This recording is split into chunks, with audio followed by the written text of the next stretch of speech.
Chapter 1: The Mysterious Return. In a police station located in a district of Rongqing, a young girl sat in the room, dressed in a manner that was quite unrefined. Adorning her hair was a pink flower clip, which only added to her lack of sophistication. Upon noticing someone's arrival, the girl stood up, visibly anxious. Her name was Lin Xingyao, a 20-year-old. Before the age of 10, she lived a life filled with comfort, akin to that of an ordinary child from a respectable family in the city. However, a tragic accident claimed the lives of her parents, leaving her an orphan. At that time, her uncle and aunt, who were supposed to be living in the countryside, arrived in the city to handle the aftermath of Lin Xingyao's parents. Shortly thereafter, within 6 months, Lin Xingyao went missing during an outing, and she was never heard from again. Meanwhile, her uncle Lin Youqiang and his family seized the opportunity presented by Lin Xingyao's parents' inheritance to venture into business. Remarkably, within a decade, their enterprise flourished, transforming them into well-known affluent merchants in Rongqing. Lin Youqiang instructed his wife, Zhang Xueme, to go to the police station to pick up Lin Xingyao. 10 years prior, Zhang Xueme harbored disdain for her husband's niece. However, back then, she was covetous of the Lin family's wealth and feigned affection towards Lin Xingyao. A decade later, circumstances had drastically changed. Zhang Xueme had transformed into the consort of a prosperous businessman, adorned in jewels and finery, garnering admiration wherever she went. In stark contrast, Lin Xingyao appeared disheveled and unkempt. The thought of those affluent ladies discovering her existence as a distant relative would surely provoke laughter. Zhang Xueme was infuriated at the sight and pointed an accusatory finger at her husband, exclaiming, "Lin Youqiang, what did you just say? You want to allow a stranger to reside in our home?" "Absolutely not. I refuse to agree. She should leave tomorrow." Lin Youqiang quickly covered his wife's mouth, whispering, "Lower your voice, do not let her hear you." He continued in a hushed tone, "Do you not remember you have a beloved daughter? Do you wish to witness our daughter marrying a lunatic?" He gestured towards the guest room upstairs. I was at a loss for how to resolve this issue when fate delivered us a scapegoat. Zhang Xueme suddenly grasped his intentions. "You mean to have her marry the mad heir of the Jun family in place of our Weiwei? Isn't that rather unfair to her? After all, she is marrying into the Jun family." Lin Youqiang grew agitated. "What does it matter at this point? Are you still concerned about the Jun family's status? I told you from the beginning that a family of such high standing would never consider our humble daughter. It was you who foolishly agreed without proper inquiry, leading to the Jun family's coercion.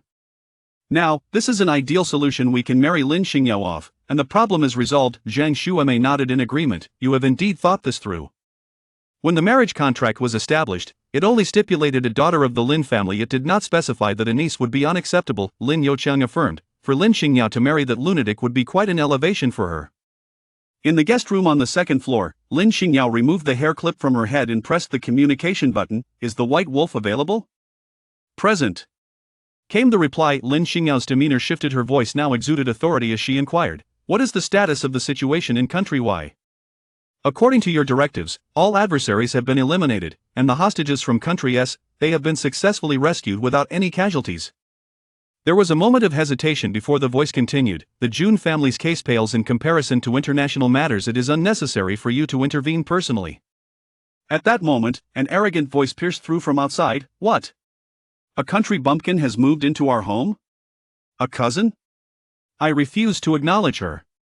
Get out of my house immediately." With a loud bang, the door swung open, revealing a young girl clad in high fashion, her makeup thick and ostentatious. Lin Xingyao instantly recognized her cousin, Lin Xingwei. Lin Xingwei eyed Lin Xingyao with disdain and declared, "I do not care what my parents think. I refuse to accept this impoverished relative. I cannot let my friends know I have such a country cousin." With a calm gaze, Lin Xingyao observed as Lin Xingwei continued her tirade. After a moment, she simply replied, "I need to rest, please leave." Lin Xingwei exploded with anger. "This is my home. How dare you ask me to leave? Who do you think you are? Just a wild girl, unable to recognize your own status?"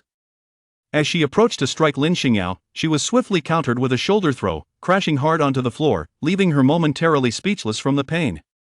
Lin Xingyao had deliberately restrained herself, using only a fraction of her strength. Otherwise, she could have easily broken a few of Lin Xingwei's bones. When Lin Youqiang and his wife rushed in upon hearing the commotion, they found their precious daughter lying on the floor, finally regaining her composure and bursting into tears. Through her sobs, she pointed at Lin Xingyao. "This wild girl hit me.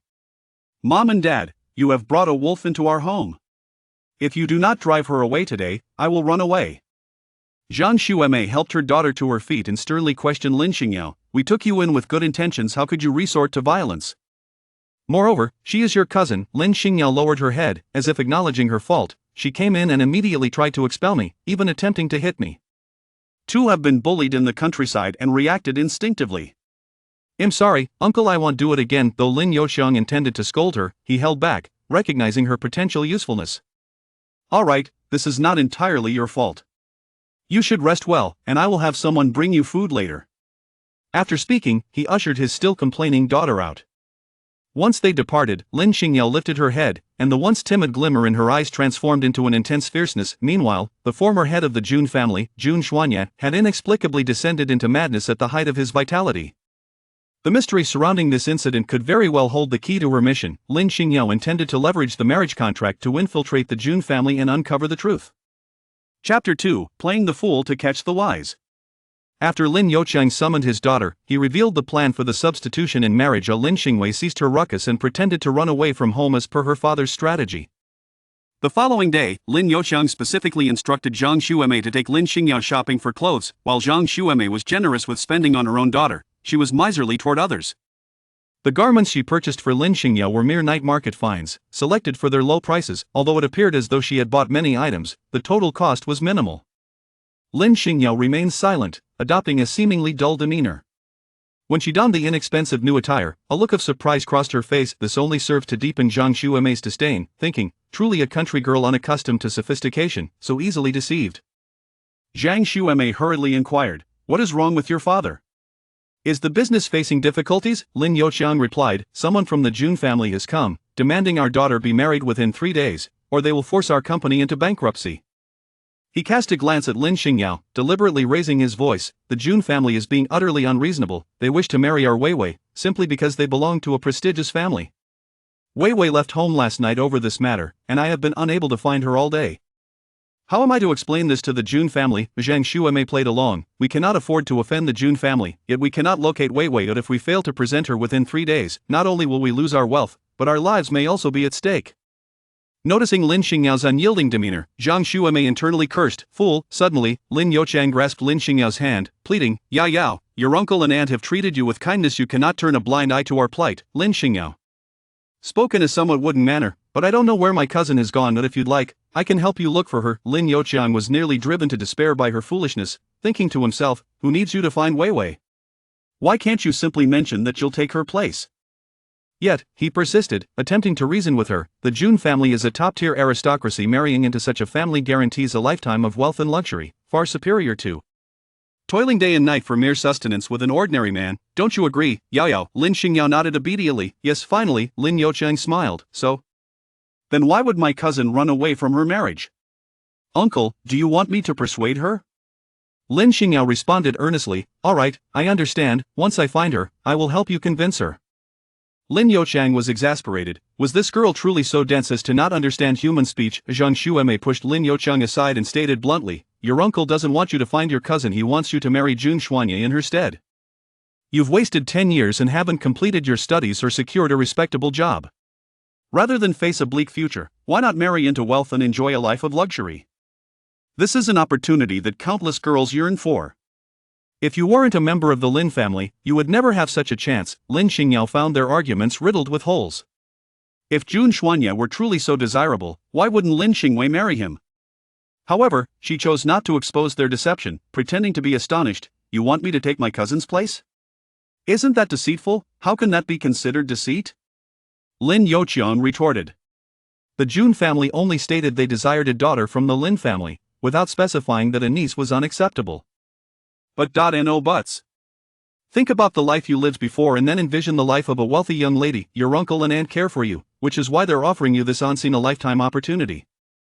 After this exchange, Lin Xingyao nodded in agreement. Lin Youqiang and Zhang Xuemei exchanged glances, unable to suppress their smug satisfaction. They had anticipated that this girl would be easily swayed, and indeed, a few words had ensnared her. Once she was married off, should she discover that her husband is a madman and wish to backtrack, it would then become a matter for the Jun family, no longer their concern. Just as Lin Youqiang reveled in his triumph, Lin Xingyao suddenly inquired, "I remember my parents left behind a house and some death compensation. Shouldn't that be returned to me now?" Zhang Xuemei shrieked as if someone had stepped on her tail. "What house?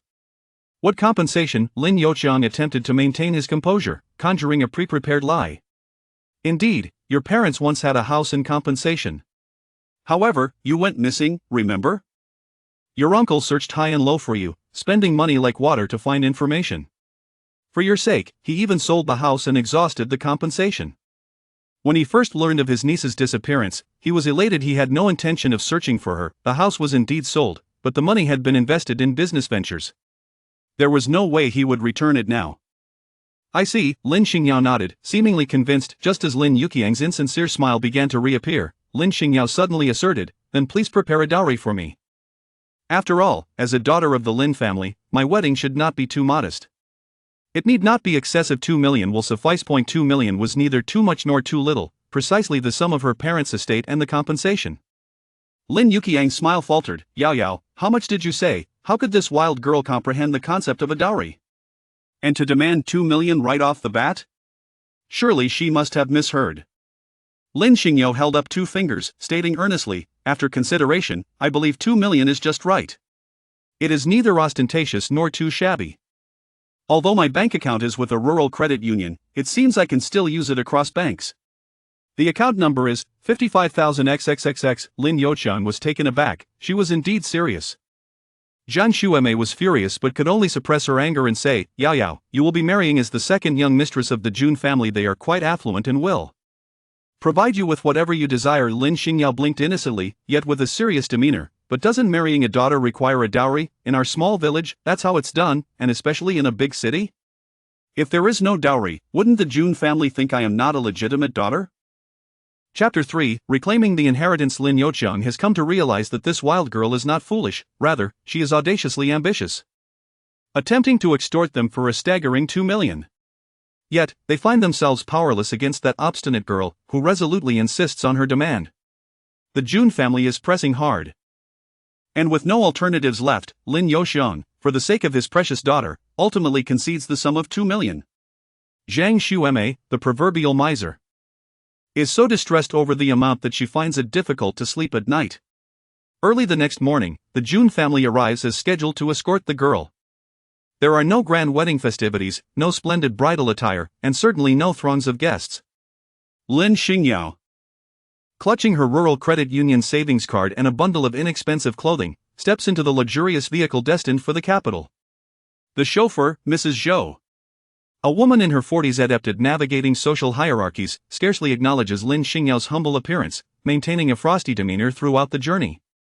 The drive from Rongqing to the capital takes approximately 2 hours, during which Lin Xingyao closes her eyes to rest while mentally reviewing the background of Jun Xuanye. Jun Xuanye, the most distinguished heir of the Jun family, graduated from a prestigious international university at the age of 15 with outstanding results, subsequently assuming control of the family business. Over the next decade, he expanded the Jun family's enterprise across the globe, establishing connections even with royal families. He himself became the youngest billionaire in country Z and ranked among the top 10 wealthiest individuals worldwide. However, 3 years ago, a tragic accident left Jun Xuanye severely injured and in a coma. Upon waking, he was left mentally incapacitated, rendered entirely dependent. Of course, this is merely the publicly available information. The reality may differ significantly. After more than 2 hours, the vehicle approaches the Jun family's villa, reminiscent of a grand castle. The estate is indeed vast, requiring an additional 5 minutes of driving after passing through the main gate. Inside the opulent living room on the first floor, a glamorous lady sits on the sofa, engrossed in a magazine. Lin Xingyao had long perused the detailed profiles of every member of the Jun family. She was aware that this esteemed lady was named Zhao Meiwan, the wife of Jun Zhiyuan and the stepmother of Jun Xuanye, having borne him a son and a daughter, thus securing her position within the Jun household. Not long ago, Jun Zhiyuan, in a fit of whimsy, resolved to marry off his deranged son. Coincidentally, the Lin family sought to forge connections, and he opportunely proposed a match. Zhao Meiwan regarded the prospect of an addition to the family as merely welcoming another servant, and thus did not voice much opposition. To her utter astonishment, the Lin family was even more deplorable than she had anticipated. Their daughter resembled a rustic girl, clad in attire that was remarkably unrefined. Her hair hung haphazardly, with thick bangs obscuring much of her face. From the moment she entered, she kept her head bowed, exuding an air of fragility and vulnerability. Zhao Meiwan, initially intent on establishing dominance over the new bride, swiftly lost interest and instead mused. This little lamb will likely be frightened to death by that madman within a mere few days. What is her name? Lin Xingyao. How old is she? 20. After a few cursory inquiries, Zhao Meiwan instructed the butler, procure several outfits for her. Henceforth, she shall be the second young mistress of the Jun family. And we must not allow her to lose face. She then tossed 2 marriage certificates towards him, saying, keep these safe. Considering Xuanya's frail health, we shall forego a wedding ceremony. The lawyer has already notarized this. Legally, you are now husband and wife. Remember, as long as you remain honest and dutiful in this household, I, as your mother-in-law, will not treat you poorly. Mind your own business and do not meddle in matters that do not concern you. Lin Xingyao kept her head lowered throughout, speaking little. Zhao Meiwan, too preoccupied to engage her in idle chatter, felt no obligation, as the marriage was not her own child's. After a perfunctory completion of the proceedings, she instructed the housekeeper to escort Lin to the 5th floor. The Jun family's villa spanned 5 stories, with the entire top floor dedicated to a solitary resident, Jun Xuanya. Upon stepping out of the elevator, a chilling scream echoed through the air. It was the second young master's voice. When he was not in a fit, he was either dazed or asleep, yet, when he succumbed to his episodes, he would unleash a cacophony of screams. Housekeeper Zhou glanced back at Lin Xingyao, only to find her remarkably composed, devoid of any fear, which took him by surprise. This girl truly possessed a bold spirit. Many of the household staff had been frightened by the mad young master. He hoped she would not turn and flee upon meeting him. Of course, escape would be futile, only resulting in additional locks on the door. Jun Xuanya's chamber was expansive, far larger than the average home, adorned with opulent decor. Yet, at that moment, the furniture lay overturned, creating a scene of chaos, while an unusual stench lingered in the air. Jun Xuanya, the youngest billionaire in Z country with a legendary background, was now shackled by iron chains. He appeared desperate to break free, his eyes reddened, struggling and howling like a caged beast.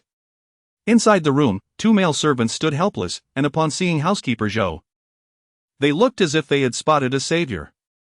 Housekeeper, you've arrived just in time. The second young master has lost his mind again, they exclaimed. Housekeeper Zhou berated them. Incompetence, why haven't you administered the young master's medication? The task of caring for the mad young master was indeed exhausting, and the staff had changed numerous times. These 2 were newcomers, having only started the day before, and their inexperience left them paralyzed with fear when confronted with the young master's madness. Remarkably, Lin Xingyao, a mere young girl, was unfazed. She calmly righted a chair that had been kicked over by the crazed young master and took a seat. Observing her, housekeeper Zhou muttered to himself, "This is rather too calm, isn't it? Aren't you afraid?" Unable to contain his curiosity, he posed the question aloud. Lin Xingyao retorted, "He is my husband. Why should I be afraid?" Steward Zhou responded, "You have embraced your role so swiftly? Addressing him as husband already? Marrying such a madman is truly less favorable than living in widowhood." The medicine was soon brought forth. Yet the newly appointed servant dared not present it to the raving lunatic. They feared that if the medication were not administered properly, they might suffer a fatal blow themselves. It was rumored that a servant had indeed been killed in such a manner, but due to the immense power of the Jun family, substantial compensation was provided. And since the law turns a blind eye to the actions of the insane, the incident was conveniently concealed. Steward Zhou was equally timid, only able to berate her subordinates for their incompetence. "Give it to me," Lin Xingyao suddenly interjected. Upon hearing this, the servant promptly handed over the medicine, relieved to finally rid themselves of the burdensome task. Lin Xingyao held the medicine bowl and said, "You all may leave, I will take care of him." Steward Zhou replied, "Why does it still sound like a command? Has she truly taken herself for the mistress? Madam Second Young Master. You are still unfamiliar with the second young master. It would be wise for us to remain nearby while you administer the medicine." Before she could finish, Lin Xingyao unceremoniously interrupted her, "Steward Zhou, since he is my husband, I am more than capable of taking care of him. However, Please ensure the door is closed when you leave. Thank you. Chapter 4. My husband is not a prisoner, why must he be locked away? Steward Zhou, seething with indignation, thought to herself, very well, if you are so unafraid of peril, then I shall leave everything to you. Should you find yourself at the mercy of a madman? Do not come crying to us. Thus, she exited with 2 male servants. Once the door was closed, Lin Xingyao turned and poured the medicine down the toilet. As soon as the bowl was presented, she detected a distinct sour odor mingled with the potent scent of traditional Chinese herbs. This particular sourness was a unique fragrance emitted by the heart-luring grass.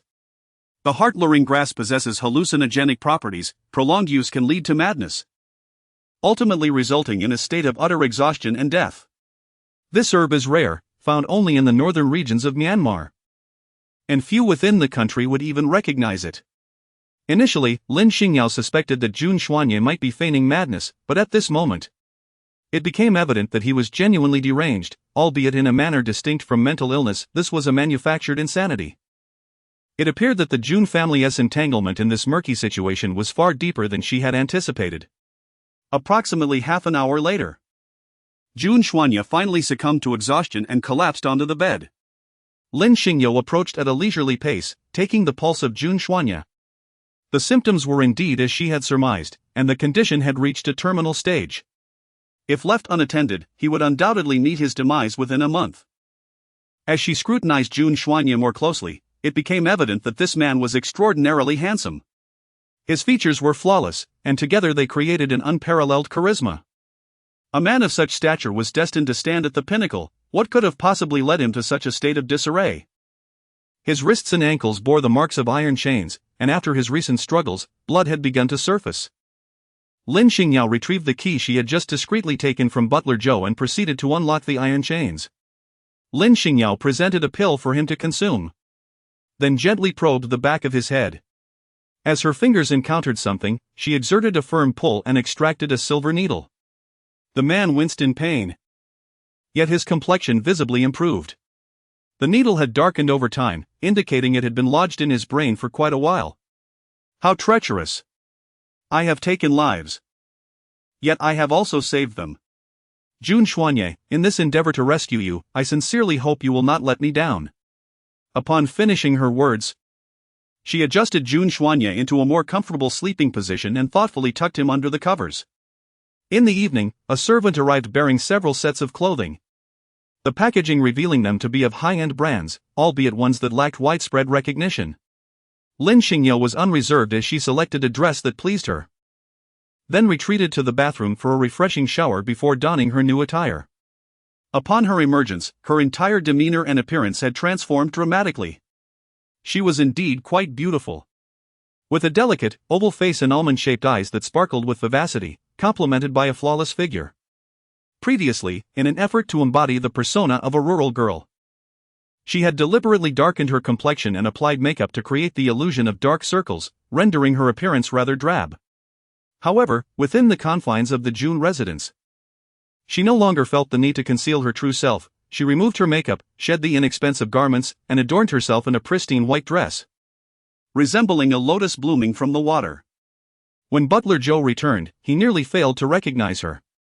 It was only when Lin Xingyao inquired, "Is there something you need?" "Please remember to knock next time," that butler Zhou confirmed her identity by her voice. The Jun family had 4 children, of which only the 3rd young master, Jun Zihao, and the 4th young lady, Jun Yufei, were born of the current mistress. The others were half-siblings. Observing Lin Xingyao still seated on the sofa engrossed in her book, butler Zhou prompted her once more, sensing no intention of departure from her. Lin Xingyao languidly remarked, "Since my sister-in-law wishes to see me, she ought to come herself. Why would an elder visit a younger?" This statement amused Steward Zhou, who chuckled and replied, "Madam, while it may be amusing to put on airs before us common folk, consider who the 4th miss is. She is the cherished jewel of the master and mistress, the true matriarch of this household. How dare you summon her to meet you?" Lin Xingyao turned a page of her book, utterly engrossed, and nonchalantly remarked, "It's just as well that I don't want to attend. I had no desire to see them anyway." Housekeeper Zhou could not help but chuckle, responding, all right. Your lack of appreciation will soon be addressed."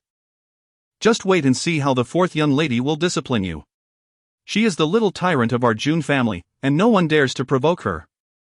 With that, housekeeper Joe huffed and left in a huff.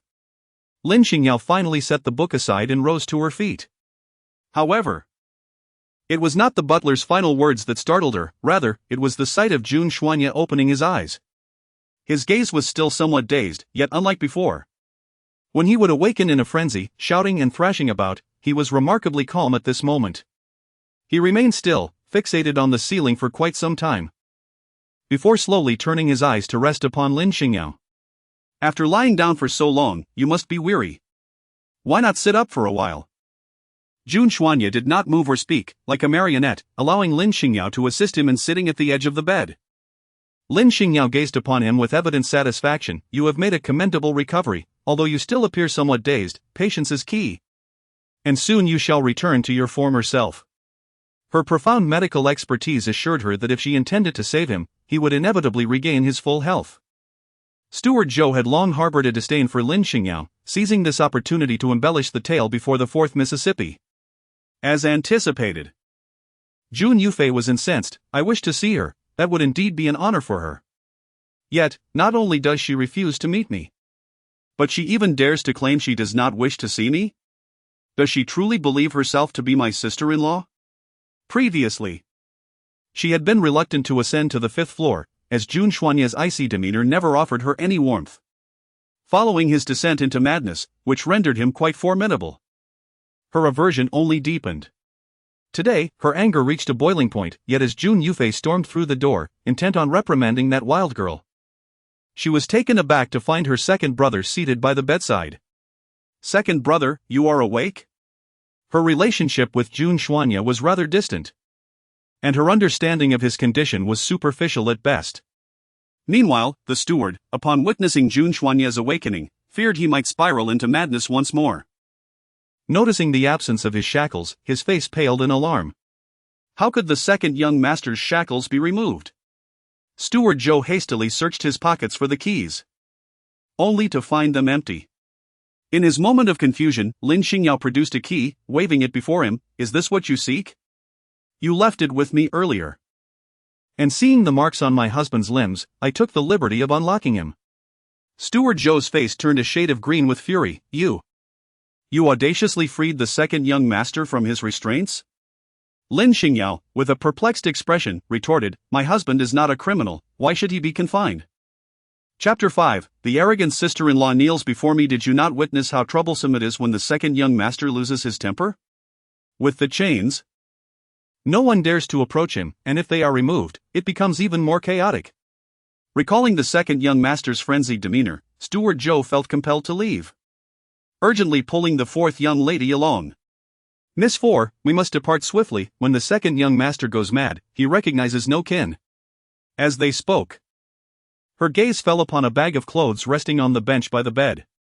Steward Zhou quickly explained, "It was Madame who instructed someone to purchase these, fearing that she would appear too shabby and lose her dignity."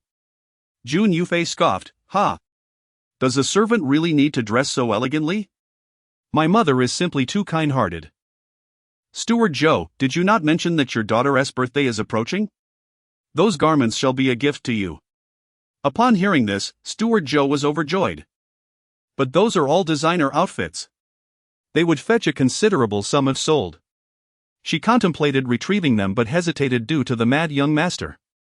Turning to Lin Xingyao, she requested, "Second young mistress, may I trouble you to assist me in bringing the clothes over? Since the 4th young lady has expressed her intention to gift them to me, I believe that wild girl would not dare to refuse her." Lin Xingyao cast a glance at Jun Yufei, and indeed, she dared not utter a word. Compliantly, she lifted the bag of clothes and even gathered the 2 garments that had fallen outside. Steward Zhou smiled triumphantly, just reaching out to take them, when he saw Lin Xingyao suddenly turn and place all the bags of clothes at Jun Xuanya's feet. Jun Yufei's expression darkened. "What do you mean by this?" Lin Xingyao remarked, "If my 4th sister desires it, I naturally cannot refuse.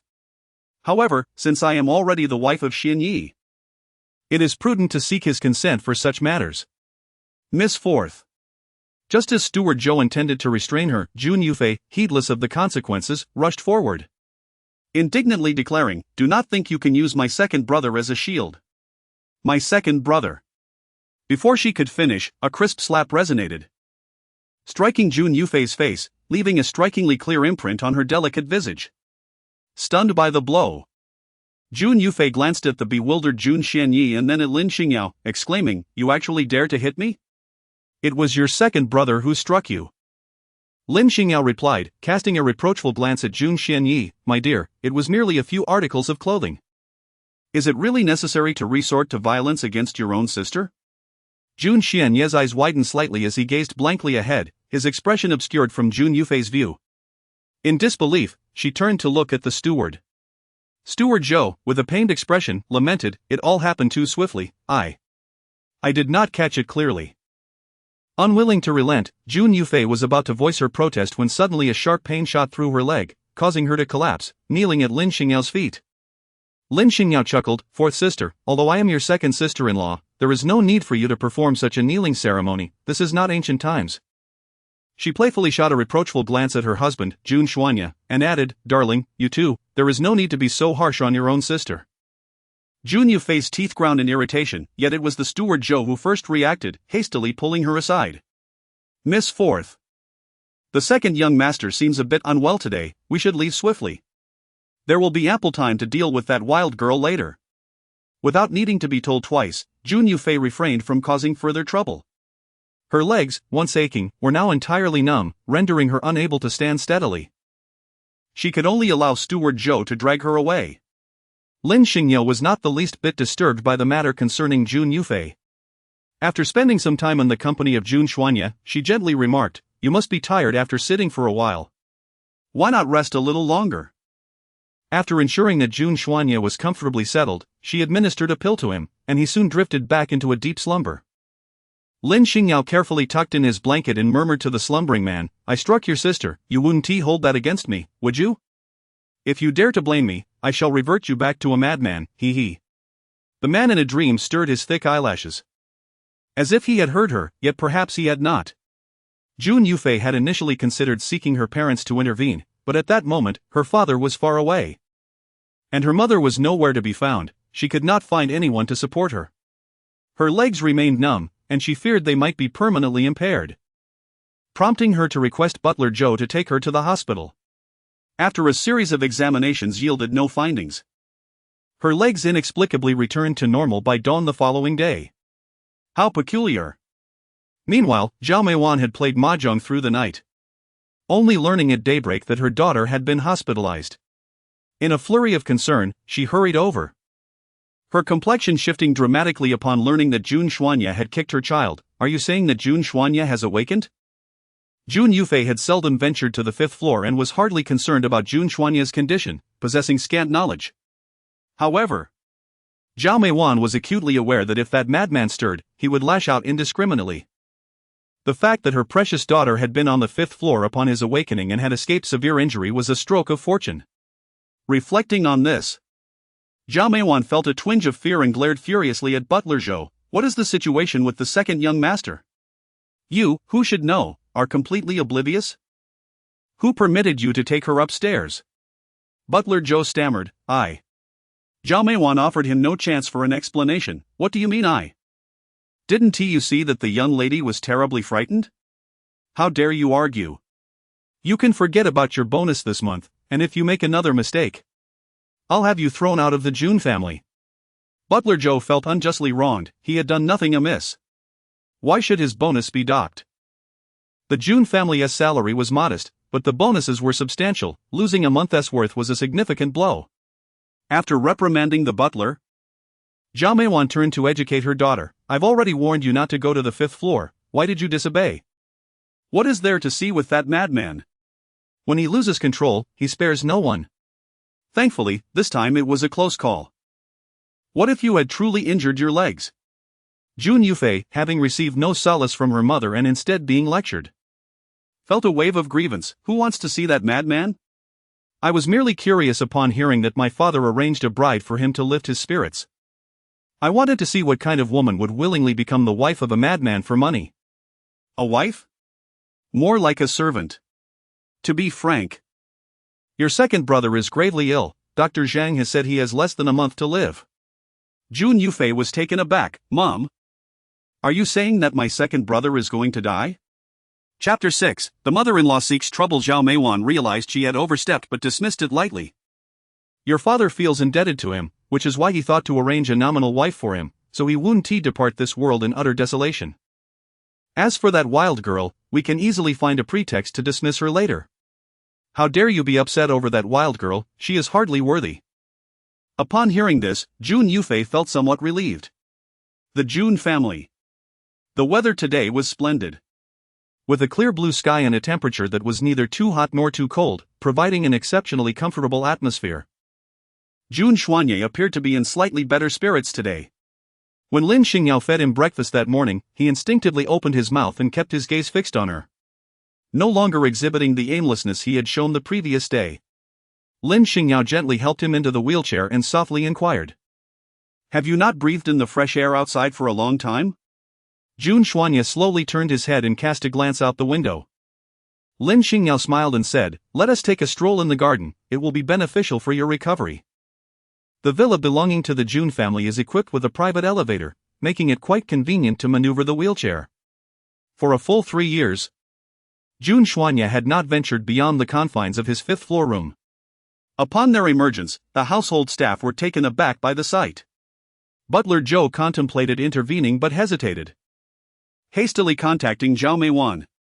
Initially, she believed that if Lin Xingyao could exhibit some decorum, once Jun Xuanye passed away, she would simply offer a little incentive to send her on her way. However, it appeared that the girl was far from compliant. If that is the case, then Zhao Meiwan would not hold back any longer.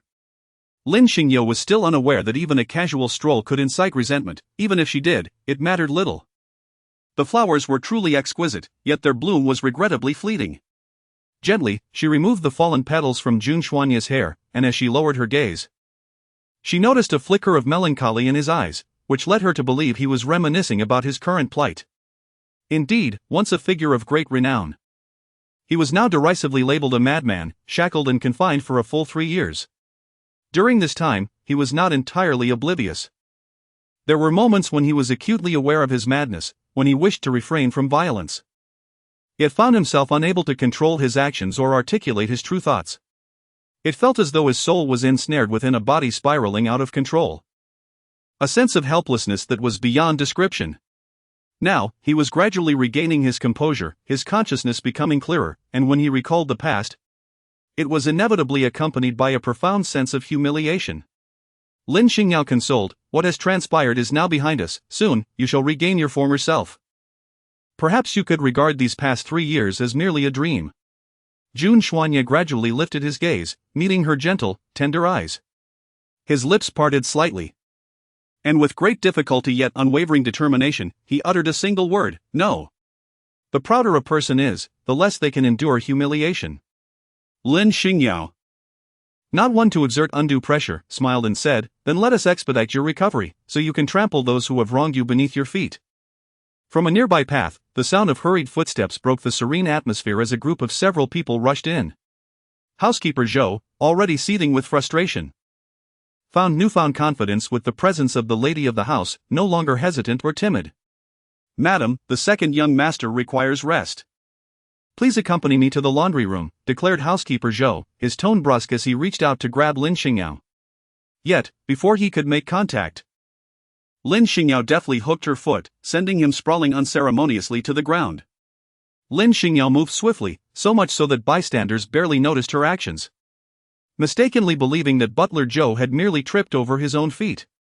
Feigning concern, Lin Xingyao crouched down to assist Butler Zhou. Her voice laced with feigned worry, are you all right, Butler? At your age, one should be more careful while walking. As Butler Zhou spat out a mouthful of dirt and was about to respond, darkness enveloped him, and he fainted.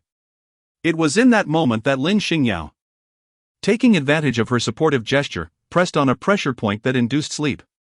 Just the previous night, Jun Yufei had also suffered from leg numbness, incapacitated due to a kick to the same pressure point. The art of pressure point manipulation, once a widely known skill, has become a rarity. With only a handful of practitioners possessing true mastery, many erroneously regard it as mere fabrication of television dramas. Zhao Meiwan was taken aback by Butler Zhou's apparent frailty, astounded that he could succumb to a mere fall. It seemed that age had indeed diminished his capabilities. She began contemplating an early retirement for him, believing the Jun family did not require a butler who could hardly walk. The imposing figure of the bodyguard named Baburu, standing nearly 2 meters tall, exuded a formidable presence. Rumor had it that he had once secured first place in an international combat competition, capable of defeating 10 adversaries single-handedly. Subsequently, Zhao Meiwan had hired him at a handsome price, insisting he accompany her wherever she went, which added to her prestige. In the early days of Jun Xuanye's descent into madness, before being shackled, he had exhibited an alarming strength that even the household's several security guards could not contain. Ultimately, it was Baburu who subdued Jun Xuanye, placing him in chains for a full 3 years. Upon seeing Baburu again, Jun Xuanye clenched his fingers tightly. The humiliation of being overpowered by the imposing figure surged back into his mind. If not for the lingering stiffness in his body, he would have relished the opportunity to strike a few blows. Baburu, noticing only the man in the wheelchair with his back turned, remained oblivious to Jun Xuanye's simmering resentment. He approached and, in halting Z-country Mandarin, uttered, "I am sorry, second young master." With that, he produced a new set of shackles, preparing to restrain Jun Xuanye as he had done in the past. Before Baburu could reach Jun Xuanye, Lin Xingyao interposed herself in front of the wheelchair. Her voice calm and assertive, "According to our country's laws, no one is permitted to arbitrarily confine or restrict another's freedom. As a foreigner, you should be aware that such actions could lead to your expulsion from the country." A flicker of confusion crossed Baburu's dark features as he turned to Zhao Meiwan for clarification. With a scoff, Zhao Meiwan retorted, "This is Jun family territory. How dare you invoke the law here? How laughable. Do you truly comprehend your own limitations?" Chapter 7, I accept this knee. Lin Xingyao retorted. Isn't Jun's territory within the borders of our nation? Since it falls within our national territory, everyone must abide by the law. Upholding the law is a duty every citizen should fulfill. As she spoke, she took out her phone and began recording. The second young master of the Jun family has been shackled by his stepmother for 3 years. Once this explosive video is released, regardless of whether the police come knocking, public opinion will undoubtedly erupt. Did they dare to threaten her with public sentiment and the law? She, Zhao Meiwan, was not someone to be trifled with. With newfound resolution, Baburu received the order and, no longer hesitant, reached out to snatch the phone away. Lin Xingyao coldly lifted her gaze and, with a swift motion, struck her fist against Baburu's colossal palm, forcing him to stagger back 3 steps. His hand and arm tingling from the impact. Baburu gazed at Lin Xingyao in disbelief, only to find a chilling glint of lethal intent in her eyes. This aura of menace was not something one could acquire merely through training, it was akin to that of a warrior who had endured the trials of life and death. He had once witnessed such a presence in a foreign mercenary, but even that seasoned soldier paled in comparison to the sharpness of her stare. Moreover, the second young mistress was nearly around 20 years old. How could she possibly possess such depth? Was it a mere illusion? Baburu pondered. How long had he been in country Z? As Lin Xingyao spoke, she casually adjusted the flower hairpin atop her head. Unbeknownst to her that everything happening here was being broadcast live to a covert monitoring room in a mysterious base. Meanwhile, within that secret facility, a man radiating an aura of cold authority fixated on the surveillance screen. Commanding through a walkie-talkie, investigate that foreigner named Baburu and find a reason to expel him from the country. Zhao Meiwan, fearing that Jun Xuanye might go berserk, stood at a distance, unable to discern the details of the confrontation. She assumed Baburu was too intimidated to strike the second young mistress, which ignited her fury. Baburu, have you forgotten who your master is? Why are you wasting time talking to that girl instead of subduing her? Though Baburu instinctively sensed the danger posed by Lin Xingyao, he relied on Zhao Meiwan for his livelihood, and even when he occasionally broke the law, he paid it little mind. After all, the Jun family's lady had formidable connections, and he believed he was safe under her protection. Moreover, it was an order from the lady herself. What harm could come from eliminating this girl? It was just a pity that such a beautiful young woman was at stake. As for the earlier punch, he dismissed it as a mere accident. After all, She was just a girl, standing a head shorter than him. There was no way she could genuinely best him. Baburo let out a low growl, akin to a ferocious beast. Clenching his fists, he swung them towards Lin Xingyao with the force of a tempest. Previously, he had underestimated her, using only a fraction of his strength. This time, however, he unleashed all his might, enough to break bones, even of a man standing 8 feet tall. "I'm sorry, second young mistress, this is all you're doing." Jun Xuanye turned away from the crowd, could not see the specifics but sensed the imminent danger to the girl.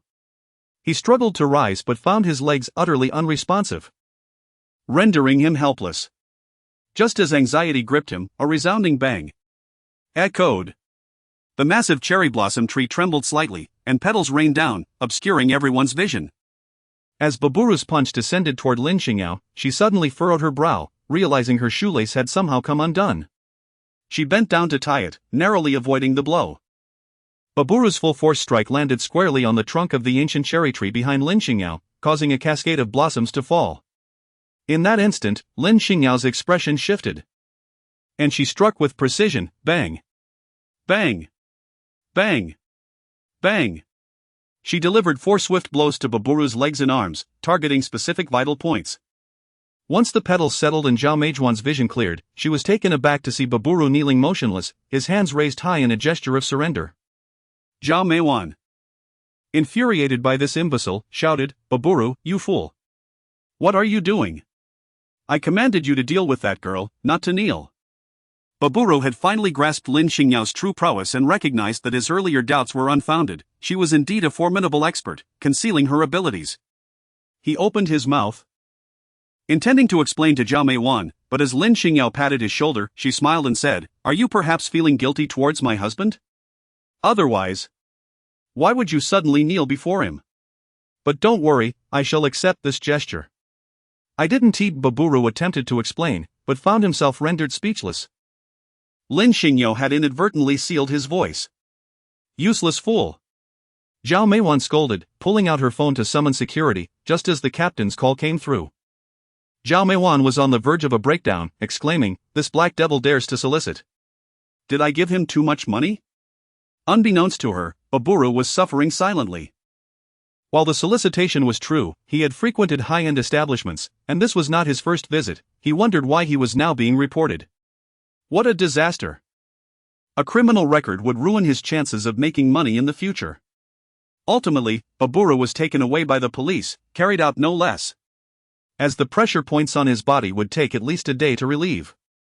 Throughout the ordeal, he never once met Zhao Meijuan's gaze. She trembled with rage, utterly powerless against him. At that moment, Dr. Zhang approached, inquiring, "Madam, how did the second young master end up here?" Zhao Meijuan replied curtly, "You go check on the second young master's health, I need to change my clothes." She was covered in petals and found it utterly revolting. She had to change quickly. Her disdain for cherry blossoms was profound, yet Jun Jiyuan, that old fool, was reluctant to clear the blooming sea, clinging to memories. Had it not been for Jun Xuanye's presence, she would never have come here. Dr. Zhang, a man in his 40s and a well-known psychiatrist, had been Jun Xuanye's private doctor since his illness. Unlike Baburu's brutish demeanor, he was polite. "Good day, second young mistress. I am the second young master's personal physician and am familiar with his condition. I learned he fell ill yesterday and came to check on him." However, Lin Xingyao dismissed him, pushing Jun Xuanye's wheelchair away before he could finish his sentence. Although Dr. Zhang felt embarrassed, he pressed on. "Second young mistress, you must be exhausted. Let me assist with the second young master." But before he could touch the wheelchair, a loud slap echoed as Lin Xingyao struck his face.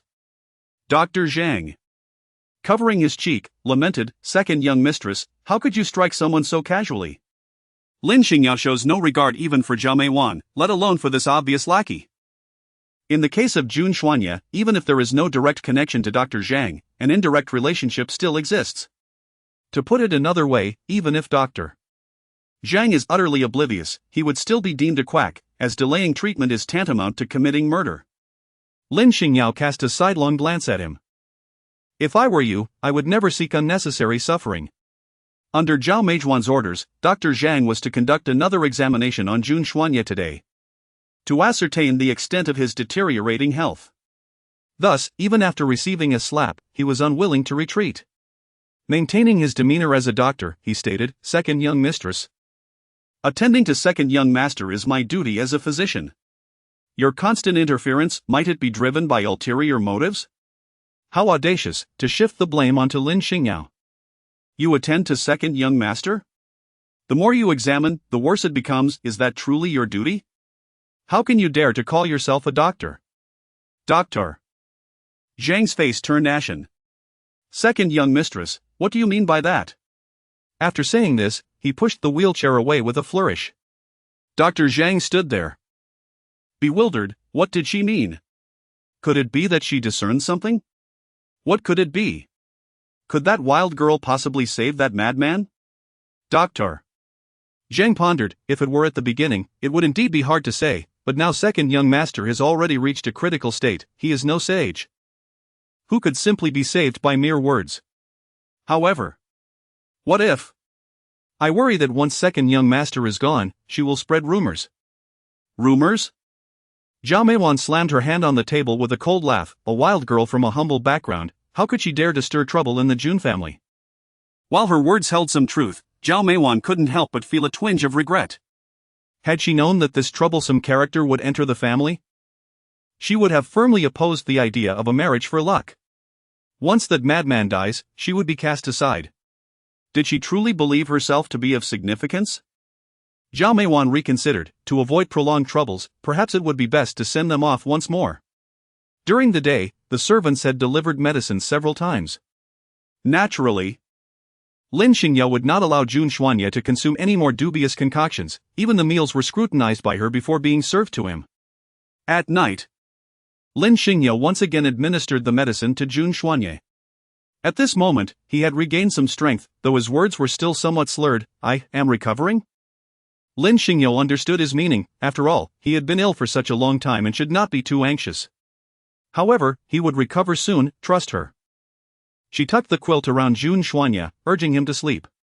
At the sound of her voice, Jun Xuanye closed his eyes and swiftly fell into a deep slumber. He found it somewhat amusing that, despite their brief acquaintance, she had become the person he relied upon and trusted the most. In contrast, those who were supposedly his closest kin had transformed into adversaries he needed to be wary of at all times. Lin Xingyao had fallen asleep on the sofa, her thoughts lingering on the arrangement of a room for Jun Xuanye once he regained his strength. The following day, she continued her routine of taking Jun Xuanye for a stroll outside. While medication was crucial, the patient's state of mind was equally significant. A leisurely walk would undoubtedly aid in his recovery. As usual, they descended in the elevator, but just as the doors closed, darkness enveloped them abruptly. Had the power gone out? Lin Xingyao hurriedly pressed the emergency call button in the elevator, but was unable to establish contact with anyone. Her phone could not make any calls either, as it was evident that the signal had been blocked. Lin Xingyao squinted slightly. Realizing that this was far from a mere power outage incident, it was a deliberate act of sabotage. To prevent any unforeseen complications, Zhao Meiwan hastily accelerated the process, intentionally orchestrating a power failure. Being trapped in an elevator for several hours may seem trivial to the average person, but for Jun Xuanye, who had long been under the influence of mind-confounding grass, such an ordeal would heighten his mental agitation. The enclosed, suffocating environment of the elevator would leave any rational individual in a state of disarray, and it was certain that Jun Xuanye would be driven to madness. His condition had already deteriorated significantly. The more frequent his episodes of insanity, the more rapidly his remaining life would be drained away. Should any calamity arise, Lin Xingyao would bear full responsibility, and the consequences would extend beyond mere disgrace. She would face legal repercussions as well. If that lunatic were to go on a rampage, it would be her fault for having foolishly unshackled him. Did she truly believe that taking a madman for a stroll would somehow lead to his recovery and bolster her standing? How ludicrous!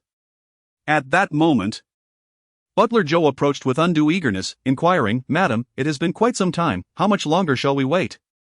He was impatient to witness Lin Xingyao's misfortune. She had bested him several times, leaving him powerless to retaliate. Now, it seemed that the wild girl had completely antagonized the madam, and she would soon face the consequences. Zhao Meiwan languidly sipped her coffee in the first-floor living room, unperturbed. The second young mistress was capable, perhaps she could even repair the elevator and emerge on her own. The elevator contained only Lin Xingyao and Jun Xuanye, and regardless of who faced adversity, she would welcome the outcome. Chapter 9, Is Anyone in the Elevator? Jun Zhiyuan was a notorious playboy in the capital. Since reaching maturity, he had never been anything but unruly, either flirting or on the prowl for new conquests. He was utterly inept at anything besides seducing women. Because of this, Jun Xuanye's grandfather, in a bid to secure the family's fortune, bypassed his son entirely and passed the mantle of the Jun family head directly to his grandson. Zhao Meiwan had long grown accustomed to turning a blind eye to her husband's indiscretions, as long as her position remained unshaken.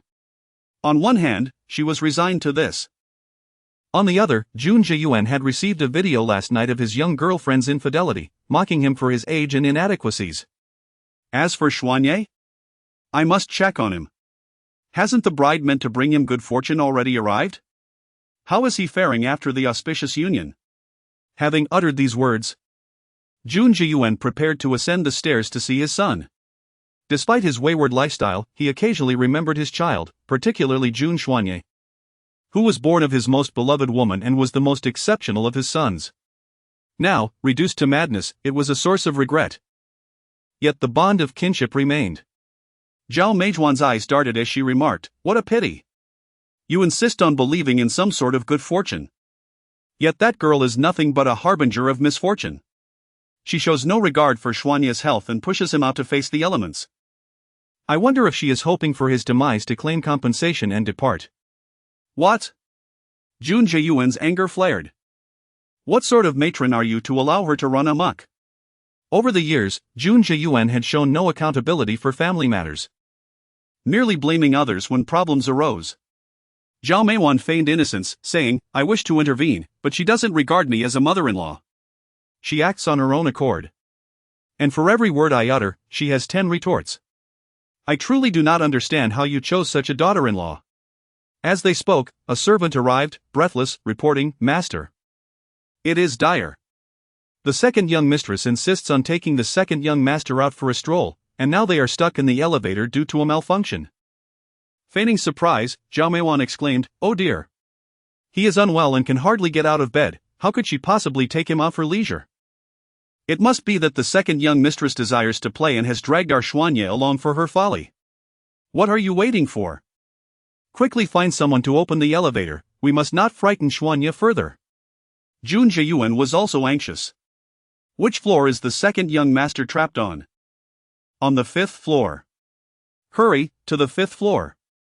Unable to use the elevator, Jun Zhiyuan, Zhao Meiwan, and a group of servants rushed up the stairs. Panting, Jun Zhiyuan asked, "Where are the elevator maintenance personnel?" In order to prolong the entrapment of those inside, Zhao Meiwan had preemptively granted the maintenance staff a holiday. Jun Zhiyuan knocked on the elevator door, calling out, "Xuanye, how are you? Just hold on, the repair team will be here shortly." Zhao Meiwan feigned concern, saying, "Why is it so quiet? The air inside is poor, Xuanye may not have fainted, has he?" Upon hearing this, Jun Zhiyuan exclaimed, "Why wait for the repair team? Quickly! Call someone to pry the door open." Zhao Meiwan hesitated. Only professionals should attempt to force it open. If mishandled, the cabin could fall, endangering the lives of those inside. At that moment, a cheerful female voice suddenly chimed in from behind, "Oh? What are you all doing gathered at the elevator door?" Zhao Meiwan spun around, startled to see Lin Xingyao, who should have been trapped inside, standing at the door of the room, looking utterly perplexed. "Are you trying to take the elevator down?" She smiled, walked to the elevator door, and pressed the button, which effortlessly opened to reveal an empty cabin. "Wasn't it broken?" Jun Zhiyuan was utterly bewildered. "Who are you? Isn't she the bride you arranged to bring good fortune?" Zhao Meiwan retorted impatiently, her mind racing with confusion as she questioned Lin Xingyao. "Weren't you and the second young master trapped in the elevator? Why haven't you emerged despite all the commotion? Were you intentionally trying to cause concern?" It was clear that she was the one scheming, yet at this moment, she was quick to cast blame upon Lin Xingyao. Lin Xingyao innocently remarked, "Indeed. There was a minor malfunction in the elevator earlier, and I sought assistance, but I was unable to reach anyone. When we finally emerged, there wasn't a soul around. I had thought you were unaware of our predicament in the elevator. Upon hearing this, Jun Jiyuan was infuriated, glaring at the assembled subordinates. Is she telling the truth? You mean to say you were oblivious to someone being trapped in the elevator? Are you all merely idling away? The crowd hung their heads in silence. As mute as mice, not daring to mention it was Madame's directive. As for how we managed to escape, Lin Xingyao smiled nonchalantly. Perhaps it was just good fortune. The elevator was back in working order in less than 2 minutes, and we were able to exit. In reality, the moment the elevator malfunctioned, Lin Xingyao quickly deduced that it had been tampered with and recognized that rescue would not arrive in a timely manner. Thus, she took matters into her own hands, prying open the elevator doors and effortlessly fixing the fault, as such minor technical tasks posed no challenge for her. Her primary concern was that Jun Xuanya would require a wheelchair for the next couple of days, and lacking an elevator would be quite inconvenient. Xuanya is all right, I trust? Jun Jiyuan sighed in relief after hearing this. It seems this girl possesses a stroke of luck, truly deserving of her role in bringing joy. Lin Xingyao inquired. You must be his father, right? Xian Yi is doing well, so you need not worry. Zhao Meiwan could hardly fathom that Lin Xingyao possessed knowledge about elevator repair. She assumed the servants had simply failed in their duties, allowing the elevator to restore itself in due time. Seizing the opportunity, she immediately accused Lin Xingyao. It is entirely your fault for insisting on taking the second young master out to play. He is a patient, how can he indulge in your frivolities?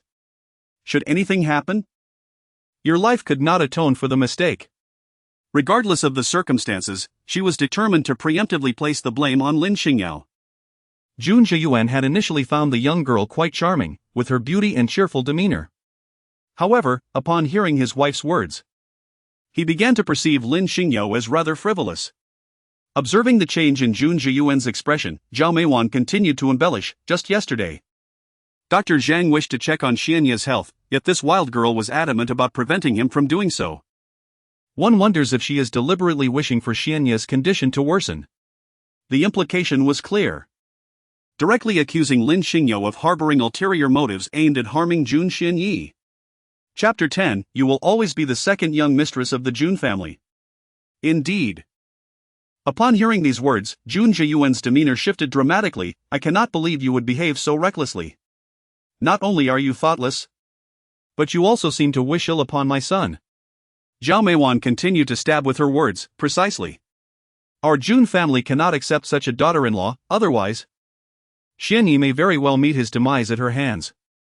Jun Jiyuan coldly replied, it appears you are unsuitable to be a member of the Jun family. Depart now. I shall find another bride for Xianyi.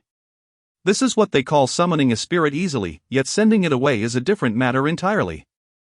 Lin Xingyao smiled and said, I am now the lawful wife of Xianyi. Unless my husband personally requests it. No one has the authority to casually speak of our divorce. Zhao Meiwan was taken aback by Lin Xingyao's audacity to retort against Jun Jiyuan. This was even better, providing her with further justification to cast her out. The decision of whether to divorce does not rest with you. Call security and have this wild girl thrown out. At that moment, a cold and hoarse voice pierced through the tension. Who dares to lay a hand on my wife, Jun Xianyi? The room fell silent in astonishment as the door swung open to reveal Jun Xianyi, emerging slowly in a wheelchair. Though his complexion remained pale, his aura had transformed entirely. His eyes, once vacant and devoid of life, now glowered at the assembly with an intensity that seemed capable of freezing everything around him. Aside from Lin Xingyao, perhaps the only one elated by this turn of events was Jun Jiyuan. Ah, Xianyi, you have awakened. Do you recognize your father? Jun Xianyi cast a cold glance at him. Father, it has been a long time. Indeed. It had been quite a while since this so-called loving father had visited his ailing son. Initially, he would come to check on him regularly, but eventually, he grew weary, indulging instead in his own pleasures. It had been a full 3 months since his last visit. Had his son not been so foolish and reckless, Jun Xianyi would not have suffered so greatly. Jun Jiyuan, oblivious to the sarcasm in his son's words, eagerly approached for an embrace. But Jun Xianyi turned his wheelchair to evade him. He fixed his gaze on Zhao Meiwan. What, do you intend to drive my wife away? Zhao Meiwan had always feared this man, akin to a reaper, and now she stammered, unable to articulate her thoughts clearly. Jun Xianyi surveyed the crowd of servants around him, his disdain palpable. If you cannot even manage a minor issue like an elevator malfunction, what use are you to me? By the end of the day, you will all receive your wages and leave. The household staff were all under Zhao Meijuan's control, having been entrenched for years. Was it truly so easy to replace them? Yet before Zhao Meiwan could voice her protest, Jun Zhiyuan eagerly interjected, change them. New faces bring new energy, as long as Xianyi is pleased. Zhao Meiwan could only suppress her disdain. After 3 years, this man remains so obsequious, living solely for his son's whims. In her desperation, she inquired with feigned concern, Xianyi, are you experiencing any discomfort? Should I call Dr. Zhang to examine you? That quack? Jun Xianyi scoffed. No need. Not only would he refuse to consult that inept doctor again, but he also intended to see him imprisoned. He would not be fooled into thinking that his prolonged illness had rendered him oblivious to their machinations. Lin Xingyao gently pushed him into the room, once the door closed. It shut out all those curious and probing gazes. Lin Xingyao sliced an apple for him and asked, you have not fully recovered, what prompted your sudden appearance? Today? Jun Xuanye appeared to be in better condition, speaking fluently and even managing to stand and take a few cautious steps. However, it would likely take another day or two for him to regain his agility. You were wronged, and I cannot remain indifferent. Jun Xuanye looked at Lin Xingyao earnestly and declared, you saved my life, I will repay you. You may ask for anything you desire. Through their interactions over the past 2 days, Jun Xuanye had come to realize that Lin Xingyao was an extraordinary individual. Her intentions for coming to the Jun family not entirely pure, yet none of that mattered. She had spared him from a life of humiliation as a madman. What could be more significant than that? Lin Xingyao let out a soft laugh, captivated by his earnest demeanor. For reasons unknown, she suddenly felt an urge to tease him. Anything is permissible? Would you dare to accept the challenge? As she spoke, she playfully lifted his chin, remarking, you possess a decent appearance, you might just meet my standards. After a brief pause, he continued, as long as you desire it, you shall forever be the second mistress of the Jun family. I shall devote my life to honoring and respecting you as a dutiful husband. Lin Xingyao raised an eyebrow and asked, do you only respect and honor me, but not love me? Jun Xuanye replied with a hint of guilt, I'm truly sorry, my heart simply cannot be yours. 5 years ago, it was already given to another girl. Like you, she was my savior, yet I have been unable to find her. It may sound somewhat heartless, but rather than deceive you, I prefer to be honest from the start. Besides, you may have anything you desire, fame, status, wealth, or even my life. Ah! So you are a hopeless romantic, Lin Xingyao chuckled, completely unfazed. After all, she was merely here for a brief mission, and the absence of emotional entanglement was, in fact, more beneficial for both parties. Hearing her words, Jun Xuanye felt a mixture of admiration for her selflessness and a serious resolve as he said, rest assured. Since you are my wife, I shall never betray you. Finding her is merely to fulfill a wish. Unless you find love elsewhere and no longer desire the position of the second young mistress of the Jun family, no one will be able to drive you away. His expression darkened as he continued, to be honest, I have searched for her for several years, yet I have found nothing. Others have told me she is most likely no longer in this world. But I refuse to believe it, I am convinced she exists somewhere in this vast realm. If she truly wishes to investigate someone, I doubt there are many who could elude her grasp. However, Jun Xuanye did not heed Lin Xingyao's words and instead inquired, how many more days will it take for my body to fully recover? Chapter 11, do you really think I, Jun Xuanye, am worthless?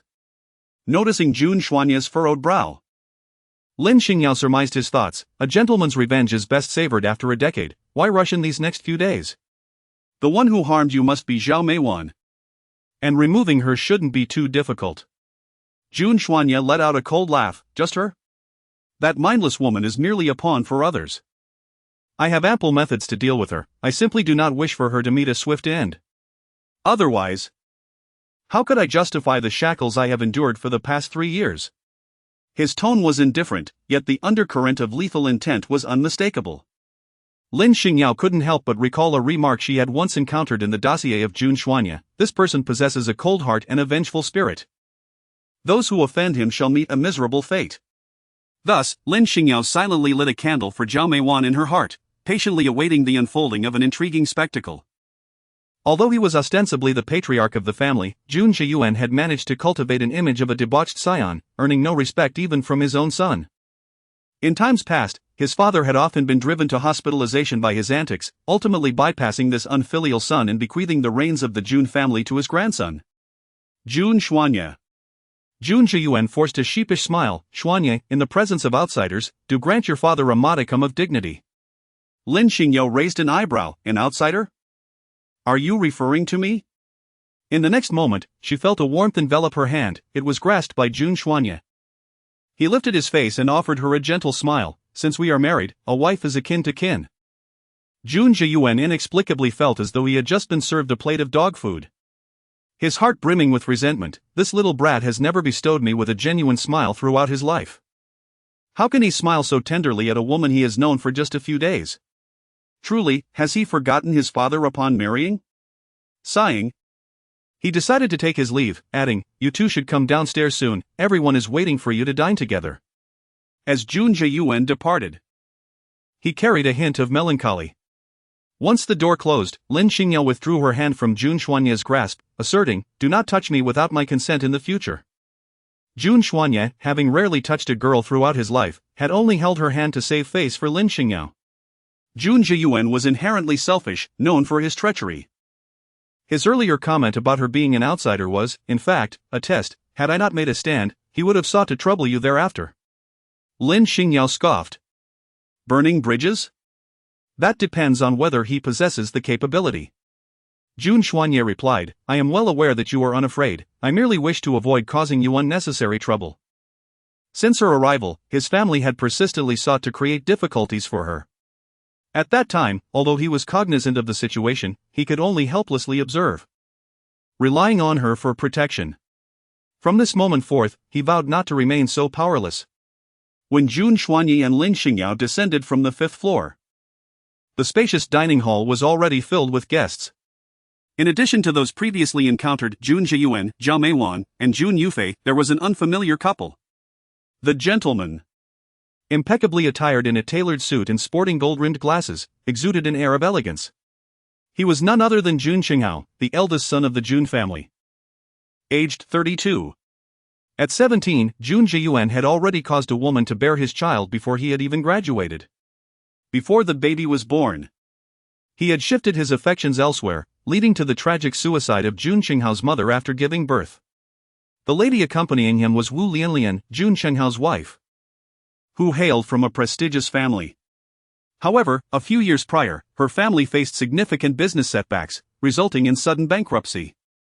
Consequently, her status within her in-laws' household plummeted, though her husband remained steadfast in his support. With a cheerful demeanor, Jun Xinghao remarked, second brother, you appear well, it seems you have made a good recovery. I am truly happy for you. He did not forget to greet Lin Xingyao, saying, might this be the new sister-in-law? I have been away on business for the past few days and had not the opportunity to meet you, please do not take offense. He then glanced at his wife, who, understanding his cue, presented a red velvet jewelry box. This is a wedding gift from your elder brother and me. Do take a look and see if you like it. Lin Xingyao received the gift and upon opening it, she was astonished to find a ruby necklace. The design of the necklace was exquisite, particularly the ruby pendant that shimmered under the light. Those unfamiliar with gemstones might assume it to be quite valuable, however.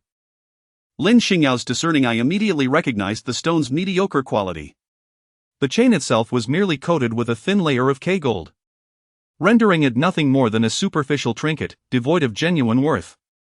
Lin Xingyao did not expose the pretense, yet she did not display much enthusiasm either, merely expressing, thank you, elder brother and sister-in-law. As long as you like it, there's no need for formality among family. On the surface, Wu Lianlian wore a bright smile, but inwardly she scoffed at Lin Xingyao's rustic demeanor, clearly indicating her lack of worldly experience. She had long been aware that her father-in-law had arranged a good luck bride for Jun Xuanya, someone from a humble background, likely unfamiliar with finer things, thus, A mere token gift would suffice. Although she was not short on money, she would not squander it frivolously on outsiders. Nearby, Jun Yufei cradled her pet dog and cast a distant glance, unable to discern the necklace's material but appreciating its design. With a hint of envy, she remarked, "Elder brother and sister-in-law, why did you bring her a gift right upon your arrival? I, too, am in need of a necklace, why not gift me one?"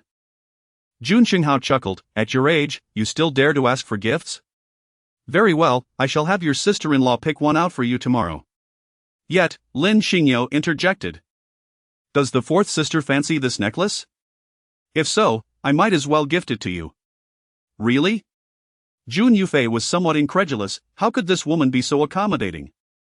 Just days prior, she had guarded her clothes as if they were treasures. The jewelry presented by her elder brother must surely be valuable. How could she bear to part with it? To her surprise, Lin Xingyao smiled sweetly and publicly retrieved the necklace from its box, even moving closer to Jun Yufei.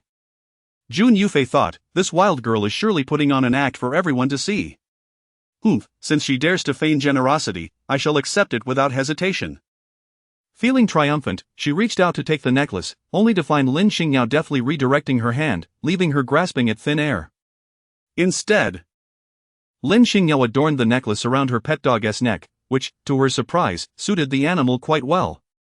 Just as Jun Yufei began to feel irritated.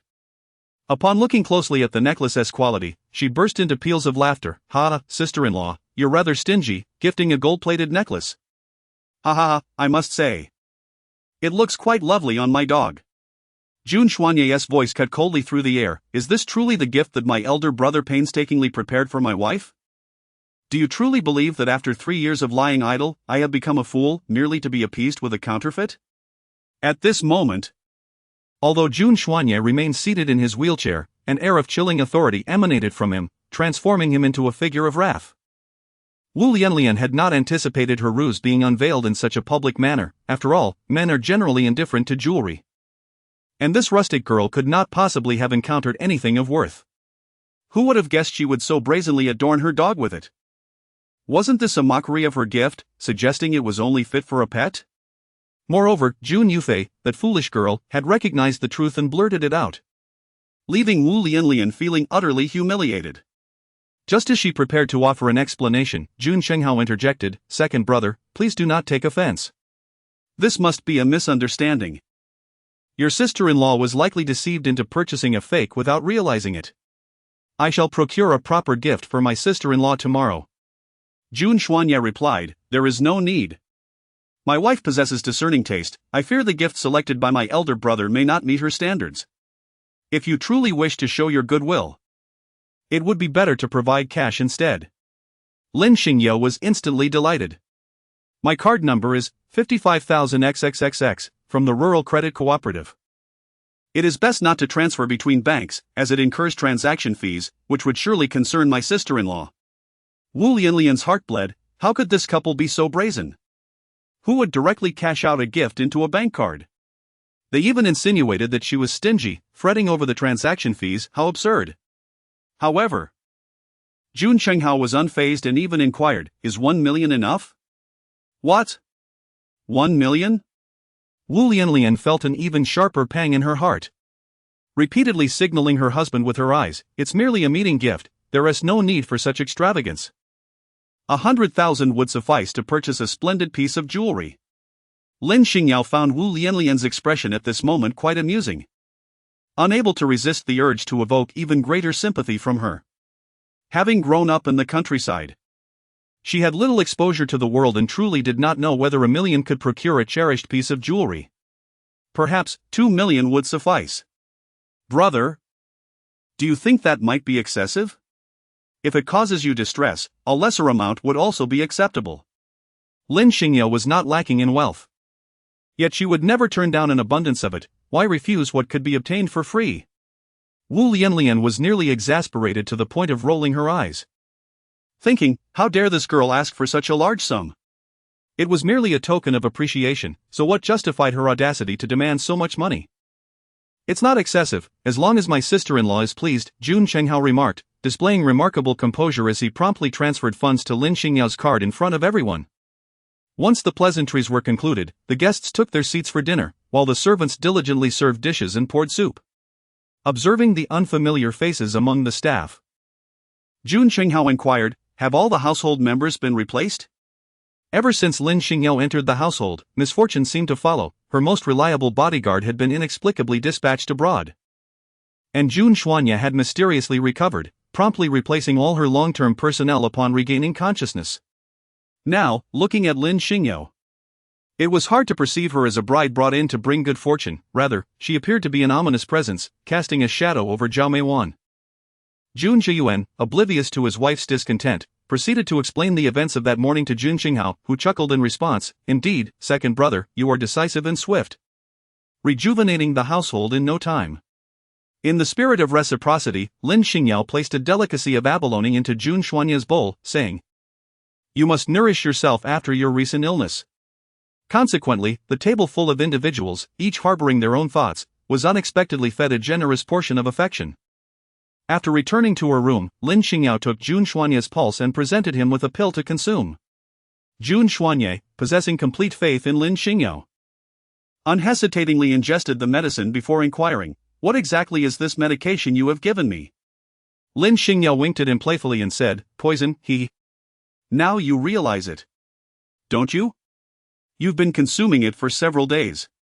Jun Xuanya replied, "What you provided, I shall consume the poison as well." Lin Xingyao said, "Fool. You are far too gullible. What if I were to save you first, only to exploit you for nefarious deeds and ultimately bring about your demise?" Jun Xuanya replied, "There is no need to waste any pills. Whatever your intentions may be, feel free to command me. If you seek my life, simply speak the word." Lin Xingyao chuckled softly, "You are still amusingly alive.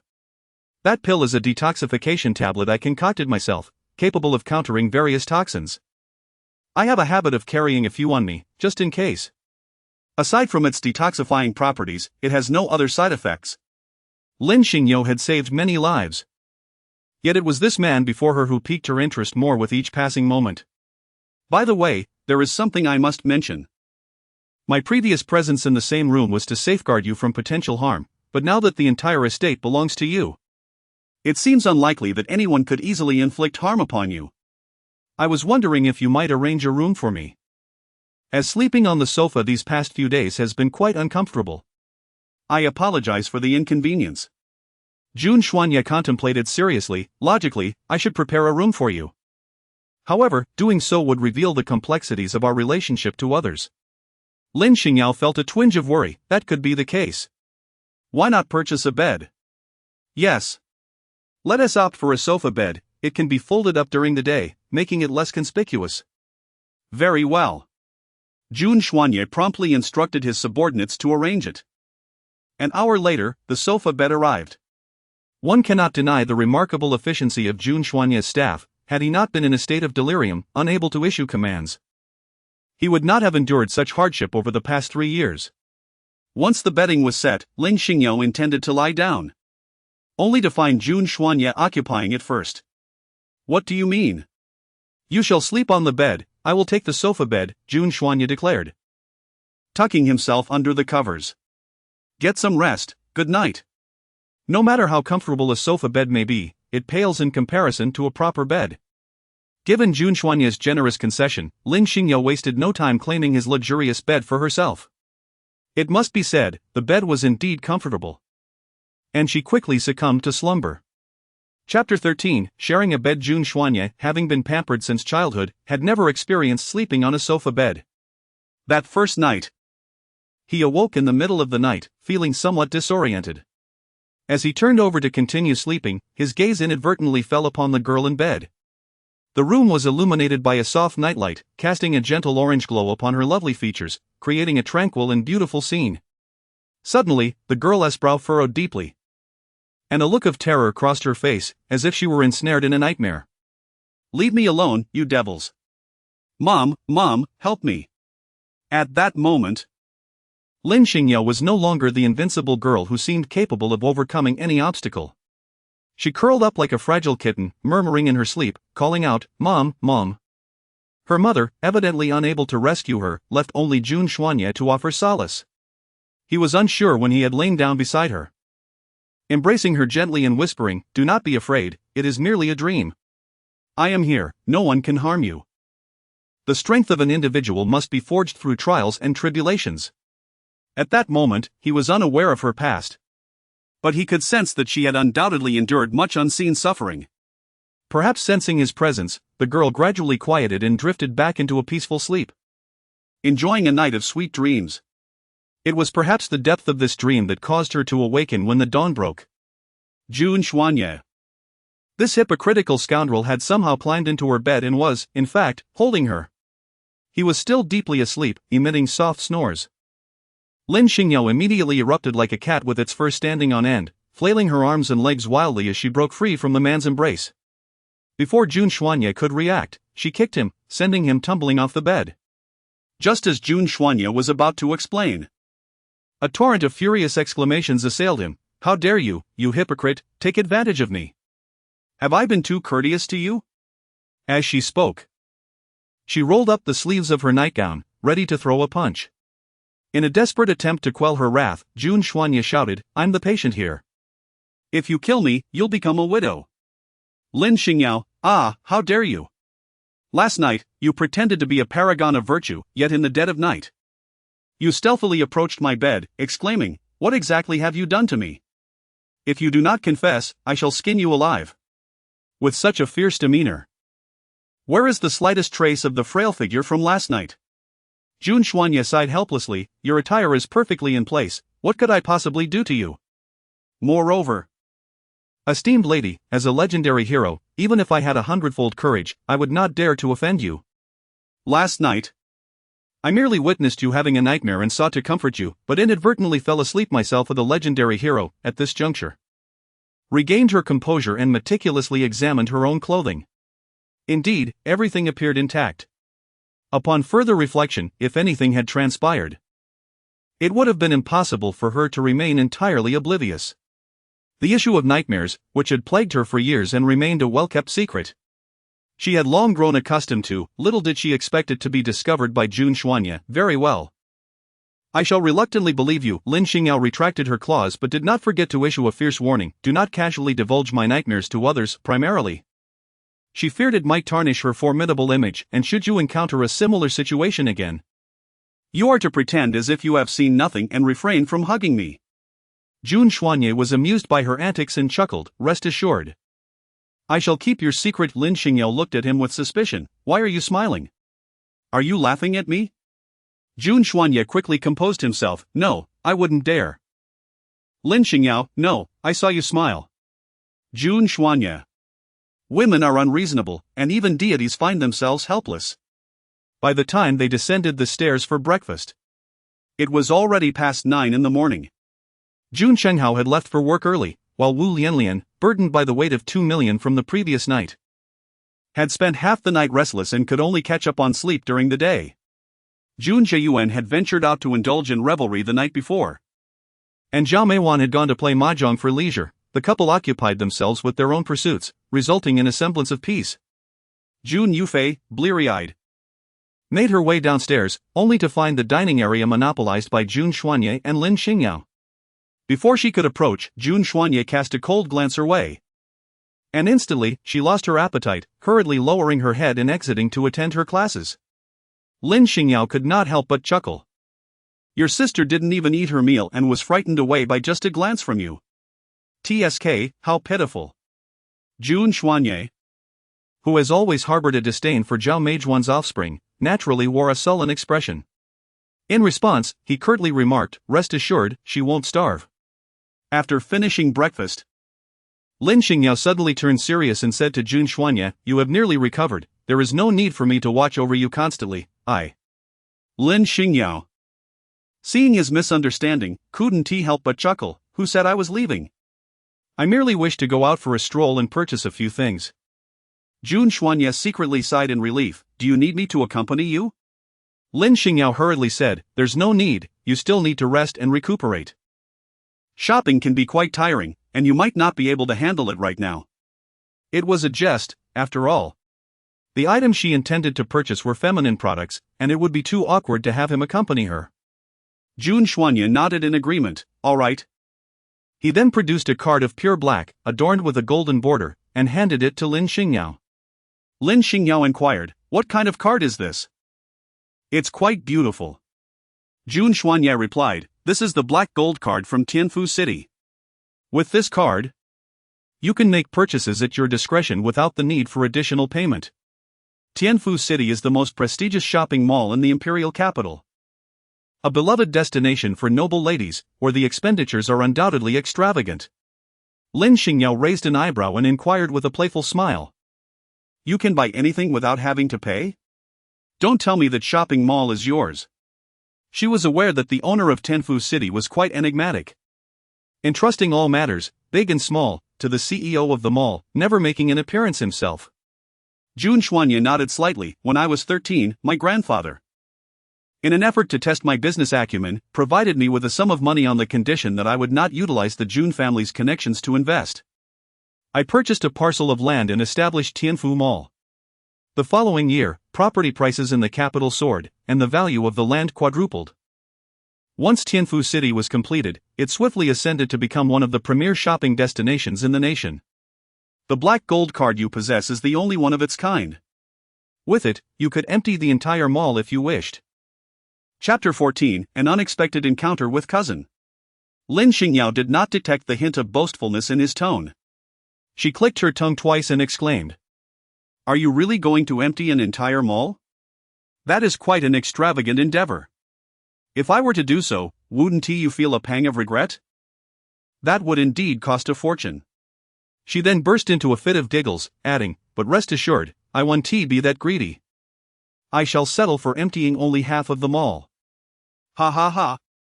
With that, she took her card and hummed a cheerful tune as she departed. Jun Xuanya watched her retreating figure, and a trace of a smile appeared on his once icy visage. She is truly easy to amuse. Lin Xingyao had no intention of emptying the shopping mall. Her primary concern was the lack of space to store her belongings, which would be quite troublesome. Over the years, she had lived a transient life, wandering across various corners of the world for her missions. While she had amassed a considerable amount of money, she only purchased physical items as necessary, refraining from excessive acquisitions. Today, her main objective was to acquire some clothing. The Lin family had provided her with numerous garments, but most were of inferior quality and unwearable. Although Zhao Meiwan had initially sent a few bags of clothes, very few were to her liking, and there were no undergarments. Lin Xingyao strolled through the mall, first visiting a hair salon to style her hair. With a subtle trim of her bangs, she emerged with a renewed appearance, exuding an elevated charm, no longer appearing dowdy, but rather resembling a fresh-faced university student. After perfecting her hairstyle, she proceeded to the clothing section on the third floor. As she wandered, her gaze was suddenly captivated by a stunning set of black lingerie displayed in a window. The lingerie was particularly unique, especially the bra, which was designed in the shape of a butterfly. Lin Xingyao was instantly enamored.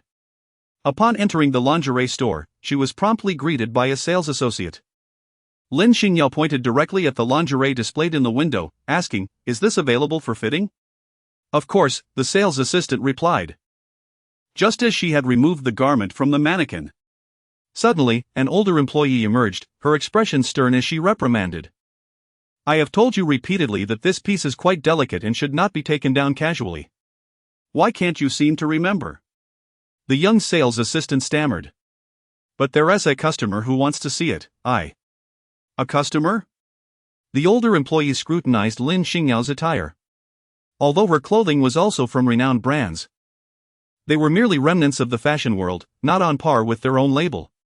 Her tone became more condescending as she said, Miss, this is a limited edition piece from our brand, with only this single set available worldwide. The price is, of course, substantial. Are you certain you wish to proceed with the purchase? Lin Xingyao remarked, I have neither examined nor tried it on, how can I ascertain whether to make a purchase? Apologies, but all other styles are available for fitting, except for this particular one which requires a purchase to try on. Your staff member mentioned earlier that trying it on was permissible. She is new and unfamiliar with the regulations. As the store manager, I assert that trying it on is not allowed. Lin Xingyao's intentions were unmistakably to create trouble. After all, she was merely a store manager. Yet she carried herself with the airs of a high-ranking official. "Very well, I shall proceed with my purchase." The store manager was taken aback and her tone shifted. "Ah. Are you truly intending to buy? This set is priced at 580,000. Are you certain?" "Indeed," Lin Xingyao replied. She had a peculiar trait. When it came to spending money, she was indifferent to the cost. Even without a black card, she was more than capable of affording it. The manager, elated, promptly pushed the junior staff aside and said, "Excellent, please come this way to complete your payment." This transaction would yield a substantial commission. Such high-end luxury goods attracted a limited clientele, making sales a rare occurrence. This particular sale was the most expensive item in the store. Yet, Lin Xingyao interjected, "I apologize. But I do not particularly like you.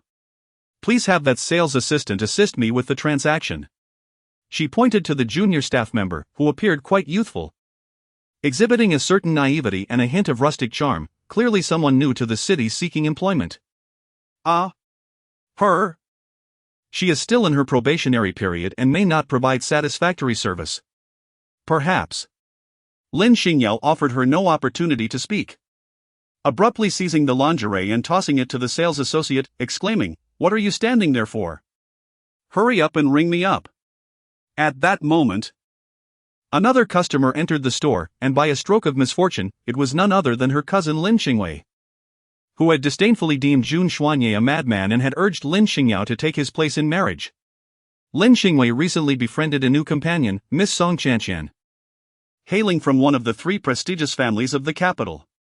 With the support of Song Chanqian, Lin Xingwei has just begun to penetrate the elite circles of the capital and is even contemplating relocating her family there. "Ah, Chanqian, look. Isn't this the limited edition lingerie we saw in the magazine yesterday? The actual piece is even more exquisite than in the photos." Lin Xingwei exclaimed as she eagerly snatched the set of lingerie from the sales assistant's hands. However, her excitement dwindled upon glancing at the price tag. The Lin family, being merely a family of ordinary affluent merchants, could not afford such an extravagant purchase. Song Chanqian, too, had developed an interest in the lingerie but felt slightly disheartened upon seeing the price. As an illegitimate daughter with a lowly status within the Song family, her monthly allowance was a mere 600,000, making it somewhat extravagant to spend nearly an entire month's allowance on a single piece of lingerie.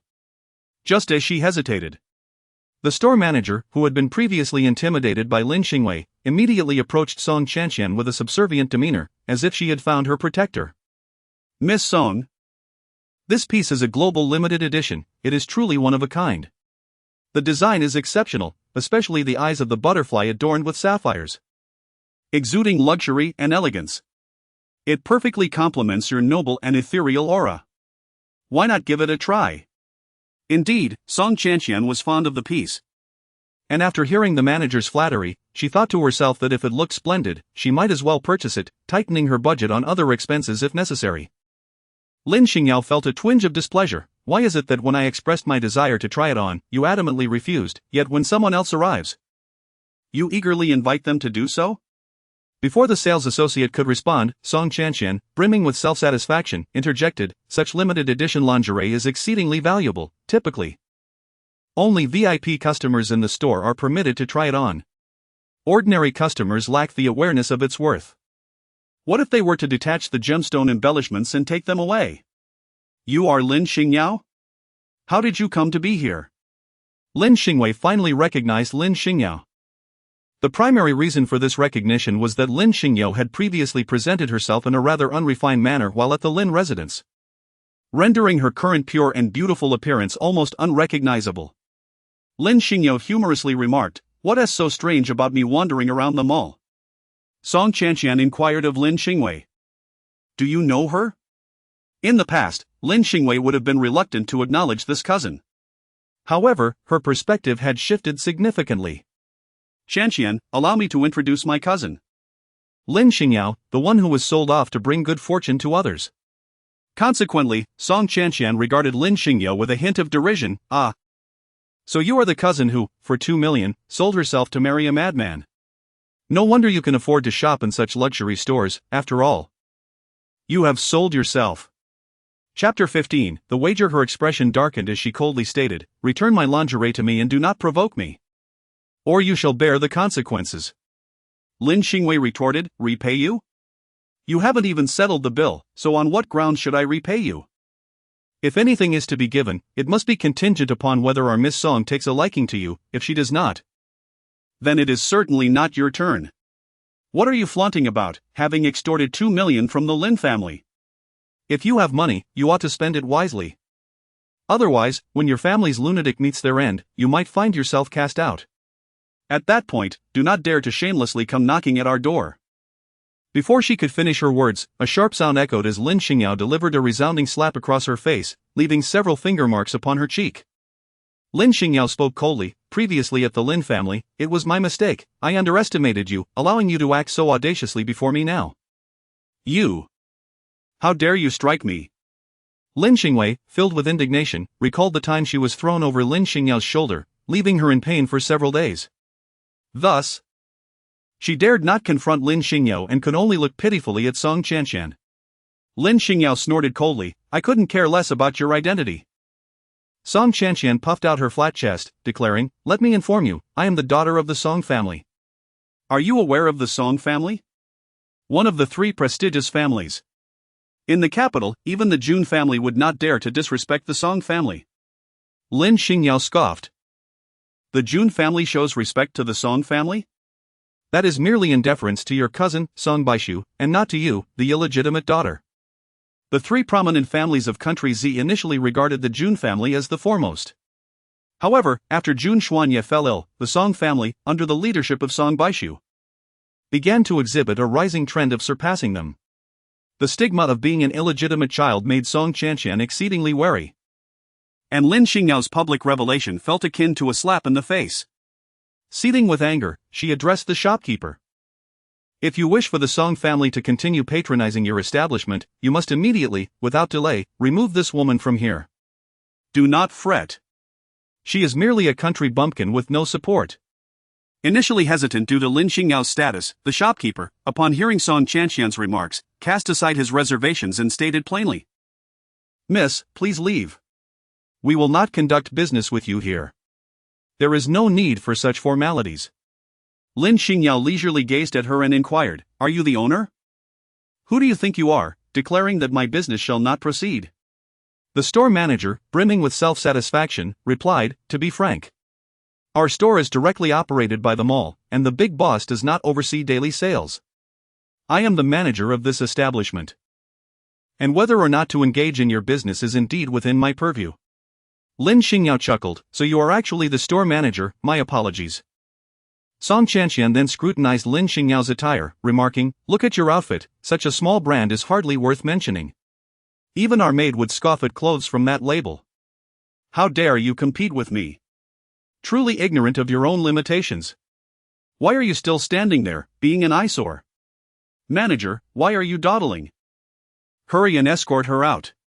The manager, taken aback, was about to intervene when Lin Xingyao shot her a fierce glance, causing him to flinch.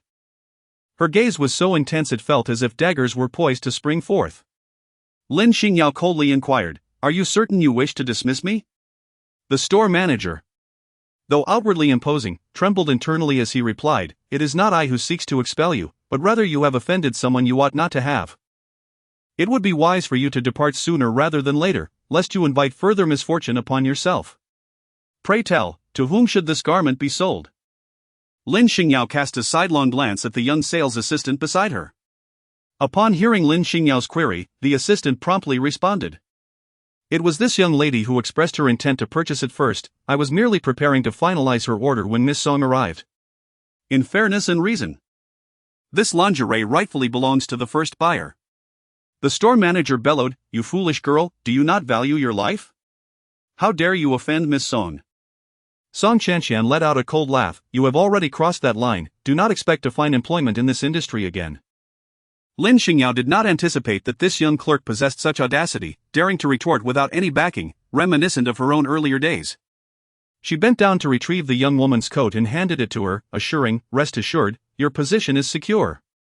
With a playful glint in her eyes, She smiled at Song Chanxian, saying, "You mentioned that this young lady wouldn't find work in the industry, correct? How about we make a wager? I bet that not only will she keep her job today, but she will also be appointed the manager of this establishment." The manager scoffed. "Who do you think you are to make such presumptuous claims?" Song Chanxian chuckled in response. "All right, shall we set a 10-minute time limit for this wager?" I must admit, she has grown cautious, realizing that, regardless of the outcome, the manager is still under her authority, and dismissing a mere clerk would be exceedingly simple. Chapter 16, Bullying the Boss Lady? Lin Xingyao, unfazed, smiled and responded, "Since we are to wager, we certainly cannot do so without a stake, can we?" As she spoke, she subtly adjusted the floral hairpin adorning her head and recorded the terms of the bet to ensure that no one could renege. Song Qianxian, who was utterly convinced of her inevitable victory, could hardly contain her excitement at the prospect of seeing Lin Xingyao humiliated. Thus, she devised a rather cruel wager. How about this? The loser must stroll through the mall clad only in their undergarments. What do you say? Lin Xingyao slightly furrowed her brows, expressing her discontent. Isn't this inappropriate? In public, it is quite an eyesore. Song Chanxian, sensing Lin Xingyao's hesitation, provocatively challenged her. What's the matter? Are you afraid? If so, you could always crawl out of the mall like a dog. Lin Xingyao scoffed lightly. Very well, it's a deal. I hope Miss Song does not come to regret this. The one who ought to regret is you. Song Chanxian immediately shot a glance at the manager. The manager approached the young clerk and arrogantly stated, "You may leave." With just a word from the manager, the probationary employee could easily be dismissed. The young clerk huffed. Those who rely on their power only bully us new employees. If I must go, then so be it. What's so impressive about that? Just as she was about to leave, Lin Xingyao called out to her, "It hasn't even been 10 minutes, why are you in such a hurry to leave? Why not wait a little longer? Perhaps you might truly become the manager one day." Upon hearing this, the three bystanders burst into laughter. Lin Xingyao allowed them to revel in their triumph as she took out her phone and dialed Jun Xuanye. "Are you busy?" On the other end of the line, Jun Xuanye, who was engaged in a video conference with former subordinates, swiftly closed his laptop. "I'm resting, not busy."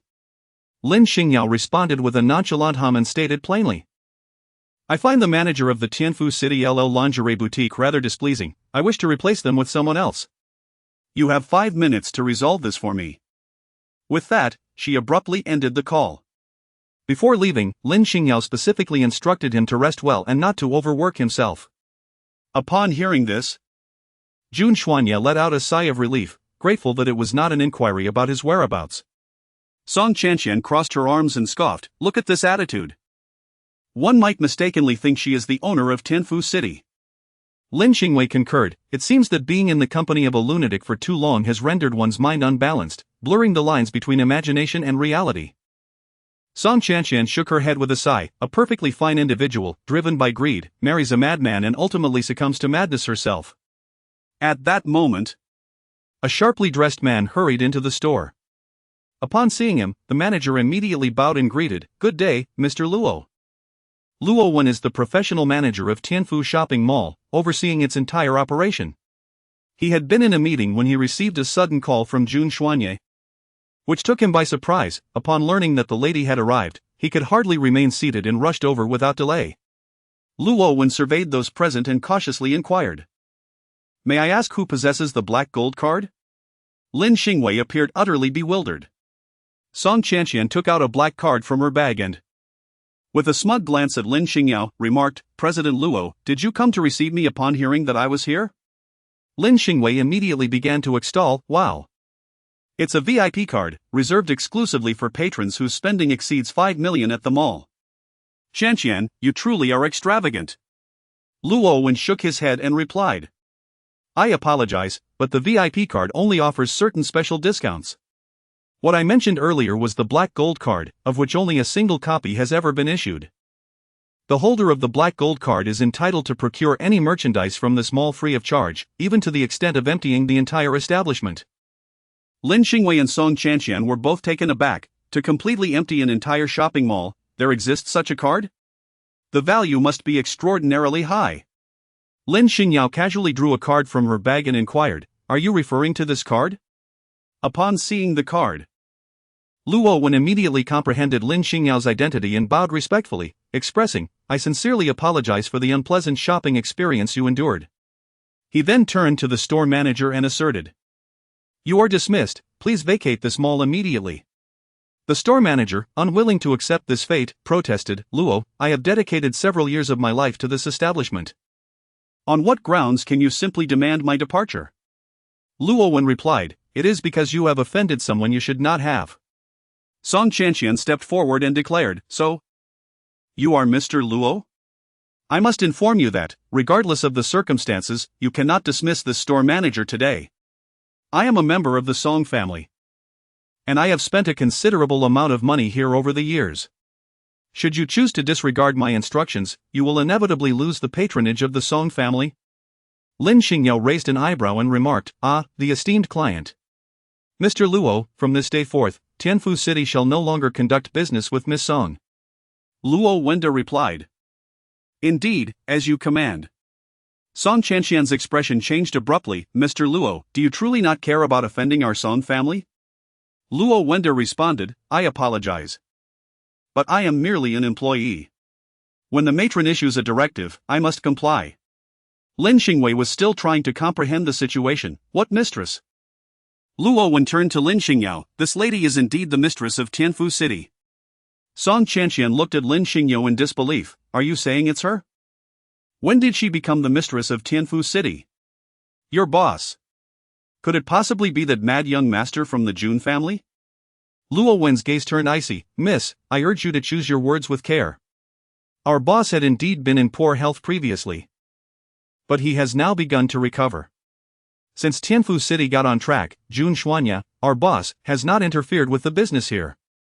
No one in the outside world is aware that this is his property, and today he publicly revealed his identity for the sake of his wife. It is utterly audacious for these individuals to challenge our boss's wife without understanding the gravity of the situation." "Recovering? Is that truly the case?" Lin Xingwei was taken aback. She had never heard of a madman recovering. Luo Wen was already weary of wasting words on these ignorant women, and turned respectfully to Lin Xingyao. "Madam, if you have any instructions, please feel free to speak." Lin Xingyao pointed to the dazed young clerk beside her, saying, "This girl pleases my eye. Let her be the manager of this establishment from now on." There seemed to be nothing more to discuss, as my primary purpose here was to shop, without any intention of causing a commotion. Fortunately, Jun Xuanye did not disappoint her. Song Chanqian, having realized she could gain nothing, glared furiously at Lin Xingyao before turning to leave. Lin Xingyao obstructed the path, and Miss Song seemed to have forgotten the wager made earlier. The terms were clear: the loser must don lingerie and stroll through the shopping mall. This was a proposal of her own making. I must admit, I found this bet rather excessive, but since Miss Song was insistent, I refrained from further comment. Chapter 17, If I were to deceive you, what could you possibly do? Song Chanqian was so enraged that her eyes nearly bulged from their sockets. "Do not take advantage of me too much." Lin Xingyao gently blew away the non-existent dust from her nails, proclaiming, "If I were to deceive you, what could you possibly do about it? This world is inherently a realm of the survival of the fittest. Some individuals, if not decisively subdued, will invariably rise again." Vile creature. Song Chanqian, consumed by rage, raised her hand intending to strike Lin Xingyao. Yet, in a twist of fate, she found herself on the receiving end of a blow, enduring the utmost humiliation of being compelled to strike herself with her own hand.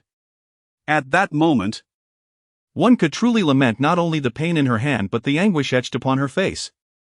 Upon witnessing this, Lin Xingwei was thoroughly frightened and stammeringly urged, "Lin Xingyao, you must stop. She is a young lady of the Song family, and even the Jun family ought not to offend the Song family." Lin Xingyao remarked, "What? Do you wish to bear her punishment?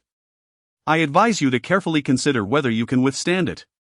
Lin Xingwei immediately fell silent. Lin Xingyao smiled sweetly at Song Chanqian and said, "In truth, I also believe that wearing lingerie out in public is rather inappropriate."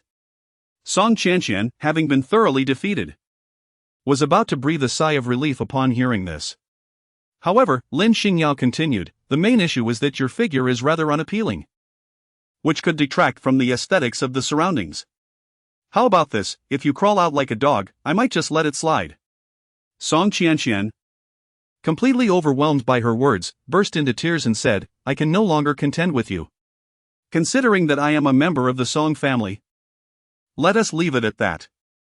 Lin Xingyao retorted, if I were the one to lose today, would you spare me out of consideration for my ties to the Jun family? I think not. You would merely perceive my husband as a madman, ineffectual and lacking support. In the same vein, who stands behind you? Song Baishu? This statement struck a nerve with Song Qianqian. If she were Song Baishu's biological sister, it would be a different matter altogether. However, she is merely a cousin, one who does not command much attention. As a young lady of the Song family, she has only been able to act arrogantly and intimidate the weak, always preying on the vulnerable. Who could have imagined that today she would find herself confronting a wolf in sheep's clothing? It is all Lin Xingwei's fault for misleading her. With this thought, Song Qianqian hurriedly said, regardless, I am still a daughter of the Song family, and my reputation is at stake. How about this? She turned to Lin Xingwei and suggested, let her take my place and crawl out. Lin Xingwei is quite sycophantic. But that does not imply she is willing to play the role of a dog. In that moment, she became infuriated. Qianqian, it was you who insisted on establishing this wager, why should I bear the consequences on your behalf? Ah, the legendary plastic sisters? Lin Xingyao shook her head in disappointment. You are aware that Lin Xingwei is my cousin. No matter what, I cannot allow my family to be embarrassed, can I? Upon hearing this, Lin Xingwei initially felt a sense of gratitude. However, upon observing the cunning glint in Lin Xingyao's eyes, she quickly realized, Lin Xingyao, were you being deliberate? Intentionally allowing Song Qianqian to attribute the blame to me? Lin Xingyao paid her no heed, carelessly tossing Song Qianqian to the ground. Are you going to crawl or not? I lack the patience for this. If you don't move, I won't hold back. Ultimately, with tears streaming down her face, Song Qianqian crawled out of the LL boutique. Once free from Lin Xingyao's grasp at the entrance, she bolted away, yet not without drawing the attention of many onlookers, some even recording the spectacle, truly a humiliating ordeal. You are too ruthless. Lin Xingyao, we shall see about this. Lin Xingwei spat out a fierce retort before hastily fleeing. However, the enmity between her and Song Qianqian had been firmly established. What was once a hopeful entrance into the elite circle of the capital now seemed utterly futile, potentially bringing considerable trouble to their families. Lin Xingyao shook her clothes and turned to the dazed young clerk beside her, saying, What are you standing there gaping for? Aren't you going to help me wrap up the clothes? Don't you want your commission, new store manager? The clerk snapped back to reality, utterly astonished by her boldness, even revealing a hint of her hometown dialect. As for the ousted former manager, she was rendered speechless. Initially, she feared she would also face repercussions, but to her surprise, Lin Xingyao didn't even spare her a glance as she exited the store. Such a minor character was hardly worth her attention. Noticing Jun Xuanya leisurely seated in a rocking chair, basking in the sunset, she felt a sense of satisfaction, as if he were a patient embracing his condition. With a contented smile, she casually tossed the shopping bag onto the foot of the bed and went to remove her makeup and wash her face. In reality, Jun Xuanya had spent the entire day in video conferences. After lying idle for 3 years, he had squandered an abundance of time and opportunities. Now, feeling his health improving, he was nonetheless compelled to continue resting at home due to Lin Xingyao's insistence on his recuperation. Lin Xingyao's altercation with the Song family in the shopping mall had reached Jun Xuanya's ears through Luo Wen's recounting. He was not particularly concerned about offending the Song family. Rather, he was intrigued by what kind of attire could provoke such a fierce reaction from a woman as proud and fierce as a little wildcat. His gaze happened to sweep over to the end of the bed, where he spotted the LL packaging bag. Most of the brand counters in Tianfu City were under Jun Xuanya's name, and with so many, he could hardly keep track. If it weren't for Lin Xingyao today, he might not have even remembered that there was an LL counter in Tianfu City. As for what LL sold, it was a jest, as a straightforward man. It was a feat for him to remember a few menswear brands, let alone concern himself with LL. However, in this moment of boredom, he found himself suddenly curious. Is this it? He casually picked up the packaging bag, but before he could take a closer look, Lin Xingyao emerged from the bathroom, exclaiming, "What are you doing with my things?" Jun Xuanye's hand trembled, causing the bag to tumble to the floor. And the black bra adorned with jewels landed squarely on his slipper, glinting beautifully in the evening sunlight. Having never been oblivious to such matters, he felt an immediate wave of embarrassment and hastily explained, "I was just curious if you had brought me a gift and accidentally picked it up." "You have no worries about food or clothing at home, what gift could you possibly want?" Lin Xingyao retorted, feeling a bit awkward herself. Yet she was who she was, no matter how embarrassing, she could not let it show. Clearing her throat, she feigned calmness as she picked up the bra, turning to retreat to the dressing room to conceal it. Just then, a teasing chuckle rang out from behind her. "It is indeed quite beautiful, worthy of being snatched up." Lin Xingyao. What on earth? That night, as Jun Xuanye closed his eyes, the image of that exquisite black corset involuntarily surfaced in his mind. So much so that in his dreams, he found himself envisioning Lin Xingyao adorned in the corset, exuding an air of captivating allure. Chapter 18, Jun Xuanye's White Moonlight. However, the dream soon shifted, unveiling a foreign and unfamiliar maritime expanse. A band of armed pirates assailed the grand vessel on which Jun Xuanye stood. And amidst a hail of bullets, his bodyguards fell one by one. In this moment of peril, a young girl clad in camouflage and wielding a weapon descended as if sent by the heavens, effortlessly dispatching the merciless brigands with her agile prowess, accompanied by several subordinates. How audacious to venture here with such a small contingent! Do they comprehend the dangers that lurk? The girl's face was obscured by a thick layer of camouflage. Yet Jun Xuanye could still discern the imperious smirk that graced her lips. In light of their shared nationality, she consented to escort them for a while, allowing Jun Xuanye the rare opportunity to spend a fleeting 3 days in her company. In that instant, a profound respect surged within Jun Xuanye's heart. Yet, her identity remained shrouded in mystery. He was oblivious to her true name and age, all he knew was her codename, Spirit Fox. 3 days later, as the colossal ship docked, he turned around, only to find that she had vanished without a trace, as enigmatic as her arrival. She had dissolved like a droplet of water into the vast ocean, pursuing the ambitions that resided within her heart. "Yao Yao, wake up!" He intended to rouse her. Yet unexpectedly, she clutched him tightly, as if he were a lifeline, softly murmuring, "Take me away, I'm afraid." Upon hearing this, Zhang Xuemei's face turned pale with anger. "This ingrate dares to treat you this way? My dear daughter, do not weep. Tomorrow, I shall confront her at the Jun family to settle the score." Lin Youchun's focus lies elsewhere. Wei, are you suggesting that Jun Xuanye has recovered?" Zhang Xuemei then chimed in, "Indeed, how did he suddenly regain his health?" I have never heard of someone suffering from a mental illness being able to recover so completely. Lin Youchun pondered for a long moment and said, "There is no need for excessive speculation. Tomorrow we shall pay a visit to the Jun family. I am her uncle. And now I am also an uncle to Jun Xuanye, making us legitimate relatives of the Jun family. If Jun Xuanye has truly regained his senses, we may reap some benefits. With the Jun family as our formidable ally, can the Lin family not establish a firm foothold in the capital in the future?" He then cautioned Lin Xingwei, "When we go tomorrow, remember not to make a scene, and maintain a good relationship with your cousin." The following morning, Jun Xuanye was once again unceremoniously kicked out of bed, accompanied by a torrent of accusations. Jun Xuanye, you despicable scoundrel, you are not a man of your word." "I? What do you mean I?" he retorted. "You sneak into my bed at midnight and still have the audacity to complain? Have I been too courteous to you? You have become so bold as to bully me, your own aunt." Jun Xuanye found himself at a loss for words, yet fortunately, he had prepared in advance.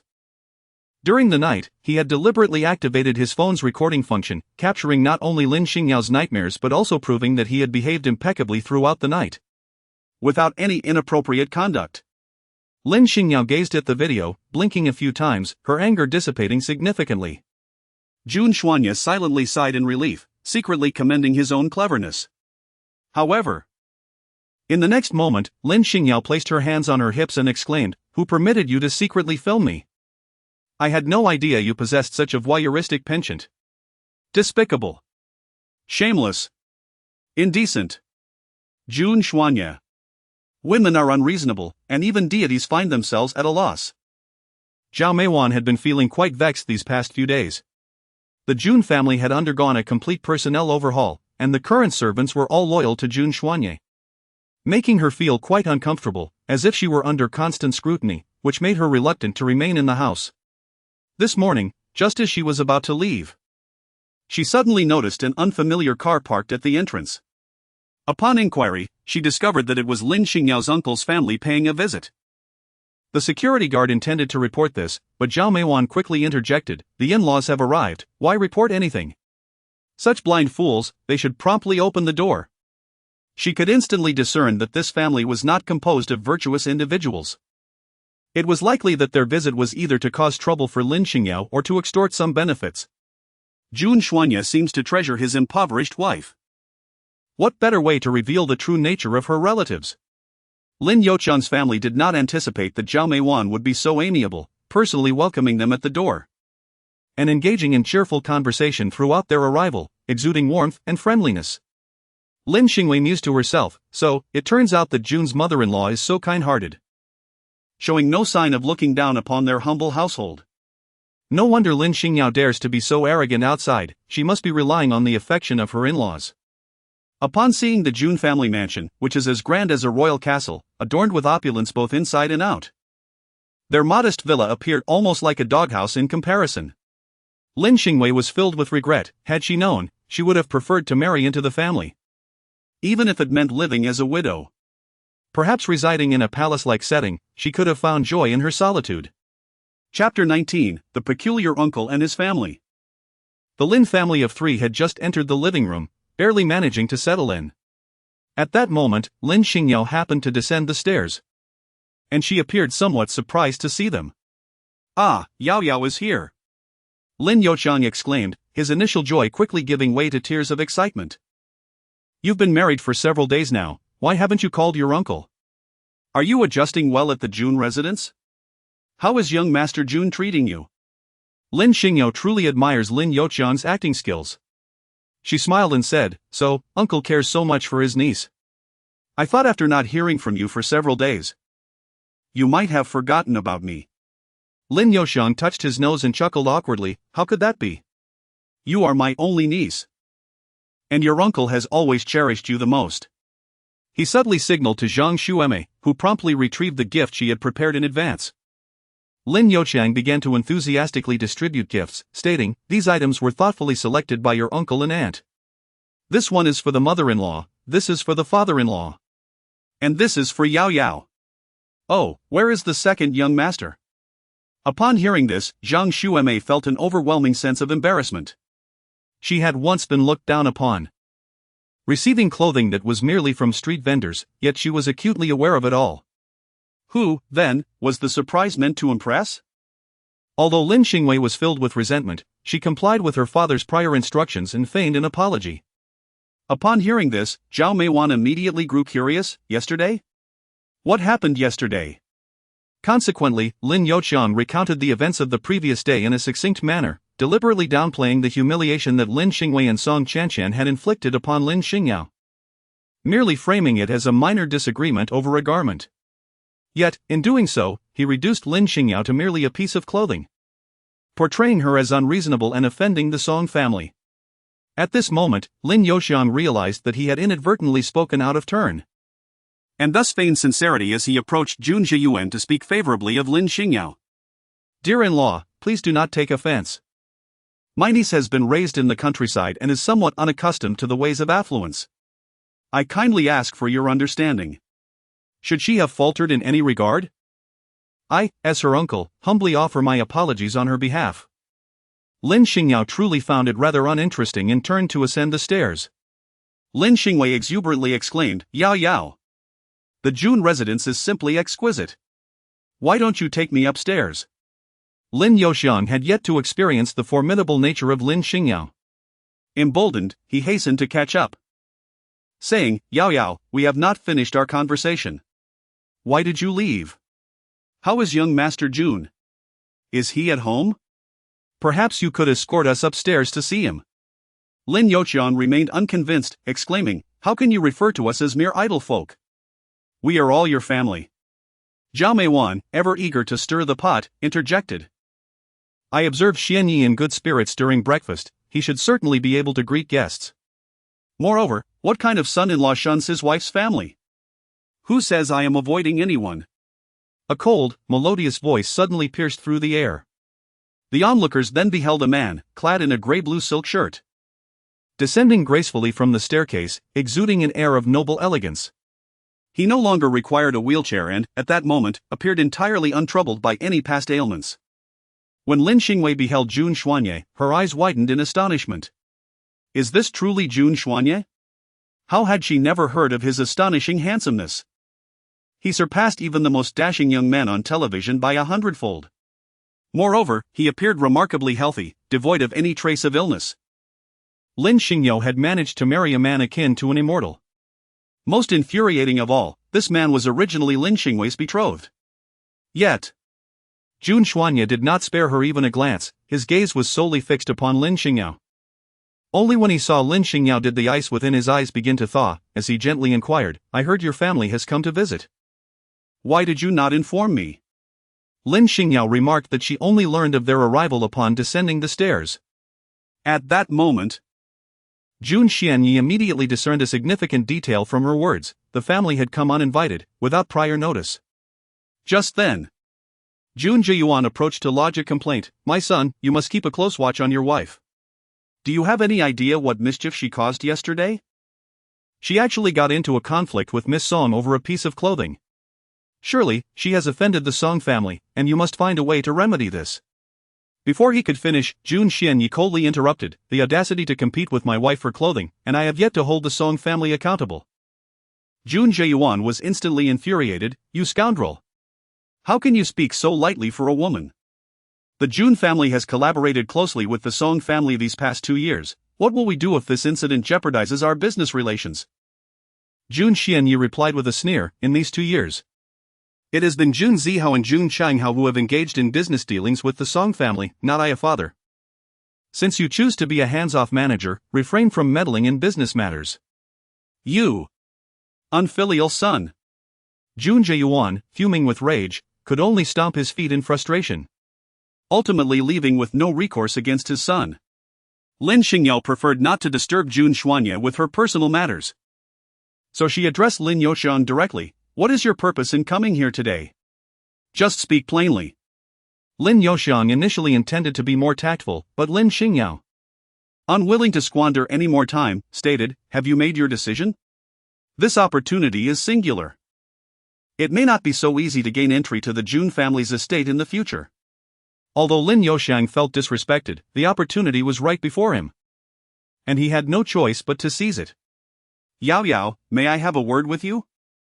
Chapter 20, Uncle seeks 1 billion. Jun Xuanye was about to take his leave when Zhang Xueme called out to him enthusiastically, is this the son-in-law? My! He is indeed a remarkably handsome young man. Yao Yao is truly fortunate. She gestured for him to sit down. Our Yao Yao adored chatting with me when she was little. But now that she has grown, her temperament and character have changed. She cleverly brought up Lin Xingyao's childhood memories to pique Jun Xuanye's interest. As anticipated, he took a seat.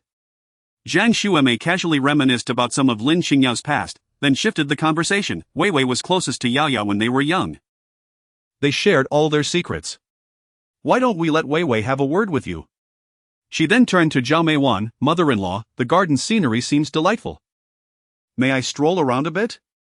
Upon seeing Jun Xuanye, Zhang Xueme was filled with regret. The Jun family was a grand household, and Jun Xuanye appeared to be a perfectly normal person. Had she known earlier, she would not have let her daughter Lin Xingyao marry in such a manner. Blinded by foolishness. Now, that wild girl had transformed into a phoenix, hardly acknowledging them.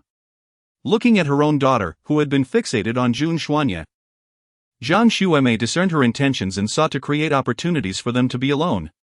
In her view, if Jun Xuanye could be attracted to such a wild girl, his standards must not be too high. Her daughter was so outstanding that if he spent time with her, he would surely develop feelings. Zhao Meiwan had also sensed the unspoken thoughts of the mother and daughter. She deliberately aimed to trouble Lin Xingyao, lowering herself to accompany Zhang Xueme in the garden. Once the living room was left with only Jun Xuanye and Lin Xingyao, she scooted closer to him. Today, she had specially applied a newly purchased perfume, known for its intense scent that reportedly incited excitement in men. Jun Xuanye indeed caught a whiff of her fragrance and found it quite unpleasant, pondering, what a strange woman. Is she masking an odor with so much perfume? Lin Xingyao also wears perfume, yet hers is subtle and ethereal, reminiscent of a gentle spring breeze that envelopes one in its refreshing embrace. Lin Xingyao took the initiative to inquire, how is Yao Yao treating you? Her temperament can be rather volatile, so do not take her words too seriously. Jun Xuanye replied, not at all, she is quite gentle. The only exception is in the mornings when she experiences a bit of morning grumpiness, which results in her kicking me out of bed. Lin Xingyao remarked that she had grown up in the mountains, lacking worldly experience and exhibiting somewhat uncouth behavior. Jun Xuanye furrowed his brow and replied, is that so? Upon witnessing his reaction, Lin Xingyao mistakenly believed that Lin Xingyao was deliberately feigning in his presence. Very well, if you wish to play act, I shall unveil your faade. Revealing your true character to Jun Xuanye. She deliberately leaned in closer, stating, Yao Yao possesses a wild temperament and a rather irritable disposition, in her youth. She would even engage in brawls with boys. Unlike me, who has always been genteel. Jun Xuanye pondered this, surely that boy must have been particularly deserving of a beating. However, it was not merely that, she has always been domineering, often bullying others without cause. On one occasion, she even assaulted a younger child simply for casting a furtive glance in her direction. Lin Xingyao sought to tarnish Lin Xingyao's reputation, fabricating numerous falsehoods about her misdeeds, bullying classmates at school, defying teachers, causing elderly women to weep, and robbing beggars. She rambled on endlessly. In conclusion, she drew a comparison to herself. Unlike me, I was raised under strict parental guidance. My parents enrolled me in the finest schools in Rongqing, and I have pursued numerous artistic endeavors, such as piano and tea artistry. By the way, I excel at brewing tea. You should come by sometime to sample my tea. I'm sorry, but I do not enjoy green tea, Jun Xuanye interjected coldly, catching Lin Xingyao off guard. She foolishly inquired, did I say I only brew green tea? Jun Xuanye retorted with a question of his own, did you not claim that Yao Yao grew up in the mountains? How, then? Are you aware of so many details about her? Lin Xingyao, caught off guard by her own slip, quickly replied, what I meant was events prior to her turning 10. She lived in the city until then, but later went missing and was taken in by a family in the mountains, hence her upbringing there. My father has searched far and wide for her over the years, enduring much hardship in the process. She went missing? Lin Xingyao kept her past shrouded in secrecy, rarely speaking of it. It was only at this moment that Jun Xuanye became aware of these matters. Lin Xingyao remarked, indeed. She has a wild temperament and cannot remain still at home, she delights in wandering about. Even at such a tender age, she revels in the company of boys. Her parents, while alive, struggled to keep her in check, and after their passing, there was no one left to guide her. Later, she went missing, allegedly lured away by a boy. Lin Xingyao felt a moment of embarrassment and hurried to remedy the situation. It is my father who has been sending people to search for her. Jun Xuanye, not a fool, could easily discern the truth. He let out a cold sneer, choosing not to expose her deception, curious to see what further fabrications she would concoct. At this juncture, Lin Xingyao feigned shyness, lowering her head. In fact, you were meant to be married to me. Jun Xuanye narrowed his eyes, a hint of dangerous glimmer flickering within his icy gaze. I see. Lin Xingyao did not notice the change in his gaze and feigned a delicate pout as she said, Brother Xianyi? May I address you in such a manner? It must be quite a burden to have taken a wife like Yao Yao. She is so fierce and uncultured. Unlike me, I can only feel sympathy for you, dear brother. In the living room on the second floor, Lin Xingyao sat with her arms crossed on the sofa and said to Lin Youcheng, speak your mind, do not squander our time. Lin Youcheng sat down with a smile, since we are all family, I shall not beat around the bush. My company is in debt to the bank and the deadline is approaching. However, there have been issues with the project, and I am unable to repay it for the time being. The Jun family has an abundance of wealth, could you lend me 100 million for a short while? To the Jun family, it is merely a trifling sum. Lin Xingyao chuckled softly, but why should I lend it to you? Chapter 21, Familial Bonds Wrapped in Schemes. I hold no interest. Lin Yongxiang, with a bold demeanor, declared, "Are we not family?" When relatives encounter difficulties, it is only natural to lend each other a helping hand. Yao Yao, do not forget, if it were not for our Lin family, how could you have wed into the Jun family? Lin Xingyao sneered, what project has encountered issues? Is it not due to your excessive gambling losses while away, leading you to siphon funds from the project to cover your debts, ultimately resulting in your inability to repay the loan? When the engagement with the Jun family was established, they generously contributed. Yet, upon discovering that Jun Xuanye is a madman, you hesitated to back out for fear of offending the Jun family, thus casting me as the scapegoat. Am I mistaken? You. How could you possibly know so much? Lin Yongxiang was utterly astonished that Lin Xingyao had uncovered such truths. The matter of his gambling losses was something even his wife was unaware of, otherwise, it would have undoubtedly led to a divorce. Lin Xingyao remarked, given your trivial matters, isn't it quite simple to ascertain? Initially, I intended to refrain from demanding the dowry from the Jun family, considering your business was already in a precarious state. Yet, here you are, emboldened by my recent prosperity, shamelessly appearing at my doorstep and audaciously requesting $1 billion. Pray tell, from whence do you derive such audacity? Lin Yongxiang exclaimed in anger, you ungrateful girl.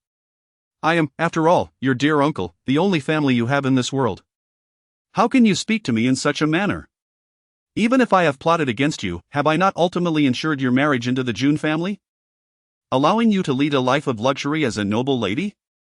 Lin Xingyao scoffed. It is solely out of consideration for the fact that you and my father share the same mother that I am willing to listen to your trivialities today. If you and your companions can behave and refrain from causing disturbances in my presence, I shall not trouble you. However, should you fail to comply, do not blame me for my lack of courtesy. Lin Yongxiang never anticipated that the seemingly weak and easily intimidated wild girl from a few days ago could transform into this. However, since he dared to come knocking for a staggering sum of 100 million, he must have been well prepared. Ah, indeed.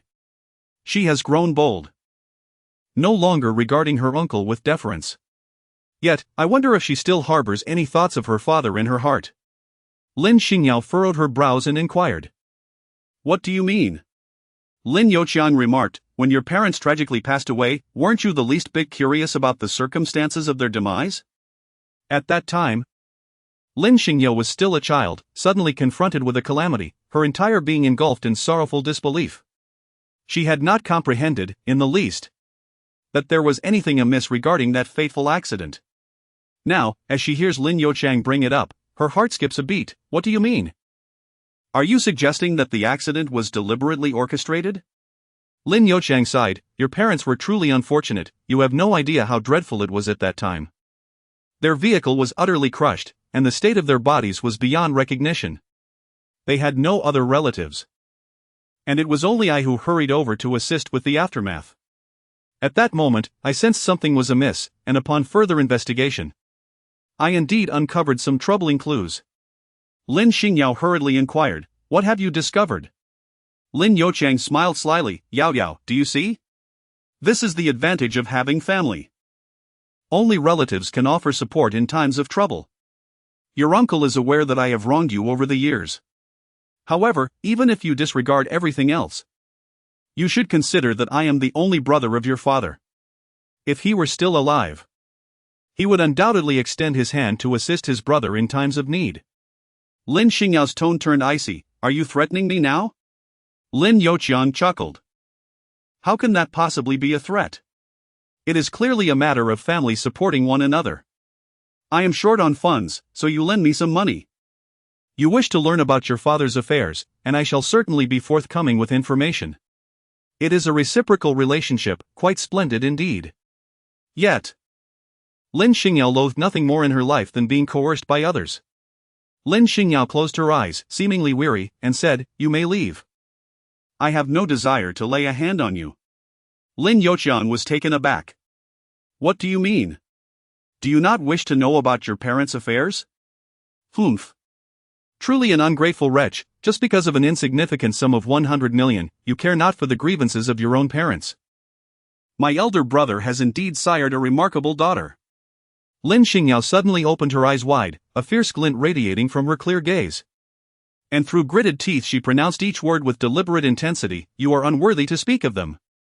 Lin Youxiang felt a pang of anxiety under her piercing gaze. Yet, he was resolute in his intention to extort money from his niece, continuing to provoke her with words, "I am unworthy to mention them, but do you deserve to? You unfilial daughter, fully aware that there are hidden truths behind their demise, yet you remain indifferent. Your parents, should they know from beyond the grave, would surely be restless.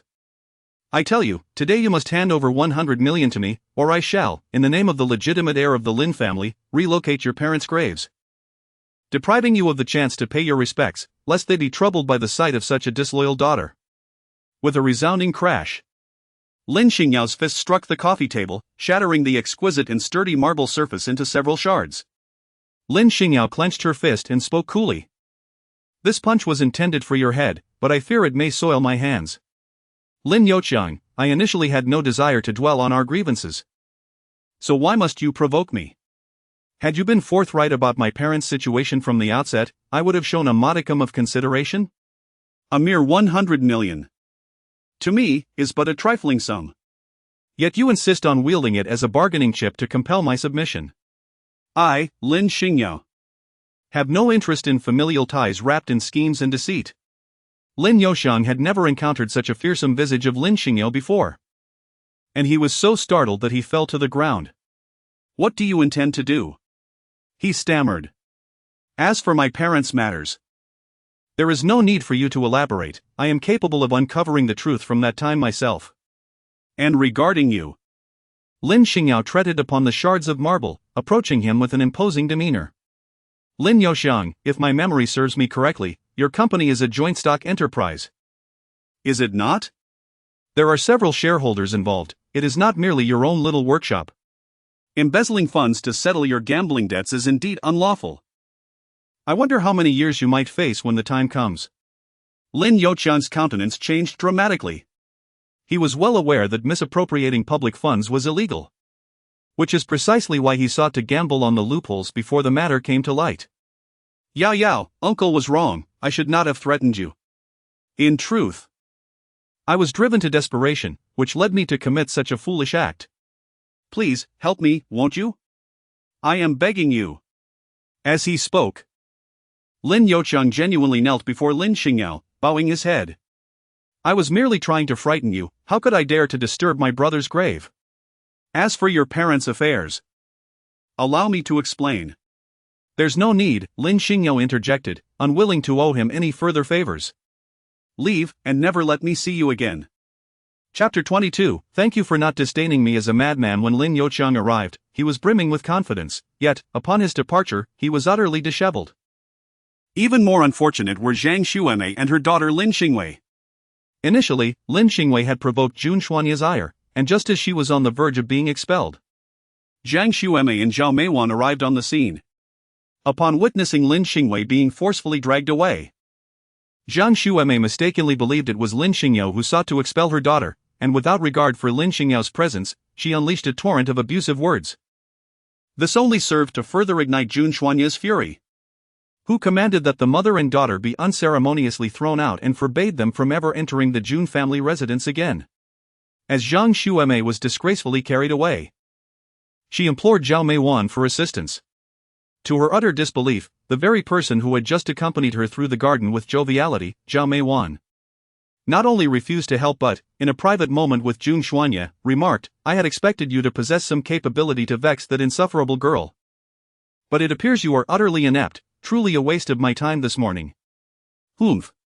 After expelling the Lin family, Zhao Meiwan departed in a huff, leaving the Jun residence in a state of tranquility once more. Upon turning around and encountering Lin Xingyao descending the stairs, Jun Xuanye remarked, "You need not maintain any relations with that cousin of yours. She will only spread slander against you. It is best to keep such relatives at a distance. You won't mind my expelling them, will you?" "I do mind." Lin Xingyao feigned anger, declaring, "It is too lenient to simply throw them out. Had it been me, I would have first locked the door and unleashed the dogs to frighten them thoroughly before casting them out." Jun Xuanye smiled, "Very well. We shall keep a few ferocious dogs at home, let us see who dares to displease us." This remark elicited a peal of laughter from Lin Xingyao, dispelling the earlier discontent caused by Lin Youqian's actions. After her laughter subsided, she inquired of Jun Xuanya, "Aside from slandering me, what else did she say? Did she claim she is your legitimate fiancée while I am merely an impostor?" The recollection of sitting on the same sofa as Lin Xingyao made Jun Xuanya feel nauseated, prompting him to summon a servant in order, remove that sofa from the living room and dispose of it. Turning back to Lin Xingyao, he earnestly expressed, "I am genuinely grateful that you are the one who married into this family. Thank you for not rejecting me, a madman.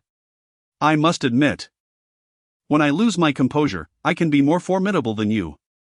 After Lin Xingyao finished her words, she ascended the stairs to retrieve her bag, exuding an air of someone preparing to depart.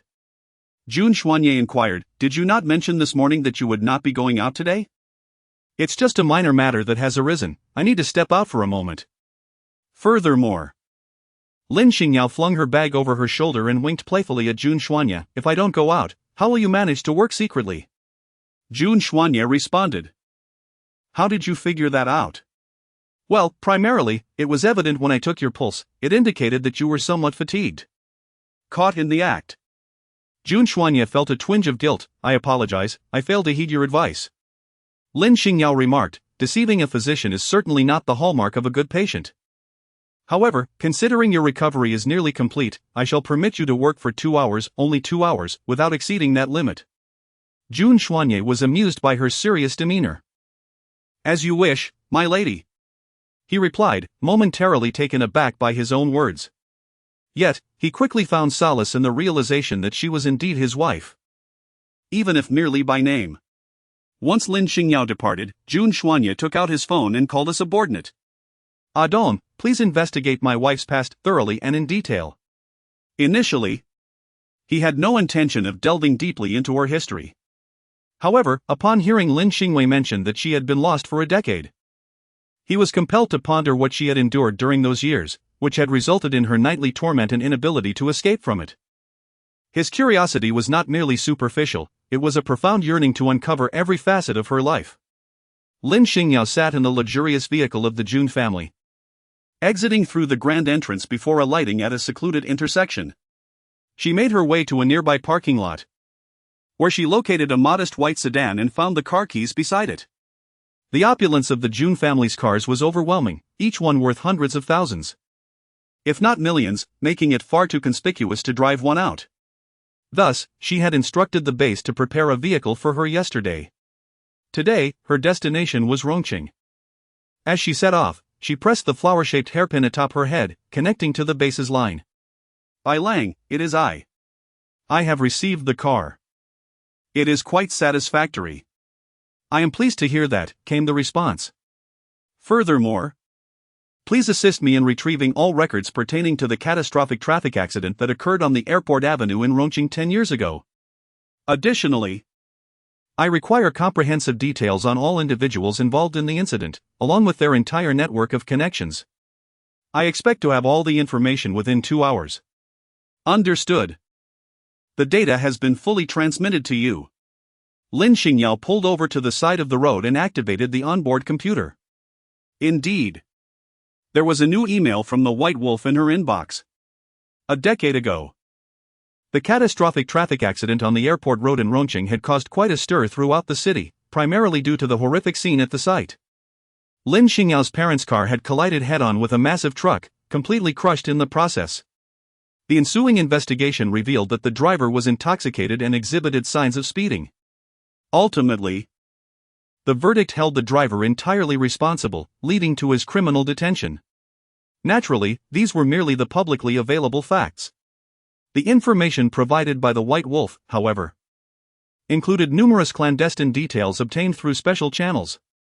For instance, it was revealed that Lin Xingyao's parents' vehicle had experienced a malfunction, resulting in a steering failure that rendered them unable to respond promptly to the sudden crisis.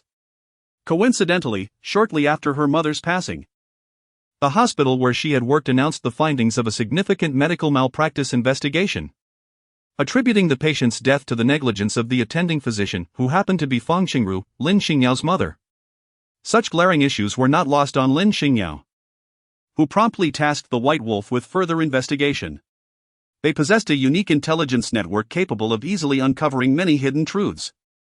Upon her return, Lin Xingyao visited her parents' graves. Previously, in her haste, she had not had the opportunity to pay her respects. She then visited her father's workplace but found nothing amiss. The following day, Lin Xingyao returned to Mary International Hospital. Chapter 23, Competing for Parking Spaces with Lin Xingyao? Mary International Hospital is the most renowned private hospital in Rongqing and was the place where Lin Xingyao's mother had worked during her lifetime. Though it is considered an elite establishment, it enjoys an excellent reputation in the community. This is because they not only cater to wealthy clients but also accept impoverished patients with terminal illnesses for free treatment.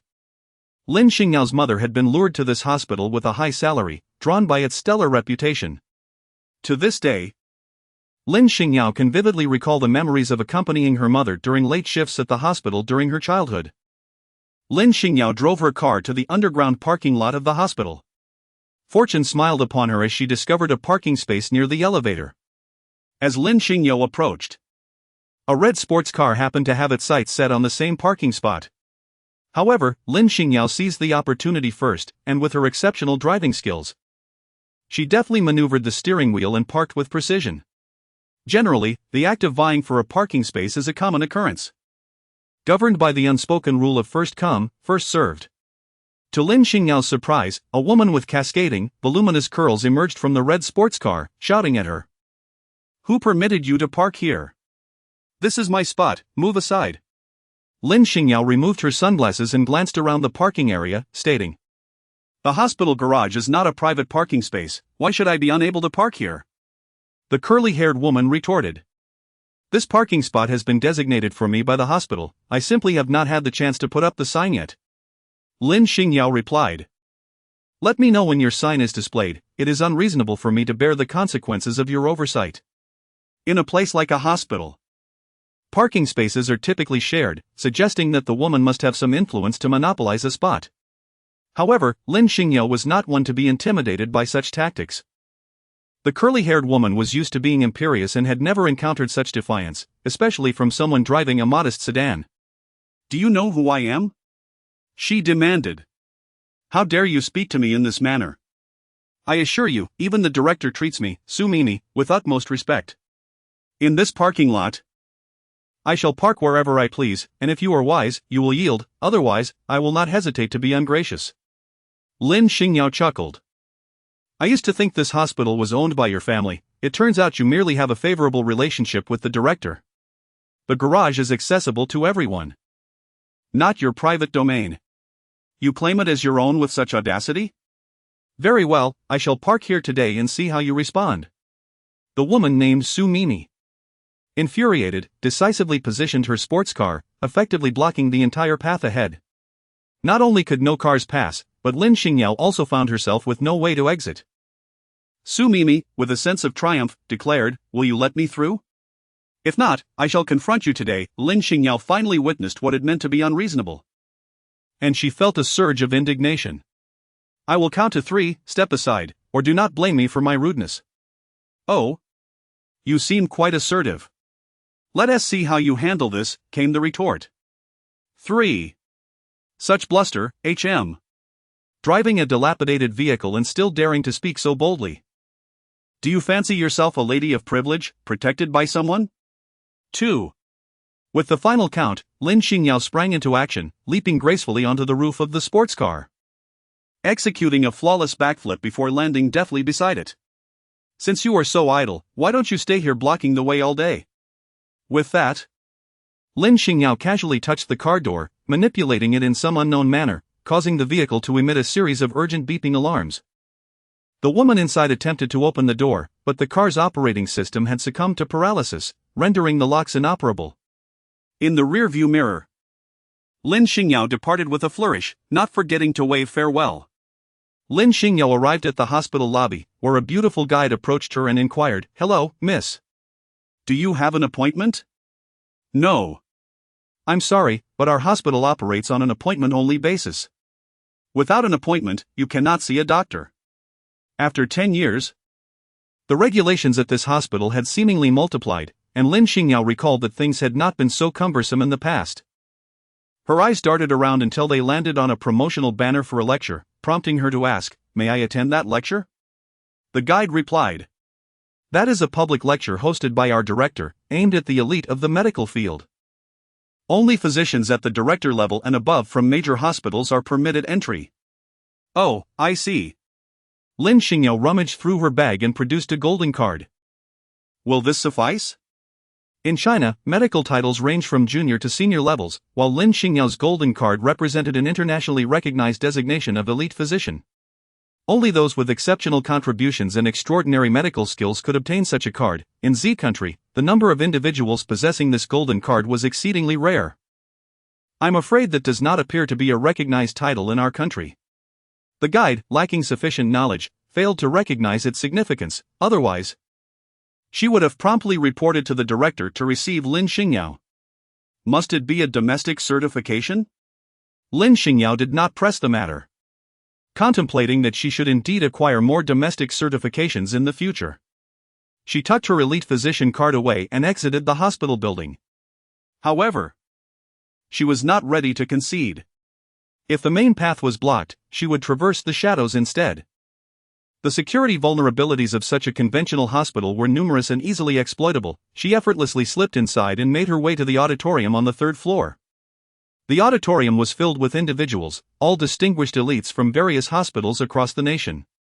On stage, delivering an impassioned address, was the director of Mary Hospital, Sun Min, a poised woman in her 50s. As Lin Xingyao recalled, Mary Hospital had not been particularly renowned 2 decades ago and had even faced operational difficulties. Sun Min had since risen to prominence within the medical community, and even a simple symposium now attracted a plethora of industry elites, signifying her considerable influence. Lin Xingyao found an empty seat and settled down to listen to the lecture, which soon struck her as rather tedious. The so-called internationally advanced medical knowledge presented by Sun Min was already familiar to her. As she listened, she could not suppress a yawn, and coincidentally, a student of Sun Min sat beside her, harboring blind admiration for the teacher. To their surprise, someone dared to yawn during the lecture, and they immediately shot Lin Xingyao a few disapproving glances. Lin Xingyao, feeling bored and contemplating her departure, suddenly heard Sun Min on stage shift the topic to the illustrious history of Mary Hospital. At that moment, someone from the audience posed a question. "Professor Sun, a decade ago, your esteemed institution was involved in a tragic surgical error that resulted in a fatality. As a physician, I am profoundly saddened by this. What is your perspective on the occurrence of medical mishaps within the hospital?" Sun Min replied, "To err is human, who among us is without fault? However, as medical practitioners, we must adhere to meticulous standards and strictly follow protocols to avert such incidents." Chapter 24, Is she an international elite physician? Are you implying that the responsible physician in that incident failed to comply with the surgical protocols? Could you elaborate on the circumstances at that time, so that we may learn from it? Sun Min then recounted the events of that year once more, her tone devoid of any defense for her hospital's physician. In fact, she concluded by stating, "Although Fang Qingru was a doctor at our hospital, as a healthcare professional, I feel ashamed of her actions. And I hope that everyone present can take this as a lesson." As her words echoed, the hall erupted into thunderous applause. Lin Xingyao scoffed. "The person has been dead for so long, yet you still refuse to let her rest, shamelessly using the deceased to elevate yourselves. How utterly despicable." Her words resonated in the momentary silence that followed the applause, leaving the audience in stunned clarity. The first to respond was a student of Sun Min. "Which hospital do you belong to, and how dare you speak like that? No, looking at your youth, you hardly seem to possess the credentials of a seasoned doctor. Are you deliberately here to cause trouble?" Lin Xingyao kindly advised the young doctor. "One should not judge by appearances, nor can the vastness of the sea be measured by a mere bucket. Speak with caution, lest you reveal your own ignorance." She pointed out the hypocrisy of others being decisive while they themselves were behaving erratically at such a prestigious symposium. "Where are the security personnel? Quickly escort this disruptor away." Before the security could arrive, Lin Xingyao stepped forward, leaping onto the podium, her gaze icy as she confronted Sun Min. "So, Professor Sun, you certainly carry yourself with great authority today. but do not forget that your esteemed position has been built upon the blood of others. Sun Min interpreted Lin Xingyao's words as a personal grievance, mistakenly believing it to be a doctor-patient dispute. Concerned about the public scrutiny and its potential impact on her reputation, she feigned cordiality, replying, "Young lady, if you have any suggestions for our hospital, I would be happy to discuss them in my office later. I am eager to hear the voices of the community. However, since our lecture is not yet concluded, it would be inappropriate to keep everyone waiting. Allow me to have my student escort you to my office, and I shall meet with you shortly." How does that sound? There's no need to wait, Lin Xingyao retorted. I believe this setting is quite suitable. Professor Sun, do you truly have the audacity to conduct a lecture here? Are you brave enough to recount the patients whose lives you have destroyed? Sun Min's expression shifted dramatically, fearing that Lin Xingyao might divulge information that could tarnish her reputation. Hastily, she declared, "Since reason has failed to prevail, I must insist that you leave to avoid disrupting our proceedings. Security, please escort her out." Lin Xingyao questioned. What gives you the authority to expel me? Is this not a public lecture? Are you so fearful of having your secrets exposed that you resort to such desperate measures to drive me away? What secrets could I possibly have? Do not speak nonsense. Despite her fervent words, Sun Min lacked the courage to engage in a rational dispute. Recognizing Lin Xingyao's youth, she resorted to her status, asserting, "Although this lecture is indeed public, it has certain prerequisites. Only industry elites with the rank of chief physician or higher are permitted to attend. Since you do not meet the criteria, I must kindly ask you to leave. Being escorted out by security is certainly more dignified than being forcibly removed." Security personnel then approached, requesting Lin Xingyao to exit. Lin Xingyao scoffed, "Who says my identity is unworthy?" As she spoke, she produced a golden card representing her status and casually placed it on the nearby projector. Consequently, the details on the card were projected onto the large screen, revealing everything for the audience to see. This was, astonishingly, the International Elite Physician Certificate. Goodness, I never imagined I would have the privilege of witnessing such a thing. I had only seen the International Elite Physician Certificate in foreign newspapers, and it was said that only 3 individuals in our country had ever received it. One had already passed away, while the other 2 included a retiree and one with a mysterious identity. How could a young girl like her possibly possess such credentials? These individuals were all industry elites, unlike the guides who had never seen the world. In that moment, they all recognized the golden card, albeit with a hint of disbelief. After all, Lin Xingyao was exceedingly young. One would need to be over 30 to attain even a domestic mid-level or senior physician title, let alone such a prestigious international certification. Sun Min was momentarily taken aback, but quickly regained her composure. "Young lady, if you wish to intimidate others, do not overreach.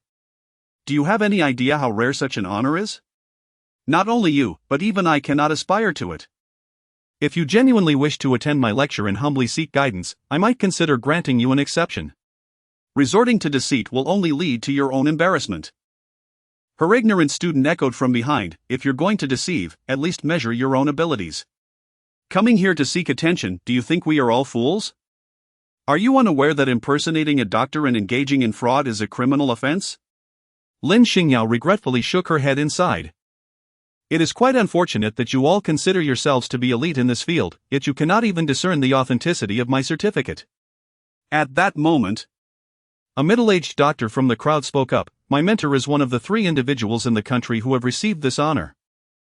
I have just sent him a photograph." As he spoke, his phone rang, and upon answering, his demeanor shifted to one of seriousness. "What? You say the likelihood of this honor card being genuine is quite high?" The cardholder is a young girl, approximately in her 20s. "Ah? You wish to come over?" Before he could finish, his mentor abruptly ended the call. Lin Xingyao slightly furrowed her brow. His teacher? Could it possibly be him? With that phone call as evidence, no one dared to easily question Lin Xingyao's credentials as an international top-tier medical expert.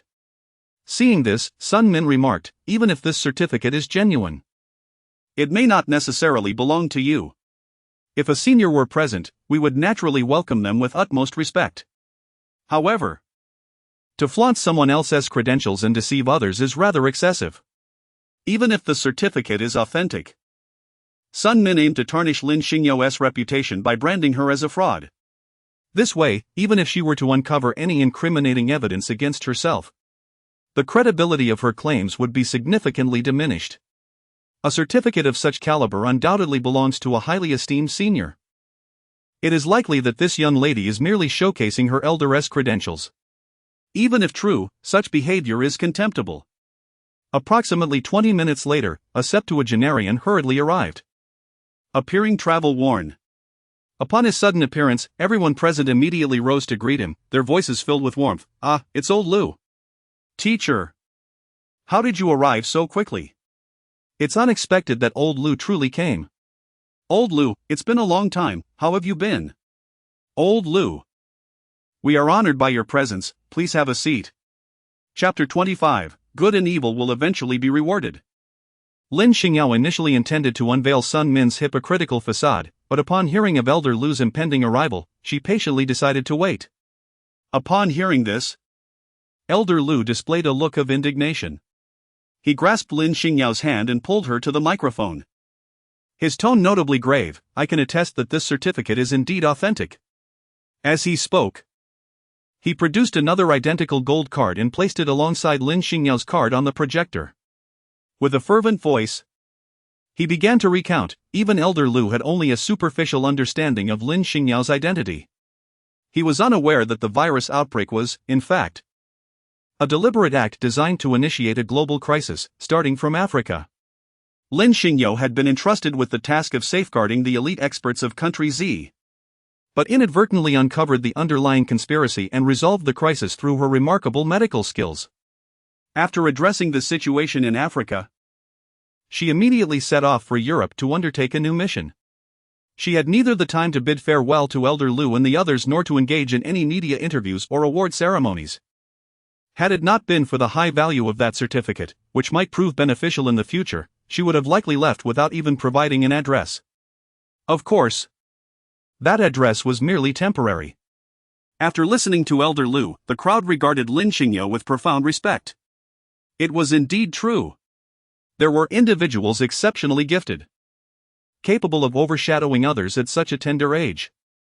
At this moment, Sun Min no longer dared to underestimate Lin Xingyao. Instead, she contemplated that perhaps Lin Xingyao was not seeking trouble over medical disputes and might even be an opportunity to forge a connection.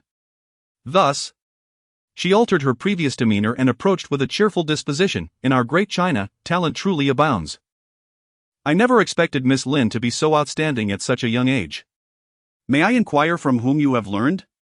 "It is not convenient to disclose my mentor," Lin Xingyao replied with a smile, "but my mother happens to be an old acquaintance of Professor Sunday." "Ah, which esteemed individual might that be?" Sun Min, upon hearing this, fancied that she could indeed establish a connection, even naively hoping to invite Lin Xingyao to consult at their hospital, believing that the presence of such a renowned figure would elevate their hospital's reputation. Lin Xingyao leaned in closer and whispered in a tone only Sun Min could hear. "Fang Xingru is my mother." Upon hearing this, Sun Min's expression shifted dramatically. Onlookers might have assumed that Lin Xingyao's mother held an extraordinary status, given that even Professor Sun appeared utterly astonished. Lin Xingyao gazed at Sun Min with a look of disdain and amusement, akin to a cat that has caught a mouse. Good and evil will eventually be repaid. It is not that retribution does not come, but rather that the time has yet to arrive. This is your final lecture. Cherish this moment of glory, for it shall never come again. With that, she turned and departed. At that moment, Sun Min's phone rang. Upon answering, her assistant's voice came through, urgent and frantic. "The dean has exposed your surgical failure from 10 years ago, leading to a death for which you have falsely blamed others. The evidence is compelling, and public opinion is in an uproar." Sun Min felt a sharp pang in her heart, nearly tumbling off the stage. Fortunately, her quick-witted student produced a life-saving pill, allowing her to regain her composure. Yet, once steadied, she was met with the harsh reality of impending revenge. The surgical blame was merely the appetizer, far graver consequences awaited her. To her astonishment, the investors were backed by foreign criminal forces. Their true intent behind funding Mary Hospital was organ trafficking. Caught in a predicament, Sun Min felt compelled to cooperate. However, this dark enterprise had to be conducted in secrecy. Under the guise of charity, she began accepting terminally ill patients who could not afford treatment, providing them with free care. Once they passed away, she would harvest their organs, thus ensuring her actions went unnoticed while simultaneously earning a commendable reputation in society. Unbeknownst to her, this scheme was later uncovered by Fang Qingru. Initially, Sun Min intended to silence her with money, yet Fang Qingru refused, insisting that a doctor should not lose their integrity for profit. Left with no alternative, Sun Min summoned the sinister forces at her disposal, orchestrating an accident that not only claimed Fang Qingru's life but also tarnished her reputation posthumously.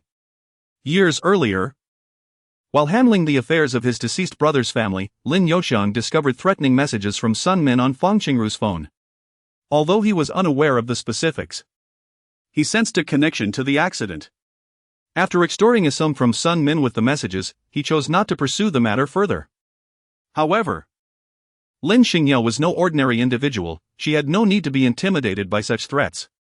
With a mere command, she could easily uncover the history of Mary Hospital. The very criminal organization they relied upon happened to be one that Lin Xingyao's subordinates were already tracking, preparing to dismantle. Thus, old grievances and new vendettas could be settled in one fell swoop. As for Sun Min, she was but an insect, unworthy of Lin Xingyao's direct involvement. The law would take care of her. Chapter 26, A Misguided Venture. Miss Lin, wait, old fool. Lin Xingyao walked at an unrelenting pace, leaving the elderly Lu in a strenuous pursuit. It was only upon hearing his calls from behind that she paused, apologizing, I'm sorry. I forgot that your mobility isn't is agile. Lu, born into a prestigious family in the Z nation, devoted himself to the healing arts, embodying compassion and skill. Even in his advanced years, he unhesitatingly ventured abroad to offer assistance whenever his country was in need. Today, having finally managed to catch up with Lin Xingyao, he was determined to win her over for the service of their nation. Whether in private or public hospitals, or even establishing a hospital of his own, he could arrange everything seamlessly at her behest. Lin Xingyao pointed to her heart and declared, the blood that courses through my veins is that of country Z, thus, I must dedicate myself to my nation and its people, serving with utmost devotion. Old Lu suddenly brightened with joy and exclaimed, Are you indicating that you intend to remain in the country? Excellent. As long as you are here, anything is possible. Lin Xingyao refrained from elaborating, simply stating, To serve the nation is paramount, regardless of my location. Lu Lao was taken aback, inquiring, What do you mean by that? At that moment, the elevator doors opened, and Su Mimi emerged. Upon seeing Lin Xingyao, her ire flared, You shameless wretch, how dare you linger here? You must be tired of living. Lu Lao, unperturbed by Su Mimi's outburst, intended to introduce Lin Xingyao, but the words he overheard nearly caused him to choke with indignation. Mimi, what are you saying? Such coarse language. What happened to your upbringing? Only then did Su Mimi notice the esteemed elder beside her, and she hastily approached with a respectful demeanor, Master. What an honor it is to have you here. Had I known you were coming to our hospital, I would have personally welcomed you. Lu Lao shot her a disapproving glance before turning to Lin Xingyao. Miss Lin, I apologize for the rudeness. This young lady is the daughter of another student of mine. Thus she is also my disciple. It seems there is a misunderstanding between you two. I must extend my sincerest apologies for any offense caused. Su Mimi had never witnessed Lu Lao speak to anyone with such courtesy, which incited her resentment. Master, who exactly is this woman? Why treat her with such deference? She isn't peddling health products with honeyed words to deceive you, is she? Let me tell you, she is nothing but a destitute wretch, driving a worthless, cheap vehicle. What right does she have to stand before you? Lu Lao, incensed by her words, raised his cane in outrage. You insolent child, how dare you speak so? I have urged you to focus on your medical studies, yet you choose to heed the flattery of others, wasting your time in such a disreputable hospital. Now you are tainted with the stench of copper, and have learned to look down upon others? Lin Xingyao feared that the elderly gentleman might truly succumb to anger. Thus she spoke up, Old Lu, please do not be upset, your health is of utmost importance. Rest assured, for your sake, I shall not hold this matter against her. Just as Old Lu was about to express his gratitude, his undisciplined disciple interrupted, hands on her hips, exclaiming, What do you mean you won't hold it against me? It is I who must hold you accountable. You just damaged my vehicle, causing a complete failure of the entire driving system. The car has already been towed to the service center for repairs, which will cost no less than several $100,000. You must compensate for this, or I shall seek legal action against you. Lin Xingyao helplessly spread her hands towards old Lu, saying, "Old Lu, you have seen it, your disciple is quite capable. Since that is the case, I can only accompany her to the end." Su Mini, fuming, exclaimed, "The hospital assigned me a dedicated parking space. But that wretched car of hers took it first.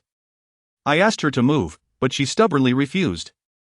In a fit of anger, I blocked her path with my car, only to find myself trapped inside due to some trick she played, rendering the entire system inoperable.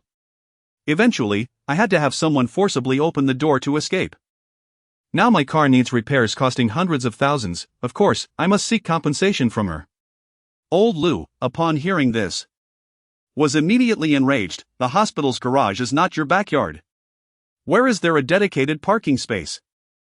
They granted you special treatment because you are my disciple and wish to reap some benefits? You disgraceful child, rather than showing restraint, you take pride in your arrogance. You want compensation and to sue, do you? Very well, come at me, I will pay you." Su Mimi, feeling wronged, pleaded, "Master, why do you always side with outsiders? Who exactly is she?" Old Lu coldly retorted, "She is someone you could never hope to reach in your lifetime." "Master, be quiet. Otherwise, I will immediately expel your father from the sect to prevent hearing you call me master again." With the elder's admonition, Lin Xingyao showed old Lu some respect and did not engage with the fool. "Old Lu, I have matters to attend to, I shall take my leave." As Lin Xingyao stepped into the elevator, just as the doors were closing, she turned to the still bewildered Su Mini and advised, "For old Lu's sake, I urge you to leave this hospital soon, or calamity will befall you." "What do you mean? Why should I leave? Do you know how renowned our hospital is nationwide? A person like you would struggle to even gain entry." A day later, Mary Hospital was sealed off, and all staff members were taken for questioning. Meanwhile, Sun Min, once a prominent elite in the industry, saw her reputation plummet overnight, ending up imprisoned, facing the law's stern retribution. Strangely, news related to Mary Hospital did not appear on any social media platform, and even abroad, certain dark forces were oblivious to the events unfolding. By the time they discovered what had transpired, it was too late. They were all eradicated by a mysterious organization. In the domestic sphere, life continued in tranquility, with the grassroots populace unaware of who was tirelessly maintaining their seemingly idyllic existence. The public remained more concerned with the sporadic news that erupted online, providing fodder for idle chatter. Recently, the most trending topic was undoubtedly the video of a dog crawling in a shopping mall. In the footage, a lavishly dressed young woman crawled out of an LL lingerie store, weeping profusely. The accompanying text read, "A wealthy lady bullies a girl, forcing her to crawl like a dog."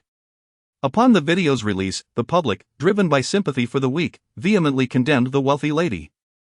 Chapter 27, The Storm of Public Opinion. Regrettably, the video only captured Song Chanxian crawling like a dog, failing to record Lin Xingyao. However, two of Lin Xingyao's lines were caught in the background audio. "If I wanted to bully you, what could you do about it? Crawl or not? I am not so patient. If you do not move, I shall not be polite." Bullying inherently strikes a nerve with the public, and coupled with the aura of wealth, it incited even more outrage. Lin Xingyao's words ignited the public's fury. Is being wealthy so significant that one can treat others like dogs? Who knows if they are truly wealthy? Perhaps they are just a kept mistress flaunting her power. Oh, the girl in the video seems to belong to the Song family. Which Song family? The Song family of Jun, Wang, and Song? My goodness, they dare to bully the Song family. They must have a formidable backing. Quick! Investigate this woman's background. Perhaps we can unearth a batch of corrupt officials. I was there at the scene. I heard she claims to be the owner of Tianfu City. What? The owner of Tianfu City can be so arrogant? Infuriating. I will never visit Tianfu City again. Their goods are overpriced. It would be better for them to go bankrupt.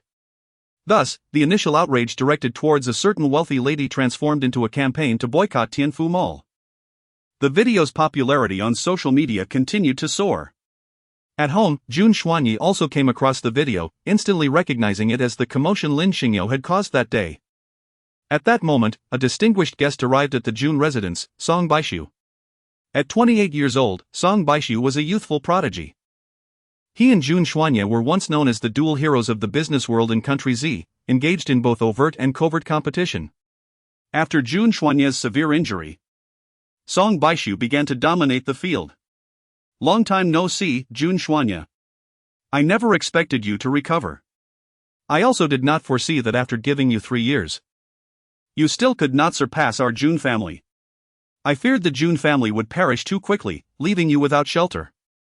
I plan to wait until your demise to take down the Jun family. You will be disappointed, the Jun family will only surpass the Song family. Their meeting was marked by sharp exchanges and cutting remarks. However, after a few rounds of verbal sparring, they shared a knowing smile. Song Baishu extended his hand to Jun Xuanyi, sincerely saying, I am glad to see you recovered, being invincible is indeed too lonely. I hope to receive your guidance in the future. Jun Xuanyi swatted his hand away, get lost. Outsiders only knew of their fierce rivalry in business, but in truth, sometimes enemies understood each other better and could even admire one another. Jun Xuanyi directly inquired, you suddenly show up, is it because of that video online? Song Baishu raised an eyebrow, that is one reason. Primarily, I heard you had recovered and came to pay a visit. So, how am I doing? Quite well. I must say. I told you, I am worth getting to know. Jun Xuanyi looked at him with disdain, thank you, but no need. Being enemies is quite fine. At least I won't have to hold back too much when dealing with you in the future. Ah, you. Song Baishu shook his head with a sigh, your temper is like a rock in a latrine, both hard and foul. I truly wonder how you managed to marry a wife. So your real purpose today is to find my wife? Indeed, she taught a lesson to your Song family's people. But it was you who provoked her first. Merely making them crawl like a dog without barking was already giving the Song family face. Song Baishu's expression turned cold, Jun Xuanyi, there should be limits to protecting your own. Public humiliation tramples the dignity of our entire Song family. Now the whole internet knows that our Song family members crawled like dogs in Tianfu Mall. Jun Xuanyi sneered, so? Why did your Song family allow such a video to circulate online and humiliate yourselves? Song Baishu frowned, you think we are the ones who posted it? Otherwise? Am I insane? To make such a disgraceful incident known to all? Jun Xuanyi had merely been probing, but from Song Baishu's reaction, it seemed he was indeed not responsible. Song Baishu explained, Song Qianqian is my uncle's illegitimate daughter, I have no reason to sacrifice the Song family's dignity for her.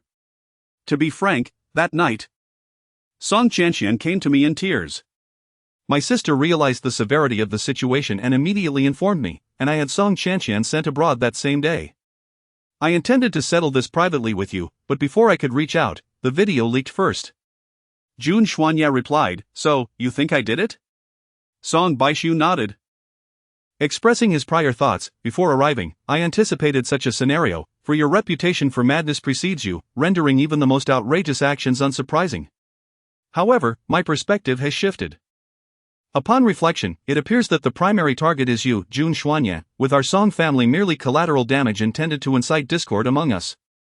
Song Baishu asserted. You should first remove the trending topic to prevent further adverse repercussions. It is your family's fault, and thus it falls upon you to rectify this, not us. How dare your wife from the Jun family bully a member of the Song family and still demand that I pay to settle this? On what grounds? Merely because your cousin has provoked my wife, causing her considerable distress? Is it not justifiable to spend some money under these circumstances? This is merely a quarrel over trivial matters between women, why must we be held accountable?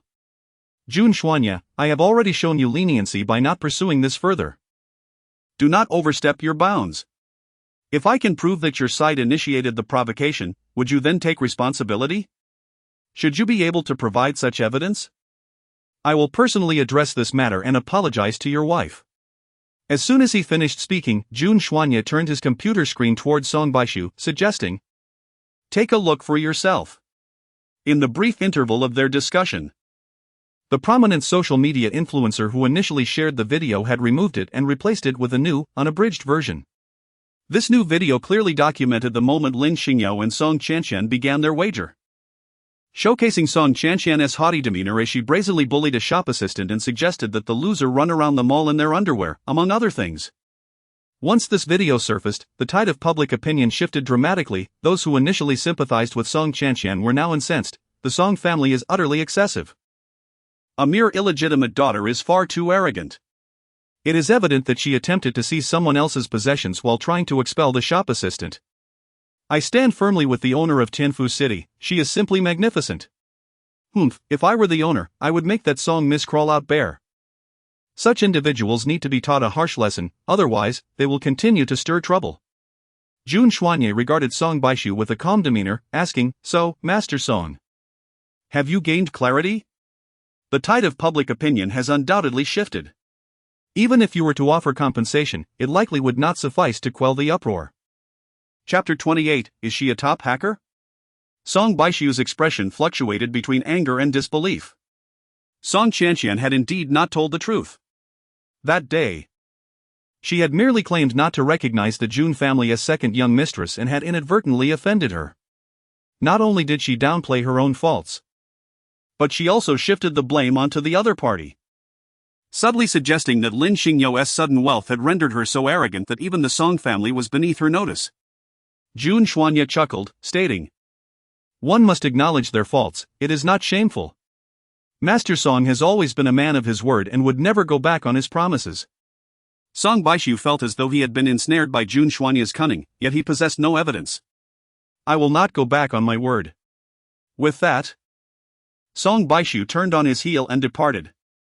Jun Xuanye called after him, smugly inquiring, "Hey, you mentioned wanting to make amends, when shall that be? We ought to set a date."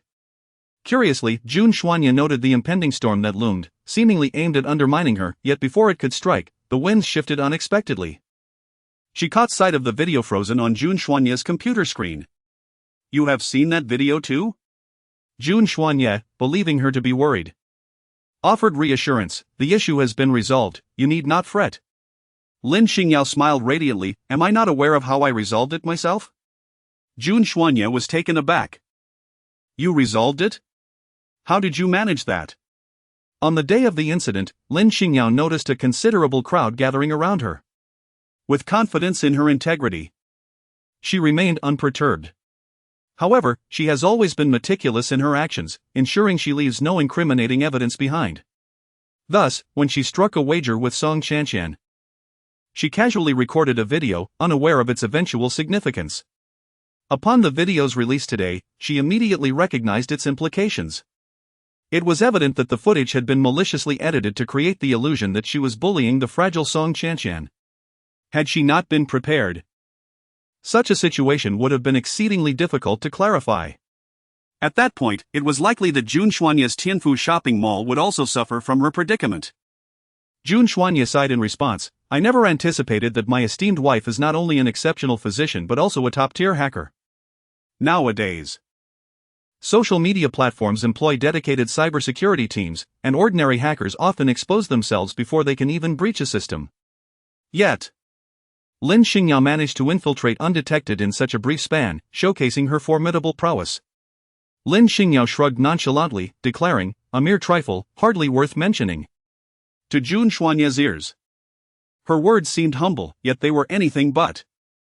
It is worth noting that Lin Xingyao possessed the remarkable ability to access even the internal networks of certain foreign nations with ease. What significance did these social platforms hold? This was clearly aimed at him. Upon hearing Shisher, Jun Xuanye immediately thought of one person, Jun Zihu, who ultimately could not contain his impatience. Unfortunately, he had not concealed his intentions well enough. Jun Zihu was the third young master of the Jun family, the son of Zhao Meiwan, and at the age of 23 years ago, Jun Zhiyuan married his beloved, who happened to be Jun Xuanye's mother.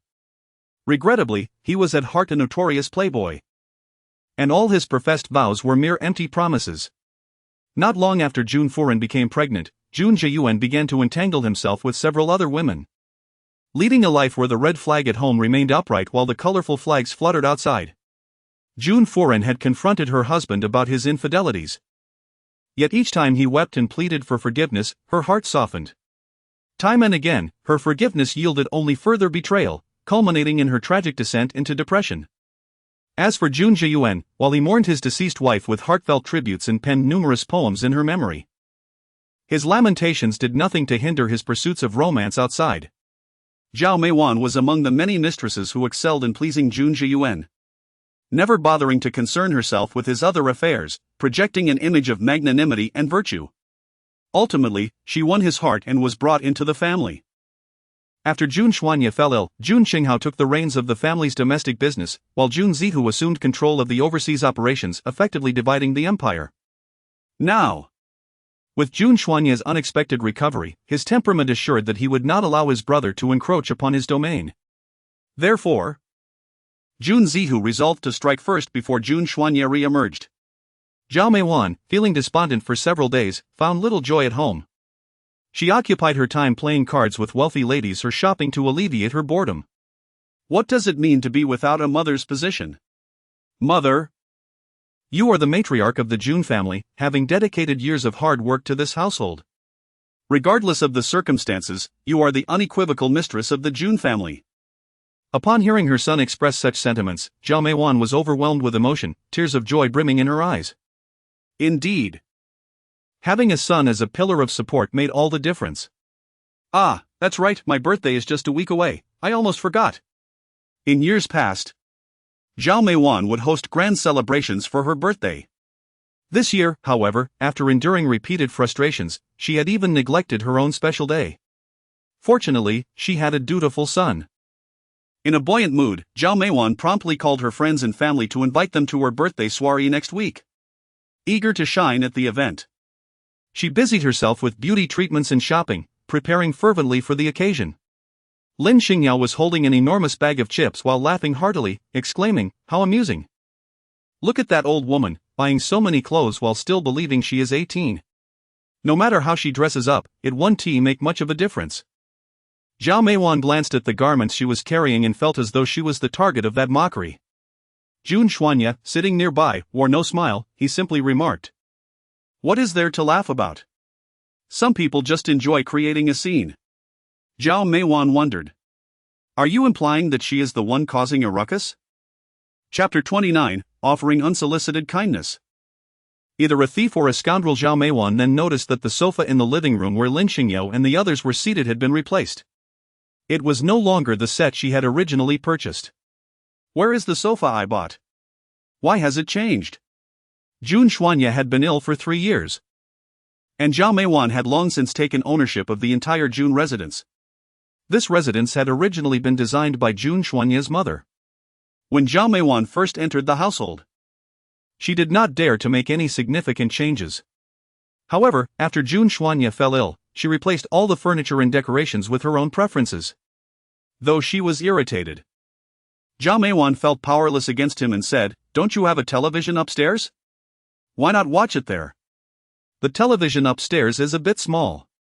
The screen downstairs is much more comfortable to watch," Lin Xingyao replied. Having roamed the world for years, each of her missions had been thrilling and perilous. In contrast, the tasks within the Jun family were considerably less demanding. With some leisure time this evening, she decided to invite Jun Xuanye to watch a drama together. "Hey! Could you move?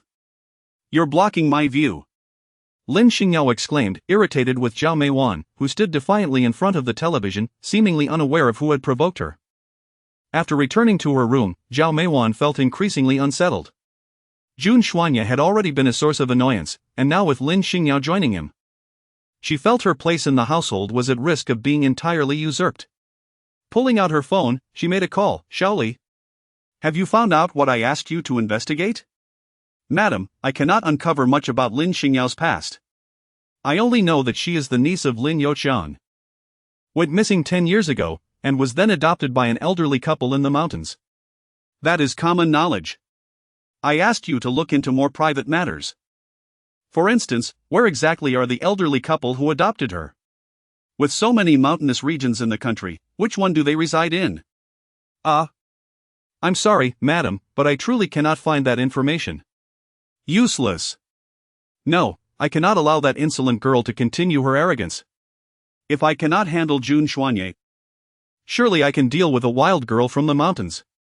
A sudden idea struck Zhao Meiwan, since you cannot find anything, why not? She attempted to reach out to grasp Lin Xingyao's hand, only to have it deftly evaded. Unfazed by the awkwardness, Zhao Meiwan persisted, Yao Yao. Don't you need an evening gown? Shall I prepare a set for you to wear tomorrow? Zhao Meiwan forced a smile, very well, Jun Xuanye. You assist Yao Yao with the preparations. I have other matters to attend to. Lin Xingyao gazed at her retreating figure, incredulous as she remarked. Is she truly not angry at all? Jun Xuanye scoffed in response, to offer excessive kindness without reason is either treachery or deceit. Lin Xingyao bit into a potato chip with a crisp sound. I am rather curious about what amusing things she has prepared. Jun Xuanye snatched the bag of chips from her hand, exclaiming, why indulge in junk food so early in the morning instead of having a proper breakfast? Are you not concerned about your health? Lin Xingyao has recently become utterly enamored with the flavor of potato chips, frequently indulging in a bag at a time. Beyond her fondness for the salty, crispy texture, the most significant aspect is the serene joy she experiences while munching on chips and watching television. Give it back. Go on. Eat your breakfast. Once you finish, I will share some with you. Jun Xuanye, you are my husband, not my father, there is no need to supervise me like this. Besides, I am a doctor and I am aware that indulging occasionally does not harm the body. How can you still call yourself a doctor? Have you ever seen a physician continuously consuming junk food? Yes, that's precisely me. Will you share? Absolutely not. Not sharing? Lin Xingyao shot Jun Xuanye a glare. Then turned to open the nearby storage cabinet, from which an avalanche of colorful potato chips tumbled out, with an array of flavors to choose from. Jun Xuanye remarked. I had never heard that potato chips could be addictive. Just then, Lin Xingyao's phone rang, displaying the caller ID, Old Lu. Dr. Lin, are you free today? Might you grant this old man the pleasure of dining together? There is something I wish to discuss with you. Since their hasty parting, Old Lu had been preoccupied with thoughts of Lin Xingyao. Lin Xingyao considered that Old Lu's invitation for a discussion must be of significant importance. Moreover, she was eager to exchange insights on medical practices with him. Thus, she suggested, I am in the capital today. And it seems I will not be able to make it for lunch. Shall we perhaps arrange a dinner instead? Old Lu chuckled heartily, what a coincidence. I, too, am in the capital. The other day, upon hearing that your license plate is from the capital, I surmised you would likely be here, and indeed you are. Lin Xingyao glanced at the time. Since they were in the same city and still had ample time, she decided to arrange a lunch meeting. As soon as the call ended, she noticed Jun Xuanye wearing a frosty expression, as if someone owed him billions. Lin Xingyao, why do you suddenly seem unhappy? Jun Xuanye replied with an unfriendly tone, you insist that I stay home to recuperate, yet you are absent every day. There was even a hint of a wrong tone in his voice. Lin Xingyao remarked, how delightful it is to be at home, indulging in potato chips while watching television. If it weren't for your illness providing you this opportunity for recuperation, when would you ever find such leisure? Take, for instance, her. There are times when even a brief respite is unattainable. Cherish the present moment, my young friend. With that, Lin Xingyao picked up her bag and departed with grace. Jun Xuanye gazed at her retreating figure, contemplating the words, how about I accompany you? Yet hesitated and ultimately refrained from voicing them. During their time in Africa, Lin Xingyao and Elder Lu faced dire conditions, with their living and eating situations being quite rudimentary. However, neither of them paid it any mind. When confronted with patients, regardless of whether they were esteemed chiefs or impoverished individuals, they treated everyone equally. As a result, Lin Xingyao was aware of Elder Lu's authoritative status in the country but was oblivious to his noble lineage, which afforded him a residence worth several hundred million. Today, she made a conscious effort to drive her modest car, valued at 200,000, as she wished to avoid appearing overly extravagant in front of Elder Lu. Yet, at this moment, as her unpretentious vehicle came to a halt in front of the opulent private residence, she felt a sudden sense of incongruity. Chapter 30, Treating Young Master Song as a Junior? When Lin Xingyao's vehicle came to a halt, another car approached from behind, a limited edition black sports car. Its worth estimated to exceed 10 million. Song Baishu alighted from his car and noticed that his luxurious vehicle was obstructed by a modest white sedan, the owner of which was leaning out, inquiring of the security guard, "Excuse me, could you kindly direct me to your esteemed parking garage? I would like to borrow a space for a moment."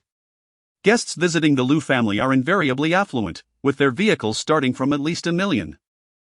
Observing the girl clad in an ordinary sports outfit in her car, which was merely a typical model valued at around 200,000.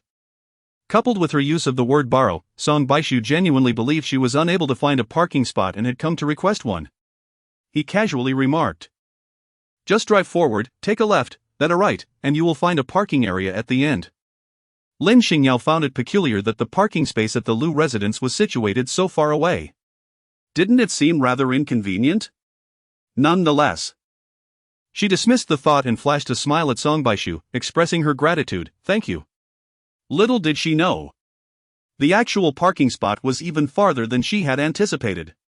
After parking the vehicle, the journey on foot took a full half hour. And they had already missed the agreed-upon mealtime with old Liu. As she turned her head to speak, she was taken aback to see the black sports car parked neatly to the left of the entrance. Is this spot permissible for parking? Why wasn't I informed earlier? It dawned on her that this was indeed a designated parking space for their residence. Moreover, there was an additional underground parking facility. The security guard had found it quite odd that young Master Song had directed the guest to the external parking area. Lin Xingyao quietly ground her teeth. "So, I have been tricked?" The security guard. "It seems I have inadvertently sold out my own young master?" Within the Liu residence, old Master Liu had early prepared a sumptuous feast for Lin Xingyao, yet the dishes had grown cold, and there was no sign of her arrival. Song Baishu, having been engrossed in official duties since dawn and neglecting breakfast, felt his stomach grumble with hunger. He reached for a piece of marinated beef, only to have it swiftly intercepted by old Master Liu's chopsticks. Such a lack of decorum. "How can you indulge before our esteemed guest arrives? I truly wonder how you conduct yourself outside." Naturally, Song Baishu was not so uncouth in public. His upbringing alongside his maternal grandfather had rendered him a bit more audacious. After receiving a reprimand, he felt rather aggrieved. "Grandfather, what kind of friend do you have? Their arrogance is quite excessive. How long must we wait?" Old Master Liu shot him a disapproving glance. "Did you not invest in a film company last time? Intending to adapt my experiences during the foreign medical assistance mission into a movie? Indeed, grandfather, you agreed to that?" Song Baishu expressed his admiration for his grandfather. The investment in the film company stemming from his desire to produce a biography for him. He was uneasy about entrusting it to others. Old Master Liu responded, "At that time, I did not consent because I felt the credit belonged not to me, but to another. If you wish to adapt the film, that person must not be overlooked, otherwise, I would be seen as a shameless individual taking credit for another's achievements." Curiosity piqued, Song Baishu inquired, "Grandfather, who exactly are you referring to?" Just then, the butler arrived, escorting Lin Xingyao, who was fashionably late. Old Master Liu promptly ceased his discourse and stood to greet her. "Welcome, welcome. Please, take a seat." Upon looking up, Song Baishu recognized the young lady who had attempted to snag a parking spot at the entrance. "Oh? It's you." Old Master Liu interjected, "This is my grandson." "I had intended to introduce you both, yet it appears you are already acquainted." Lin Xingyao subtly remarked, "Initially, we were unfamiliar with one another, however. I was truly impressed by your grandson's hospitality just now at the entrance." Song Baishu replied, "I apologize. I mistakenly assumed you were merely passing by and directed you towards the public parking area." Despite his words of regret, Lin Xingyao felt no sincerity in his apology. "No need for that. Out of respect for old Liu, I shall not hold it against a younger generation." Having collaborated with old Liu, Lin Xingyao regarded him as a dear friend across the generational divide. Thus, she viewed Song Baishu with the same affection one might have for a grandchild. However, this sentiment took on a different tone in Song Baishu's ears. At that moment, old Liu graciously pulled out a chair for Lin Xingyao, and to everyone's surprise, she seated herself without hesitation. Such arrogance, in Song Baishu's eyes, seemed to reflect a lack of manners and a profound disrespect for elders. His grandfather, sensing the tension, cautiously inquired, "May I call you Yao Yao?" It sounds more endearing. Of course, she replied. Song Baishu, never one to tolerate disrespect, thought to himself, young lady. Humility is essential. At the very least, one must understand the importance of honoring their elders. Lin Xingyao had already considered herself magnanimous, refraining from quarreling with the younger generation. Yet to her surprise, it was he who lost his temper first. Old Lu, it seems your grandson does not welcome me. In that case, I shall take my leave, she declared, rising to depart. Old Lu hastily grasped her arm, urging, Yao, do not let the younger ones provoke you, please, sit down. He then brandished his cane towards Song Baishu, exclaiming, You insolent brat, what madness has taken hold of you? After I went to great lengths to invite Yao. You have offended her? What is your intention? Apologize at once. In a fit of stubbornness, Song Baishu retorted, Apologize for what? Grandfather, do you even know who she is? There are plenty of frauds these days, preying on vulnerable old men. She must be after your wealth, intending to deceive you. Please, do not fall for her tricks. Lin Xingyao was almost amused to the point of exasperation. Old Lu, fortunately, your grandson did not inherit your legacy, otherwise, with his arbitrary disposition, he would surely become a quack physician prone to misdiagnosis. Song Baishu, upon hearing this, was somewhat incredulous. Her? So young, how proficient could her medical skills possibly be? Old Lu retorted, You truly possess a narrow-minded perspective. And yet you aspire to make a film about your grandfather? The true hero stands before you. And you fail to humbly seek their guidance. What on earth is wrong with your intellect? Song Baishu, who was a person of considerable influence outside, felt utterly humiliated as his grandfather publicly chastised him in front of others. Chapter 31, The inexpensive car turns out to be a marvel. Yao. Song Baishu, hesitant and reluctant to pursue her, only decided to drive after old Lu discovered his intentions and threatened to chase him down. Thus, with no other recourse, he set out to find Lin Xingyao. As Lin Xingyao approached the parking lot and opened her car door, a sleek black sports car halted in front of her, obstructing her path. Song Baishu lowered his window, casting a glance at her modest vehicle. Xingyao, is it? My apologies for my earlier remark. If you would be amenable, I could present you with a new car of your choice. Since my grandfather has acknowledged your talents, it is only fitting that you have a luxury vehicle to match your status. Out of respect for my grandfather, I believe I am being quite generous here. Should you refuse, it would be rather ungrateful of you. Lin Xingyao disdainfully glanced at his car. A vehicle of your caliber? Song Baishu thought to himself, truly a woman with insatiable greed, she dares to ask for such a model? This is a limited edition, worth over 10 million. Nevertheless, to please my grandfather, a sum of over 10 million is hardly a burden for me. Just as he was about to agree, he noticed Lin Xingyao shaking her head. The quality of your car is too poor, I am not interested. Fury surged within Song Baishu. How can you be so ungrateful? Do you have any idea how much this car is worth? Oh, I see now, you are playing hard to get, attempting to draw my attention, are you? Ha! I have encountered many women like you, feigning superiority. Is this how my grandfather was ensnared by your charms? Lin Xingyao furrowed her brow and inquired. Are you leaving or not? If you don't hurry, I'm afraid you won't be able to escape. What did she mean? Fool, can't you see the danger? No sooner had the words left her lips than 5 or 6 men clad in black emerged from the greenery of the parking lot, brandishing submachine guns, and without a moment's hesitation, opened fire indiscriminately at Song Baishu's vehicle. Startled, Song Baishu quickly crouched down to evade the onslaught. However, the windows of his car shattered into 1,000 pieces under the barrage of bullets.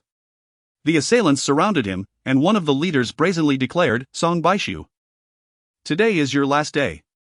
Song Baishu felt an overwhelming sense of despair.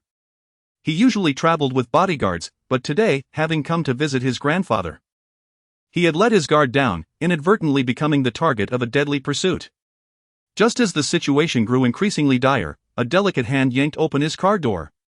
Initially, he assumed it was one of the assailants, but upon looking up, he was met with the excessively calm face of the girl. I told you your car is of inferior quality.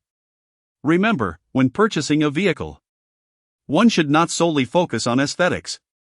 At that moment, it felt as though 1,000 wild horses were galloping through Song Baishu's mind. How could she still mock him over such a trivial matter at a time like this? Which car could remain unscathed under a hail of gunfire? Why are you just standing there? Do you want to die?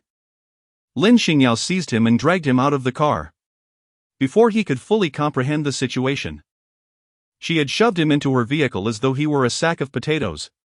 At that instant, bullets rained down again. Ah, be careful! Song Baishu instinctively curled up to protect his head. Yet Lin Xingyao reassured him, look how timid you are. There's no need to be afraid. My car's windows are made of a special material that ordinary bullets cannot penetrate. Indeed, the relentless bullet struck the car's windows, falling to the ground like hail, while the glass remained unscathed, as if merely pelted by a handful of soybeans. Song Baishu was utterly astonished.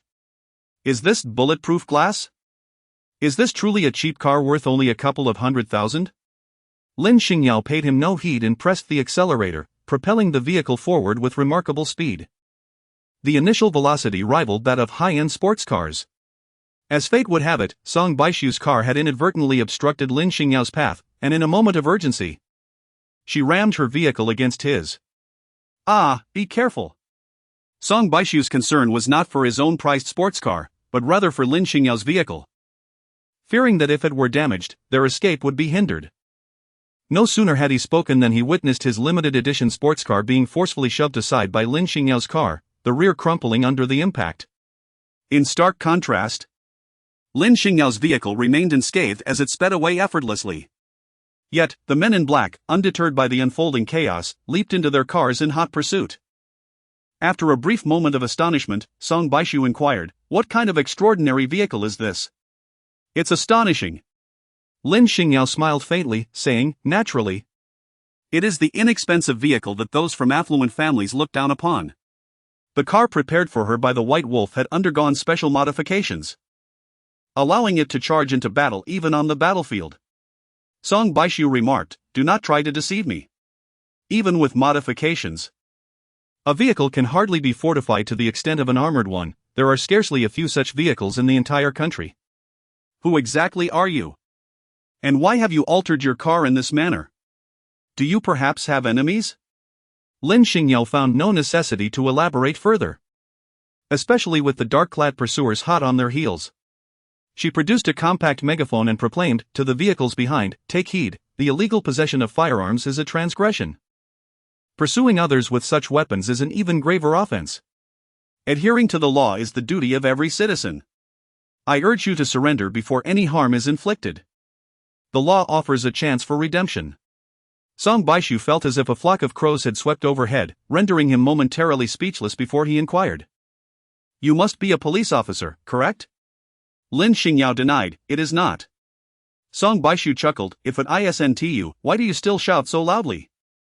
Those who dare to pursue me with a firearm in broad daylight must undoubtedly be professional assassins, the kind who are desperate. Your attempts at persuasion are akin to playing music to a cow. Little girl, you are still far too naive. Lin Xingyao glanced at him as if he were a fool, saying, do you think I am unaware? Although this area is remote, there are still quite a few residents, such as old Lu, who lives not far from here. I raised my voice to alert those nearby about the imminent danger, to prevent them from inadvertently getting hurt. Is everything all right over at old Lu's? Song Baishu, while calling the police, replied, my grandfather's courtyard is equipped with stringent security measures. Moreover, these individuals are targeting me. If I leave, my grandfather will be safer. That is reassuring. If old Lu were to be in peril, Lin Xingyao would undoubtedly prioritize rescuing him over anything else. Without a moment's hesitation, Lin Xingyao possessed exceptional driving skills, and coupled with her formidable vehicle, which boasted the speed of a sports car and the defense of an armored truck, she swiftly outpaced those who pursued her. By the time the vehicle came to a halt, they had arrived at the police station. In Chapter 32, Jun Xuanya stole a glance at her bosom. The door to the passenger seat automatically swung open, and Lin Xingyao brusquely urged the occupant to exit. You are safe now, please disembark. There is no need for thanks. You are the grandson of old Lu, making you my junior, and thus I have extended my assistance. Should you display rudeness again? I would not hesitate to educate you on behalf of old Lu. Song Baishu had initially felt grateful to her and intended to express his thanks. But Lin Xingyao's words were infuriating. I acknowledge your prowess, and perhaps you possess a background I am unaware of. However, should you not temper your tone to avoid offending those you assist, it would be a pity to do good and yet alienate others. I typically do not speak in such a manner. Oh? And why is that? Because you have irritated me from the very beginning. With that, Lin Xingyao pressed down on the accelerator, propelling the car away and leaving Song Baishu with a resolute silhouette. Amused by his own frustration, Song Baishu had never encountered such an audacious woman in his life, her arrogance oddly entertaining. Before long, the day of Zhao Meijuan's 40th birthday arrived. The banquet was hosted at Longwan Pavilion, a prestigious establishment in the capital renowned for hosting esteemed families, though the expenses were exorbitant. Fortunately, these costs were charged to the Jun family's account, so Jun Zhiyuan felt no pinch. Moreover, on this day, Jun Zhiyuan made a point to forego his usual flamboyant escapades to remain by Zhao Meijuan's side, thereby honoring her. By 6:30 in the evening, guests began to arrive in succession. The prominent young heirs and socialites of the capital's three major families were nearly all present. Not only to pay their respects to Zhao Meijuan but also to observe the recovery of the infamous Jun Xuanye, who had been in a state of madness for 3 years. At this moment, in a private room on the second floor, Lin Xingyao was selecting an outfit. She was not particularly fixated on her attire, a suitable gown to avoid scorn was sufficient. However, Jun Xuanye had not only arranged for a high-fashion gown but had provided her with 10 exquisite options in various styles, all presented by attendants for her selection. Furthermore, Jun Xuanye had also enlisted 2 renowned makeup artists to offer full-day makeup services.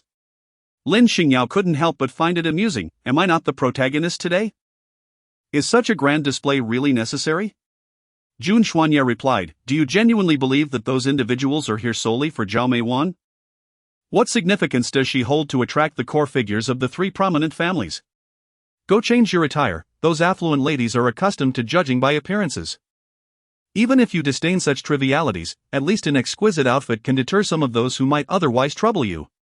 Lin Xingyao found it reasonable and chose a piece that appealed to her, taking it to exchange. After the clothing was changed, the makeup artist assisted her with her hairstyle and makeup. When the entire process was completed, the maid accompanying her could not help but exclaim, young madam, you are truly stunning. Lin Xingyao glanced around, feeling quite satisfied.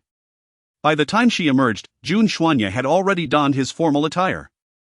Today, he was clad in a silver-gray tailcoat, which accentuated his tall and statuesque figure. Coupled with his striking features, his casual attire had always commanded attention. Now, he resembled a noble prince, exuding an aura of elegance and charm. He had been seated on the sofa, perusing some documents while awaiting Lin Xingyao's arrival. Upon hearing the door creak open, he looked up, and his dark pupils momentarily narrowed. At that moment, she appeared in a stunning silver mermaid gown, adorned with diamonds that shimmered luxuriously and beautifully. The high-slit design subtly revealed her long, slender legs, while matching high-heeled shoes accentuated her allure. The makeup artist had styled her hair in cascading waves, with a pearl flower hairpin delicately tucked to the side, enhancing her graceful and noble demeanor. Typically, Lin Xingyao wore only light makeup, exuding a pure and charming appeal. However, to complement this alluring gown, the makeup artist had applied a more dramatic look, instantly transforming her into a goddess radiating confidence and further highlighting her exquisite features. The difference between her usual appearance and this one was nothing short of extraordinary. With that, she turned and walked away. Lin Xingyao lowered her gaze to her décolletage. Indeed, the deep V-neckline was a tad too revealing, accentuating her ample bosom and exposing a glimpse of her cleavage. While undeniably alluring, it was rather excessive. Wait a moment. Lin Xingyao suddenly realized, so he was daydreaming while stealing glances at my chest. Jun Xuanye, you scoundrel. In preparation for her mother's birthday celebration, Jun Yufei had devoted several days to meticulous planning. At this moment, she donned a lovely pink and white gown, prompting Zhao Meijuan to exclaim, "Look at my daughter! How stunning!" Even I, as her mother, am filled with envy. Jun Yufei pouted, somewhat dissatisfied. Actually, I had my eye on a silver mermaid dress, adorned with numerous diamonds. It was exceptionally beautiful. I intended to purchase that one, but the price was simply exorbitant, 50 million. I couldn't bring myself to buy it. As a student, she received only a few million in pocket money each month, which she swiftly exhausted.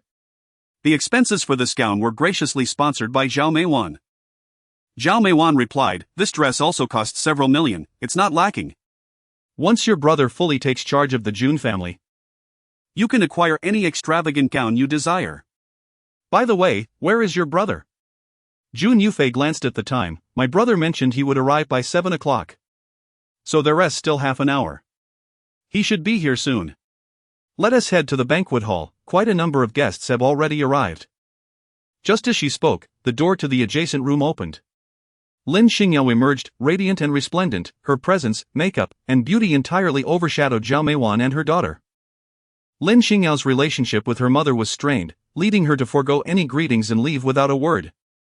Jun Yufei, her eyes wide with disbelief, pointed at Lin Xingyao and exclaimed to Zhao Meiwan, "Mom! Mom!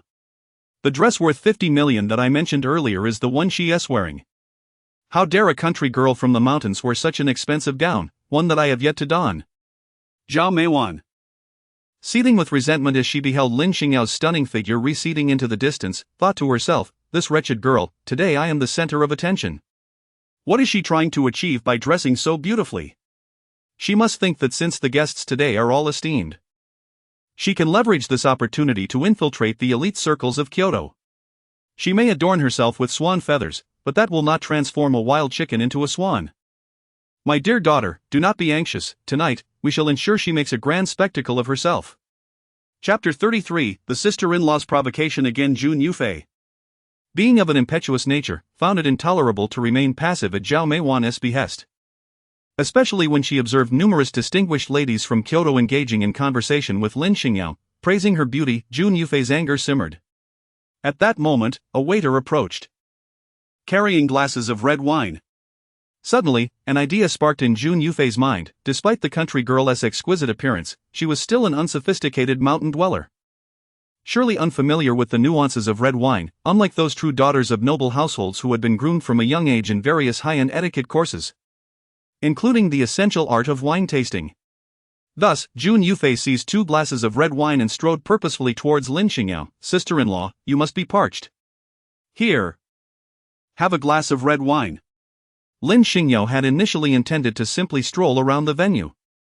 However, her attire today was perhaps a tad too ostentatious, as it quickly attracted a multitude of individuals eager to engage her in conversation. Lin Xingyao did not claim to be Jun Xuanye's wife while engaging in casual conversation. When unexpectedly, Jun Yufei approached and referred to her as second sister-in-law. The surrounding noblewomen immediately gasped in astonishment. "Ah! So you are the newly married young mistress of the Jun family? Indeed, you possess extraordinary grace." Jun Yufei, however, was taken aback. Realizing she had not leveraged her status as the second young mistress of the Jun family to assert herself. "My second sister-in-law grew up in the mountains and is not very articulate. Mrs. Zhou, Miss Xiao, and Mrs. Su, I hope you will be understanding." While ostensibly defending Lin Xingyao, Jun Yufei subtly insinuated her humble origins. Consequently, the gazes of the noble women shifted, revealing a hint of disdain. It was rumored that Jun Xuanye married to dispel ill fortune, but to their surprise, his bride's background was rather modest. Jun Yufei once again extended a glass of red wine, exclaiming, "Second sister-in-law, the red wine at today's banquet is a rare vintage from 1982, exceptionally fragrant. My third brother had it specially airlifted from a vineyard in country F. Surely, you have never tasted anything like it. Do indulge and see if it suits your palate." While it was true that the red wine served at the banquet was indeed a high-end variety imported by Jun Zihua from country F, the wine in Jun Yufei's hand was merely an ordinary, inexpensive selection. Her intention was to suggest that Lin Xingyao would not discern the difference and would likely only offer a few compliments in agreement. At that moment, she could then claim that the wrong wine had been served, exposing Lin Xingyao's superficiality and ignorance of fine wine. Lin Xingyao took the red wine, bringing it close to her lips, only to immediately pull it away. Jun Yufei inquired, "Sister-in-law, why do you not wish to drink?" How could Lin Xingyao be oblivious to her tricks? This wine was airlifted from Country F by your third brother? An exquisite vintage from 1982? She let out a deep sigh, reflecting on the fact that on her mother's birthday, her son had the audacity to present a counterfeit, a truly unfilial act. Jun Yufei retorted, "What do you mean by that? Who gave you the right to casually question my third brother?" Lin Xingyao raised her wine glass, letting it glimmer under the light. The hue of the red wine danced between deep crimson and brownish red, with deeper shades signifying greater age. Yet, this particular glass was evidently a shade of purple red, indicating it was no more than 3 years old. An 82 vintage? How absurd. You mentioned that only high-quality wines exhibit such characteristics, but just take a look at this glass, impurities float within, clearly reflecting its inferior quality. Jun Yufei gritted her teeth and remarked, "Oh dear, it seems I have mistakenly taken the wrong wine. This one is meant for the waitstaff. I shall fetch the wine that my third brother sent." "No need," came the reply. Lin Xingyao turned to several esteemed ladies, including Mrs. Zhou, and said, "Just a couple of days ago, I received a rather fine bottle of wine. I seldom indulge in it, so why not bring it out for everyone to savor?" This wine had been sent by an envoy of old Lu as an apology to Song Baishu. Lin Xingyao, a seasoned operative who frequently undertakes perilous missions, refrains from indulging in alcohol to preserve her alertness. However, her abstention does not imply ignorance. She once savored a rare vintage from the royal palace of Country F, a velvety and aromatic delight that lingers in her memory. It is said that a single sip of that exquisite wine was worth millions, a treasure beyond mere monetary value. Jun Yufei was taken aback to discover that this wild girl from the mountains possessed such knowledge of fine wine, which not only thwarted her schemes but also prompted her to dismiss the offer of a wine exchange, instead inviting the guests to partake of her own selection. This implied a disdain for the wine her third brother had thoughtfully provided. Unable to contain her sarcasm, Jun Yufei retorted, "Sister-in-law, what fine wine could you possibly present? I hope it's not something you brewed yourself while living in the mountains." Lin Xingyao paid her no mind and continued to engage in conversation with Mrs. Zhou about red wine. Mrs. Zhou was a renowned connoisseur in the social elite, having even purchased a vineyard in France dedicated to fine wines. As their discussion unfolded, Mrs. Zhou was astonished to discover that Lin Xingyao possessed an even greater knowledge of wine than herself, articulating various facts with remarkable precision. At that moment, a servant brought forth Mr. Lu's red wine. Merely observing its hue revealed it to be an exceptional vintage. The inferior wine that Jun Yufei had presented earlier paled in comparison, as did the so-called 1982 vintage that was showcased at the venue. Upon seeing the wine bottle, Mrs. Zhou exclaimed in surprise, "Could this possibly be the renowned wine from the world's finest vineyard, Ch Tokand? I recall there being 2 bottles in Mr. Lu's cellar. I had hoped to persuade him to part with one, but the old gentleman was adamant in his refusal. Ch Condominium is universally acknowledged as the premier red wine estate, producing only an exceedingly limited quantity each year, making it rare in the market. Aged vintages, in particular, hold immense value, with the finest being exceedingly difficult to procure." Lin Xingyao, noticing that Mrs. Zhou had recognized her, decided to be straightforward. "This bottle of red wine was gifted to me by old Lu. If you fancy it, I shall gladly present you with the remaining half." Mrs. Zhou is a renowned businesswoman in Country Z, while her husband is a politician. Thus, although she may not belong to the absolute upper echelon of society, her status within the elite circles is quite esteemed. "Oh, how can I possibly accept?" Mrs. Zhou exclaimed, feigning reluctance, yet she did not decline the offer. However, not wishing to accept Lin Xingyao's exquisite gift without reciprocation, she removed the bracelet from her wrist. "This is a new bracelet I acquired, though it is not particularly remarkable. Perhaps worth around 4 to 5 million. I hope you will not think poorly of it." Lin Xingyao had never anticipated that a mere bottle of wine would lead to her acquiring a bracelet and forging a friendship with someone as admirable as Mrs. Zhou. Without hesitation, she graciously accepted the gift. Meanwhile, the onlooker, Jun Yufei, was seething with indignation. How could a trivial bottle of wine equate to a bracelet worth 4 to 5 million? It was nothing more than Mrs. Zhou extending a courtesy due to her connection with the Jun family. The more Jun Yufei contemplated, the more infuriated she grew. In a fit of impulsive rage, She feigned a stumble, directing herself toward Lin Xingyao, and inadvertently splashed the red wine she held onto Lin Xingyao. Malicious thoughts raced through her mind. Even if it were a gown worth millions, what of it? Once the wine was spilled, she would relish in Lin Xingyao's embarrassment. Just as the wine was about to drench Lin Xingyao, she deftly sidestepped, effortlessly avoiding the deluge. Jun Yufei's intention had been to crash into Lin Xingyao, but instead, she lost her balance and fell spectacularly before the crowd. Wincing in pain, she was about to unleash a tirade of curses when she looked up to see her elder brother, Lin Xingyao. Having returned from a long journey, he appeared resplendent at the banquet, intending to greet his sister. To his astonishment, he found himself splashed with red wine by his own sister. The pristine white suit he wore now marred with stains, instantly drawing the attention of all present. Frantically scrambling to her feet, Jun Yufei exclaimed, "Brother! I didn't mean to spill it on you." I was just. Tears welled in her eyes from her distress. Lin Xingyao gently patted his sister's shoulder, chuckling, "It's all right. It's just a change of clothes. Look how flustered you are." Producing a handkerchief, he dabbed at the wine stains on his face and turned to Lin Xingyao with a smile, "You must be my second sister-in-law." "It's a pleasure to meet you. I apologize for the lack of decorum." Throughout the entire episode, he maintained an air of refinement, reminiscent of a prince. And not even the wine stains could diminish his poise. Lin Xingyao gently raised her glass and took a sip, contemplating, "Is this the son of Zhao Meiwan? He does not seem to be an amiable character, intriguing indeed." At precisely 7 o'clock, the banquet commenced officially. Zhao Meiwan, as the guest of honor, took the stage alongside Jun Zhiyuan to deliver a speech, expressing gratitude to the esteemed guests. After the address, Zhao Meiwan intended to step down, but Jun Zhiyuan, proudly holding the microphone, proclaimed, "Aside from my wife's birthday today, I have another joyous announcement to make. As we all know, my son Xianyi suffered from illness in recent years, which led to many unfavorable speculations from the public. Fortunately, divine providence has favored our Jun family, and Xianyi has finally recovered.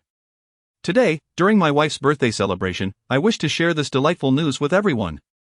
In Jun Zhiyuan's life, he takes pride in 2 accomplishments: first, being born into the Jun family, blessed with wealth and status; second, fathering 3 sons, all of whom are commendable.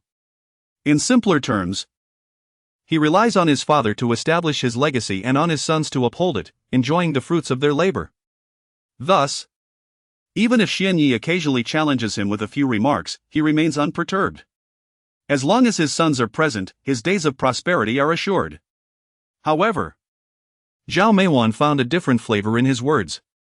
She had always sensed Jun Zhiyuan's favoritism, and it seemed unchanged. Among his 3 sons, he favored Xianyi, who was born to that woman. Meanwhile, the guests surrounding them were busy exchanging pleasantries and compliments with Xianyi, completely disregarding the other 2 sons of the Jun family, Jun Qinghao and Jun Zihao. These 2 were also distinguished individuals, yet throughout their lives, whenever Xianyi was present, they were overshadowed. Even Xianyi's wife, Lin Xingyao, was showered with flattering remarks, akin to the moon surrounded by stars. Unable to contain herself, Lin Xingyao whispered to Xianyi, "Why are there so many sycophants around you?"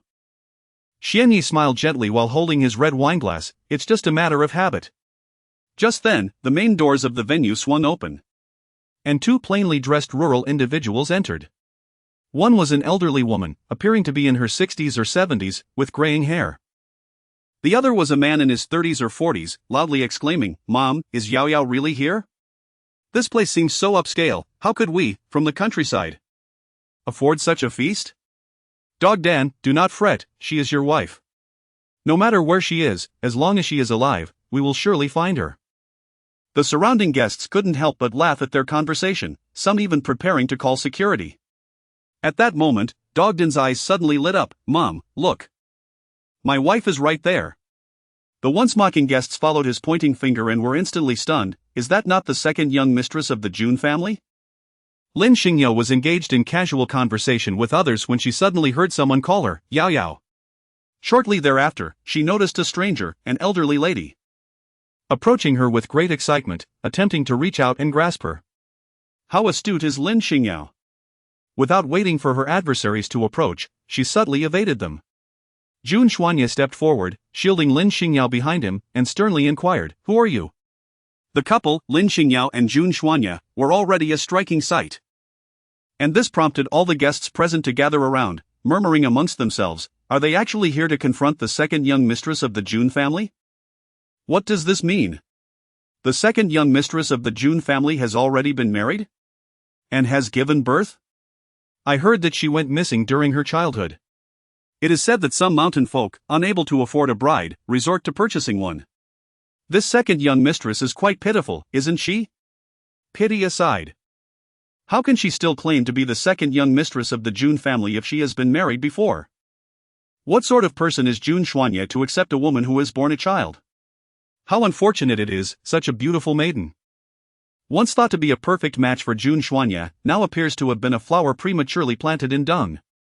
Originally, Jun Zhiyuan was in particularly high spirits today. But suddenly, a pair of mountain folk emerged, denouncing his daughter-in-law as second-hand.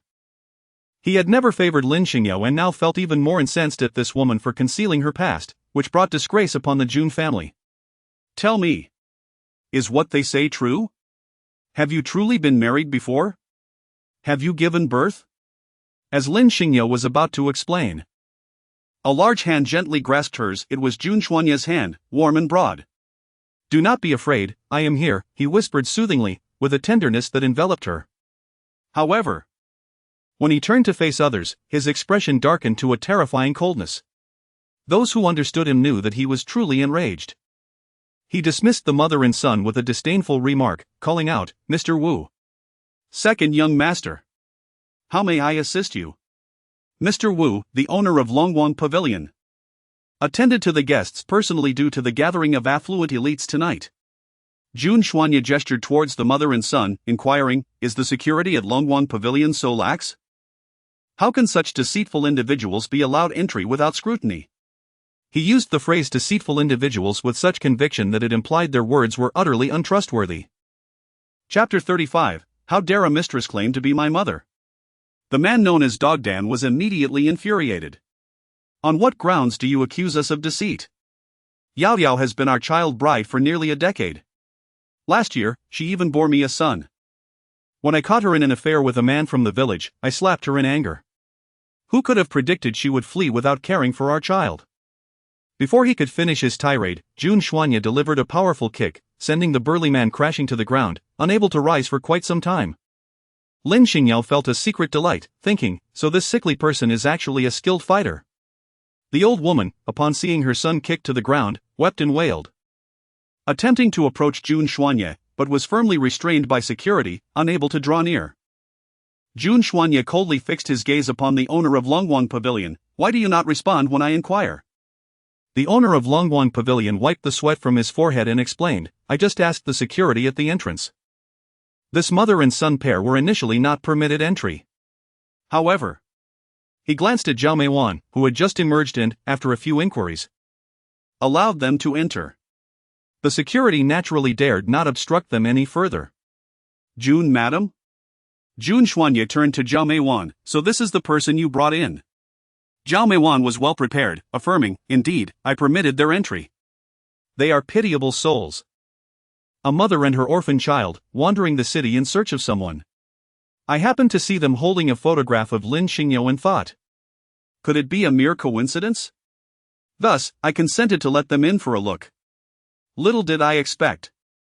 Lin Xingyao had truly abandoned her husband and child to deceitfully marry into the Jun family. Our Jun family is not a destitute household incapable of marrying. How could we accept someone so tarnished? My dear husband, do you not agree? Jun Zhiyuan, already incensed, declared, "Of course not. Not only is our Jun family a prestigious lineage, but even an ordinary family would not tolerate such deception in marriage." Jun Xuanye spoke sternly, "Who dares to let my wife leave? Who do you think you are? When did it become your place to speak on behalf of the Jun family?" Jun Zihao, witnessing his mother being rebuked, stepped forward, "Second brother. Though she is not your biological mother, she is nonetheless the legally married wife of our father, the rightful matriarch of the Jun family." How can you speak to her in such a tone? Jun Xuanye scoffed, "The rightful matriarch of the Jun family? Jun Zihao, if you were wise, You would advise your foolish mother to keep her tail tucked away, otherwise, I shall ensure she is expelled from the Jun family today, do you believe me? Jun Zihao. Now furious, retorted Jun Xuanye, do you think you are an ancient emperor? By what right do you act so tyrannically? I must inform you that the current Jun family is not the same as it was 3 years ago, do you think it remains your autocracy? Jun Zhiyuan. Seeing his two sons at odds, hurriedly intervened to mediate, we are all family, how can we quarrel over a woman? Zihao, your second brother is deserving of your respect. Xuanye, Zihao means no harm, he simply wishes to defend his mother. Is she not your mother as well? After all these years. Enough! My mother has long passed, how could this mistress be worthy of such a title? Ridiculous! You unfilial son! Jun Zhiyuan, in a fit of rage, found himself unable to confront his son directly and instead unleashed his ire upon Lin Xingyao. It is all because of you, this calamity. Since your arrival in our Jun family, our household has been in disarray. Zhao Meiwan discreetly signaled to the old woman, who then dramatically collapsed to the ground, crying out, alas, the wealthy bully us poor folk. They have stolen our daughter-in-law and even assaulted my son. I shall not live any longer, today. I will die here before your eyes. Her son, Dog Dan, having regained his composure, joined in with his mother, creating a truly distressing scene. Just as Jun Xuanye was about to call security to expel them, Lin Xingyao stepped forward, wait. The performance has yet to conclude. Would it not be too disappointing to send them away now? Her previous silence was one matter, but her current intervention to prevent security from ushering them out left everyone perplexed. Even Mrs. Zhou quietly advised Lin Xingyao, since your husband is defending you, it would be prudent for you to remain silent. In her view, even if Lin Xingyao had a regrettable past, she was still a victim. And as long as her husband did not mind, that was all that mattered. Lin Xingyao smiled at Mrs. Zhou, feeling genuinely appreciative of her kind intentions. However, this matter required clarification. Her earlier silence was not born of guilt or fear, rather, she found the situation intriguing and wished to observe the reactions of those around her, Zhao Meichuan's vile demeanor, Jun Zihao's hypocritical facade, and Jun Zhiyuan's obtuse nature. Among those who had professed friendship, not a single one stood up to defend her when she was unjustly maligned, save for Mrs. Zhou, who extended her sympathy. Throughout it all, only Jun Xuanye steadfastly stood by her side, attempting to shield her from the onslaught of criticism. For many years, she had been resolute and unyielding, relying solely on herself in times of trouble. Yet today, in this moment, as she stood behind him, she suddenly realized that having someone to protect her from the storm was an indescribable joy. Nevertheless, she knew it was time to assert herself. She offered him a gentle smile and said, dealing with a shrew is not your forte, allow me to take the lead. Jun Xuanye had initially wished to spare her from confronting such sordid matters. However, seeing her maintain her light-hearted demeanor reassured him that she was more than capable of handling the situation, and he chose not to press further. Lin Xingyao stepped forward, standing before the furious old woman, looking down and inquired, do you truly know me? The old woman scrambled to her feet, wiping her tears as she replied, Yao Yao. I knew you could never forsake us for the allure of wealth and status. Since you were 10, you have been with our family. Although you came to us through purchase, we have cherished you as our own daughter. There is also a child at home, and that is your own flesh and blood. Lin Xingyao furrowed her brows and remarked, that doesn't seem right. From your accents, I gather you hail from the north. However, after I went missing, I ended up in the south, and the police have records of that. The woman, with a quick flicker of her eyes, hastily defended, you initially traveled to the south, but later you were sold to the north. You were quite young then, and many events must have slipped your memory. It's understandable to be confused about north and south. Lin Xingyao chuckled lightly, in truth, I was merely teasing you. I have never been to the south, my journey took me to the north. The woman felt a sudden wave of embarrassment, yet she steeled herself to maintain the facade, declaring, Yao Yao, do not be mischievous. Regardless of whether it is the south or the north, you are indeed our daughter-in-law. Today, you must accompany us, otherwise, we shall not relent. Dog Dan. Do not hesitate to take your wife away. Chapter 36, Jun Xuanye's Fury in reality, this pair were seasoned human traffickers, skilled in their craft and possessing an audacious demeanor. The mother and son duo had previously employed such tactics to ensnare numerous respectable women. Onlookers, unaware of the ruse, genuinely believed them to be family. Unfortunately for them, they had crossed paths with Lin Xingyao today. As Dog Dan reached out, his hand was swiftly seized by Lin Xingyao, followed by a sharp crack. The sound echoed in the air, accompanied by the man's anguished cries as his wrist was brutally snapped. If one's hands are unclean, it is better to refrain from acting. Lin Xingyao released the man's hand and addressed the old woman, saying, "Did you just claim that I was bought by your family to be a child bride?" Upon hearing this, the old woman was instantly rendered speechless. She had indeed engaged in illicit activities in the past, but had ceased such behavior over the years. This time, having been offered a substantial sum by Zhao Meiwan, she believed it was merely a matter of causing a scene with little risk involved. To her utter astonishment, Lin Xingyao invoked the law. The old woman had previously been unaware that human trafficking was a crime. "Yao Yao, how could you, in your quest for wealth, seek to imprison us both? You truly possess a heart of stone. Dog Dan, let us leave. It is better to part ways with such a heartless woman." Realizing that no benefit could be gleaned from the situation, they decided to simply walk away, not forgetting to cast aspersions upon Lin Xingyao before departing. However, leaving was not so simple. Lin Xingyao obstructed their path, declaring, "I find your methods suspiciously proficient. I suspect you are traffickers. I have already alerted the authorities to investigate your potential criminal activities."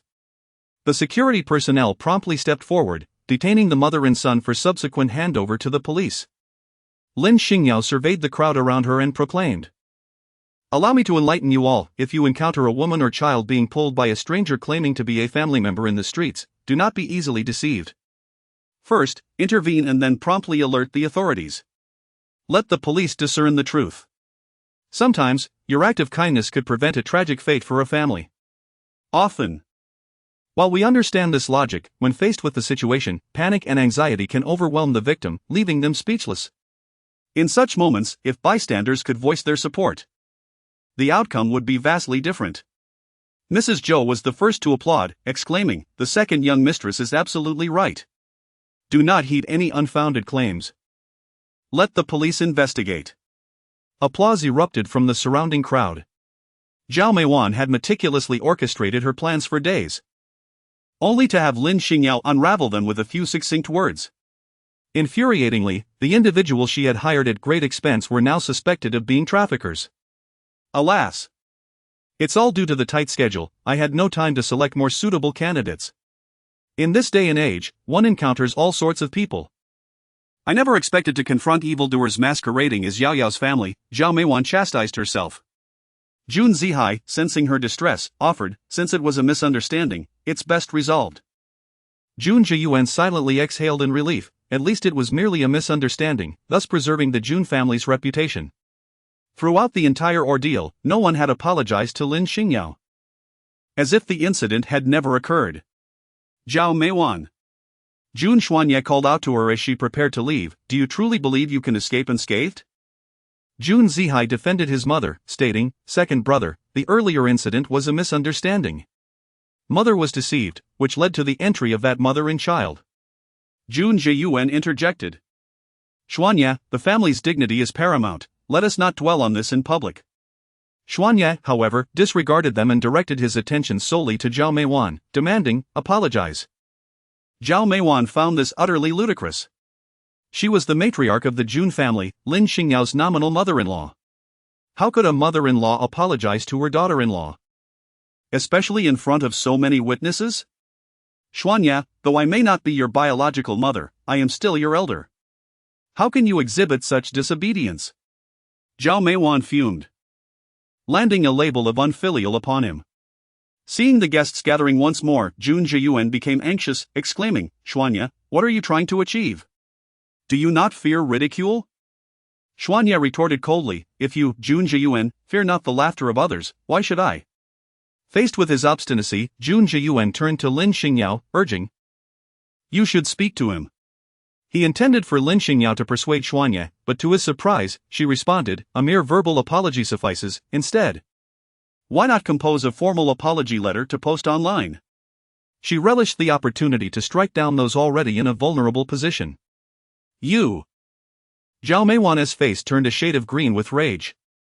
Jun Zihai, too, was incensed, exclaiming, "Do not go too far." Lin Xingyao exclaimed, "What, is this too much? Just moments ago, I was nearly abducted and sold, yet no one found that excessive." Jun Zhiyuan, filled with indignation, pointed sternly at Lin Xingyao, saying, "Though Xian Yi was once domineering, he at least showed me some filial piety. Ever since you entered this household, he has become increasingly rebellious." "It is undoubtedly you. This woman, who has been stirring up trouble behind the scenes." Enough!" Jun Xianyi interjected sharply, "To this day, you still defend Zhao Meiwan. Do you truly know her?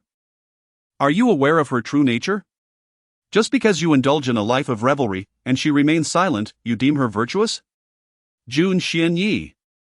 Jun Zihao stepped forward to defend his mother. "What exactly do you intend to achieve today?" "It is my mother's birthday, your insincere greetings are one thing. But to utter such nonsense here is beyond reason." "Are you truly part of our family? Why do you persist in opposing us?" "My mother has been a member of the Jun family for so many years, you have never addressed her as mom or even aunt. After she cared for you during your 3-year illness, you show no gratitude and instead bully her. Do you possess no conscience?" The gathering was filled with numerous guests. Some connected by friendship, others by business ties. Over the years, Zhao Meiwan had cultivated an image of the devoted wife and mother. In contrast, before Jun Xianyi fell ill, he was known for his cold, efficient demeanor. The stark juxtaposition led many to sympathize with Zhao Meiwan. Feeling pity for the stepmother who had labored for years yet failed to thaw her stepson's icy heart. "Ha ha ha!" Jun Xianyi erupted in laughter, as if he had just heard the most absurd joke in the world. However, in the next moment, his smile vanished, replaced by an aura of chilling intensity. 3 years of care I, Jun Xianyi, shall never forget. Chapter 37, Forcing a Divorce. Jun Zhiyuan, still Navi, remarked, "As long as you remember, that's all that matters. Your stepmother is genuinely quite decent. From now on, let us all coexist harmoniously as a family." Lin Xingyao observed coldly. Silently lamenting, "This father is truly beyond redemption in his foolishness." Jun Xuanye inquired of Zhao Meiwan, "Dr. Zhang, do you still remember? Are you not curious why we have been unable to contact him these past few days?" Upon hearing this, Zhao Meijuan's expression shifted dramatically. Dr. Zhang is the family doctor of the Jun family, summoned by Zhao Meiwan to attend to Jun Xuanye after his illness. Initially, Jun Xuanye intended to use Zhao Meiwan to ensnare a greater fish, but now he had changed his mind. He wanted her gone immediately. "What? Do you have nothing to say?" "Do not claim it as inconsequential. You may keep your silence for the police, and explain why you instructed Dr. Zhang to poison me." Zhao Meiwan hurriedly protested, "No. I did not, I know nothing. On what grounds do you accuse me?" Jun Zihao glanced at his mother, having a rough idea of the situation, and discreetly approached Jun Xuanye, saying, "Second brother, let us discuss this matter privately. After all, there are still so many witnesses present. And I am sure you would not want the Jun family's reputation to be tarnished." Jun Xuanye chuckled, "Very well. If you return half of the Jun family's overseas business to me, I can downplay this incident."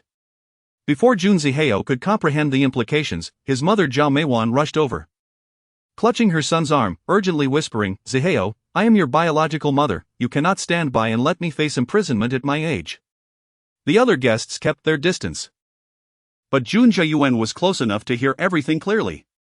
He looked at his wife in disbelief. You. Ultimately, still considering their marital bond. He refrained from voicing the accusations he had just heard, instead addressing the attendees, "My apologies, everyone, but today's banquet must conclude prematurely. Once we resolve our family matters, we shall host another banquet to make amends." Those present, being perceptive, understood that it was inappropriate to linger and promptly took their leave. The vast venue soon contained only the Jun family. Wu Lianlian and Jun Shenghao had remained silent at the side. At this moment, as Jun Yufei emerged, Jun Shenghao kindly advised, "Fourth sister, just stand aside and do not speak too much." At that precise moment, Jun Zhiyuan yelled at Zhao Meiwan, "Is what Xuanye just said true? How could you commit such an act?" Jun Yufei, in a fit of emotion, interjected, "Father, why are you being so harsh to mother?" Silence. Jun Zhiyuan rarely raised his voice at them, causing Jun Yufei to startle. After severely reprimanding Zhao Meiwan, Jun Zhiyuan sighed and said to Jun Xuanya, Xuanya, this is all my fault for not detecting the issue sooner. Your stepmother has recognized her mistakes, as we are family. Why do you not? So, you are still shielding her. Jun Xuanya smiled, a smile imbued with profound disappointment towards his father. I have presented my conditions.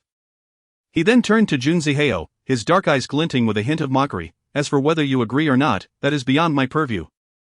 Jun Zhiyuan directly addressed Jun Zihao, what is there to disagree about?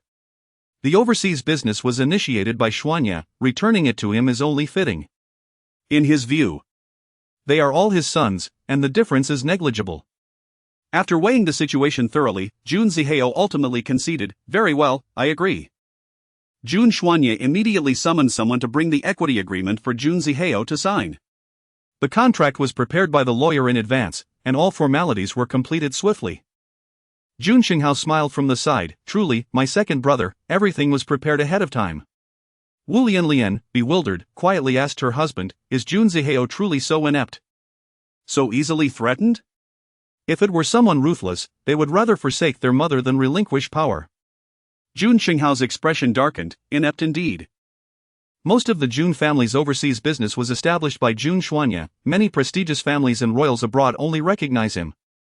Zhao Meiwan and her son had exploited the second brother's disorientation to fraudulently claim shares, which already had its flaws. If that is the case, why settle for only half the shares? Jun Zihao had been managing overseas for many years, striking too hard could harm internal relations. Wu Lian added, with Jun Xuanya's move. He has forced Jun Zihao to relinquish half of the empire. What does that mean for our domestic business? Jun Shenghao's face turned frightfully cold. And after a moment's pause, he articulated, naturally, we must prepare in advance. Once the contract was received, Jun Xuanya checked the time, it was getting late. Tomorrow morning. You shall go to the Civil Affairs Bureau.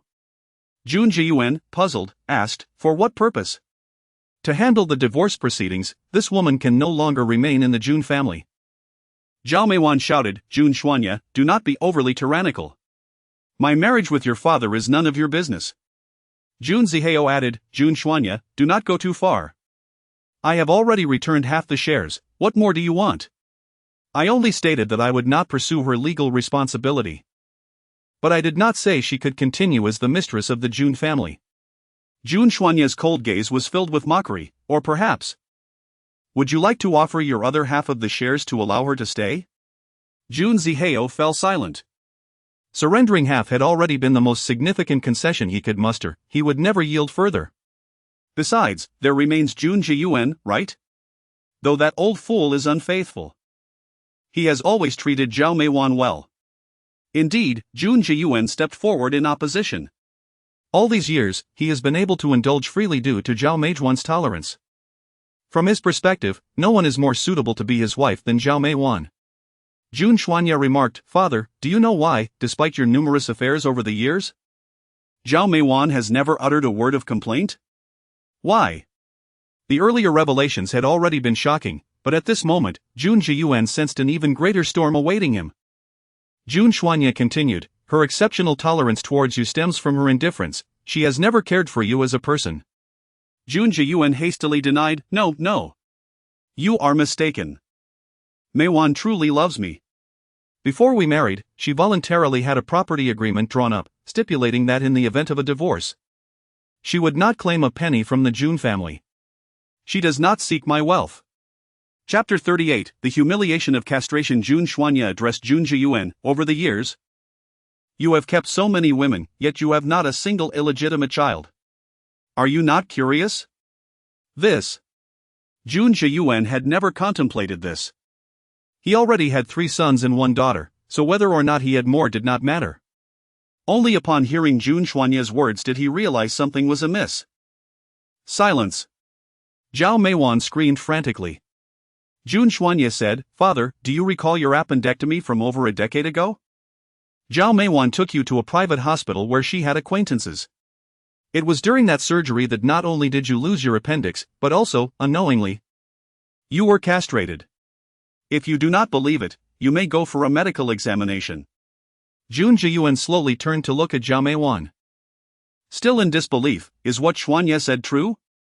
My dear, listen to my explanation. I Slap. Jun Zhiyuan delivered a resounding slap, striking Zhao Meiwan with such force that she toppled over, crashing into a nearby 8-tiered lavish cake. The cake collapsed, creating a chaotic mess. You wretched woman! Jun Zhiyuan trembled with rage. He had often wondered why his abilities had diminished over the years. Recently, he had even been mocked by a young mistress for his inadequacy. Little did he know that he had long been rendered impotent. As a man, this was an utter humiliation. No man can endure the humiliation of being forced into eunuchhood. Especially one like Jun Zhiyuan, who has always exhibited a strong sense of masculinity. Leave me. Zhao Meiwan, disregarding her soiled attire, clung to Jun Zhiyuan's leg, weeping. A day as husband and wife brings 100 days of affection, and I have borne you a pair of children. My love, you cannot be so heartless. Am I the one lacking compassion, or are you the one with a venomous heart? You feign the demeanor of a virtuous wife. Yet secretly you poison Xianyi and demand that I leave, depart from the Jun family, and never show your face to me again. Jun Zihao and Jun Yufei attempted to speak on their mother's behalf, but Jun Zhiyuan glared at them fiercely. From this day forth, should either of you dare to plead for her, you shall accompany her in her departure. Those who sought to ruin others' marriages found themselves facing the end of their own. Zhao Meiwan harbored resentment towards Jun Zhiyuan's callousness, yet she dared not provoke him further, allowing her children to escort her away. The couple, Jun Xingyao and his wife, had witnessed the drama unfold throughout the night and left with heavy hearts. At this moment, only Jun Xianyi and Lin Xingyao remained in the venue. Please wait a moment, I have a few matters to discuss with my lawyer. I will have a bodyguard escort you. What, are you afraid I will be bullied? Rest assured, those who wish to take advantage of me have long been trampled beneath my feet. Let your bodyguard remain for your own use. Lin Xingyao finished speaking and waved her hand, stepping lightly as she walked outside. It was truly wonderful. Zhao Meiwan had been expelled from the Jun family, allowing her a newfound tranquility. Upon reaching the underground parking garage, just as Lin Xingyao opened her car door, a silver-gray SUV came to a halt beside her. The last time they met, Lin Xingyao was clad in casual sportswear, her face free of makeup, exuding an aura of innocence yet lacking a touch of vibrancy. Now, adorned in elegant attire with a meticulously crafted look, she radiated an almost divine brilliance. Earlier, Song Baishu had caught a glimpse of her silhouette from a distance, finding her enchanting and wondering which prominent lady she might be. To his surprise, she walked directly toward a modest vehicle that clashed entirely with her exquisite gown. Recognizing the car, Song Baishu felt an inexplicable joy. Since their last parting, he had obtained her phone number from his grandfather. Yet his attempts to reach her had been futile. While he had encountered numerous beauties, none could compare to Lin Xingyao, who rendered them mere ordinary women. The unfamiliar number was automatically blocked. What could be the matter? Lin Xingyao's tone was noticeably curt. Realizing he had been staring rather impolitely, Song Baishu quickly apologized. Finding it peculiar that he, the esteemed leader of the Song family, would lower himself so in front of a woman. Composing himself, he inquired, Miss Yao Yao, may I add you as a friend? It would facilitate our future communications. Lin Xingyao, with an expressionless demeanor, firmly declined. Why add each other as friends when we are not? Song Baishu chuckled softly, taken aback. We have been pursued together, sharing a bond of life and death. How is it that you consider us not even friends? Pursued? Lin Xingyao found it quite absurd. Are you referring to the incident a few days ago after leaving the Lu family? To you, it was a life-threatening chase, a matter of great importance. To me, it was mere child's play, hardly worth mentioning. As for you, a frail chicken beaten down by a few petty thugs. What right do you have to speak of a bond of life and death with me? As she spoke, her gaze fell upon the bodyguard standing not far behind him, always ready for action. It seemed he had finally learned his lesson and brought bodyguards alone. While it appeared as a compliment, it was indeed a subtle mockery of his dependence on them, portraying him as weak and vulnerable. Song Baishu had genuinely wished to befriend her. Yet he found himself met with indifference. Miss Yao Yao, a woman ought to be a bit more gentle, otherwise, I fear no one would dare to marry you in the future. Do not trouble yourself, Lin Xingyao retorted as she hopped onto her dilapidated little car. Impatience evident in her voice. Move your vehicle, it's obstructing my way. Song Baishu remained unmoved. Lin Xingyao, slightly annoyed, remarked. Do not think that merely because you have switched to an off-road vehicle, you can obstruct me. In front of my car, yours is as fragile as tofu. I shall count to 3, if you do not move, I shall crash into you. Song Baishu, feeling both frustrated and helpless, ultimately had no choice but to reverse and yield. After all, his luxurious vehicle was no match for the ruggedness of her modest car. As Jun Xuanya concluded his discussions with the lawyer and descended to the underground parking garage, he happened upon Song Baishu, who sat alone in his vehicle, lost in thought. He approached and tapped on the window, quipping, I have never encountered a guest like you, the banquet has already dispersed, yet here you are. You seem to be quite well informed. Did Jun Yufei tell you? Ever since Jun Yufei had met Song Baishu a few months prior, she had been infatuated with him. Despite his previous rejections, she remained undeterred, pursuing him relentlessly. Just moments ago, she had been distraught over Zhao Meijuan's situation and had called Song Baishu seeking solace. Chapter 39, her codename is Spirit Fox. Song Baishu shrugged, it is not my intention to pry into your family matters, your sister insisted on sharing. And I could do nothing to prevent it. Jun Xuanya scoffed, and what of it? Do not tell me you are contemplating becoming my brother-in-law. Song Baishu shook his head. The image of Lin Xingyao, strikingly beautiful yet frigid as a goddess of ice, flashed through his mind. To be honest, my heart is already taken. Jun Xuanya laughed heartily at what he perceived as a jest. Your heart is claimed? Then surely it must be shattered into shards of glass, otherwise there would not be enough to go around. This time it is genuine.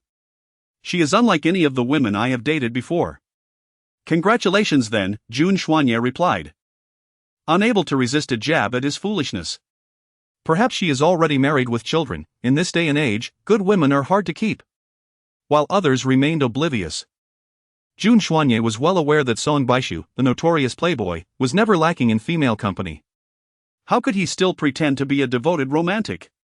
That evening, Song Baishu attempted to reach Lin Xingyao several times by phone, but alas, not a single call went through.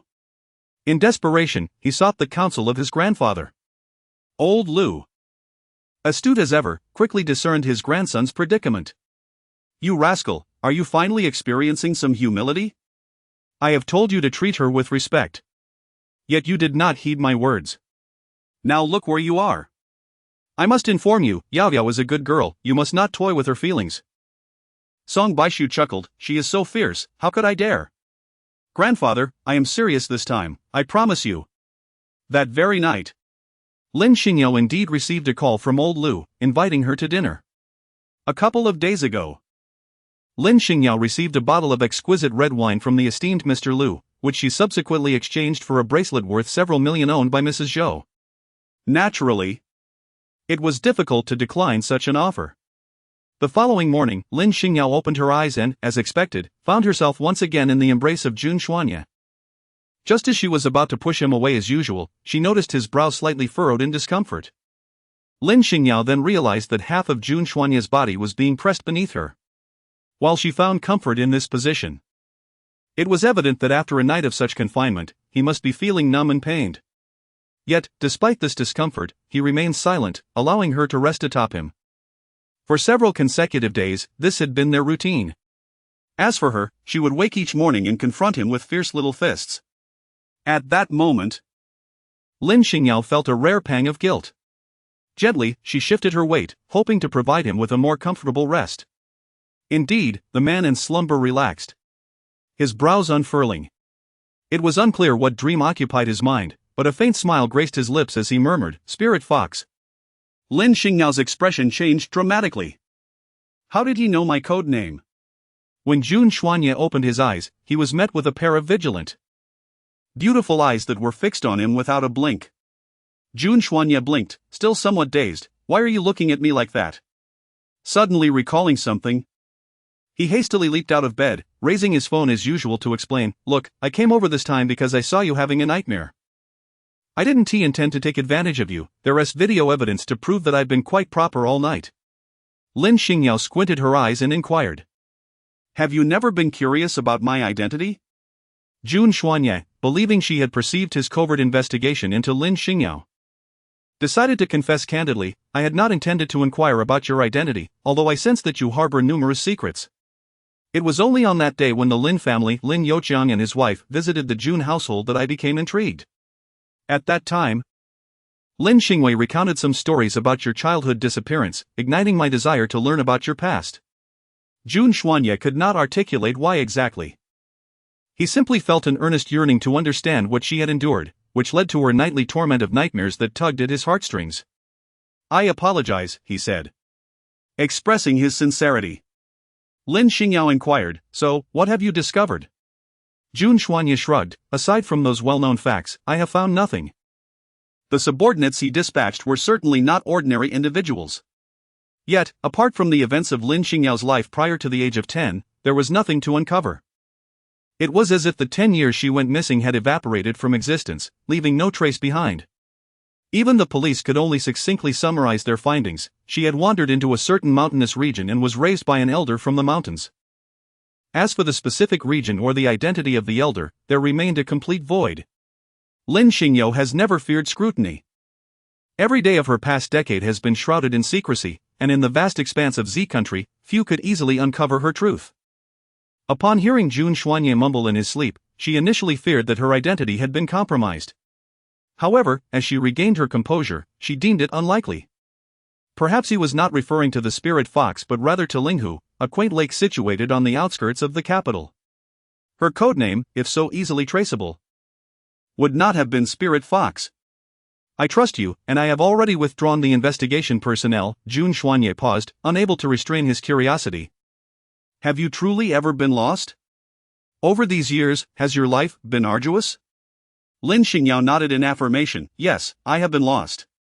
In truth, I was taken by ill-intentioned individuals, employing tactics akin to those witnessed at last night's banquet. A couple claimed to be my parents and abducted me. I struggled and cried out vehemently, yet they deceitfully labeled me a bad child, asserting that I had been lying, skipping school, and running away from home. The surrounding onlookers believed them, and no matter how I pleaded, no one was swayed. How weak I was back then, to have been so easily captured. As she recounted these memories, Lin Xingyao's tone was light, as if discussing a trivial matter. Yet, for Jun Xuanye, a profound sorrow welled within him.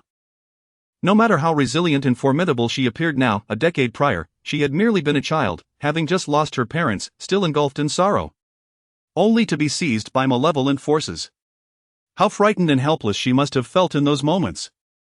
Those wretches deserve damnation. Jun Xuanye exclaimed, his voice laced with indignation. Indeed, they do, she replied with a smile, seemingly unperturbed. Yet, such composure only deepened his empathy for her plight. Jun Xuanye cautiously inquired, what happened next? Where did they take you? The smile faded from Lin Xingyao's face as she coldly replied, to a place more dreadful than hell itself. Jun Xuanye's heart grew heavy with her words, yet in the next moment, she burst into laughter, but fortunately, I clawed my way out of that abyss.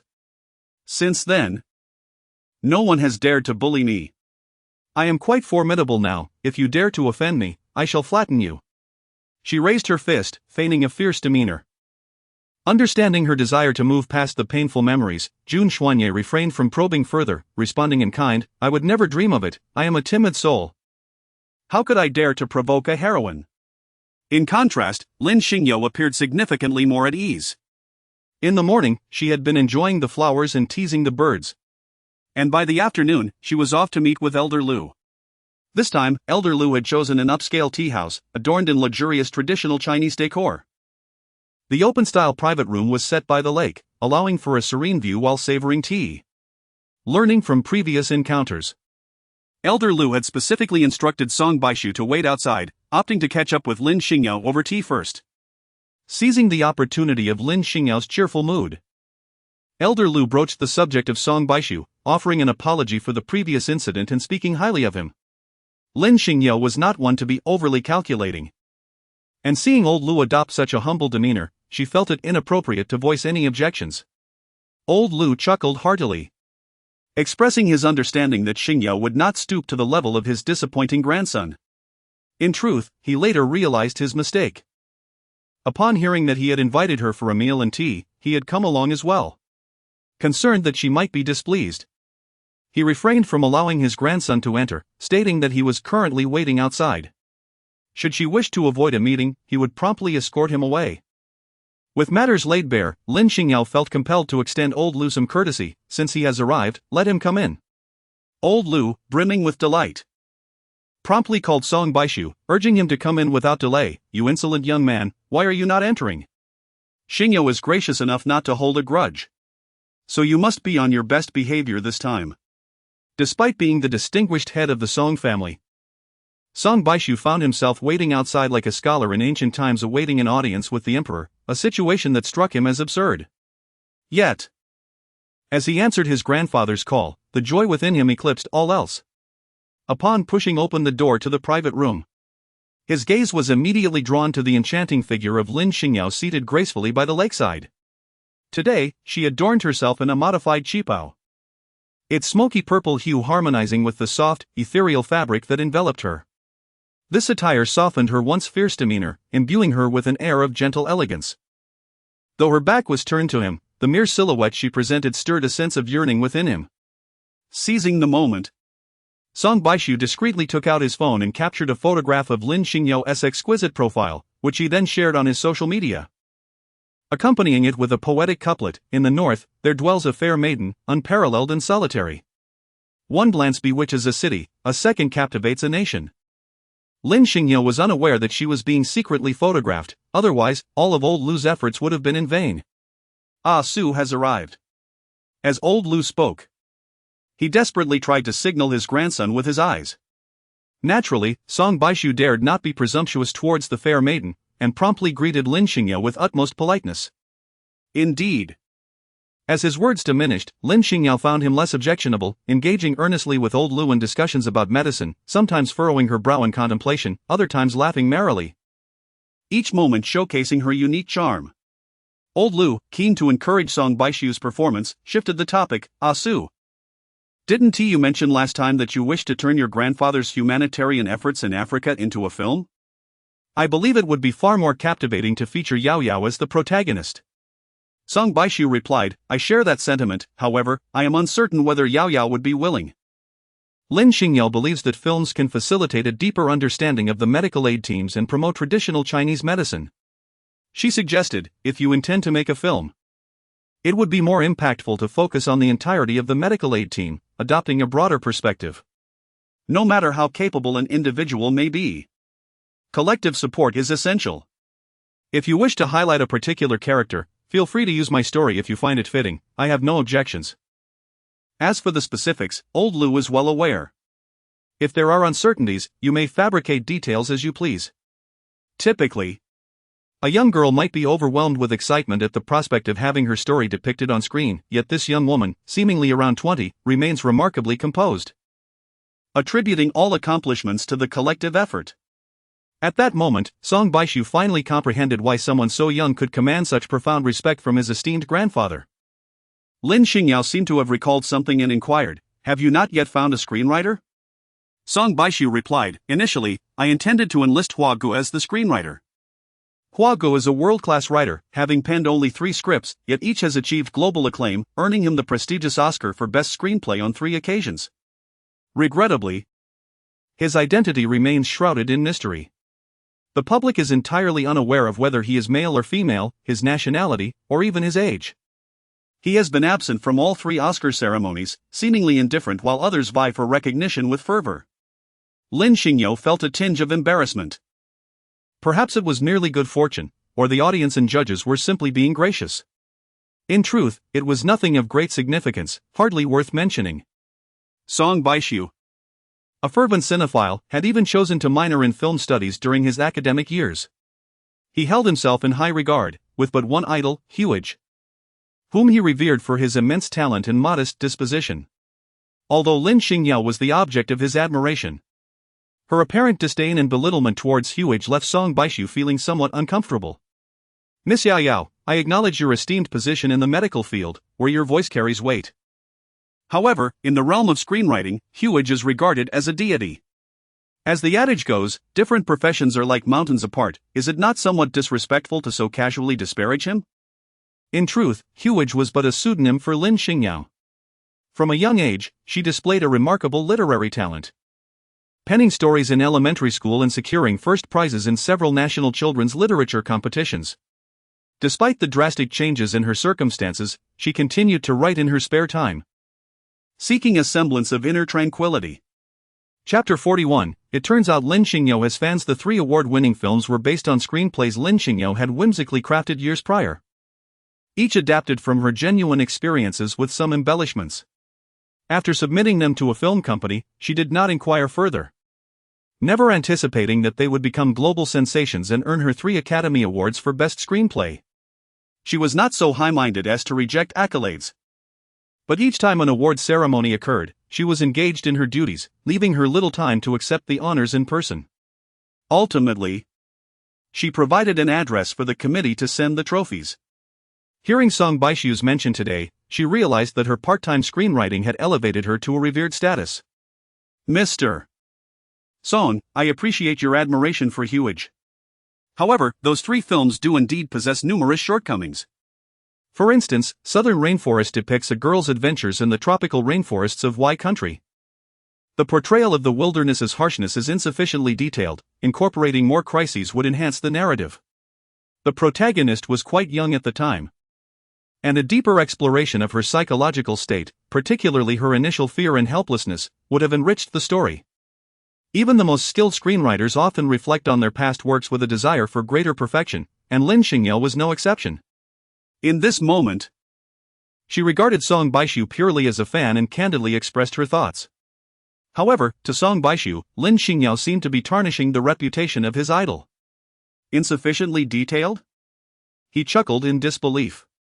Do you have any idea of the impact that film had upon its release? The audience felt as though they were immersed in the mysteries of the tropical rainforest. I even suspect that Huge ventured into perilous rainforests to gain first-hand experience for the screenplay. Such dedication and talent from a screenwriter. And you dare to claim his work lacks detail? Pray tell, what would constitute detail in your eyes? Miss Yao Yao. You are neither a screenwriter nor have you traversed an authentic rainforest. How can you so casually declare someone's work inadequate? Old Lu, witnessing his grandson's rising temper, was incensed. What is there to argue about? It is merely a film. He desperately gestured to Song Baishu, but the young man remained oblivious. In his heart, he even questioned whether Lin Xingyao, with her divergent views, was truly suitable as a future partner. Lin Xingyao surprisingly did not express anger. She merely sighed with a hint of resignation. The so-called brilliance of idols is perhaps a mere illusion, blinding people to their shortcomings. Truly, she is not as remarkable as perceived. Her scriptwriting is merely a fleeting whim. I apologize for your adoration. In contrast, those creators who diligently refine their scripts and earnestly delve into their craft are far more deserving of admiration. Song Baishu, incensed, retorted, how can you determine his worth? What right do you have to declare that he is unworthy of our reverence? Lin Xingyao remarked, because I am Huge. Writing scripts is merely a whimsical endeavor for me. A means to unwind. I never anticipated winning an award, nor did I foresee garnering such admiration from you. You are Huge? Song Baishu was momentarily taken aback by this revelation. He scrutinized Lin Xingyao from head to toe, incredulous. How could that be? Such seasoned techniques. Such vivid depictions akin to genuine experiences, how could one possibly write them without having lived them? How do you know I haven't experienced them firsthand? Lin Xingyao retorted, producing her phone to showcase photographs of her awards and certificates from the 3 Oka Best Screenwriter accolades to Song Baishu. Meanwhile, Jun Xuanye, having been preoccupied with official duties, opened his phone during a brief respite and furrowed his brows upon glimpsing Song Baishu's moments. Although the photograph merely depicted a silhouette, Jun Xuanye instantly recognized it as Lin Xingyao. He had stolen glances at her several times when she graced him with her presence in that elegant hanfu today. He couldn't shake the feeling that this woman was extraordinarily multifaceted. She could embody purity, allure, or grace, often bestowing upon him delightful surprises. Jun Xuanye shared numerous mutual friends with Song Baishu, thus he perused the ensuing comments, which consisted of both praise and inquiries regarding Lin Xingyao's identity. Some even jested, questioning whether she was Song Baishu's new girlfriend and if their relationship would last beyond a month. Those familiar with Song Baishu knew well that each of his relationships typically had a shelf life of merely 1 month. Jun Xuanye's expression darkened as he read Song Baishu's comment, promptly responding with, "You do not deserve her." Having just discovered that his idol was the very woman he admired. Song Baishu felt elated, but upon encountering Jun Xuanye's remark, he perceived it as jealousy. Ha! Jealous, are we? Envious, perhaps? What of it, who told you to marry so soon? He then dialed Lin Xingyao, asking, "Where are you? It's quite late, would you like me to come pick you up?" Lin Xingyao was receiving various flattery and compliments from Song Baishu. In the past, she might have dismissed such attention, but now, with his status as a fan, she felt compelled to be somewhat courteous. After all, this was her very first encounter with a fan. Even when Song Baishu requested her assistance in writing a screenplay, she readily agreed.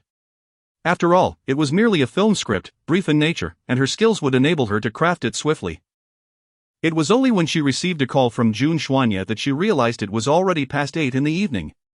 After a brief conversation, she hung up the phone. The anxiety and helplessness in his demeanor resembled that of a concerned father discovering his teenage daughter had gone out on a date. Chapter 42, Is Jun Xuanye jealous? Who has provoked him? Apart from her, Lin Xingyao, who else could possibly ignite his ire? Lin Xingyao glanced at the time. Feeling somewhat bewildered, it was not yet 10 o'clock, how could it already be late? Moreover, what sort of lecher would dare approach her? They would likely find themselves in a perilous situation. And what was with that old paternal tone he had adopted? Just then, a call from Song Baishu came through. "Have you arrived home safely?" "I just got home, what's the matter? Is there something else?" "Thank you for your concern. I am well. Sweet dreams, good night." Good night." Once the call ended, she noticed that Jun Xuanye's expression had grown even darker. She could not fathom how she had offended this man. "What is wrong with you? Why the angry demeanor?" Jun Xuanye inquired. Was it a call from Song Baishu? Lin Xingyao nodded. "Is there a problem?" Jun Xuanye replied, "Do you truly comprehend who Song Baishu is?" "I do." Lin Xingyao had already perused the information regarding Song Baishu. Upon hearing this, Jun Xuanye grew even more incensed. Song Baishu is a notorious playboy in the capital, with a multitude of girlfriends, numbering no less than 800. If not 1,000. Each relationship lasts no longer than a month, with the briefest lasting merely an hour. That scoundrel is utterly devoid of merit aside from his wealth.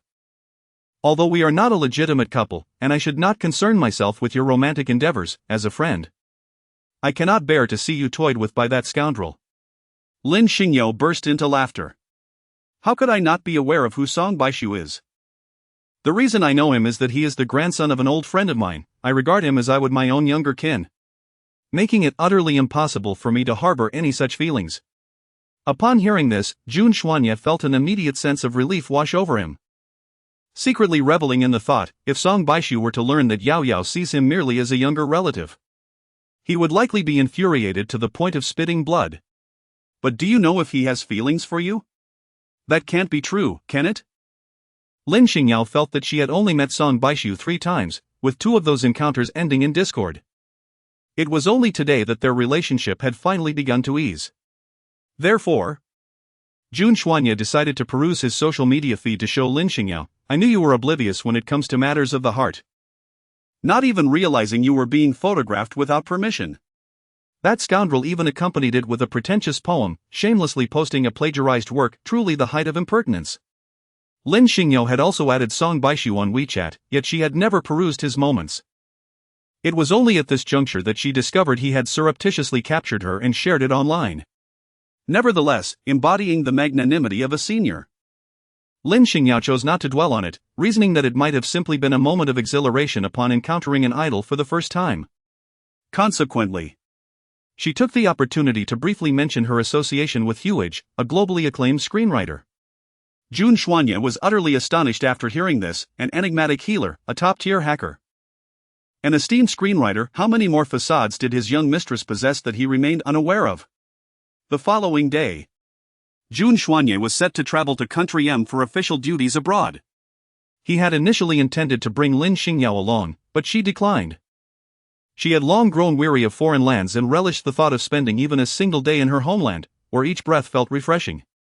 After Jun Xuanye's departure, she began preparing to write her script. She had already settled on a title, The Great Nation's Healer, which primarily chronicled the Z Nation's medical team's endeavors in aiding Africa. The protagonist was inspired by the esteemed Lu Lao, while she envisioned herself as Lu Lao's devoted assistant, witnessing the selfless dedication of Z Nation's healers in a foreign land. Lin Xingyao possesses remarkable talent in writing, having constructed a comprehensive outline in merely half a day. Following her usual pace, dedicating just 1 or 2 hours each day, she could complete the entire script within a month. However, beyond the script, she had more pressing matters to attend to: her mission. In the afternoon, she powered on her computer and infiltrated the network of the June Group. Of course, the June Group had its own information security department, but to Lin Xingyao, they appeared utterly ineffectual. Perhaps fearing an intrusion by formidable hackers, the core of the June network operated on a local area network. Thus, even Lin Xingyao, no matter how skilled, could not penetrate it without being on the same network, rendering her incapable of accessing certain crucial data. At that moment, a knock echoed from outside. "Yao Yao, are you there? It's your sister-in-law. May I come in?" It was Wu Lianlian. Ever since their first encounter, when Lin Xingyao discerned that the gift from Wu Lianlian was of inferior quality, and after a subsequent 2 million was expended, Wu Lianlian had become rather subdued. Even under the same roof, their encounters were infrequent, as if she were intentionally avoiding Lin Xingyao. This time, however, she had unexpectedly sought her out, leaving Lin Xingyao curious about her intentions. Lin Xingyao opened the door and asked, "Elder sister, is there something you need?" Wu Lianlian entered and began to engage in casual conversation with Lin Xingyao. Eventually, she inquired, "Yao Yao, do you ever find it boring at home? Have you considered furthering your education?" Wu Lianlian's visit was prompted by her husband, Jun Shenghao, who had instructed her to foster a good relationship with Lin Xingyao. Once the matters abroad were settled, Jun Xuanye would undoubtedly turn his attention towards Jun Shenghao. In the past, as the eldest son of the Jun family, Jun Shenghao had also faced the scrutiny of the elder Jun. Unfortunately, he was significantly less astute in business than Jun Xuanye. Thus, the elder Jun permitted Jun Shenghao only to assist in managing the company, withholding substantial authority from him. After Jun Xuanye assumed control, Jun Shenghao had merely survived as a subordinate. It was not until Jun Xuanye fell ill that Jun Shenghao seized the opportunity to rise in position. He hoped that Wu Lianlian could build a rapport with Lin Xingyao. "Elder sister, I do not mean to belittle you. It is primarily due to Xuanye's status and education. While we, as family, may overlook it, it could be unseemly if others were to comment. As his wife, you may sometimes need to uphold his reputation." Thus, Jun Xuanye, a graduate of the Royal Academy in Country M, a prestigious global institution not easily entered, could be aided by Jun Xinghao's acquaintance with the president of a private elite university in Country M, who could facilitate Lin Xingyao's admission without examination. Chapter 43. The true genius Wu Lianlian had crafted her strategy well. Jun Xuanye was indeed devoted to his wife, and his affections were solely for Lin Xingyao. If she could arrange for Lin Xingyao to attend university in Country M, it would naturally require Jun Xuanye to visit frequently, thus diverting his attention from competing with Jun Shenghao. Should Lin Xingyao find comfort abroad and choose to settle there, it would be even more advantageous. You spend your days at home in monotony, learning new things can only benefit you. Upon graduation, you could proudly claim a degree from a prestigious foreign university, silencing any who might mock your humble origins. As they spoke, Lin Xingyao rose to search through her wardrobe. Wu Lianlian remarked, "Oh, there's no need to rush in packing. Wait until your brother has made the arrangements and confirmed your admission." Upon opening a drawer, Wu Lianlian was astonished to discover a gilded certificate. It was Lin Xingyao's diploma from the Royal Academy in Country M, and it was for a doctoral degree. She scrutinized it closely, still in disbelief. "Is this real? At your age, gaining admission to the Royal Academy is already remarkable. How could you possibly have completed a doctorate? It must be a forgery." Rest assured, it is authentic, and you may verify it on their official website. As for how I achieved such a high degree at a young age, well, true genius often requires little explanation. Elder sister, I believe you are correct. Ha? What did I say? I mean, I do find it rather dull at home. However, attending school is unnecessary. I have acquired sufficient knowledge already. Perhaps you could speak to my brother about arranging a position for me at June Corporation. Given my qualifications, I believe it would not be unreasonable. When Jun Shenghao learned of Lin Xingyao's desire to join June Corporation, he was taken aback. Why would she wish to come to June Corporation? Wu Lianlian expressed her frustration. I intended to persuade her to study abroad as you suggested. Who would have guessed she would produce a diploma from the Royal Academy? Which I later confirmed to be genuine. Wasn't she lost for 10 years?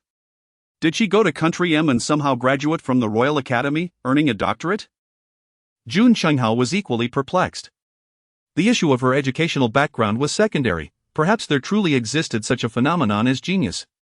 His primary concern was why Lin Xingyao would want to join June Corporation. Wouldn't it be more appealing to live as a leisurely wealthy woman?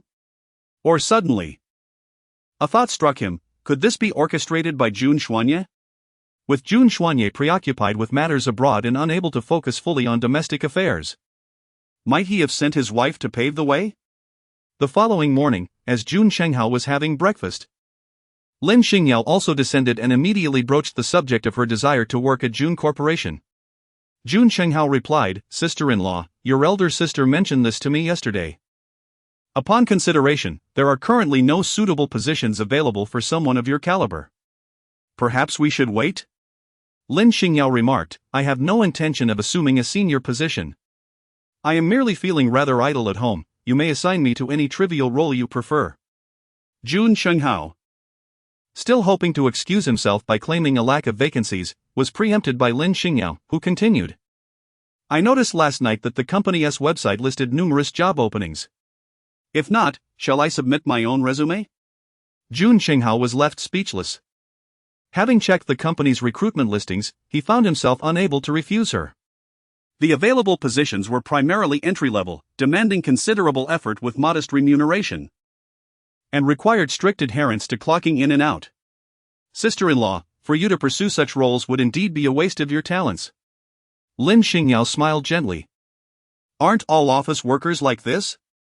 Jun Shenghao furrowed his brow, pondering whether she was merely seeking something to occupy her time or if she harbored ulterior motives for infiltrating the company, perhaps to assist Jun Xuanye in seizing power. Weighing his options, Jun Shenghao replied, "I recall that the logistics department is in need of a logistics officer. However, given your status as my sister-in-law, it seems somewhat beneath your capabilities. Nevertheless, I shall not be choosy. Yet, dear sister-in-law, you must remember that you are the second young mistress of the Jun family. It may not reflect well on you to engage in such work. If you truly wish to proceed, it would be wise to maintain a low profile regarding your identity.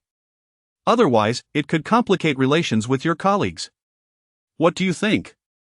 Very well, I shall keep a low profile and conceal my identity. When would you like me to start? I would appreciate it if you could arrange for me to begin today. The role of a logistics officer essentially involves organizing company documents and performing menial tasks within the June Group. The logistics department is often referred to as the retirement department. The work is leisurely, the compensation modest, and, most importantly, it offers little in terms of advancement. Even the most talented and well-educated individuals, no matter how swiftly they ascend within the logistics department, can only hope to reach the position of manager, far removed from the epicenter of power. Jun Shenghao's insistence that she keep her identity as the second young mistress of the Jun family under wraps stems not from a concern for workplace harmony, but rather the opposite. In truth, the current employees in the logistics department are either well-connected or seasoned veterans. If Lin Xingyao were to enter as a complete novice without any identity or background, she would undoubtedly face exclusion. At that point, if she is unable to cope, Jun Xinghao would have ample justification to expel her from the Jun family. Lin Xingyao exhibited remarkable promptness in her actions. Arriving at Jun's group on the very day she expressed her intention to do so, the logistics department, originally situated on the 10th floor of the Jun's group building, had recently been relocated to the second floor due to the requisitioning of their space by other departments. At 8:40 a.m., when Lin Xingyao reported to the logistics department, she found the entire office eerily vacant. After a wait of several minutes, the department manager, Lu Dehai, hurriedly arrived. Are you the new recruit? I just heard from the HR manager that a newcomer would be joining us. Please, come in, he gestured casually towards the office. This office was just opened today. And the workstations have yet to be finalized. Feel free to choose any spot you prefer. The hallmark of our department is its tranquility. I will inform you when there is work to be done, and until then, you are free to occupy yourself as you wish. Indeed. It was a department characterized by a leisurely pace, and on her very first day, Manager Lu was refreshingly candid. This arrangement suited Lin Xingyao perfectly, as it allowed her to connect with the internal network of June's group and implement effective surveillance. She surveyed the office and selected a position by the window. As she settled in, her new colleagues began to arrive punctually. Manager Lu cheerfully emerged to introduce the new addition to the team. As Lin Xingyao was about to greet everyone, a female colleague suddenly shrieked, "Why is she sitting at my desk? This spot was claimed by me. I informed everyone that I intended to occupy it today." Chapter 44, Bullying the Newcomer. Manager Lu inquired, "Oh? You chose this spot yesterday? Lily? Why didn't you mention it to me?" To which Lily replied, "I had no idea, I simply allowed the new colleague to select her own position." Honestly, does it matter where one sits? Wang Lily, possessing striking beauty, had only recently joined June Corporation and had already caught the attention of Director Zhao. Leveraging this connection, she wielded considerable influence within the logistics department, even compelling Manager Lu to show her some deference. Who could have anticipated the arrival of a newcomer today? I don't care. I want that spot. The second floor has poor lighting, and only that desk offers a semblance of brightness. Why should a newcomer take it? Manager Lu, reluctant to offend Wang Lily, turned to Lin Xingyao and suggested, "Perhaps you could consider a different position?" The other employees, astute as they were, had already secured the prime locations. The only remaining desk was situated near the entrance, a rather dilapidated workstation cluttered with various items and, crucially, devoid of a computer. Manager Lu, perhaps sensing the inadequacy of the arrangement, added, "True, that desk is rather worn, but if tidied up, it can still serve its purpose." Lin Xingyao smiled. At that moment, her innocent and charming smile revealed the demeanor of a Na'Vi newcomer, seemingly easy to manipulate. However, her words were anything but timid. What if I refuse to change? Before Manager Lu could respond, Wang Lily interjected loudly, "If the manager instructs you to change, do you dare to defy? If you don't want to change, then get out of June's group." Lin Xingyao let out a cold laugh. What a bold claim. One might mistakenly think you are the mistress of the June family. To this, Wang Lily responded with a proud smile, "Although I am not the mistress, I certainly possess a voice within June. I shall not hesitate to reveal that Director Zhao of June is my godfather. With just a word from him, not only would you, a mere employee, be dismissed, but even a department manager would have to comply." Lin Xingyao feigned surprise. "So, Director Zhao is actually your godfather? How impressive. I wonder if Mrs. Zhao is aware that she has gained an additional goddaughter." Such theatrics of godfathers and goddaughters were transparent to Lin Xingyao. Indeed. Upon hearing this, Wang Lily's expression shifted with anger, and the surrounding colleagues stifled their laughter. Wang Lily had always relished using Director Zhao to intimidate others, shamelessly brandishing her goddaughter's status as a shield. In truth, who was unaware of the nature of their relationship? Yet, due to Director Zhao's esteemed position, no one dared to speak out. At this moment, everyone perceived Lin Xingyao, the newcomer, as a fearless rookie, though it remained uncertain how long she could maintain this boldness. Previously, another colleague from a different department had faced dire consequences after a verbal altercation with Wang Lily, ultimately being dismissed for a trivial mistake. Since then, Wang Lily's arrogance had only intensified. Lin Xingyao was unconcerned about whether Wang Lily was angry. She turned to Manager Lu and remarked, "As a leader, the greatest taboo is to change orders at whim. Manager Lu, you clearly stated just moments ago that the workstations were not finalized, allowing me to choose one to occupy.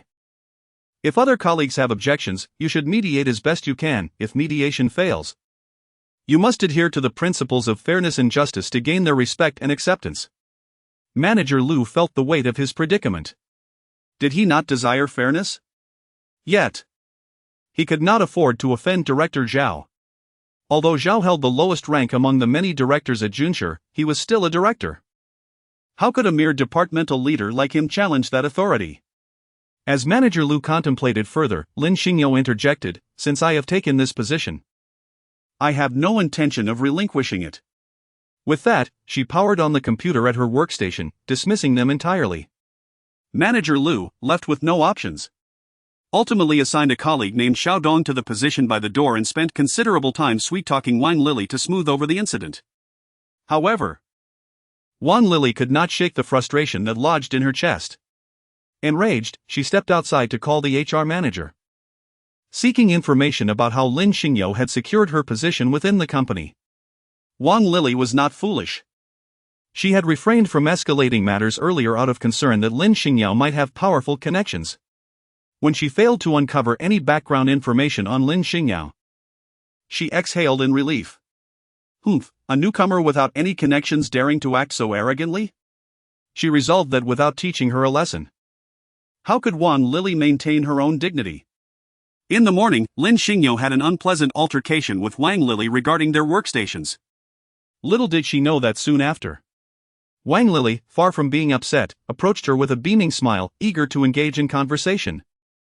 Those familiar with Wang Lili's character understood that she was beginning to plot against the newcomer. As the workday drew to a close, Wang Lili suddenly proposed, "Since we have a new colleague in our department, we ought to hold a welcome dinner to facilitate everyone's acquaintance, which would undoubtedly assist in our future collaboration, wouldn't it?" The other colleagues readily agreed. Manager Lu, however, remarked, "I have other commitments and will not be joining," before hastily departing.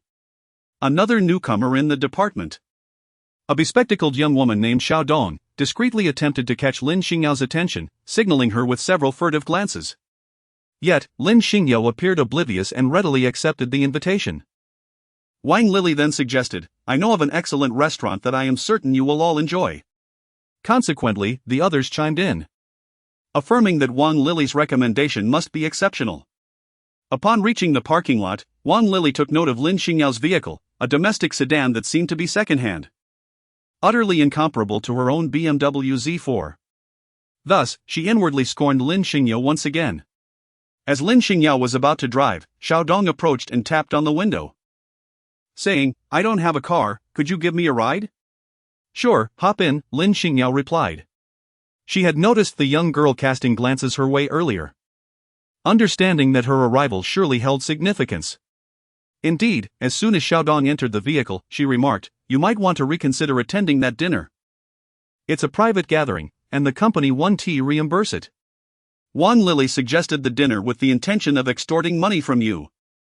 Manager Lu was already aware of the underlying scheme and withdrew early. Lin Xingyao inquired, "From your tone, have you been extorted before?" Upon hearing this, Xiaodong's eyes instantly reddened, overwhelmed by a sense of injustice. The so-called welcome dinner was merely a guise crafted by the veteran employees to compel the newcomers into footing the bill. Xiaodong had only joined the company last month, and on her very first day, she was informed that a welcome dinner was to be held in her honor. Initially, she assumed it was a departmental perk funded by the organization. However, during the meal, she discovered that this was not the case. There were no such benefits, and the expenses would not be reimbursed by the company. Naively, Xiaodong thought that splitting the bill among colleagues would be acceptable, as they all worked in the same office and it was essential to foster good relations. Little did she know that when it came time to pay, several seasoned employees concocted excuses to leave early, completely disregarding the notion of sharing the costs. Ultimately, Xiaodong was left with no choice but to bear the entire expense herself. The cost of that meal consumed a full month's salary, leaving her to subsist solely on steamed buns for the entire month. Chapter 45, Extortion and Counter-Extortion. Most despicable of all was the fact that the meal did not earn her any goodwill from her colleagues.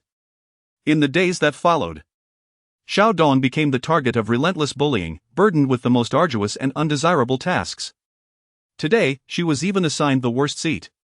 At this moment, witnessing yet another new colleague poised to become a scapegoat, and observing Lin Xingyao's attire which suggested she was a recent graduate, Xiaodong could not help but feel compelled to warn her to steer clear of such pitfalls. As Lin Xingyao drove, she expressed her gratitude, saying, Thank you for your reminder. They just saw you in my car, and if I leave like this, they will undoubtedly realize that you have disrupted today's gathering. I understand. Xiaodong sighed. Initially, I believed that June's corporation, being an international enterprise, would offer promising prospects here. I never anticipated encountering such colleagues. If it becomes unbearable, I might as well resign. Lin Xingyao remarked, the June family is indeed commendable, thus, we must not allow a few rat droppings to spoil the entire pot of porridge.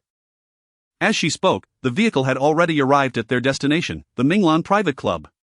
Xiaodong, growing anxious, exclaimed. I have already warned you that they intend to extort you, why do you still present yourself at their doorstep? Moreover, this Minglan Private Club is rumored to be exorbitantly priced, beyond the means of an ordinary person. Lin Xingyao alighted from the vehicle and, seemingly unfazed, remarked.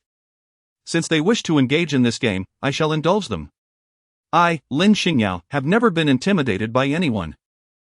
The last time she had a meal related to Xiaodong's extortion was also in this very establishment. However, Wang Lili was aware of Xiaodong's humble beginnings and limited financial means, thus opting for a selection of moderately priced dishes, resulting in a bill of several thousand yuan. Her primary concern was that excessively expensive items would be unmanageable for someone of Xiaodong's financial stature. This time, however, when dealing with Lin Xingyao, Wang Lili was determined to be less lenient. Firstly, Lin Xingyao's ability to drive to work signified that her family was at least of a modestly affluent status. Secondly, today, Lin Xingyao had provoked Wang Lili, and unless she exacted a substantial retaliation, Wang Lili would not find peace. As they settled at the table, Wang Lili enthusiastically declared, I have dined here several times and know which dishes are delectable, allow me to make the selections. Xiaodong frantically signaled to Lin Xingyao, imploring her not to let Wang Lili choose, for this woman was cunning and would undoubtedly opt for the most expensive items. Unfortunately, despite Xiaodong's desperate glances, Lin Xingyao appeared oblivious, responding with a smile. Consequently, Wang Lili seized the menu and began to order with abandon, requesting a plethora of lavish seafood, abalone, shark fin, and more. With 6 individuals dining, they ordered over 30 dishes.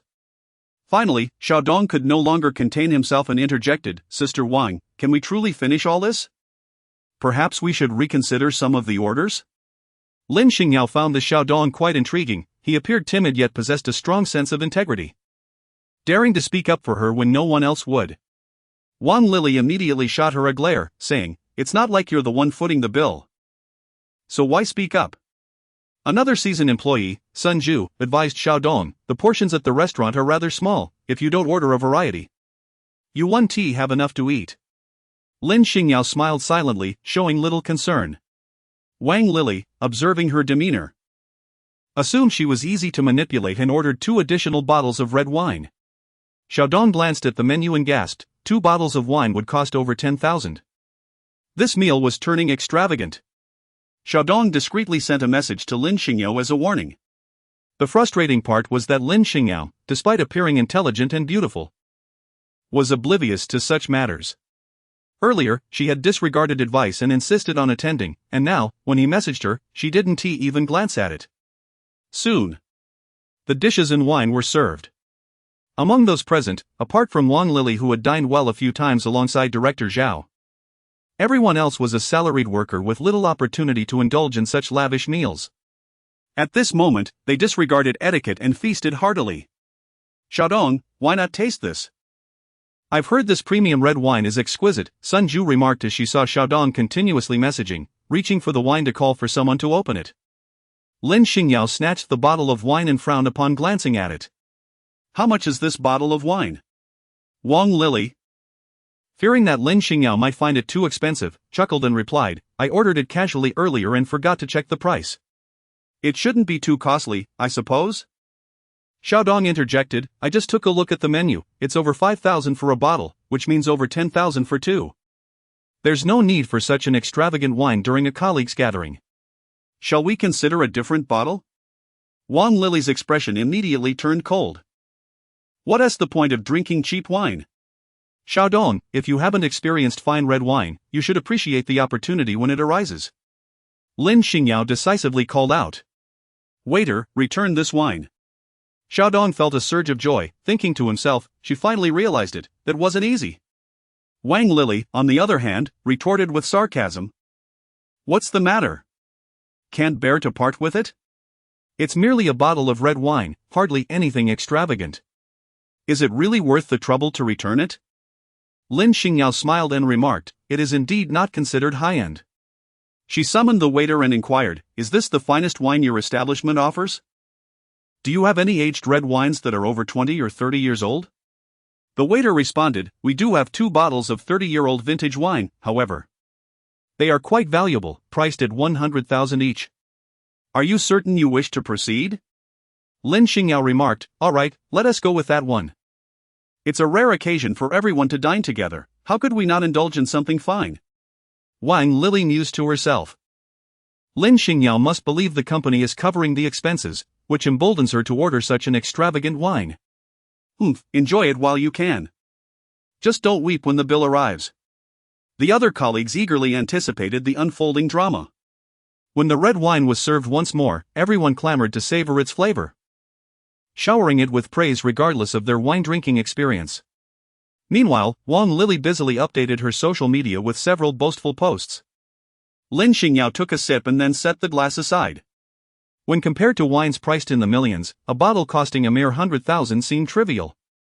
After indulging in a hearty meal, the cunning Sun Ju cleverly excused herself to the restroom, seizing the opportunity to slip away with her bag. Not content with her own discreet exit, Sun Ju also placed a call to Wang Lili. As Wang Lili answered, feigning poor reception, she too made her way outside. How could she be in such a rush to leave with so many dishes still untouched? Just as she reached the threshold of the private room, Lin Xingyao unexpectedly tapped her from behind, causing Wang Lili to freeze in her tracks. Though her feet remained poised to advance, she found herself unable to step forward, as if her body had completely slipped from her control. Yet her mouth retained the ability to speak. What is happening to me? Lin Xingyao. What have you done to me? What has Lin Xingyao done to her? It was merely a matter of pressing a pressure point, rendering her temporarily immobile. Little Dong was left utterly astonished by this sudden turn of events, and naively inquired, who will pay for the meal? Chapter 46, Dismissal of the entire department. Her frantic cries failed to summon Lin Xingyao, but they did attract the attention of the restaurant owner, who rushed over to investigate. Oh dear, why is it just you left? Has the bill been settled? Upon discovering that the bill remained unpaid, the owner, who typically greeted Wang Lili with a smile, abruptly changed his demeanor. Does Wang Lili possess sufficient funds to settle the bill? She had no choice but to call her old acquaintance, Zhao Dong, and confided in him about Lin Xingyao's schemes against her. Tearfully, she implored Zhao Dong to intervene with the personnel department and have Lin Xingyao dismissed. Zhao Dong, newly arrived and still grappling with the unfolding situation, was taken aback when his wife, accompanied by a group of her relatives, stormed in and assaulted Wang Lili. Zhao Dong, an ungrateful man, had once cradled Wang Lili affectionately, referring to her as his dear little treasure. Yet now, in the presence of his wife, he cowered like a timid pup, watching helplessly as Wang Lili was beaten, not daring to utter a word. Ultimately, he left without settling the bill, trailing behind his wife in disgrace. Wang Lili's plight was truly tragic. She had endured physical punishment, incurred financial loss, and lost both dignity and face, all while being utterly bewildered by the misfortunes that had befallen her. However, such events were far from mere coincidence. Lin Xingyao had long anticipated that Wang Lili, regardless of her financial situation, would never bear the cost herself. It was evident that she would undoubtedly summon Director Zhao to settle the bill. Therefore, Lin Xingyao, utilizing her skills, managed to acquire Director Zhao's wife's phone number with relative ease.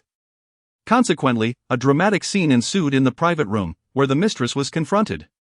Naturally, Wang Lili was unwilling to suffer a loss and sought to demand money from Lin Xingyao. However, she did not even possess Lin Xingyao's contact information. Thus, she resorted to tagging everyone in the colleague group to settle the dining expenses. Those seasoned colleagues, like Sun Ju, were quick to take advantage but adamantly refused to contribute financially, each feigning ignorance. Infuriated, Wang Lili boldly declared that those unwilling to pay would have their salaries deducted. This proclamation incited outrage among Sun Ju and the others, as the total amounted to over 200,000, translating to several tens of thousands per person. Consequently, the group erupted into a cacophony of insults. Meanwhile, Manager Lu remained utterly silent, resembling a mere bystander. Just as Lin Xingyao found amusement in the chaos unfolding within the group, a video call from Jun Xuanya came through. I heard you visited the Jun family today. What position did Jun Xingyao arrange for you? Lin Xingyao said with a cheerful smile. I went to the logistics department, and the staff there are quite amusing. Upon hearing this, Jun Xuanya's expression darkened. He actually assigned you to that remote corner of the logistics department? Why didn't you tell me you wanted to join Jun's? In fact, the logistics department was quite commendable during Jun Xuanya's tenure, otherwise, it would not have been situated on the 10th floor initially. During his leadership, every department was managed with meticulous order. However, when Jun Xingyao took over as president, the logistics department became occupied by seasoned individuals and those with connections. Jun Xingyao turned a blind eye, showing little concern. Lin Xingyao was utterly indifferent to certain matters. The logistics department was rather pleasant. The work was easy and quite suitable for her. Moreover, she could enjoy some splendid performances, which was particularly amusing. As she spoke, she casually shared screenshots of the heated exchanges from the workgroup with Jun Xuanya, recounting the day's events as if they were mere jokes. Jun Xuanya, initially somewhat vexed, couldn't help but chuckle when he heard about Lin Xingyao dealing with Wang Lili. So you were being bullied, huh? Truly relentless. Seeing you so entertained. Do you wish to continue playing with her? Lin Xingyao shook her head, stating that today she was merely in the mood to tease her. Allowing such a person to remain in the company would only tarnish the reputation of the Jun family. Lin Xingyao hurriedly remarked, "What do you mean by secretary or assistant?" It sounds like a title reserved for mistresses or affairs, far too improper for my taste. I would never accept such a role. Jun Xuanya was amused by her words. Responding, "What do you mean by a title reserved for mistresses? There are only unprincipled leaders, not unprincipled positions." Lin Xingyao was reluctant to relocate. So Jun Xuanya took it upon himself to drive away the troublesome flies surrounding her. His approach was quite straightforward. He sent a screenshot to Jun Xingyao, questioning, "Brother, is this how you manage Jun Corporation? The managers lack authority, and the employees lack professionalism. Such extortion of new hires is utterly reprehensible. If the logistics department is this way, one can only imagine the state of the other departments." Jun Xingyao had originally relegated Lin Xingyao to the logistics department, hoping she would reconsider her position, but instead, this incident uncovered a series of issues that tarnished his reputation. "Brother, I never anticipated such events would unfold. I will dismiss everyone in the logistics department and issue a public notice prohibiting extortion of new colleagues under the guise of team dinners. Since my wife is in logistics, I shall promote her to department manager. As for the subordinates, she may handle the dismissals as she sees fit." His wife had an affinity for the logistics department, and Jun Xuanya could not bear to see her endure the indignity of being merely a staff member. Even as a department manager, he felt it was too much of a compromise. That evening, Manager Lu received a termination notice from the Human Resources Department, citing dereliction of duty. Simultaneously, the notice of his dismissal was disseminated to all employees' mobile phones.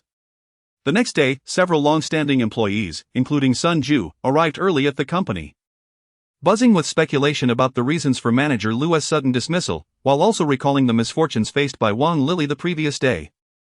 When Wang Lili had been arrogant, they had flattered her and joined in bullying newcomers. Now that she faced disgrace, they mocked her, calling her a homewrecker and claiming she had brought it upon herself. At that moment, the HR manager accompanied Lin Xingyao to the logistics department.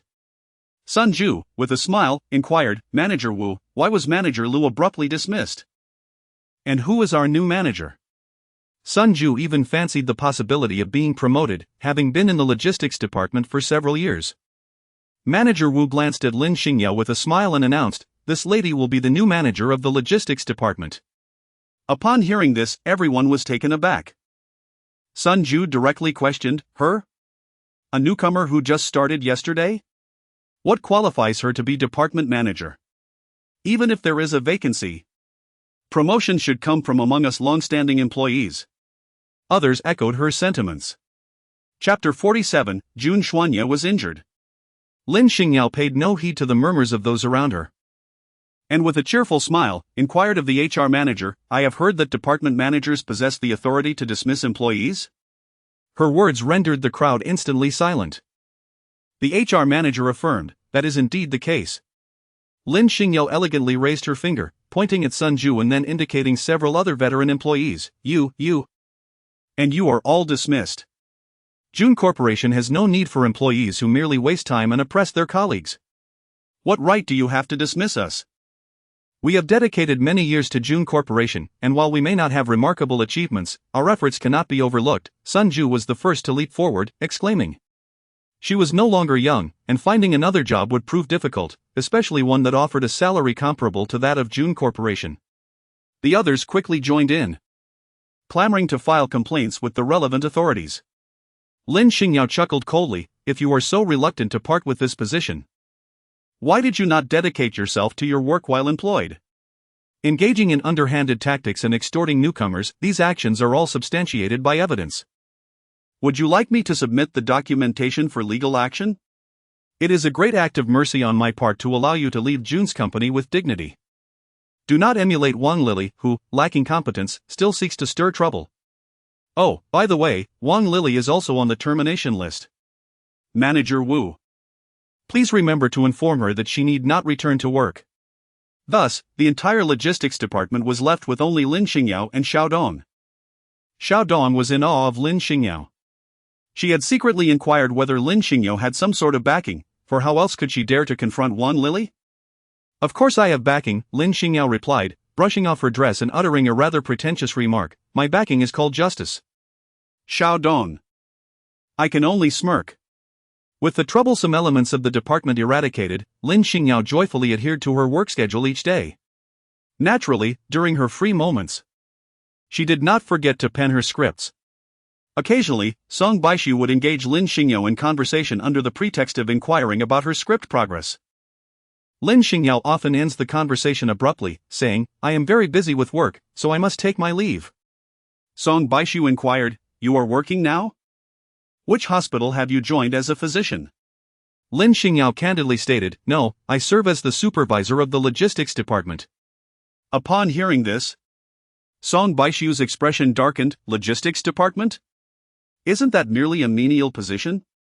How could a distinguished international elite physician, coupled with the world's most renowned screenwriter, possibly choose to deign herself to such a role? Could it be a quest for life's experiences? Lin Xingyao had little interest in elaborating to her juniors. Each time she finished discussing the matter at hand, she refrained from further comment. The more she behaved this way, the more resolute Song Baishu became in his determination to win her over. Lin Xingyao was somewhat taken aback. She understood that his purpose for venturing out was to reclaim overseas business, and she estimated it would take at least a month or two to resolve. However, she was unaware that within merely a week, June Xuanya had executed a decisive maneuver, reclaiming all foreign business with extraordinary swiftness. June Xingyao had originally relied on holding half of the shares, foolishly hoping to contend with him. Alas! He was utterly defeated and ruthlessly expelled from the board by June Xuanya. Upon Lin Xingyao's arrival at the fifth-floor bedroom, she opened the door to find June Xuanya reclining on the sofa, fast asleep. At his age, one would think he would at least cover himself with a blanket. What if he caught a cold? As she murmured to herself, she fetched a blanket to drape over him. Drawing closer, she noticed that his complexion seemed rather off. In a hurry, she reached out to touch his forehead. Goodness, he was burning up. How could he possibly have a fever? Furthermore, upon inspecting his suit jacket, she noticed a damp patch near his abdomen. Lin Xingyao's keen instincts alerted her to something amiss, and she was about to lift his jacket when, at that moment, June Xuanya sensed her approach, seized her wrist, and barked, "Get away!" The house had been chillingly cold. Yet knowing Lin Xingyao would be here had bestowed upon him a flicker of attachment and trust towards his home. "It's so good to see you." He managed a faint smile, though it appeared rather weak. "Are you injured? Take off your clothes and let me see." Despite the black suit concealing any visible signs of injury, Lin Xingyao astutely discerned that he was hurt. June Xuanya, somewhat embarrassed to disrobe in front of her, replied, "There's no need, I've already taken care of it." "Taken care of what?" Your jacket is soaked through, there must be a serious issue with your wound. At this moment, to conceal his injury was tantamount to courting death. Scolded by her fierce tone, Jun Xuanye reluctantly removed his jacket and the shirt beneath, revealing a robust and sculpted torso. His abdomen was wrapped in bandages, now stained a deep crimson with blood. Lin Xingyao furrowed her brow and remarked, "Did you not bring a myriad of bodyguards? How did you end up in such a predicament?" Jun Xuanye replied with bitterness, "That scoundrel Lin Xingyao, unable to best me openly, resorted to hiring assassins. I only discovered later that he was in cahoots with a foreign armed organization. They were too numerous, and I was unfortunate enough to be struck by a bullet." And where is that scoundrel Lin Xingyao now? While many were aware of Jun Xuanye's ruthless nature, even towards his own kin, few comprehended the profound helplessness of existing amidst visible and hidden threats, where one must rely on their own strength to vanquish all adversaries. In certain respects, Lin Xingyao perceived a semblance between Jun Xuanye's upbringing and her own. "What is the name of that armed organization?" she inquired. "The Butchers. It is said to have originated from a faction in the African country of Jun Xingyao, in his pursuit to establish a foothold abroad, had dealings with the Butchers." "Why do you ask such questions?" Jun Xuanye lifted his gaze, only to notice the fleeting glimmer of murderous intent in Lin Xingyao's eyes. The intensity vanished almost instantly as she smiled sweetly, "Just a casual inquiry, I must know who has harmed my husband. Otherwise, how shall I seek retribution?" "The Butchers? Humph. A pack of deluded curs who think they can lash out simply because they possess fangs. They were previously ambushed by me and my companions, suffering significant losses, and have been under international pursuit ever since. Who would have thought they would remain restless, believing that by allying with Lin Xingyao they could flourish? Ha! That is contingent upon my approval." Lin Xingyao meticulously examined Jun Xuanye's wound. Fortunately, the bullet had been removed without damaging any internal organs. It seemed that the wound had reopened, likely due to his exhausting journey. She pressed a few acupoints on his body, swiftly halting the bleeding.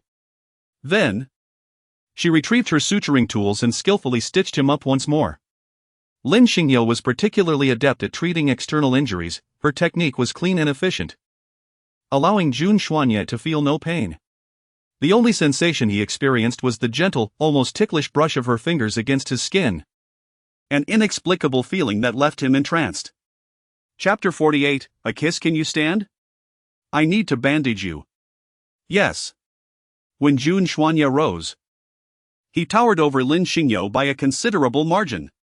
As he lowered his gaze, he beheld her graceful neck, the pale skin. Elegant contours were truly a feast for the eyes. Her ears, too, were exquisite, with delicate outlines, a lovely blush, and a dainty charm. At that moment, a ray of the setting sun cascaded behind her, enveloping her in a gentle halo of light.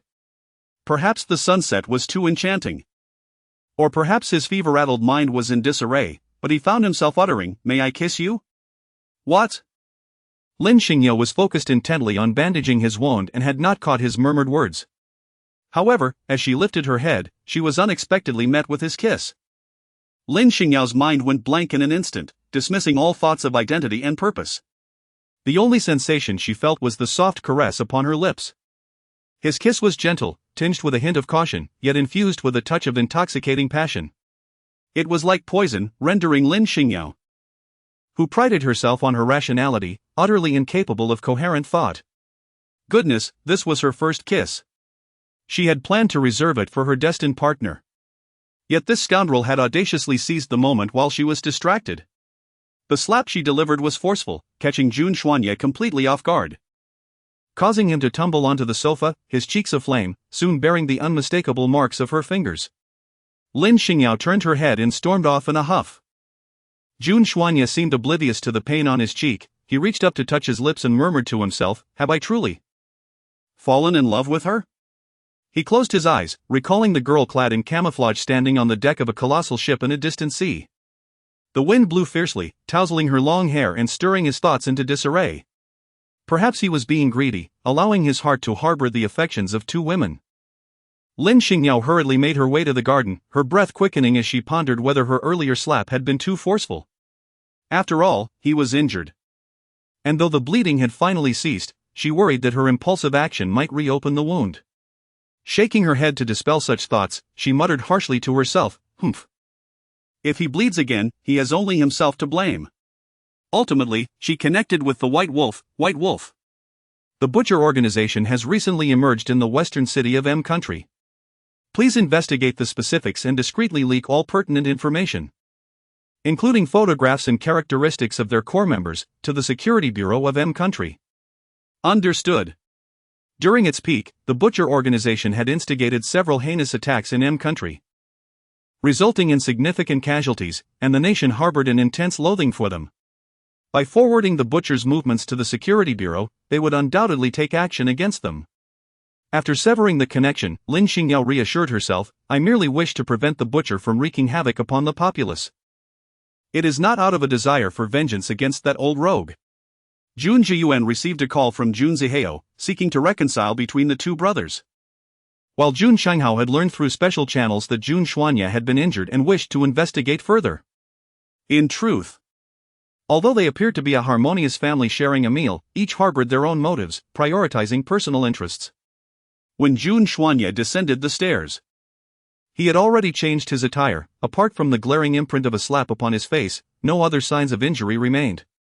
Wu Lianlian fixated on his face, exclaiming, "Oh, second brother, what happened to your face? Who dared to strike you?"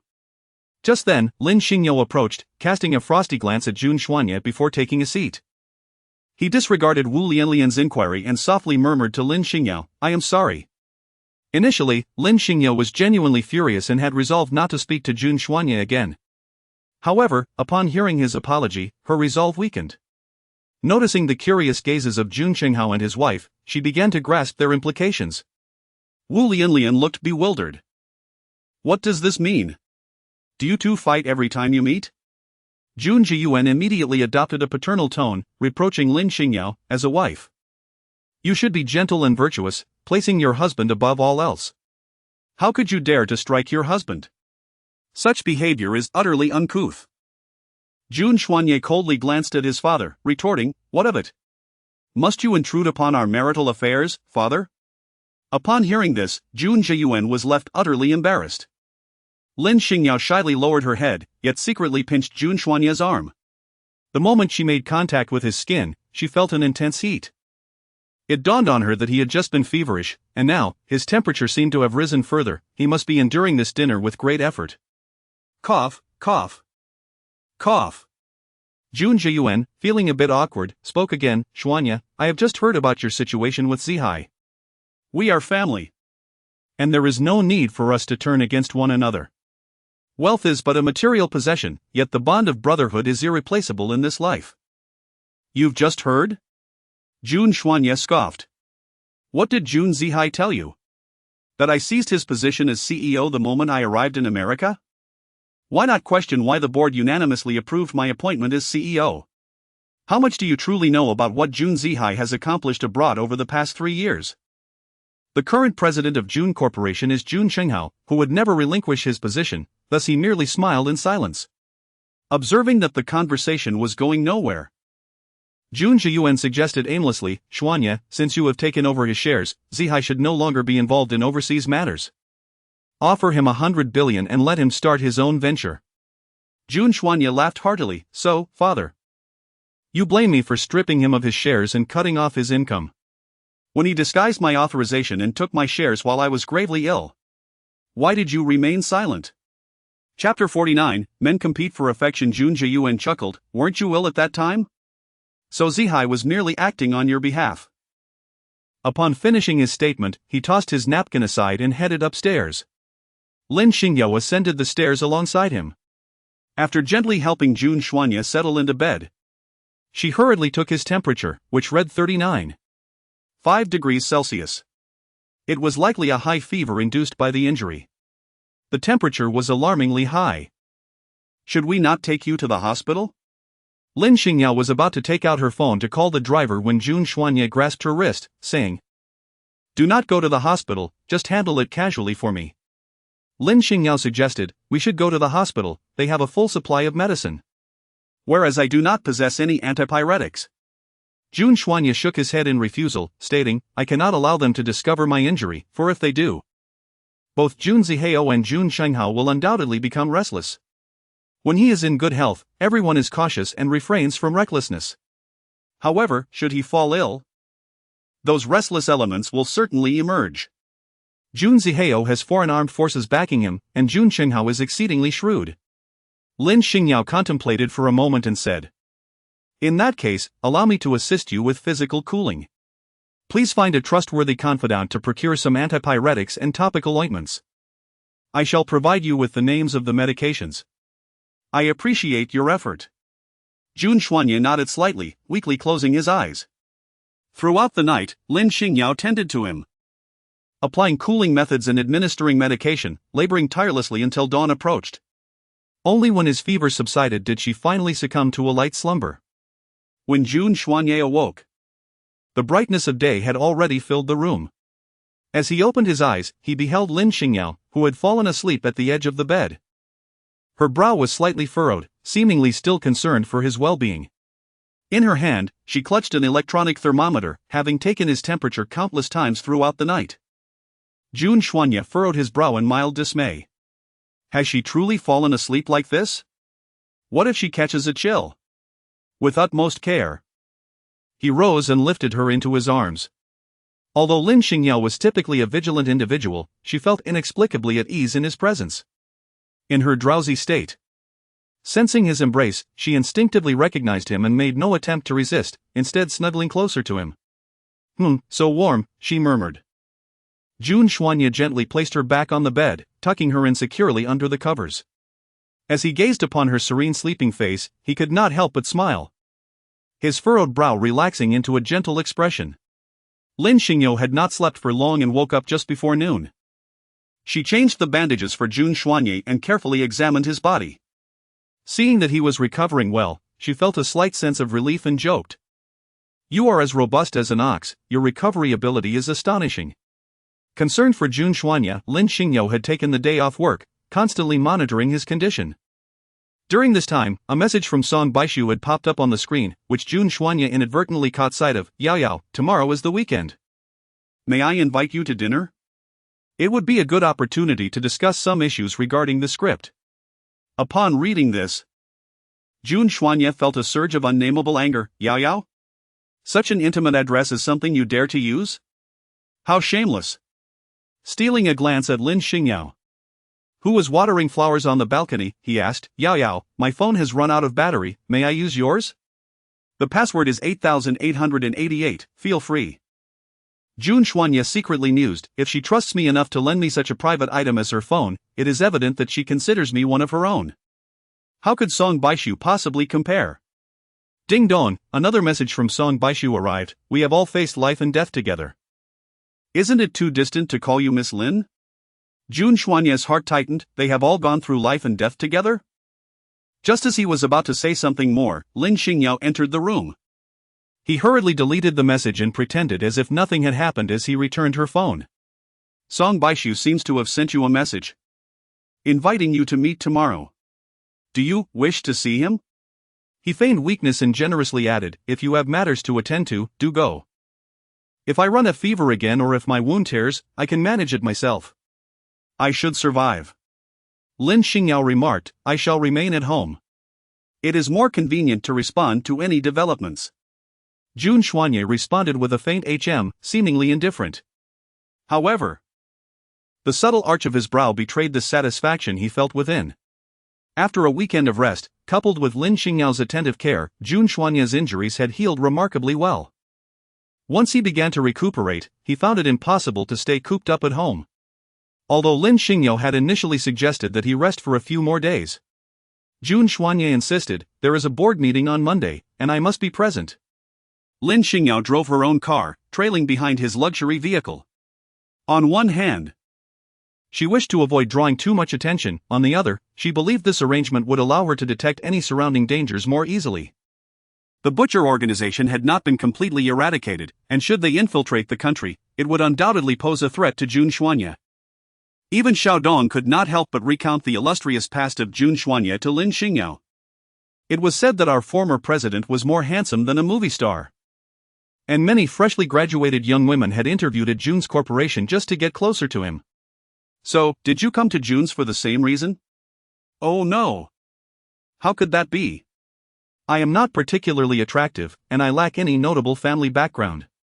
June would probably not spare me a glance. However, Yu Xiaodong chuckled as he scrutinized Lin Xingyao. You are a quintessential beauty, perhaps you could captivate our president at first sight. Just then, a message from Jun Xuanyi arrived. Would you like to have lunch together? Come to my office. Ah, who wants to have lunch with you?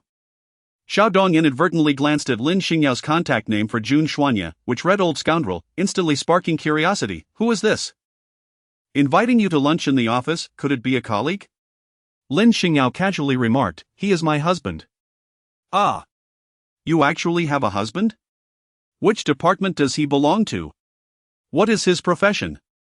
By the way, you became the manager of the logistics department as soon as you arrived. And even the HR manager treats you with utmost courtesy.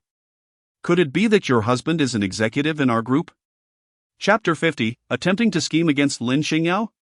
Lin Xingyao had few friends, but after getting to know Xiaodong for a few days, the two girls found themselves quite compatible and had recently been enjoying their lunches together at work. Xiaodong, delighted by her loyalty, exclaimed, Share your husband's WeChat ID with me, I want to show off. Jun Xuanyi intended to ask Lin Xingyao what she wished to eat, but she declined so abruptly. At that moment, he noticed a stranger had sent him a friend request on his phone. Initially reluctant to accept, he was taken aback by the rather provocative verification message. Hello, I'm from the logistics department. During work hours, your wife belongs to me. This only fueled his desire to ignore the request entirely. In the afternoon, there was a summary meeting for various departments, and as the manager of the logistics department, Lin Xingyao was naturally required to attend. As she exited the conference room after the meeting, another department's manager called out to her, by the way, our department is distributing benefits today, have you collected yours? If not, head over to the end of the corridor, the first office on the left. Lin Xingyao had heard that quarterly gifts were being distributed today, seemingly consisting of supermarket cards and the like, and many people had already claimed theirs. Without much thought, she thanked her colleague and followed the directions given. Just as she walked away, the colleague who had guided her called Wu Lianlian, Madam, I have lured Lin Xingyao over as you instructed. Excellent. Wu Lianlian had long harbored disdain for Lin Xingyao. Although Jun Shenghao had previously instructed her not to confront Lin directly, she could not help but feel protective over her husband. Unable to take on Jun Xuanyi, she resolved to target Lin Xingyao instead. Isn't your Jun Xuanyi particularly formidable? Does he not aspire to seize the CEO position? Humph. I shall ensure your wife makes a fool of herself at Jun's. Let us see if your Jun Xuanyi retains the audacity to pursue the role of CEO. To create a stir, she even disseminated numerous rumors within the company, alleging an affair between Lin Xingyao and Director Zhao. Director Zhao was notorious within Jun's group for his lecherous behavior, having seduced many female subordinates under the guise of his board member status. Among them, Wang Lily was his favored choice, young, beautiful, and exceptionally attentive. Initially, Director Zhao intended to indulge in a brief dalliance with her, but his wife caught him in the act, leading to a tumultuous divorce process. Today, as Director Zhao languished in his office, plagued by headaches, his assistant approached him with a flattering tone, Director Zhao, a few particularly beautiful newcomers have arrived in the public relations department. Would you like to meet them? Director Zhao, who was feeling quite starved for distraction, brightened at the suggestion. Sure, find me a stunning one to come over right away. The public relations department was under his direct oversight, and under his leadership, the department had taken a decidedly unsavory turn. As Director Zhao sat expectantly, awaiting his delicacies, Lin Xingyao pushed open the office door. Is anyone here? I'm here to collect my benefits. Director Zhao swiveled in his executive chair, surveying Lin Xingyao from head to toe. Lin Xingyao, adorned in a black suit skirt today, exuded an aura of professionalism. However, in the eyes of Director Zhao, it conveyed an entirely different sentiment. I have always perceived girls in suits as somewhat unrefined, tightly wrapped with little appeal. To my surprise, there are those who can embody a myriad of charms. Indeed, beauty transcends attire. Lin Xingyao frowned. What nonsense are you speaking? Is this a place for benefits? Benefits? Indeed. As long as you can amuse me, any benefit is within reach. Chairman Zhao chuckled heartily, casually pressing the remote to lock the office door, ensuring that no one would interrupt his delightful scheme. Lin Xingyao turned her head to glance at the locked door, realizing that she seemed to have been deceived. However, she remained entirely unperturbed. To amuse you? Lin Xingyao feigned a look of innocent ignorance. May I inquire how I might do so? Chairman Zhao chuckled heartily. Look at her demeanor, she appears to be quite the novice. I never anticipated that the quality of newcomers would be so exceptional this time. We must make the most of today and dispel the misfortunes of the past few days. With that, Chairman Zhao rose from his seat and approached a row of file cabinets, pressing a switch that caused the cabinets to open automatically, revealing a concealed door. Lin Xingyao was secretly astonished, and her shock deepened upon glimpsing the contents within. Behind the concealed door lay a room of approximately 20 square meters, dominated by a large circular bed at its center, surrounded by whips, iron chains, and an array of adult items. Chairman Zhao was the first to enter, a smile gracing his face as he said, "To be honest, I have encountered numerous women, but those who gain access to my secret sanctuary are undoubtedly exceptional beauties. My dear, you are quite fortunate, I took an instant liking to you. Behave well today, and I shall protect you in the future. Whatever you desire, cars, money, it's all yours." Chairman Zhao, growing increasingly impatient, rushed towards Lin Xingyao, but she deftly sidestepped him. Cars and money? What if I desire neither? Ah, my little darling.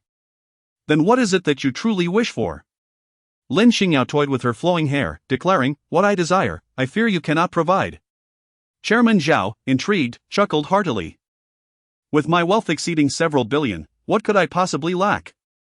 How much do you earn in the public relations department in a month? With me, I assure you, you will earn more in a single month than in a decade of work. So, this is Chairman Zhao? From his words, it seemed she had mistakenly taken him for someone from the public relations team. Yet, even if it were a misunderstanding, to exploit one's power to coerce subordinates is truly distasteful. Lin Xingyao smiled and said, "I do not desire wealth, rather, I seek your life." Will you grant it? Chairman Zhao furrowed his brow in confusion. What do you mean? He then burst into laughter, exclaiming, "Ah, I understand now. To die beneath the peony, even as a ghost, is to remain charming." Lin Xingyao's smile turned icy. Do you still remember Wan Lily? Aren't you curious about how she offended me and was subsequently expelled from the company? Director Zhao's smile faded. You are. I am the newly appointed manager Lin from the logistics department. Naturally. Director Zhao was aware of Lin Xingyao from the logistics department. When Wang Lily's incident had initially embroiled him, he had suspected Lin Xingyao was orchestrating it behind the scenes. However, due to personal turmoil related to a divorce at home, he had not found the time to confront her. He never anticipated that she would deliver herself right to his doorstep today. Chapter 51, I am the gun's muzzle. Who did I think it was? It turns out to be you, little girl, daring enough to provoke me, Director Zhao. Director Zhao removed the whip hanging on the wall and swung it fiercely. Regardless of the past, today you will kneel before me, Director Zhao. Lin Xingyao aimed a punch at Director Zhao, intending to shatter his nose. To her surprise, Zhao raised his hand and caught her fist effortlessly, laughing, "Little girl, so you possess some martial skills. No wonder you're so audacious. Unfortunately for you, today is your unlucky day, as you have encountered me, Zhao." In his youth, Zhao had dabbled in boxing, earning a modest reputation domestically and internationally. Over the years, his passions had narrowed down to two, women and boxing. Although he had aged, his dedication to boxing had not waned. While Xiaodong was in the restroom, she overheard colleagues gossiping about Lin Xingyao. "I heard Manager Lin from the logistics department has an ambiguous relationship with Director Zhao." I knew it. How else could she have risen so quickly? Turns out she has got Zhao backing her. Is she the one who just became a manager after only one day on the job? Is that true? Absolutely. I just passed by Director Zhao's office and saw her walk in. Xiaodong had spent the past few days in close proximity to Lin Xingyao. Observing her confined to her office, making it implausible for her to have any connection with Director Zhao. Moreover, Lin was already married. In a state of urgency, Xiaodong attempted to call Lin Xingyao, but her calls went unanswered. She then searched for her in the conference room, only to find her missing. Just as she was becoming frantic, she recalled her intention to add Lin Xingyao's husband as a friend but had failed to do so.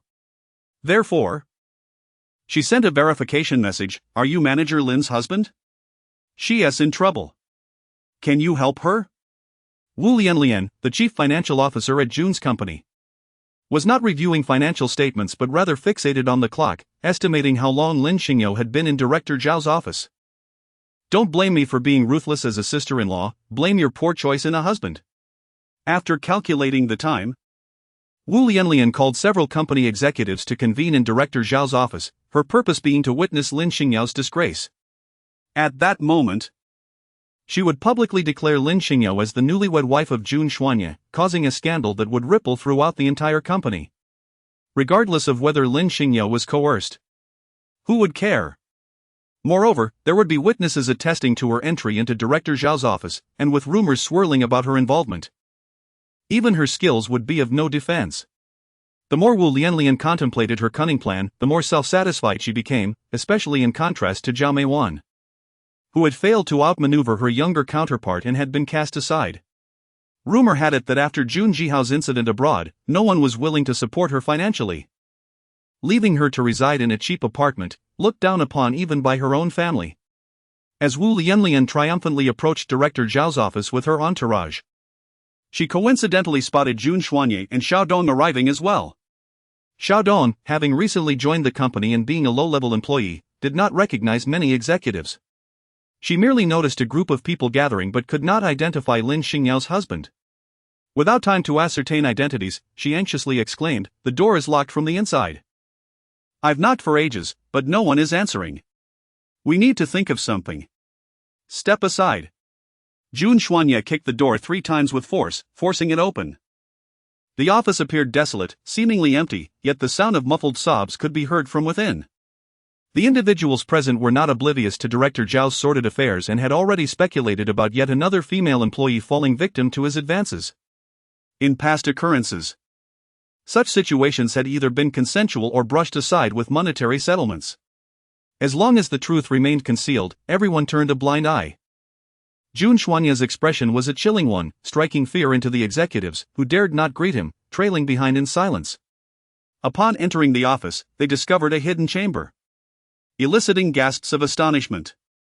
Jun Xuanye, filled with rage and concern for Lin Xingyao, rushed to the secret room, only to be taken aback by the sight before him. Director Zhao was bound and suspended in midair, his face a grotesque mask of bruises, blood trickling from his mouth, several teeth missing. The cries they had heard were emanating from him, pitiful and woman-like due to the severity of his injuries. Upon seeing the newcomers, Director Zhao whimpered as if they were his saviors. Meanwhile, Lin Xingyao stood composed, holding a whip, and inquired curiously, "What brings you both here? Are you all right? I heard you were called to Director Zhao's office and I thought." Xiaodong sighed in relief, "Thank goodness you're fine. You scared me." "Oh. By the way," Lin Xingyao produced a disc, "I found this on his computer. This old lecher not only preys on subordinates within the company but also lures innocent young women outside, some of whom he has assaulted. This will serve as criminal evidence to be submitted to the police." Jun Xuanye cast a cold gaze at her. "Is this how you managed the company over the past 3 years? Do you genuinely not know what kind of person Zhao is? What have you done to the public relations department?" Jun Xuanye then turned to Lin Xingyao, "What on earth led you to this place? Why?" Lin Xingyao smiled at Wu Lianlian, who felt a surge of panic, as if her schemes had been laid bare. Yet, upon reflection, she dismissed the notion. Her plan had been meticulously crafted, and even Director Zhao had been unknowingly used. There was no way Lin Xingyao could have known. Yet, inexplicably, Lin Xingyao did know. Chapter 52, The Consequences of One's Own Actions. I had just finished a meeting when a colleague informed me about some benefits being distributed today and kindly pointed me in that direction. At the time, I didn't think much of it, but when I realized I had mistakenly entered Director Zhao's office, I understood the trap. As she spoke, she approached Director Zhao's computer, effortlessly accessing the company's surveillance system to retrieve footage from outside the conference room. The monitor displayed Lin Xingyao leaving. while the colleague who had directed her stood watching her depart and made a phone call. It was evident that this person had been instructed to lure her there, and upon success, quickly reported back to their superior. Wu Lianlian cursed inwardly at the colleague for failing to evade the cameras.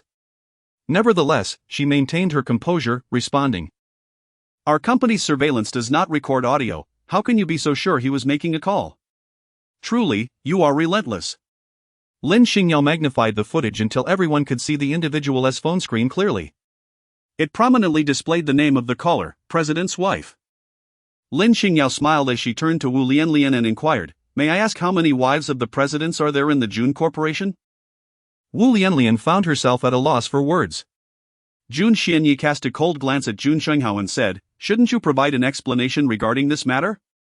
Jun Xinghao glanced at Wu Lianlian, who was on the verge of tears, weakly calling out, "Husband." However, at that moment, such a plea was utterly futile. The stone she had lifted had come crashing down upon her own foot. Jun Xianyi was visibly displeased. Wu Lianlian harbors malicious intent. If it weren't for Yao Yao's own capabilities, the consequences would be dire. Such a person cannot continue to hold a position in the company, especially as the chief financial officer, who must be of impeccable character. Noticing Jun Xinghao's hesitation, Lin Xingyao delivered a decisive blow. "In any case, I have already reported this to the police. Why not let them investigate? Instigation and framing, surely there are legal repercussions for that?" In truth, Wu Lianlian had executed her scheme with great subtlety, even with video evidence. A direct conviction would be difficult. Lin Xingyao's words were primarily intended as intimidation. Indeed, upon hearing this, Wu Lianlian was immediately frightened. "Please do not report it, I resign. I am willing to relinquish my position as chief financial officer." Jun Xinghao, with a stern expression, turned and walked away. During the board meeting earlier that day, he had already sensed a noticeable bias towards Jun Xianyi among the board members. Now, with this latest development, Wu Lianlian stepping down as chief financial officer, it was evident that Jun Xianyi would undoubtedly appoint one of his trusted aides to the position. Henceforth, the financial authority of the corporation would fall into Jun Xianyi's hands. Shortly thereafter, the police arrived, took statements, and escorted Director Zhao away. As he departed, he incoherently shouted, "I want to go to the hospital. I demand an assessment. I will sue her for injury." Lin Xingyao, a skilled repairer, would never leave anyone with incriminating evidence. The only marks she left on Director Zhao were mere superficial wounds, inflicting sufficient discomfort while remaining within the bounds of legitimate self-defense. Jun Xuanya, noticing the onlookers still peering curiously, remarked coolly, "What are you all dawdling for? Don't you have work to do?" Consequently, the crowd dispersed like startled birds. Young director discreetly confided to Lin Xingyao, "Your husband is incredibly handsome, and he possesses a commanding presence. What position did he hold previously? Why does the CEO seem to regard him with such caution? He even dismissed his own wife without hesitation." Lin Xingyao remarked, "He is the former president of the Jun Corporation." Xiao Dong interjected, "The president's office." Before she could utter another word, Jun Xinghao struck her with a swift slap, exclaiming, "I warned you against reckless actions. Why did you not heed my advice? Do you think Lin Xingyao is an easy target? If we cannot overpower them in one fell swoop, we shall only invite trouble upon ourselves." Wu Lianlian, clutching her face, wept more fervently, I am merely standing up for you, my husband. After all your years of hard work, how dare he, Jun Xuanya, contest your rightful claim to the presidency? By what right? Simply because he is the heir chosen by the old man, and the board members are swayed by him. Because he possesses more shares than I do, he believes he has the audacity to challenge me for the presidency. You foolish fool, even if you tarnish his reputation, what good will it do? The shares still rest firmly in his hands. Does he think he will relinquish this lucrative position merely due to a loss of face? Then, what shall we do? What shall we do? To strike the serpent, one must strike at its vital point. The only way to secure my position as president is to devise a means to acquire his shares. A profound hatred was etched across Jun Xinghao's face as he declared, Jun Xuanya is forcing my hand. Lin Xingyao's past as the former president's wife was known only to Xiao Dong. Initially, Lin Xingyao had advised her to conceal her identity to make her suffer within the department. However, Lin Xingyao now found this arrangement beneficial, as it allowed her to delve into the depths of the company and discreetly investigate its flaws, particularly in the public relations department, which had been affected by recent events and underwent a complete reshuffle. Naturally, Jun Xuanye promptly placed his own personnel in charge. Within a few days, news arrived from the police station. One evening, in a small apartment on the outskirts, Zhao Meiwan anxiously awaited someone's arrival. At that moment, Jun Yufei arrived, asking, "Mom, why did you urgently call for me?" Upon seeing her daughter, Zhao Meiwan burst into tears, lamenting, "This place is far too cramped, with no servant to help. I can only eat takeout daily and must wash my own clothes. It's unbearably exhausting. You must endure for now. Dad is furious and has drastically reduced my living expenses. I can barely cover my own costs, let alone move to a new place or hire help." Jun Yufei was also struggling. In the past, she had relied on her status as the Jun family's eldest daughter and had offended many people. Now, with her mother cast out and her allowance significantly diminished, she faced ridicule from others. To make matters worse, Zhao Meiwan frequently sought her for financial assistance. "It's all that Lin Xingyao's fault." Jun Yufei seethed at the mere mention of her name. "Mom, how could you ever let that woman into our home? You claimed to treat her as a servant. And now she's become the mistress of the Jun family, while I, the Jun family's eldest daughter, am left feeling like an outsider." "You are absolutely right. Everything began when that woman entered our lives," Zhao Meiwan exclaimed, producing a glass bottle and placing it on the table. "We cannot let her go unpunished."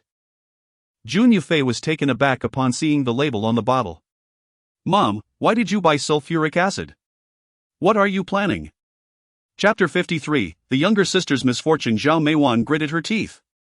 Humph. Jun Xuanye must have favored Lin Xingyao for her beauty. Men are all the same.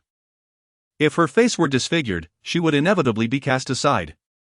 Then we shall see how arrogant she remains. I must make her taste the suffering I have endured.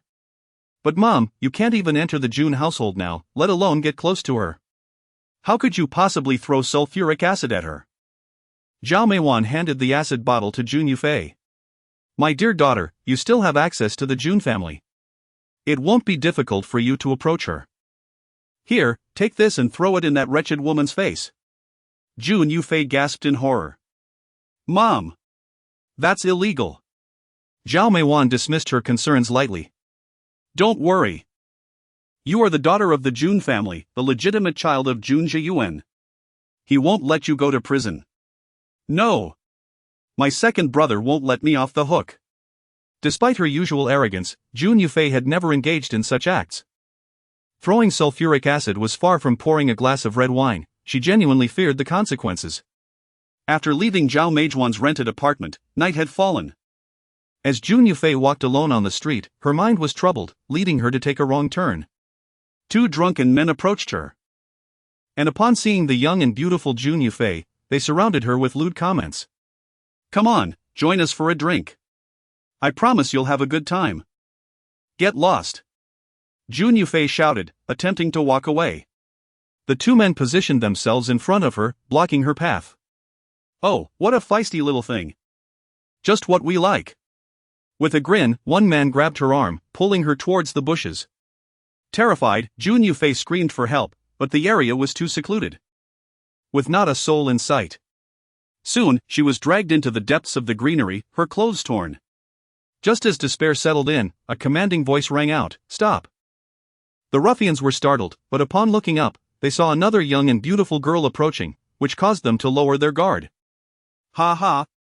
We were just thinking one woman wasn't enough fun. Who knew another would come our way? Through her tear-filled eyes, Jun Yufei looked up and was astonished to see none other than Lin Xingyao. When Lin Xingyao unexpectedly encountered Jun Yufei, she exclaimed, "What are you doing here?" Jun Yufei glanced over Lin Xingyao's shoulder, yet found no one else in sight, which filled her with profound disappointment. This foolish woman failed to call the police beforehand. Her reckless intrusion would only lead to their mutual demise.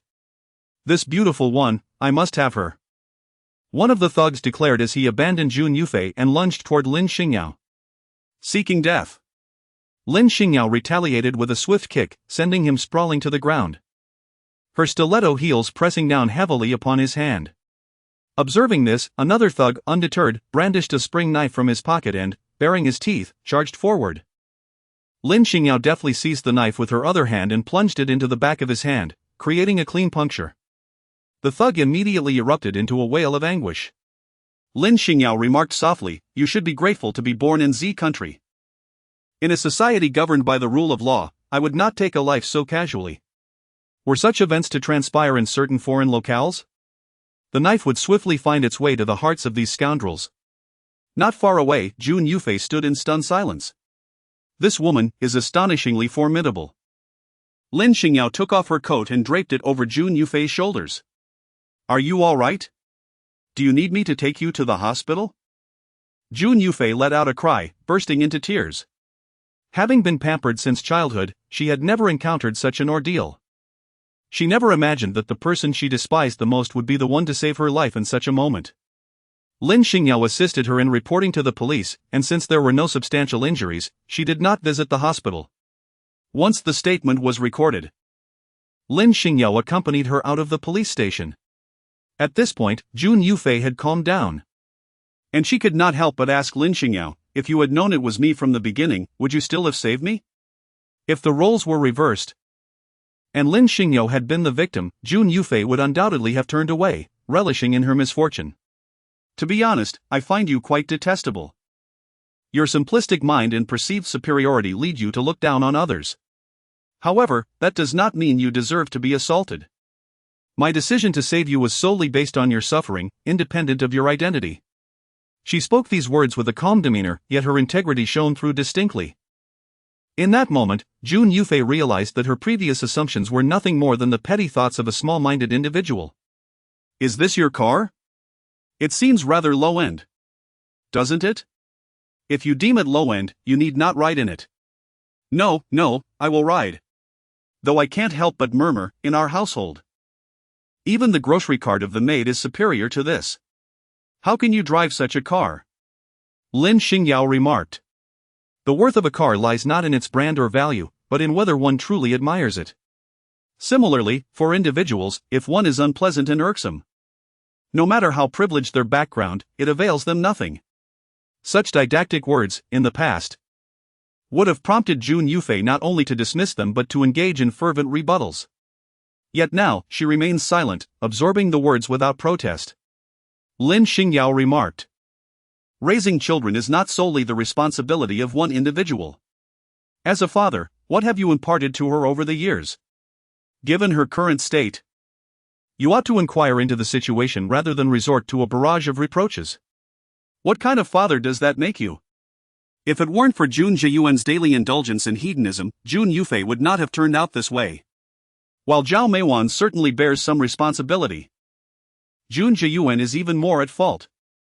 I may reprimand my daughter, but it is none of your concern." Lin Xingyao smiled lightly. "I do not concern myself with your usual antics, but should you utter another word today, do you believe I can render you speechless?" Chapter 54, Jun Yufei's disfigurement impudent. "I am your father-in-law, the patriarch of the Jun family, how dare you?" Before he could finish, Jun Zhiyuan's mouth remained agape, yet no sound emerged. As if he had been muted in a most absurd and comical manner. "Well, it is quiet now." Lin Xingyao clapped her hands and strode away. Jun Yufei, a silent observer of the scene, sensed Lin Xingyao's swift intervention but could not quite discern the nature of her actions. Jun Zhiyuan, visibly furious and distressed, stomped his feet in frustration, yet the silence that enveloped him evoked a mixture of pity and amusement in Jun Yufei.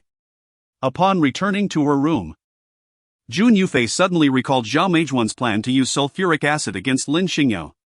She hurriedly took out her phone, urging Zhao Meijuan to abandon her intentions. Before Jun Yufei could articulate her own near misfortune, Zhao Meijuan's furious voice erupted from the other end. "You ungrateful wretch, I have truly wasted my efforts on you. Your mother has been cast out of her home, and you still defend that vile woman. Has she offered you some favor to buy your loyalty?" "No, mother, To think you disdain your mother for being of no use. Had I known you and your brother were so unreliable, I should have ended your lives at birth." Tears streamed down Jun Yufei's face as she hung up, deciding to wait a few days before attempting to reason with her mother again. 3 days later. While attending class at school, Jun Yufei received a call from Zhao Meiwan, daughter, I've received word that Lin Xingyao will be attending a private gathering today. The household servant, to whom I have previously extended kindness, has agreed to grant me entry. Jun Yufei's heart raced with alarm. Mother, what are you planning to do? What you refuse to do for me, I shall do myself. With that, Zhao Meiwan ended the call.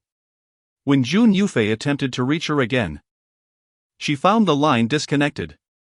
In a panic, she tried to contact Lin Xingyao, only to realize she had never saved her number. Desperate, she called Jun Xuanye. But he was in a meeting and his phone was on silent. Without delay, Jun Yufei rushed to the Jun Corporation, heading straight for the conference room. Upon seeing her, Jun Xuanye's expression darkened. What are you doing here? Get out. Is Lin Xingyao attending a gathering? Whose gathering is it and where? Jun Shenghao, also present, interjected, Fei Fei. This is a high-level corporate meeting, not a place for your antics. Please wait until we conclude. Determined, Jun Yufei decided to lay everything bare. My mother intends to harm Lin Xingyao, and I could not dissuade her, which is why I came. At her revelation, Jun Xuanye declared, meeting adjourned, and hastily exited. Jun Yufei quickly followed. Brother, I will accompany you. Jun Shenghao furrowed his brow, pondering how Zhao Meiwan might retaliate against Lin Xingyao, just as he received a message from his wife, Wu Lianlian, darling, something entertaining is about to unfold. I have heard that Zhao Meiwan has procured sulfuric acid to deal with Lin Xingyao and has deliberately leaked Lin Xingyao's whereabouts to her. Lin Xingyao was originally scheduled to work today, but Mrs. Zhou hosted a wine tasting event and specifically invited her to attend, mentioning that there would be exquisite red wines for her to sample. Lin Xingyao found herself with some free time from work, so she decided to skip her duty and attend the appointment. Coincidentally, Mrs. Zhou's banquet was held at a villa atop the mountain, where the signal was poor. Jun Xuanye attempted to make several calls, but none went through. As Mrs. Zhou narrated the origins of the red wine, she personally poured drinks for everyone. At that moment, Lin Xingyao noticed a familiar figure of a servant nearby. Just as she was about to take a closer look, the individual stepped into the inner room. Mrs. Zhou personally handed a glass of red wine to Lin Xingyao, saying, "You shall be the first to taste the inaugural cup." As the banquet was nearing its conclusion, Lin Xingyao excused herself to the restroom. The restroom was not far from the entrance, and upon her exit, she spotted Jun Xuanye approaching alongside Jun Yufei. At that precise moment, Lin Xingyao keenly sensed a looming danger from behind her. Turning swiftly, she found Zhao Meiwan, clad in a servant's attire, glaring menacingly and proclaiming, "Lin Xingyao, you have harmed me, and now I shall bring about your ruin." With that, she hurled the acid she held toward Lin Xingyao. Lin Xingyao swiftly dodged, and the sulfuric acid splashed onto the wall, immediately producing a hissing sound. Stop! Jun Xuanye rushed forward, positioning himself protectively in front of Lin Xingyao. You should die too. Jun Xuanye. Zhao Meiwan, with reddened eyes, hurled the remaining half-bottle of sulfuric acid towards him. They found themselves in a narrow corridor, devoid of any cover on either side. Jun Xuanye shielded Lin Xingyao with his body and seized a vase, throwing it at Zhao Meiwan. The vase diverted the trajectory of the acid bottle in her hand, causing the sulfuric acid to splatter against the wall. Damn it! Jun Yufei, having approached unexpectedly, was splashed by the acid and instantly screamed in agony, clutching her face. Jun Xuanye's suit was also marred by the acid, resulting in several burn holes, yet fortunately, his skin remained unharmed. He decisively kicked Zhao Meiwan to the ground and called for security to restrain her. Lin Xingyao sustained no injuries and hurried over to check on Jun Yufei. Jun Yufei's cheek was severely burned in crimson from the acid, and she was writhing in agony. Lin Xingyao dragged Jun Yufei into the restroom and faced her towards the faucet, urging her to endure the pain as she washed away the sulfuric acid to prevent it from corroding her skin any deeper. Before long, both an ambulance and a police car arrived in quick succession. The mother and daughter found themselves in a dire predicament, one boarding the police vehicle while the other was taken by the ambulance. As Zhao Meiwan entered the police car, she angrily chastised Jun Yufei, "Why did you come here?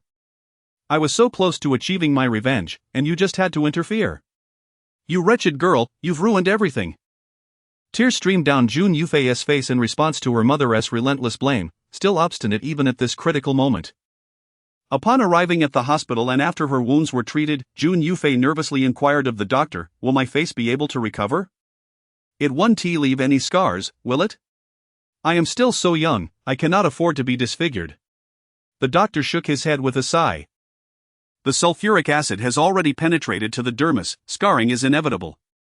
Fortunately, it was diluted with water in time, otherwise, it could have caused even greater damage to the subcutaneous tissue."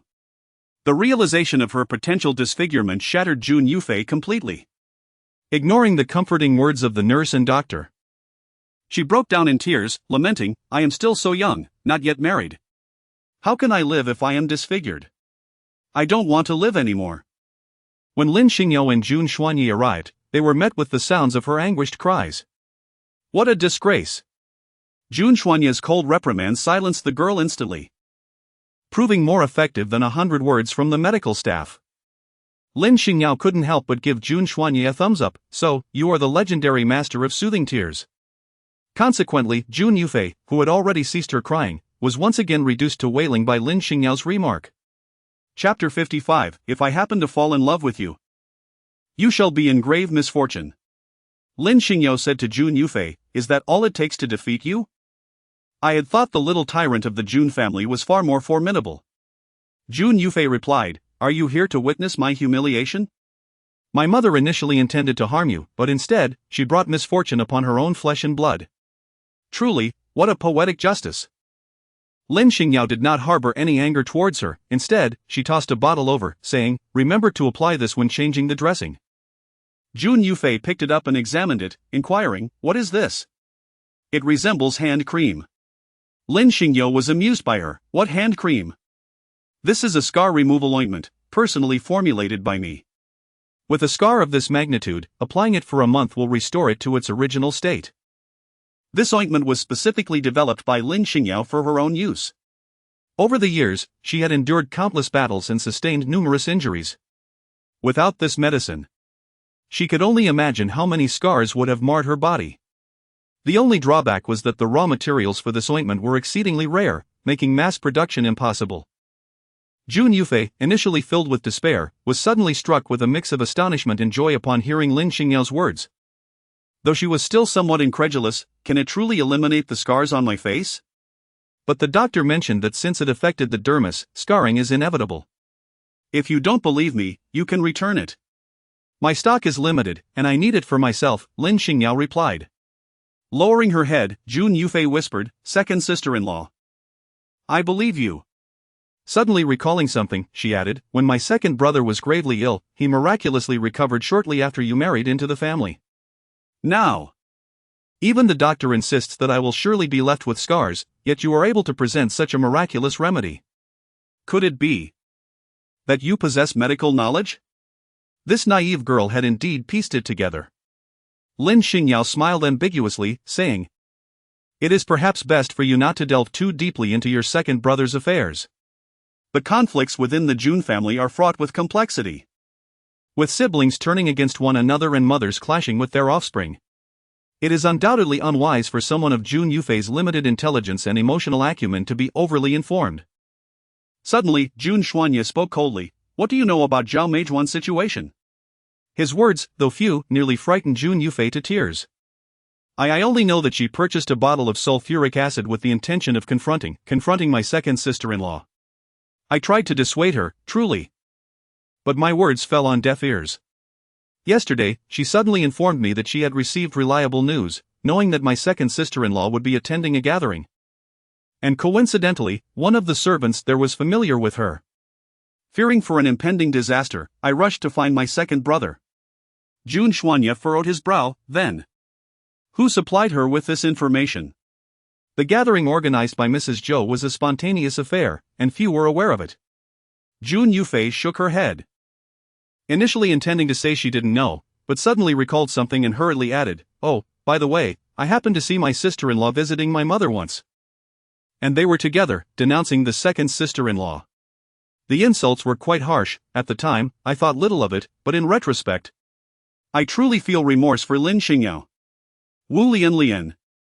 Lin Xingyao scoffed, how delightful. Jun Yufei cautiously inquired, will the second sister-in-law, my mother, could she possibly face imprisonment? Lin Xingyao stated, of course, however, the severity of the judgment will depend on her level of confession. May I see her? I wish to offer her some counsel. Although Jun Yufei is deeply disappointed in Zhao Meiwan, she cannot bear to see her own mother suffer. Upon returning to the Jun residence, Lin Xingyao noticed a significant area on the back of Jun Xuanye's suit jacket that had been corroded by acid as he removed it. Without a moment's hesitation, she anxiously began to peel off his shirt, startling Jun Xuanye so much that his complexion changed. What are you doing? Lin Xingyao finally realized that her behavior was somewhat frivolous and awkwardly explained, I merely wanted to see if you were injured. Please do not misunderstand. I am not being inappropriate. The last sentence undeniably carried an air of self-contradiction. Jun Xuanye's face flushed once again. I will check in the bathroom mirror myself, he replied. Despite having seen him completely when applying his bandages earlier, she could not comprehend why such a grown man would be so coy, making Lin Xingyao appear as though she was the one being indiscreet. Before long, the sound of running water emanated from the bathroom. He seemed to take an unusually long shower, raising suspicions about what he might be doing inside. After quite some time, long enough for Lin Xingyao to feel drowsy, Jun Xuanye finally emerged from the bathroom. Lin Xingyao had already washed up in the bathroom of her guest room. Battling her drowsiness, she asked, have you looked in the mirror? Is your back all right? If your skin is truly hurt, it must be treated promptly. I'm fine. You should get some rest, came the reply. Lin Xingyao could not help but inquire, why did you shield me from the sulfuric acid back then? It was sulfuric acid. Jun Yufei only got splashed with a little, and half of her face was disfigured. Yet, Jun Xuanye used his entire back to protect me. Had the acid not splashed Askew, his whole back would have been corroded and burned, resulting in dire consequences. For a fleeting moment, Lin Xingyao felt her heart stir. What a wonderful man, handsome, affluent, and so responsible. Alas, his heart had long been given to another. Jun Xuanye frowned, why must I be the one to suffer? Lin Xingyao asserted dominantly, the one I love can only love me alone. If there is someone else in his heart, I shall either extract his heart or the heart of the one he cherishes. Jun Xuanye fell silent, as if pondering something profound. Lin Xingyao burst into laughter, teasing. I was just joking. Look how scared you are, you truly are timid. That night, Lin Xingyao had a peculiar dream. In her dream, there was another person who looked exactly like her, embracing Jun Xuanye with an air of triumph, declaring, I am the one he loves the most, you should step aside. Lin Xingyao was filled with fury as she pointed a gun at Jun Xuanye, demanding, choose her or choose me? If you choose me, she dies. If you choose her, you die. Suddenly, she awoke, reflecting on the absurdity of the dream. Beside her, the man remained asleep, still holding her close. Each night they slept apart. Yet each morning she invariably found herself in his embrace. From the initial chaos to the current state of acceptance, Lin Xingyao sometimes found it astonishing. Habit is indeed a formidable force. Upon waking, Jun Xuanye noticed Lin Xingyao gazing at him with an unusual expression, emanating an aura that suggested she was not to be trifled with. A sense of unease washed over him as he discreetly shifted his numb arm from beneath her. Contemplating the discomfort, he cautiously moved further away. Tonight, I shall sleep in the adjacent room. Have someone prepare the bed for me, or perhaps move the sofa bed over. He mused. Previously, they shared a room to avoid arousing suspicion, but now, with only the two of them residing in the Jun family estate, Jun Zhiyuan rarely appearing and Jun Shenghao having recently relocated to his private villa, separation seemed inconsequential. Jun Xuanye pursed his lips and replied, very well. Deep within Lin Xingyao's heart, there lingered a subtle sense of disappointment. He had not uttered a single word to persuade her to stay. Chapter 56, The Couple's Quarrel as Night Fell. Jun Xuanye indeed arranged for a guest room to be prepared next door. However, he did not allow Lin Xingyao to occupy it, instead, he relocated there himself. His reasoning was that the adjacent room was too small, lacking both a wardrobe and a dressing area, rendering it unsuitable for a lady. Indeed. Lin Xingyao had scarcely moved in a few days prior, and the majority of the wardrobe was already claimed by her. Meanwhile, Jun Xuanya had managed to reserve only a small section for his garments. the absence of a spacious wardrobe proved to be rather inconvenient. It would be impractical for her to apply her makeup in his room and then rush back to change. Originally, the decision to separate had been the result of amicable negotiation. However, to the household staff, it took on an entirely different connotation. Although the servants dared not speak indiscriminately outside, they could not resist the urge to gossip privately. I wonder why the young master has been sent to the guest room by the young mistress. 2 days? I bet it won't last a day. Small couples like them can hardly endure such a separation. I wager half a day. Lin Xingyao inadvertently overheard something, causing her to break into a cold sweat. That night, she lay staring at the pitch-black ceiling, suddenly unable to fall asleep. Normally, before drifting off, she would chat with Jun Xuanya from across the bed, and before she knew it, she would doze off, waking up in his embrace at dawn.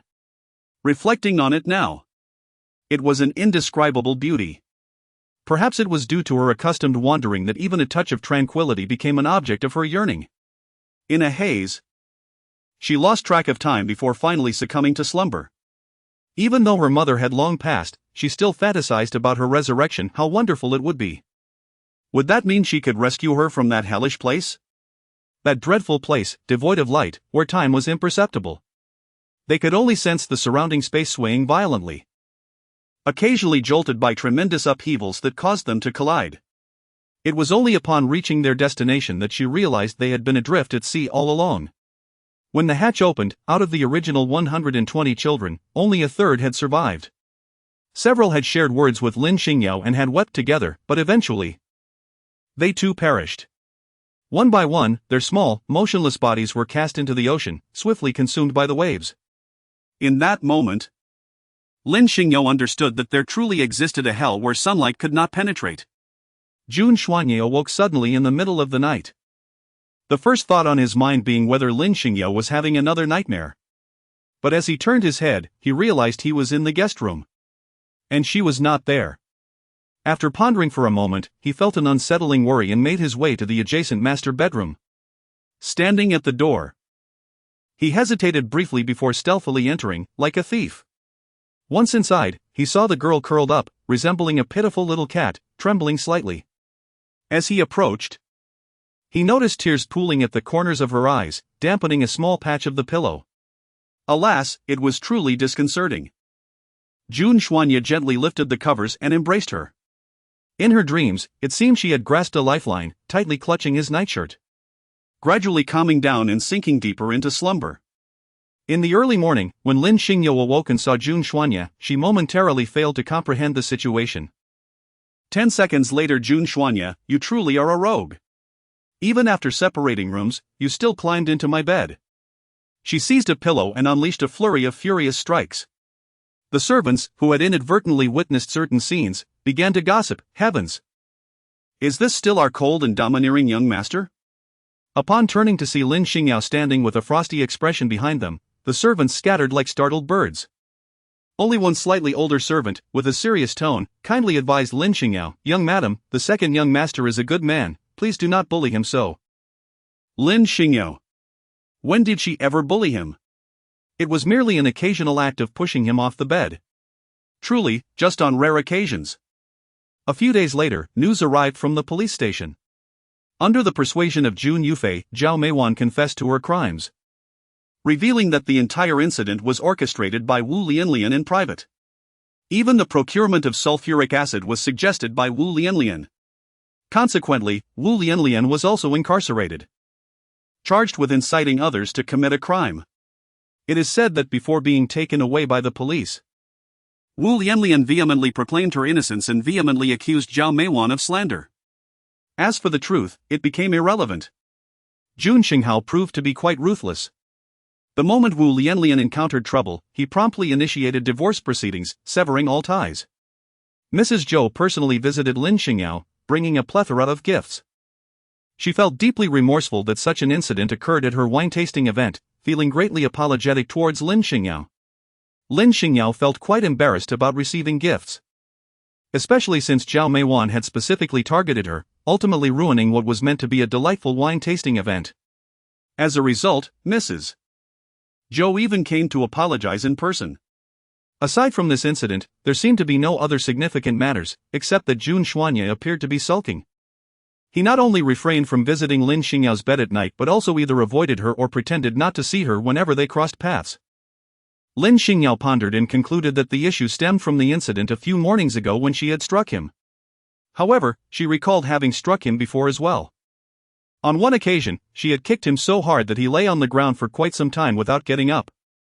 Yet, Jun Xuanye had not been angered. Instead, he had offered an explanation. On that particular day, she had shown restraint, opting to use a pillow rather than her fists. She simply could not comprehend how a grown man could suddenly become so petulant. Lin Xingyao found herself sighing involuntarily as her thoughts drifted. Sister Lin, why have you been sighing so much these past few days? Xiao Dong inquired with curiosity. Have I been sighing? Indeed, not only do you sigh, but you also seem to be lost in thought. I asked you several times earlier what you would like for lunch, yet you did not respond. Oh.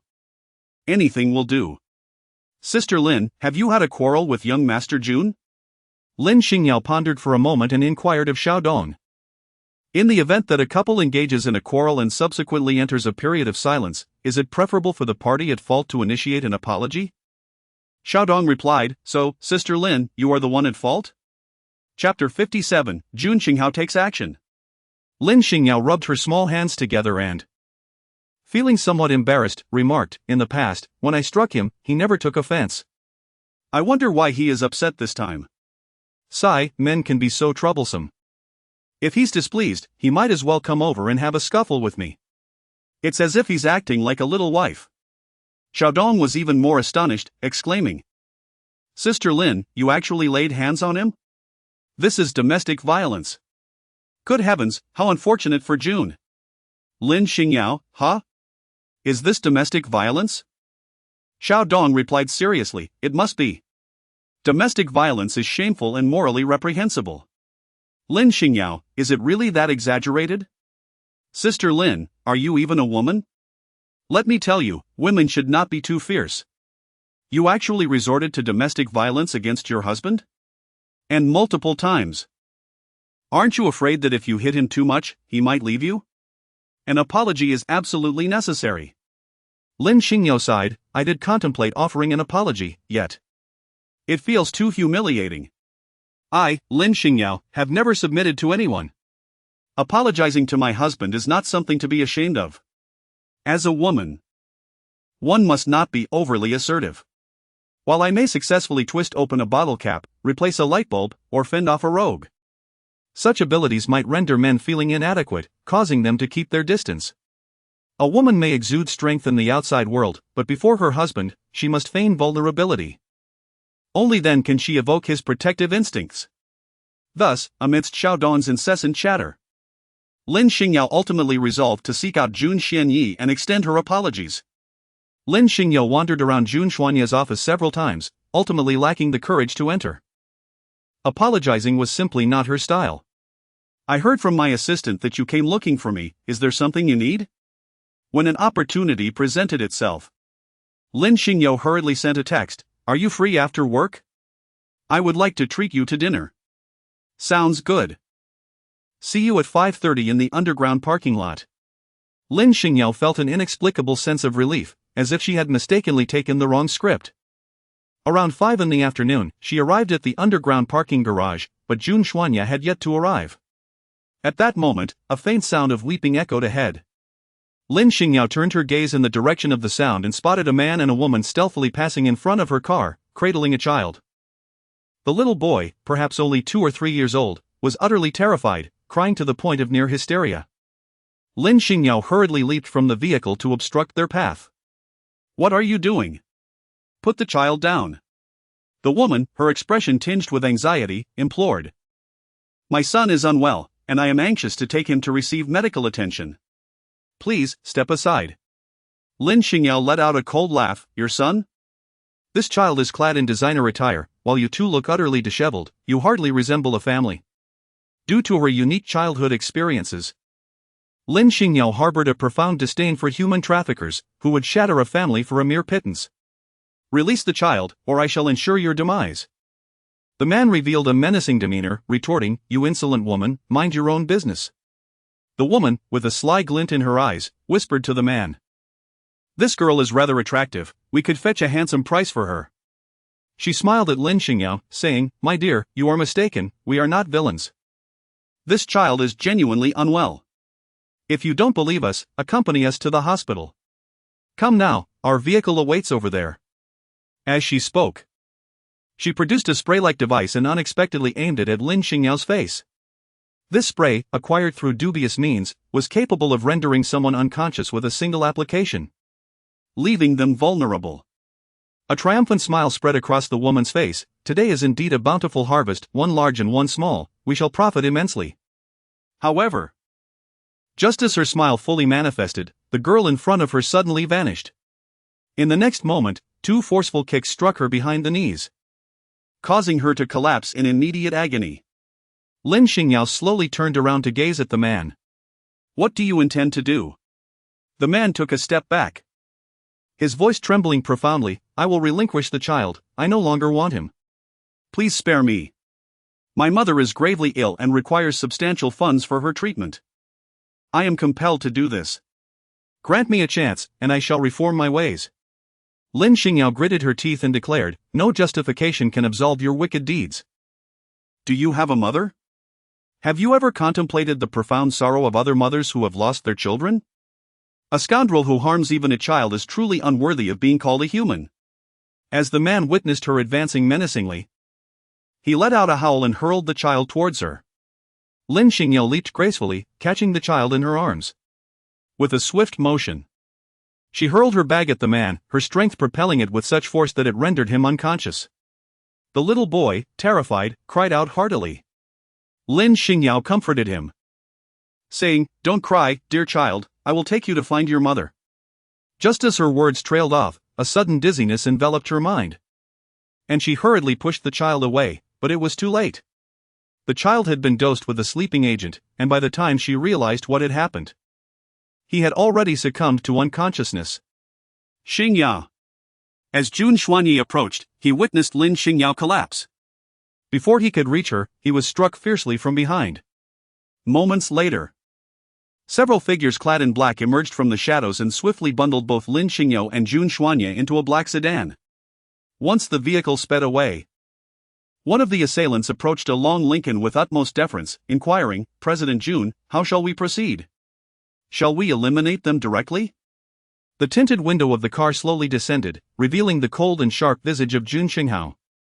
Jun Xuanyi should have perished long ago, he remarked icily. But before he meets his end, he must relinquish his shares in the Jun Corporation.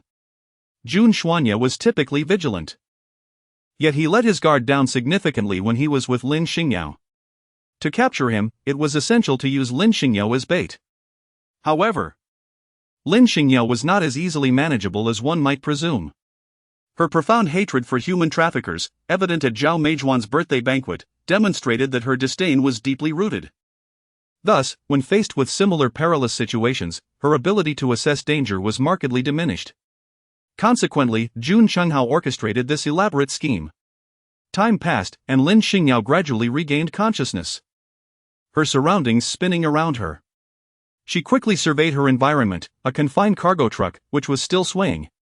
It was dark, but a sliver of light seeping through the door's crevice provided just enough illumination to discern her surroundings. Chapter 58, The Butcher Organization Utilizing That Faint Light. Lin Xingyao spotted Jun Xuanyi, noting the bloodstains on the back of his head. Fortunately, the bleeding had ceased, and he was not in mortal danger. Jun Xuanyi, Jun Xuanyi. She called out twice, prompting him to awaken. Upon seeing Lin Xingyao, he urgently inquired, Are you all right? Are you hurt anywhere? Lin Xingyao shook her head. I merely inhaled a trace of a soporific drug. Once its effects dissipate, I shall be perfectly fine. Yet, what of you? How did you sustain an injury to your head? I witnessed you collapse in the underground garage and hastened to your side, only to find you had been struck unconscious. It appears we have both fallen victim to a cunning trap." At this moment, Lin Xingyao and Jun Xuanye found themselves bound. Lin Xingyao struggled briefly, yet was unable to free herself. The ropes were tied with remarkable expertise, suggesting that this group was not merely a band of ordinary kidnappers. Lin Xingyao seemed to have recalled something. Jun Xuanye, thinking she was frightened, shifted his body slightly to allow her to lean against him, softly reassuring her. "Do not be afraid, for I am here." Lin Xingyao initially wished to proclaim her fearlessness. However, a prior remark from Xiaodong suddenly echoed in her mind: "In front of your husband, one must feign fragility, only then can a man's protective instincts be stirred." Would they truly resort to violence against us? I do not wish to perish, the fear overwhelms me. Whimpering softly, she ultimately could not summon tears. Internally, she scolded herself, "Damn it, what a cowardly display. This is not the essence of Lin Xingyao." Fortunately, the dim lighting concealed her true emotions from Jun Xuanye. He rested his chin atop her head, gently rubbing it in a comforting manner, assuring her, "Do not be afraid, I shall protect you at any cost." Lin Xingyao could not discern his expression at that moment, but she could hear the unwavering tone of his voice, resolute as a promise. In that instant, an indescribable warmth enveloped her heart. A decade ago, she too had been abducted, confined within a similarly cramped and darkened space. Back then, Lin Xingyao was frail and diminutive, utterly alone in her plight. 10 years later, she had transformed, no longer the same, for now, she had him by her side. After 2 days and nights, the car door finally swung open.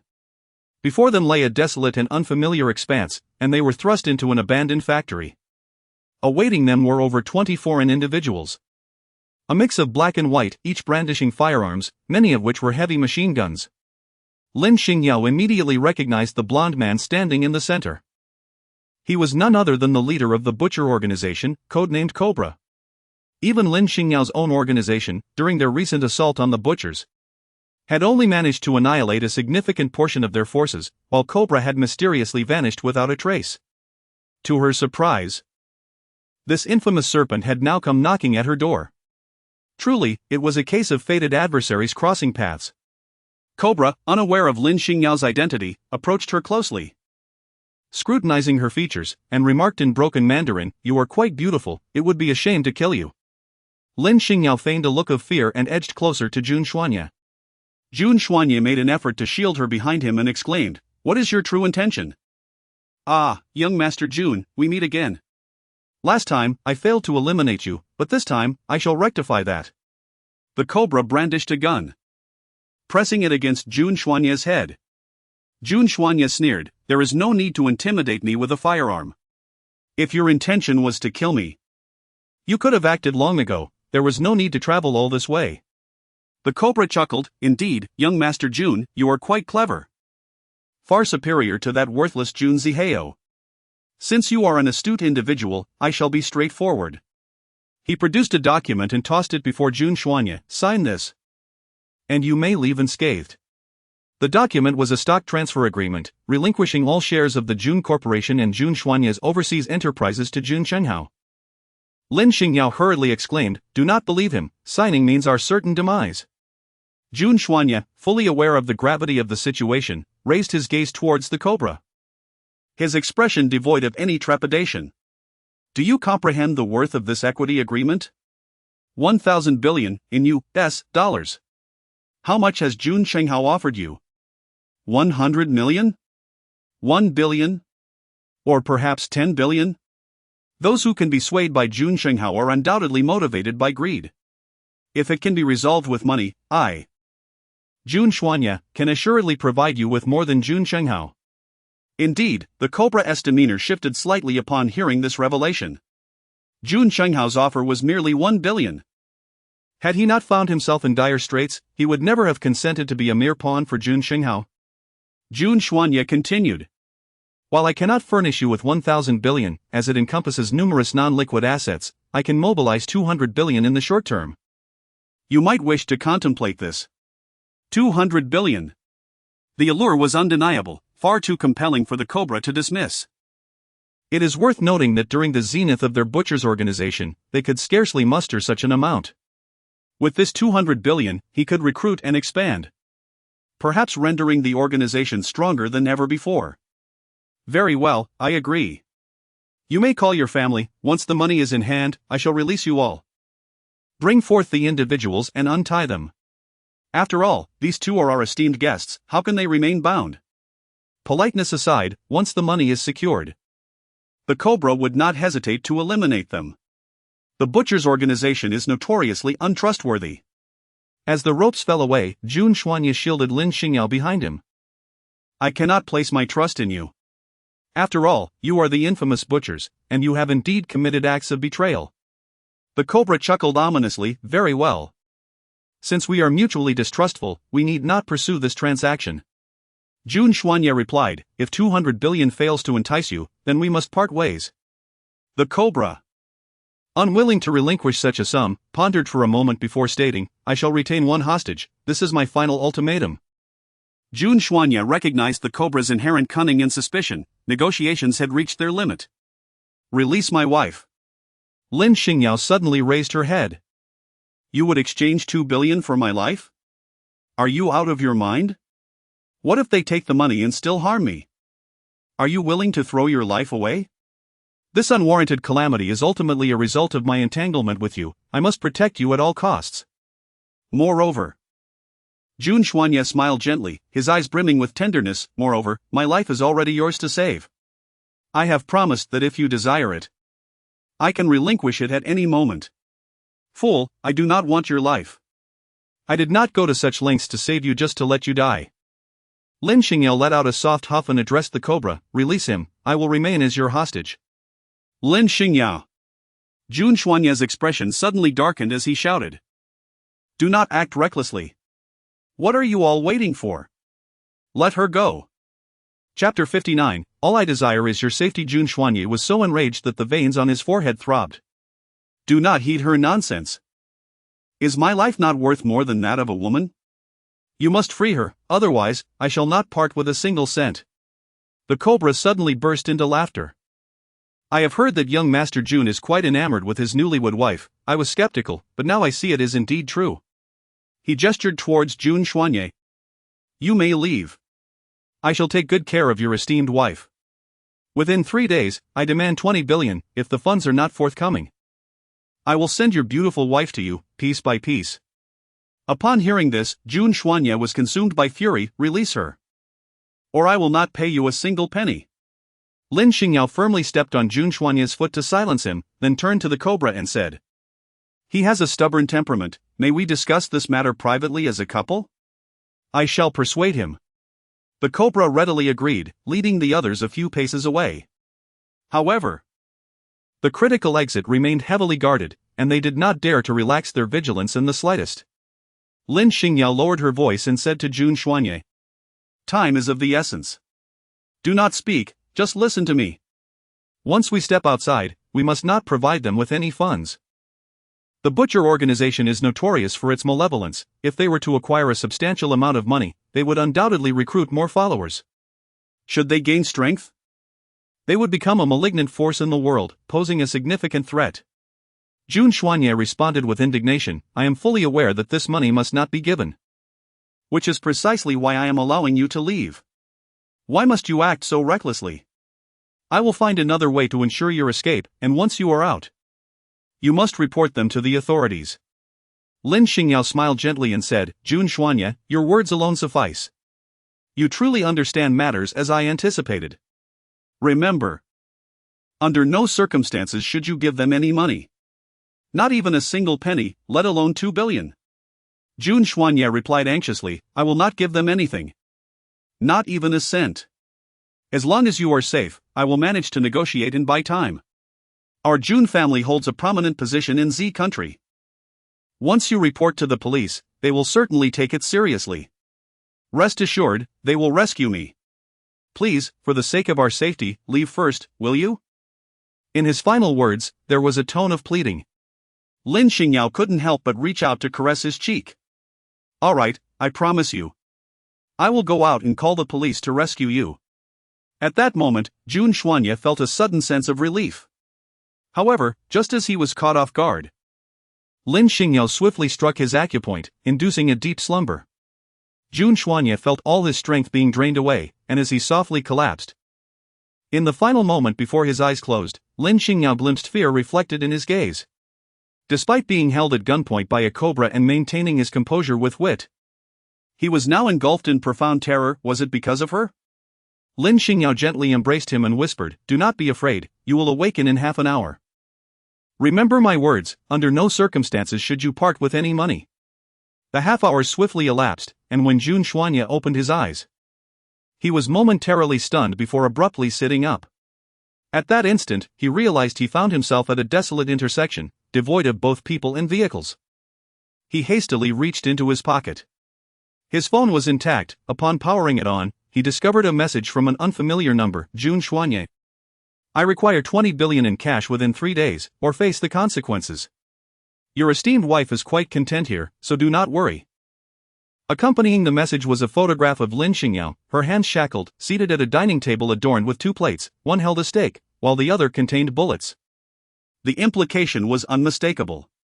Just then, a call from his assistant came through, and upon answering, the tone was filled with urgency. "Young master, we finally managed to reach you. There are numerous documents awaiting your review at the company, and the board meeting next week will select a new president. Many matters require your direction." Jun Xuanye interrupted. "Adon, prepare 20 billion for me. It must be delivered within 3 days." At this juncture, he realized he was utterly unaware of his current location. Thus, he activated the map application on his phone and discovered he had arrived at the border of country Z. He promptly shared his coordinates with Adon, instructing him to prepare the funds and arrange for a helicopter to deliver them to the nearest border vicinity. Meanwhile, Lin Xingyao had finished her steak and turned to the ever-watchful cobra, remarking, "The steak was overcooked and somewhat tough. Could I possibly have some dental floss?" One of Cobra's subordinates tossed a pack of toothpicks her way, but Lin Xingyao wrinkled her nose in disdain, saying, "I do not want toothpicks, I need dental floss." The subordinate, with a fierce glare, roared, "Shut up!" Lin Xingyao feigned a look of fear, beseechingly gazing at the cobra. "Oh dear, your subordinates are quite fierce." "I am truly frightened." Indeed, the cobra turned and cast a sharp glare at his subordinate.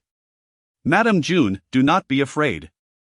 As long as your husband fulfills his financial obligations punctually, we shall not cause you any harm." Lin Xingyao said pitifully. "Could you possibly provide me with a piece of dental floss?" "Alas, I am unaccustomed to using toothpicks. I must have dental floss, or it would jeopardize my beautiful teeth." Do the ladies of high society truly place such emphasis on such matters? The cobra chuckled helplessly, turning to instruct his subordinate. "Go and see if there is any dental floss in the nearby village. Purchase a pack for Mrs. Jun." "Thank you." Lin Xingyao smiled, appearing easily satisfied. The cobra brandished his phone before her, saying, "It is due to your husband's cooperation that you are afforded such privileges. I have installed a listening device on your husband's phone. Just now, I overheard him instructing his subordinates to prepare the ransom.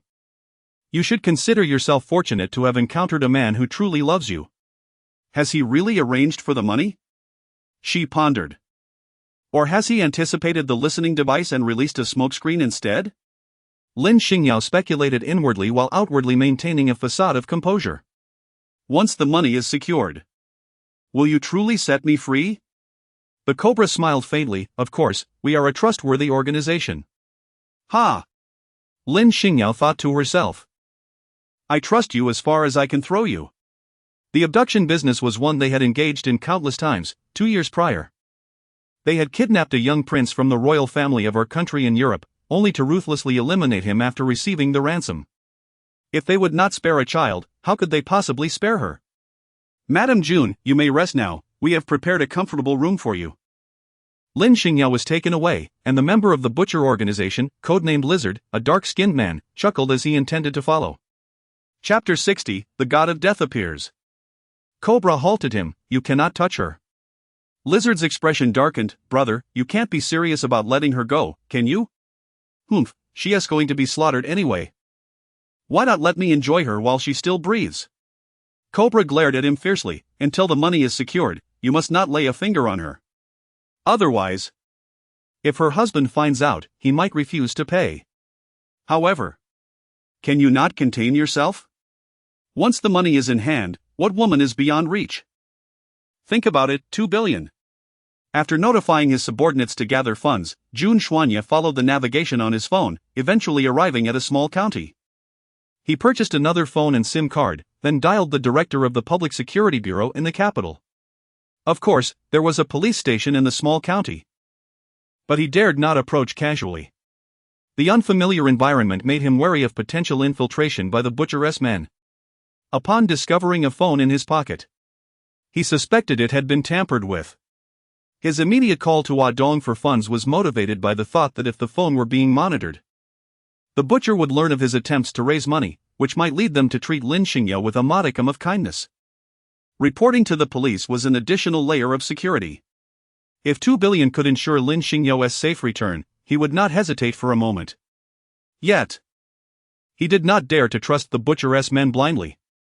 Thus, involving the authorities was absolutely essential. After briefly recounting the situation, Lin Xingyao stated, "I will secure the funds within 3 days, no matter the cost. I only seek the safety of my wife." He understood that giving money to the butchers was akin to aiding their malevolence, but there were limits to his concerns.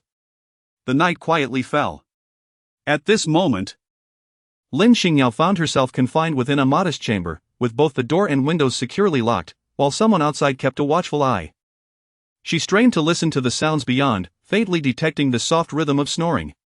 It appeared that the individual guarding the entrance had succumbed to slumber. She produced the dental floss she had brought in earlier. It was indeed a remarkable tool. One end served to dislodge debris from between her teeth, while the other was fashioned into a curved hook, which she deftly inserted into the keyhole.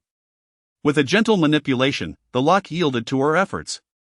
Just then, footsteps echoed from outside, accompanied by a gruff male voice demanding entry. "Open the door." "Ah, Master Lizard, Master Cobra has." "What? Do you only have eyes for Master Cobra and disregard me, the lizard? Hurry up and let me in, I seek some amusement. Once I've had my fun, I shall ensure you join in the merriment." Soon, the sound of the lock turning resounded at the entrance. A burly man, bald-headed and adorned with tattoos of lizards on his arms, entered with a lecherous grin. The guard peered in, eager for the spectacle, but was violently shoved aside by the intruder. "Get lost.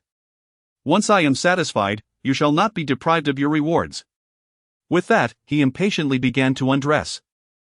Lin Xingyao gazed at him, her demeanor remarkably calm as if she were oblivious to fear. "Are you not afraid of me?" The lizard, intrigued, halted even the act of undressing. Lin Xingyao beckoned him with her finger, her eyes glimmering, her smile captivating. The lizard felt a tinge of confusion. He had encountered numerous respectable women before, who would have already screamed in terror in such a situation. There were times when he found it bothersome and would simply render them unconscious before proceeding. Yet this woman before him displayed no fear whatsoever. Not only was she unafraid, but her gaze also carried a hint of seduction. Could it be that she was enamored with him? The lizard couldn't help but glance at his well-defined chest muscles, increasingly convinced of his formidable allure. Thus, he approached Lin Xingyao with a smirk. In his eyes, she was merely a fragile woman he could easily crush with a single hand, completely unaware that her handcuffs had already loosened. "Little lady, is it that your husband cannot match my strength, leaving you unfulfilled?" He leered with a particularly lascivious smile. "You are more beautiful than any woman I have ever encountered. In 3 days, once we acquire the money, we shall depart for Europe. Come with me. I must admit, I find it hard to part with such a charming creature." Lin Xingyao smiled and said, "Playing is acceptable, but accompanying you is out of the question." The lizard, enticed and burning with desire, could not help but feel curious. Why? Lin Xingyao leaned close to his ear and, in a soothing and gentle tone, whispered, "Because I do not wish to accompany you to hell." Before her words had fully echoed in the air, she struck with lightning speed. Bang! Bang! She swiftly pressed 2 of his acupoints. By the time the lizard realized something was amiss, it was already too late. His mind was clear, yet his body was rigid and immobile. His mouth could still move, but no sound escaped his lips. Lin Xingyao deftly seized the gun secured at his waist, the muzzle gradually tracing the contour of his cheek. The lizard. A member of the butcher organization's rank 3. Furthermore, your organization also comprises the second rank, the cheetah, the fourth rank, the vulture, the fifth rank, the hyena, as well as the 6th, 7th, 8th, 9th, and 10th ranks. They boldly proclaimed themselves the 10 greatest villains, once commanding an army exceeding 5,000 men at their zenith. Alas, now only you and the cobra remain, clinging to survival with a handful of defeated soldiers. The lizard's pitch-black pupils were filled with astonishment. He yearned to inquire, "How do you know this? Who exactly are you?" Yet, the words eluded him. Lin Xingyao let out a soft laugh, declaring, "The cheetah met its demise at my own hands, and the other villainous leaders perished at the hands of my subordinates." In the next instant, the shock in the lizard's eyes transformed into sheer terror and overwhelming dread. "When you encounter your comrades in hell, do convey my regards to them." Upon finishing her words, Lin Xingyao's palm swiftly swept across the lizard's neck. A slender thread, sharp as a scythe, was caught between her delicate fingers, from which a viscous drop of blood gradually fell. The lizard, with its neck stiffened, slowly collapsed. Until its last breath, it could not utter a single sound. Meanwhile, the guard outside had been waiting for quite some time without any sign of commotion.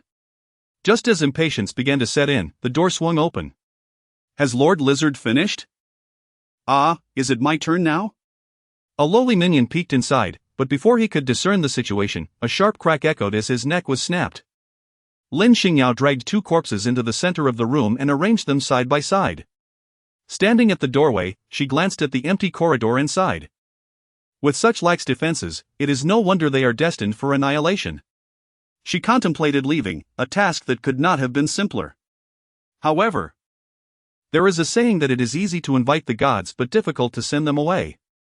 Particularly when this god of death is eagerly awaiting the grand spectacle to unfold. Lin Xingyao reached for the necklace adorning her neck. The silver chain was embellished with a flower-shaped pendant. Not long ago, Jun Yufei had ridiculed her, questioning why she would transform a clumsy clip into a necklace to wear around her neck. At this moment, she pressed the communication button. "Where is the white wolf?" "Awaiting orders, my lord." "Have you tracked my location?" "Yes, your position has been successfully identified. You are currently 50 kilometers outside the borders of country Z. Now within the territory of country Y. Being outside the borders is indeed preferable, as it facilitates our actions." "Understood. The Shadow Team is fully prepared and will reach the battlefield in approximately 5 hours. Chapter 61, Spirit Fox Lord, I beseech you to spare my life." From the moment she was abducted, Lin Xingyao had discreetly established contact with the base. The base was capable of directly receiving the positioning signals emitted by her flower pendant. Moreover, this signal was specially encrypted, rendering it undetectable by ordinary devices. "Follow my command." At this juncture, her tone was exceptionally sharp. "Annihilate them, leave none alive." "Understood." The organization led by Lin Xingyao is shrouded in mystery, possessing unique operational authority across various nations. When necessary, they can act decisively to circumvent diplomatic complications, which underscores the very essence of their existence. The following day, upon awakening, the Cobra received alarming news from his subordinates. "It's terrible. Lord Lizard is dead. And the hostage has vanished." Startled, the Cobra sprang to his feet and hurried to the chamber where Lin Xingyao was confined. Inside, he found 2 lifeless bodies. Among them, the lizard bore the most gruesome fate, his blood drained and his eyes frozen in a perpetual expression of terror. Observing the disheveled appearance of the lizard, the Cobra quickly deduced his intentions and muttered in disdain, "Incompetent fool." He began a frantic search for Lin Xingyao, scouring every corner of the building, yet she remained elusive. Just as he was about to exit, his steps faltered. Something was amiss. Each exit was guarded by several individuals. She could not have escaped. If she had not fled, she must still be inside. His gaze swept the vicinity, swiftly landing on a bullet box concealed behind the staircase. A portion of the spare ammunition had spilled out, indicating that someone was undoubtedly hidden within. "Come out," he commanded, brandishing his gun as he rapped on the box. The lid creaked open, and Lin Xingyao emerged, trembling with fear. She raised her hands in a bid to explain. I didn't want to kill him. It was he who. He wanted to violate me. The guards tried to stop him, but he snapped their necks. Woe is me. You promised. As long as there's money, you won't harm me. The lizard's demise meant little to the cold-hearted cobra. He felt no sorrow for anyone. However, upon seeing Lin Xingyao, he exhaled in relief and coaxed her. That scoundrel deserved his fate. Your actions have conveniently cleared my path. I assure you, I will not harm you. I, the cobra, am a man of my word. Come, my lady, let me take you to breakfast to ease your distress. As Lin Xingyao emerged from the box, she confidently proclaimed, I trust you. You are the only good person here. At that moment, the cobra suddenly recalled the wound on the lizard's neck, thin and deep, a mark certainly beyond the capability of an ordinary frail woman. He hastily raised his gun once more, aiming at Lin Xingyao. Bang! The gunshot rang out abruptly, yet Lin Xingyao had already leaped into action, executing a graceful somersault to land deftly behind him. Before the cobra could pivot, Lin Xingyao had pressed the muzzle of her gun against his head, rendering him immobile with fear. Lin Xingyao disarmed his weapon. Chuckling lightly, with such sluggish reflexes and poor insight, it's no wonder that a butcher like you deserves to be utterly annihilated. The others, witnessing their leader being subdued, contemplated rushing to his aid. However, without hesitation, Lin Xingyao fired 3 consecutive shots, each finding its mark in the heads of her targets, instantly instilling fear in the onlookers. The cobra, unable to contain his curiosity at her remarkable marksmanship, inquired, Who exactly are you? Lin Xingyao said with a cheerful smile, Why not take a guess? The cobra, of course, could not fathom the answer. Lin Xingyao remarked, Yet I am well aware of who you are, cobra, or should I address you as Arstiff? You were born into a distinguished elite family in M country. A person of your caliber ought to lead a prosperous life, alas. You are afflicted with an inherent antisocial personality. At the tender age of 12, provoked merely by your father's reprimand, you grievously wounded him with a firearm. By 15, you led a gang in the murder of innocent passers-by, subsequently fleeing to Africa. At 17, you joined an armed organization, partaking in numerous violent crimes. Captured at the age of 25, you escaped from prison 6 months later. At 35, you established the Butchers Organization, committing heinous acts for the next 5 years. The name Arstiff, long forgotten, resurfaced, leaving Cobra feeling as though his skin was being peeled away and roasted over an open flame. Who are you? Cobra inquired once more. Who am I? Lin Xingyao laughed heartily. After our numerous encounters, you fail to recognize an old friend. I am utterly disappointed. Old friend? Cobra suddenly recalled something, his pupils dilating in shock. The Spirit Fox. So, you are the Spirit Fox. Ever since the Butchers Organization emerged 5 years ago. It thrived on the chaos of war, rapidly expanding to 5,000 members within a mere 2 years, committing unspeakable atrocities, and launching multiple terrorist attacks across various Western nations, landing on the most wanted lists of law enforcement agencies worldwide. Yet, the Butcher was exceedingly cunning, swiftly relocating after each crime, making them nearly impossible to track. It was only 3 years ago that a mysterious organization emerged, infiltrating the Butcher's ranks and eliminating 8 of its 10 core members within a month. Cobra and Lizard had been outside at the time, narrowly escaping.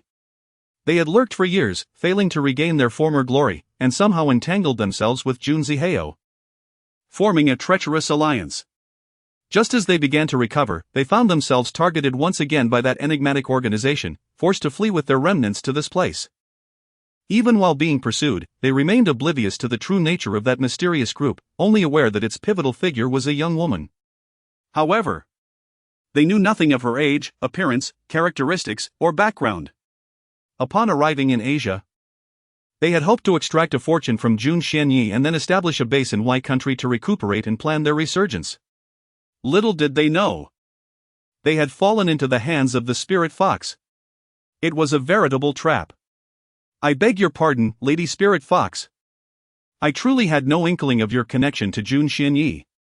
Please spare me, I assure you I will mend my ways and never resurface. Do you think I would believe you? Lin Xingyao pressed the gun forward. Moreover, now that you are aware of my relationship with Lin Xingyao, How could I possibly let you live?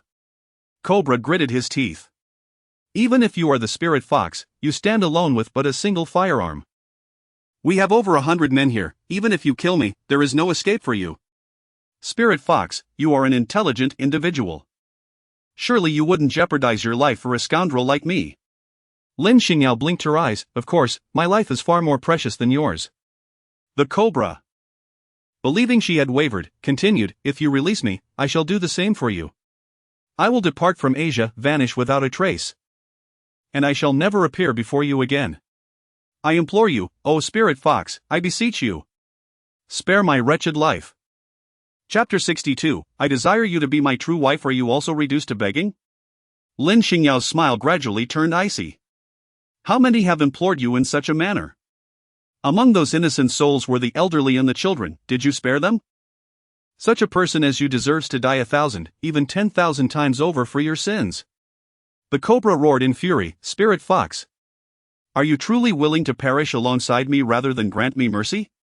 Lin Xingyao humorously remarked, who would wish to perish alongside you? Fool. She glanced at the time and continued, do you realize why I am expending so much breath on trivialities? The cobra suddenly recalled something. Could it be? Lin Xingyao placed her fingers gently upon her lips and softly shushed, did you hear that? What a melodious sound. The sound she referred to was the whirring of a helicopter, approaching from a distance until it became unmistakably clear, hovering above them. The cobra bellowed, quick, eliminate her. Countless gun barrels were raised, and the cacophony of gunfire erupted in a relentless chorus. Lin Xingyao promptly thrust the cobra forward to shield himself from the bullets. And thus he was mercilessly riddled with shots by his own subordinates amidst their anguished cries. Meanwhile, Lin Xingyao had already executed several graceful rolls, taking refuge behind a pillar. At that moment, the entrance was violently breached by heavy weaponry, and soldiers clad in camouflage swiftly stormed in. Amidst a cacophony of gunfire, all criminals were utterly annihilated. Remarkably, the entire operation lasted no more than 3 minutes. Consequently, the notoriously infamous butcher organization vanished entirely from the world. Lin Xingyao emerged from behind the column. Her white sneakers lightly treading over blood, stepping across corpses, leaving a footprint with each stride, much like her past life, bloody yet resplendent. The fully armed soldiers, upon seeing her, immediately sheathed their weapons, standing at attention in utmost reverence. The white wolf stepped forward from the ranks, bowed to Lin Xingyao, and reported in a resonant voice, Captain. The Shadow Team has fulfilled its mission, having eradicated 105 members of the Butcher organization. There were no casualties on our side, please advise, Captain. The 105 wicked corpses now lay quietly in a sea of blood. Yet even this ocean of crimson could not cleanse the sins they had committed. Any other girl in this situation would be rendered speechless by fear. However, for Lin Xingyao, this was merely a commonplace sight. She replied coolly, this is not Z country's territory, it would be prudent to erase all traces to avoid diplomatic complications. Burn it all. As you command. Jun Xuanye's phone rang. It was the police. He answered impatiently, it has been 2 days, when will your police force take action? The police higher-ups expressed some regret, we apologize, Jun Xiao. Due to their location being outside the border, we need time to follow procedures, otherwise, it may lead to diplomatic issues. So, you are simply going to do nothing? It's not that we are neglecting our duty, we must follow the process and submit an application to Y country.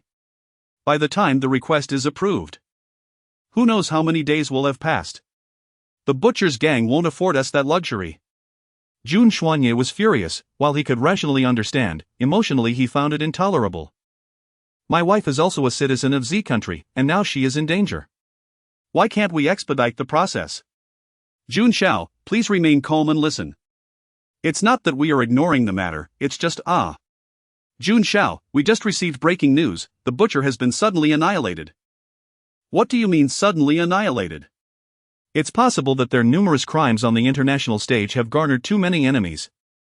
And it is entirely plausible they were retaliated against by some organization. And my wife? At present, we do not know. I only received word that the factory is on fire. Upon hearing this, Jun Xuanye's expression changed drastically. At that moment, the abandoned factory blazed with fierce flames. Reflecting the setting sun like a monstrous beast, devouring everything in its vicinity. When Jun Xuanya rushed over, the fire still raged unabated. Yao Yao. He yearned to dash forward. But several subordinates held him back firmly. Jun Xiao, you cannot go. The flames are too intense, you would only be throwing your life away. Let me go, you fools. Yao Yao, Yao Yao. He bellowed, like a desperate and helpless young beast. If she had not appeared back then, he, Jun Xuanya, would have met a humiliating end long ago. At that time, he had promised her he would give her everything she desired, even his own life. Yet in the end, she had ensnared herself for him. And now she was likely to perish in the inferno. He, Jun Xuanya, was unworthy as a husband, unworthy as a man. Suddenly, a clear female voice rang out from behind. What are you all doing? Jun Xuanya's anguished cries were abruptly silenced. He turned to see Lin Xingyao leaning against an old tree, a blade of grass in her mouth, appearing utterly nonchalant. Upon seeing their lady, his subordinates breathed a sigh of relief and discreetly withdrew. Lin Xingyao spat out the dogtail grass from her mouth with a playful huff, grinning as she remarked, Jun Xuanya. Are you crying? I noticed tears streaming down your face. Hold still, let me take a photograph for posterity. Pictures of Jun Xiao shedding tears are indeed a rarity. Before she could finish her jest, she was suddenly enveloped in a tight embrace. Jun Xuanya held her close, fiercely, as if he wished to meld her into his very essence. Lin Xingyao wished to jest once more, only to realize that he was trembling all over. He was, astonishingly, gripped by fear. Fear of what?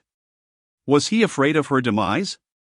Lin Xingyao gently patted Jun Xuanya's back, offering words of comfort. Do not fear, I am alive. I am a formidable woman, no one can take my life. He remained silent, holding her close for an eternity. As the sun began to descend behind the distant mountains, he finally whispered, Stay by my side and be my woman, will you? Lin Xingyao was momentarily taken aback, only after a while did she grasp his meaning. He buried his face in her shoulder, rubbing against her with fervor, relishing the vitality of her presence, feeling an unparalleled sense of tranquility in that moment. I wish for you to be my true wife, rather than merely in name. In the face of gunfire and chaos, her heartbeat had remained unwavering. Yet at this moment, his words quickened her pulse. Having drifted throughout her childhood, she yearned for a life of peace more than anyone else. Confronted with a man as remarkable as Jun Xuanya in such a heartfelt confession, how could her heart remain unperturbed? However, reason soon regained its dominance. Lin Xingyao pushed Jun Xuanya aside and asked, What about her? The girl you have loved for 5 years, will you abandon her? Chapter 63, The promised Jun Xuanya fell silent. He too found it quite astonishing, though he was well aware that he had fallen for Lin Xingyao. He still could not let go of another girl in his heart. Is it truly possible for one's heart to be divided in such a manner? Or perhaps he was merely a cad, forever yearning for what he could not possess? Lin Xingyao perceived his prolonged silence and understood. Let us amend our agreement. Let it be for 1 year. If within that time you can forget her and love only me, then we shall become true spouses. If you cannot let her go, then pursue her without reservation. No matter the distance or peril, there will always be a trace to follow. Jun Xuanya embraced Lin Xingyao once more, murmuring softly, I am sorry. I am sorry that I could not offer you my purest heart from the very beginning. At Jun Group. Today marked the day of the board's presidential re-election. Although termed an election, it was merely an internal contest among the Jun family. Before his passing, Old Master Jun bequeathed 2/3 of his shares to Jun Xuanya, while the remaining third went to Jun Xingyao. The other shareholders were minor directors, lacking any real competitive edge. In truth, had it not been for Jun Xuanya's illness 3 years prior, Jun Xingyao would never have ascended to his current position. Unable to openly compete with Jun Xuanya, Jun Xingyao resorted to underhanded tactics, colluding with the butcher organization to abduct both Jun Xuanya and Lin Xingyao. Jun Xingyao was meticulous in his planning, instructing the butcher to take them abroad. This way, even if someone reported their disappearance, the domestic police would require considerable time and bureaucracy to facilitate a cross-border rescue. All Jun Xingyao needed was for Jun Xuanya to sign the share transfer agreement, after which he would allow them to perish in a foreign land. At this moment, Jun Xingyao sat in the most prominent position at the conference table, feigning anxiety as he glanced at his watch several times, then turned to his assistant, asking, "Why has my younger brother yet to arrive? It's nearly 10. The assistant replied, "I am unsure." This board meeting was initiated by young Master Jun himself. Scheduled for 9 o'clock, I do not know the reason for his delay. The other board members began to murmur. Many supported Jun Xuanye, suggesting they wait a bit longer. Perhaps he was caught in traffic. Meanwhile, those favoring Jun Xingyao expressed their dissatisfaction. Young Master Jun is being excessively arrogant. We have been waiting for almost an hour. Where is he? He is the former president, why should that be surprising? Perhaps he is still in bed with his beautiful wife, completely disregarding our time. However, Jun Xingyao remained unperturbed. If Jun Xuanye did not sign, he would simply eliminate him. After all, Jun Xuanye had no heirs. And the inheritance would rightfully belong to him, merely a minor inconvenience. He stood, ready to announce the commencement of the meeting when suddenly, the conference room door swung open. And a cold, commanding voice unexpectedly resonated, "Apologies for keeping you waiting." Then, Jun Xuanye strode in alongside his assistant, clad in a black suit that accentuated his formidable presence. Approaching Jun Xingyao, he coldly stated, "Elder brother, since I am here, please relinquish your seat." Jun Xingyao was taken aback. Unable to suppress his astonishment, "How could you?" He quickly concealed his shock and forced a smile. "It's good that you've arrived. Please take your seat. Everyone awaits your address." Inwardly, he surmised that the cobra had betrayed him, tempted by a higher offer from Jun Xuanye. Yet, this meant that Jun Xuanye was now entangled with a nefarious organization, forever tainted. With this thought, Jun Xingyao devised another scheme. He turned to his assistant, instructing, "Bring my younger brother a chair." Just as he was about to sit down again, Jun Xuanye interjected, "I have asked you to vacate this position, specifically the one beneath you."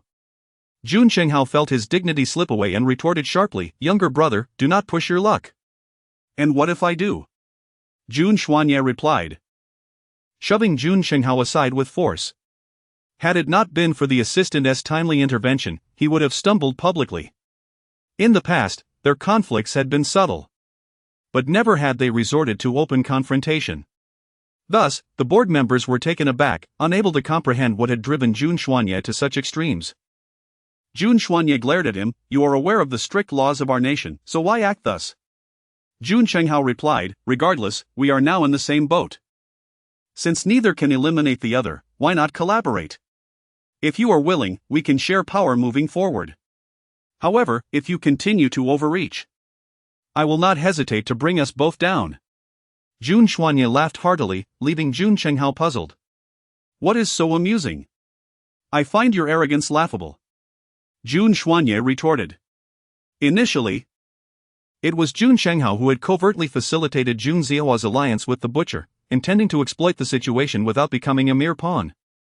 He had thrust Jun Zihua into the spotlight, believing he would be able to manage Jun Xuanye's overseas business alone. Yet, many partners refused to collaborate with him. The emergence of the butcher had provided an advantageous weapon, enabling him to undertake numerous threats and kidnappings behind the scenes, thus stabilizing his overseas operations. Jun Xingyao had planned to eliminate Jun Xuanye and then use Jun Zihua's collusion with armed forces as a pretext to have international authorities deal with him, allowing Jun Xingyao to seamlessly assume control over all of Jun Group's ventures. This plan had seemed flawless, but he never anticipated Jun Xuanye would survive. Initially, Jun Xingyao had hinted to Zhao Meiwan that she must ensure Jun Xuanye's demise for Jun Zihua to secure his position overseas. Chapter 64, Thunderous Measures. Even the mind-confounding herb had been procured through Jun Xinghao's elaborate schemes, creating opportunities for Zhao Meiwan to obtain it. As for the silver needle that had been driven into Jun Xuanye's brain, it was Jun Xingyao himself who had inflicted that wound. Intending for Jun Xuanye to remain in a perpetual state of madness, suffering enough to die in humiliation, thereby purging the resentment he felt from being overshadowed by Jun Xuanye. Unfortunately, Jun Xuanye inexplicably recovered. To this day, Jun Xingyao had yet to comprehend how he had managed such a miraculous escape. However, the immediate concern remained the struggle for the presidency. Jun Xingyao demanded, "What do you truly desire, Jun Xuanye?" Jun Xuanye replied coldly, "I will repay you in kind for how you treated me." Before Jun Xingyao could respond, the conference room door swung open once more, this time admitting the police. Jun Xingyao, we suspect you are colluding with foreign armed organizations, please accompany us.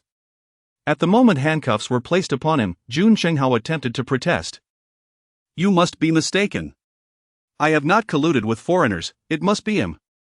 He pointed accusingly at Jun Xuanya, attempting to drag him down as well. Jun Xuanya leaned closer, whispering, the butcher has been eradicated, the only ones colluding were you and Jun Zihua. Jun Xinghao's mind spun as he muttered, impossible. How could they, if they are not within our borders, how could? The full truth would remain forever elusive to him. As Jun Xingyao was escorted away, his loyal subordinates and board members were swiftly dealt with by Jun Xuanya, resulting in a rapid reshuffling of Jun Group within the span of a single day. Upon entering, he overheard Lin Xingyao's peals of laughter echoing through the room. Then he saw her seated on the sofa, cradling an oversized bag of potato chips in her hands, munching away with a silly grin on her face. Jun Xianyi swiftly approached, snatched the bag from her grasp, and admonished her for indulging in junk food, remarking on the absurdity of her having such a colossal package. You're nearly through it, have you consumed the entire bag all by yourself? Lin Xingyao pushed him away with disdain. Move aside, you're blocking my view of the television, and it's quite thrilling right now. This actress, Tian is actually performing rather well. What is there to enjoy in a mindless romance drama? Jun Xuanya complained, yet ultimately relinquished his position. He settled beside her. Observing her intently, she was clad in a delicate white nightgown adorned with lace, exuding an air of demureness. Yet, she sat cross-legged, occasionally slapping her thigh in laughter, utterly devoid of any semblance of decorum. Nevertheless, to his eyes, she appeared inexplicably genuine and charming, especially with a few crumbs of potato chips clinging to the corner of her mouth, swaying with her laughter. Don't move! Lin Xingyao let out a soft gasp as the man beside her leaned in closely.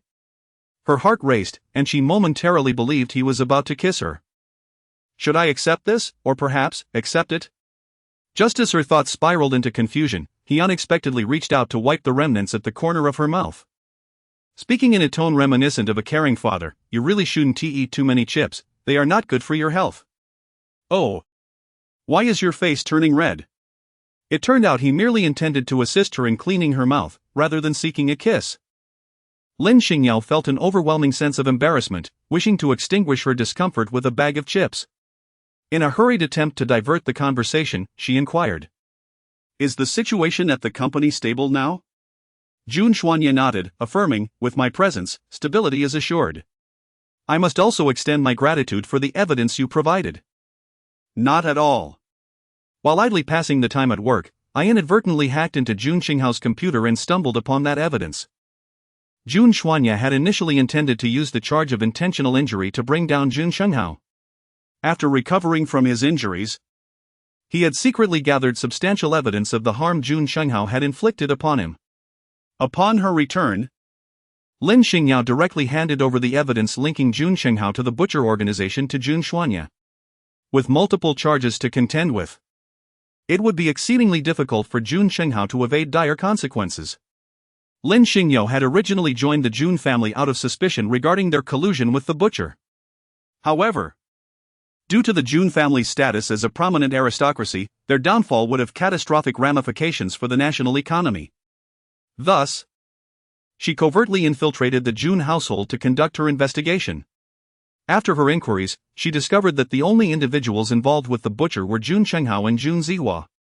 Under Jun Xuanya's able leadership, the Jun group remained unscathed, ensuring that the broader commercial landscape of Z country would not be adversely affected.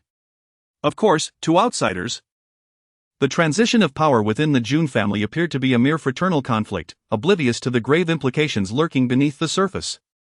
As for how Lin Xingyao managed to escape from the butcher and why the organization suddenly met its demise, Jun Xuanya had posed those questions as well. However, Lin Xingyao explained that both Y country and Z country had long been aware of the butcher's nefarious schemes and had dispatched a joint military force to eradicate them, successfully rescuing her in the process.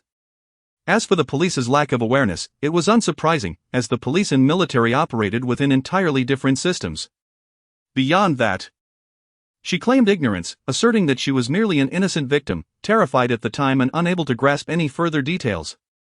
After hearing her account, Jun Xuanye refrained from further inquiries, appearing to genuinely believe her narrative. It's late, we should rest, Lin Xingyao remarked, stretching her limbs. She bid Jun Xuanye goodnight and ascended the stairs. When she emerged from her shower, she found Jun Xuanye already bathed and seated on the bed, engrossed in a book. Lin Xingyao was taken aback. What do you mean? Lin Xingyao was utterly amused by his words. Jun Xuanye gazed at her earnestly and said, "Did you not mention that we should take a year as a period of time? If that is the case, let us spend more time together and observe."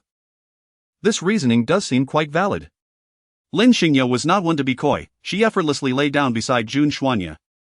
With the lights extinguished, the night enveloped them, and the surrounding silence was so profound that even their breaths could be discerned. A subtle sensation lingered in the hearts of both individuals. Unable to fall asleep, Lin Xingyao initiated a conversation. By the way, why did you ignore me last time? What? You know. The last time I hit you with a pillow. Don't play dumb. I wasn't rough, and I didn't truly hurt you. Why were you upset? You didn't speak to me for several days and even avoided me when you saw me. What do you mean by that? Chapter 65. Do you not understand how difficult it is for a man to exercise restraint? Jun Xuanye seemed reluctant to delve into this topic. No. No what? No anger? Or no ignoring me? Can you be more explicit? Neither. Neither? Then why treat me that way? Jun Xuanye turned over and remarked, "Let's sleep." The conversation remained unresolved. How could he think about sleeping? You were given a chance to explain, don't take it for granted. Lin Xingyao was not so easily deceived. She lunged forward and tickled him. Initially, Jun Xuanye managed to endure it, but eventually, he could no longer withstand her teasing. With a sudden movement, he flipped over and pinned Lin Xingyao beneath him. His breath came in quick bursts. Lin Xingyao, do you not realize how challenging it is for a man to maintain control? Why must you provoke trouble and flirt? Lin Xingyao had always been fearless. Yet at this moment, she found herself inexplicably flustered. I'm not a man, how would I know? Leave me alone.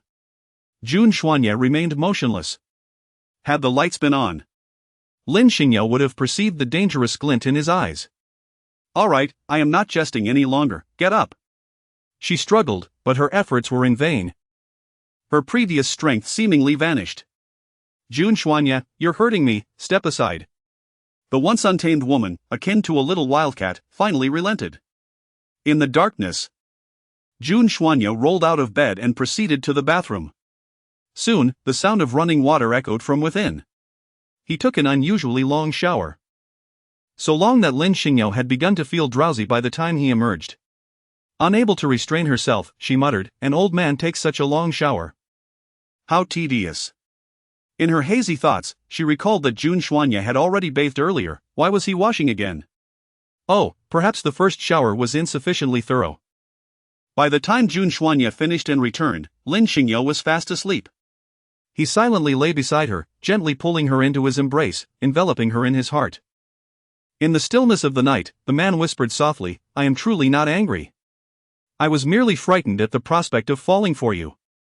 Recently, he had started dating a young woman and had gone off to a small island for a delightful vacation, while Jun Xuanye and Lin Xingyao were having breakfast.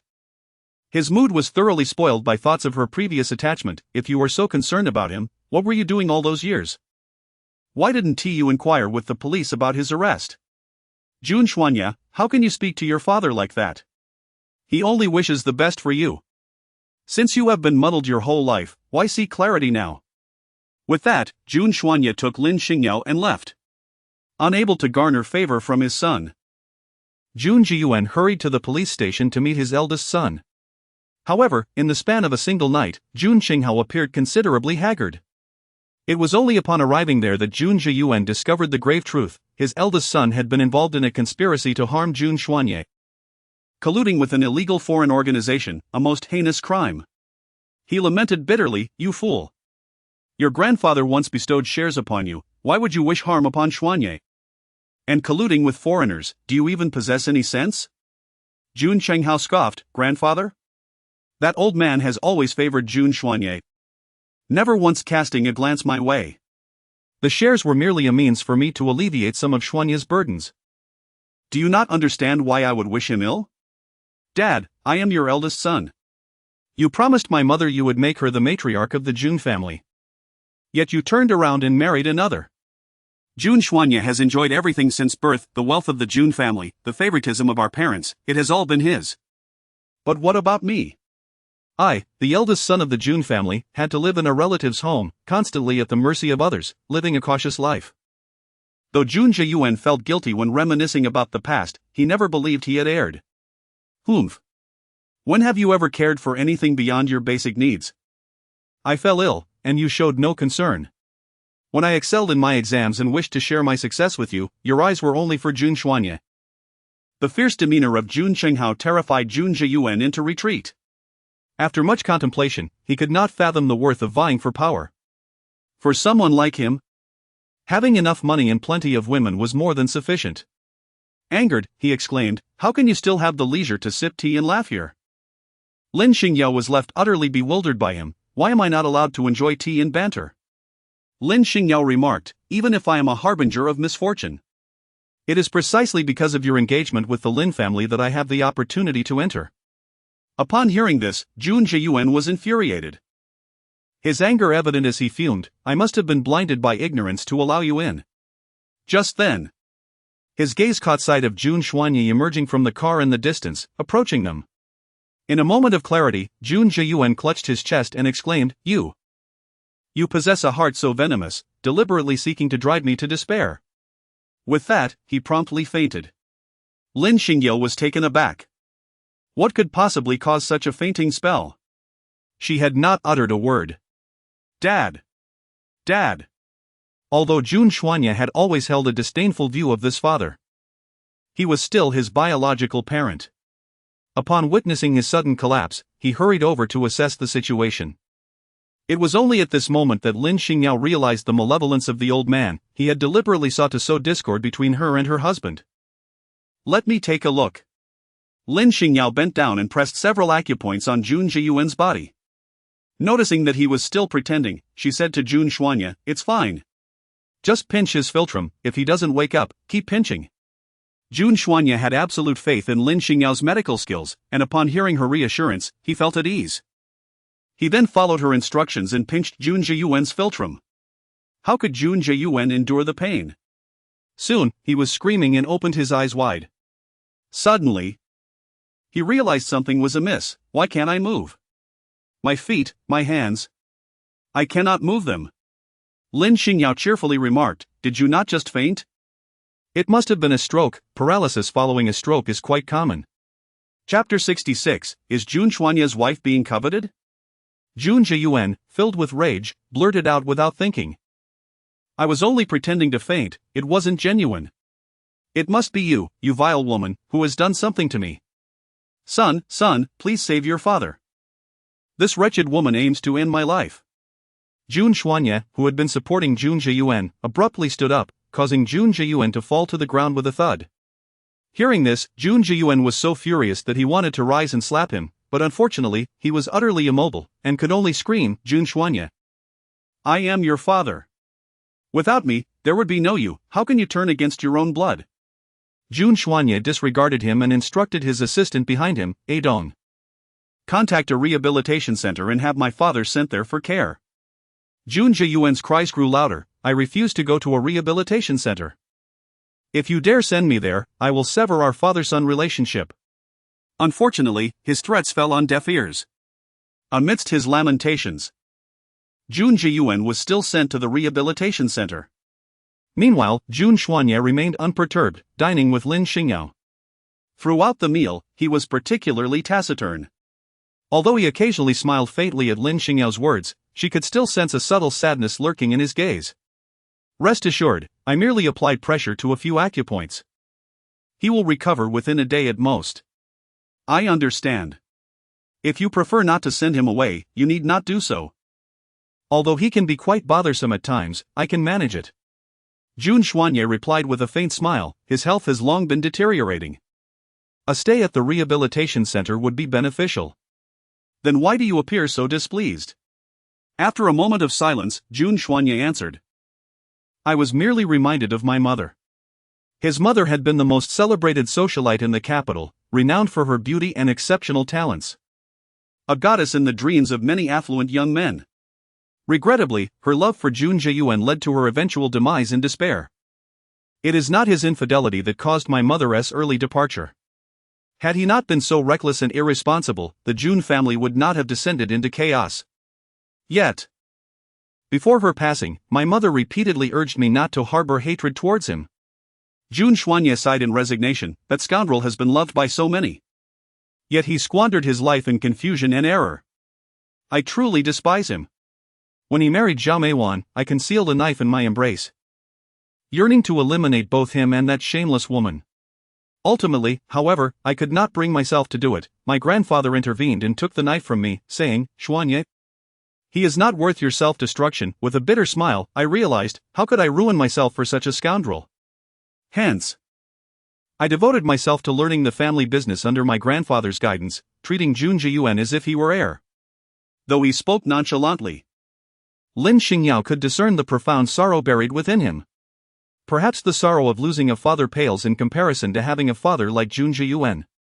Recently, Song Baishu had been quite distressed. He had exerted great effort to pursue Lin Xingyao, yet nearly a month had passed without any progress. He sought to meet her, only to face rejection. This predicament left him with a headache. As a well-known playboy in the capital, having navigated numerous romantic entanglements, he had never encountered such a challenging situation. Today, however, Lin Xingyao had taken the initiative to message him. The script has been sent to your email, please check. It was merely 10 words, and no further communication ensued. Feeling defeated, Song Baishu called Jun Xuanye. You have been married and possess experience. Do you know why a woman might be particularly cold towards you? Jun Xuanye inquired. Who are you trying to pursue? Song Baishu shamelessly replied. The one I posted about on my moments. He continued, let me tell you, I have been single for a month now, all because of her. I've turned over a new leaf. The scoundrel still had the audacity to covet his wife and shamelessly sought his advice on how to win her over. It was utterly infuriating. As for Lin Xingyao, she was genuinely too preoccupied to pay any attention to Song Baishu. In her remaining free time, she was engrossed in binge-watching dramas. She had no spare moments to engage in idle chatter with him. Until Song Baishu messaged her, the script is truly exceptional. The film company has already begun preparations for filming.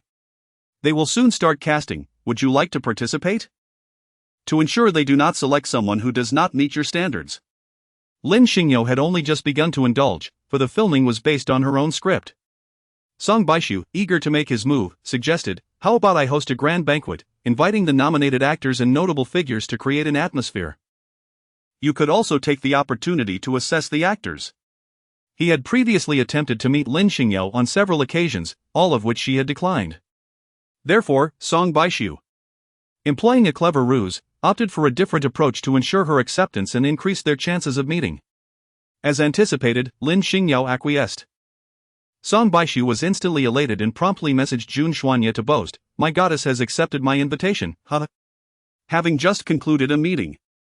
Jun Xuanye's expression darkened upon receiving the message, what invitation? Song Baishu continued to revel in his success. To court her, I'm preparing a grand soiree. She readily agreed. Ha ha. My strategy of subtlety is quite brilliant, isn't it? Jun Xuanye found the young man infuriatingly irritating. Initially, he considered informing Song Baishu that Lin Xingyao was his wife, advising him to cease his pursuits. However, upon reflection, he realized that the boy would not easily back down. A firmer approach might be necessary to impart a lesson. Thus, Jun Xuanye replied, send me an invitation. Unbeknownst to the soon-to-be humbled Song Baishu, he cheerfully remarked, in the past, it was nearly impossible to entice you to my gatherings. What piqued your interest this time? Are you eager to witness the beauty of my goddess? Alas, you married too early, so no opportunities for you. Chapter 67, the old marriage pact. As the gauze was removed, she gazed at her fair complexion in the mirror, still in disbelief. Her sister-in-law had indeed not deceived her. Even skin scarred by acid could be restored. Her sister-in-law was truly remarkable. Consequently, The previously envious Jun Yufei found herself entirely convinced and began to seek Lin Xingyao's company for meals during her leisure time. One afternoon, as Jun Yufei prepared to visit Lin Xingyao, she arrived at the entrance of the Jun Corporation, only to find a silver sports car occupying the front spot. The vehicle was ostentatiously luxurious. Jun Yufei had seen it in an automotive magazine, noting that there was only one in the world, valued at a staggering 50 million. She had once felt a pang of desire for it, but her allowance was far too limited to afford such extravagance. To her astonishment, this car had appeared at the Jun Corporation's entrance. As she pondered the identity of its owner, the door swung open, revealing a young woman of graceful stature and elegant demeanor. Upon recognizing her, Jun Yufei was utterly taken aback. How could she be here at Jun Corporation? Lin Xingyao was in the office, listening to Xiao Dong gossiping. Upon noticing Jun Yufei's arrival, she inquired, "What would you like to eat for lunch today? Cantonese cuisine or Sichuan cuisine?" "Either is fine," came the reply. Lin Xingyao inquired, "Why do you appear so despondent?" After much hesitation, Jun Yufei replied, "I just spotted Wang Xinyue at the entrance of the company." Lin Xingyao found the name somewhat familiar, as it seemed to belong to someone from the Wang family, one of the three prominent clans.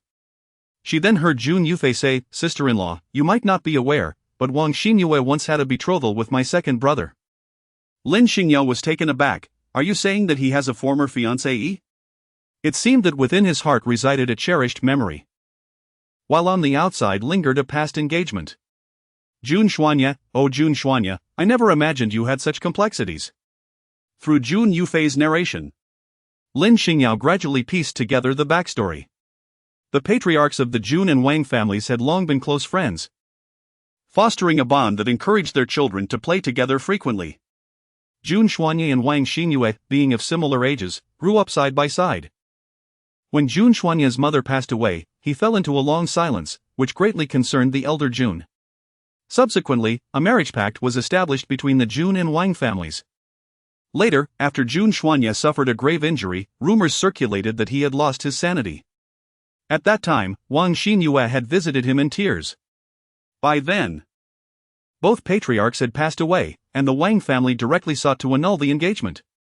Despite Jun Jiyuan's repeated pleas, the Wang family stated bluntly, "Xinyue is the pride of our family, marrying a madman would ruin her life." On that day, the Wang family withdrew from the engagement and sent Wang Xinyue abroad for her studies. Consequently, relations between the Jun and Wang families soured, with little contact over the years. "This won't do. Sister Lin, you cannot remain passive, one must guard their own marriage." "What are you waiting for?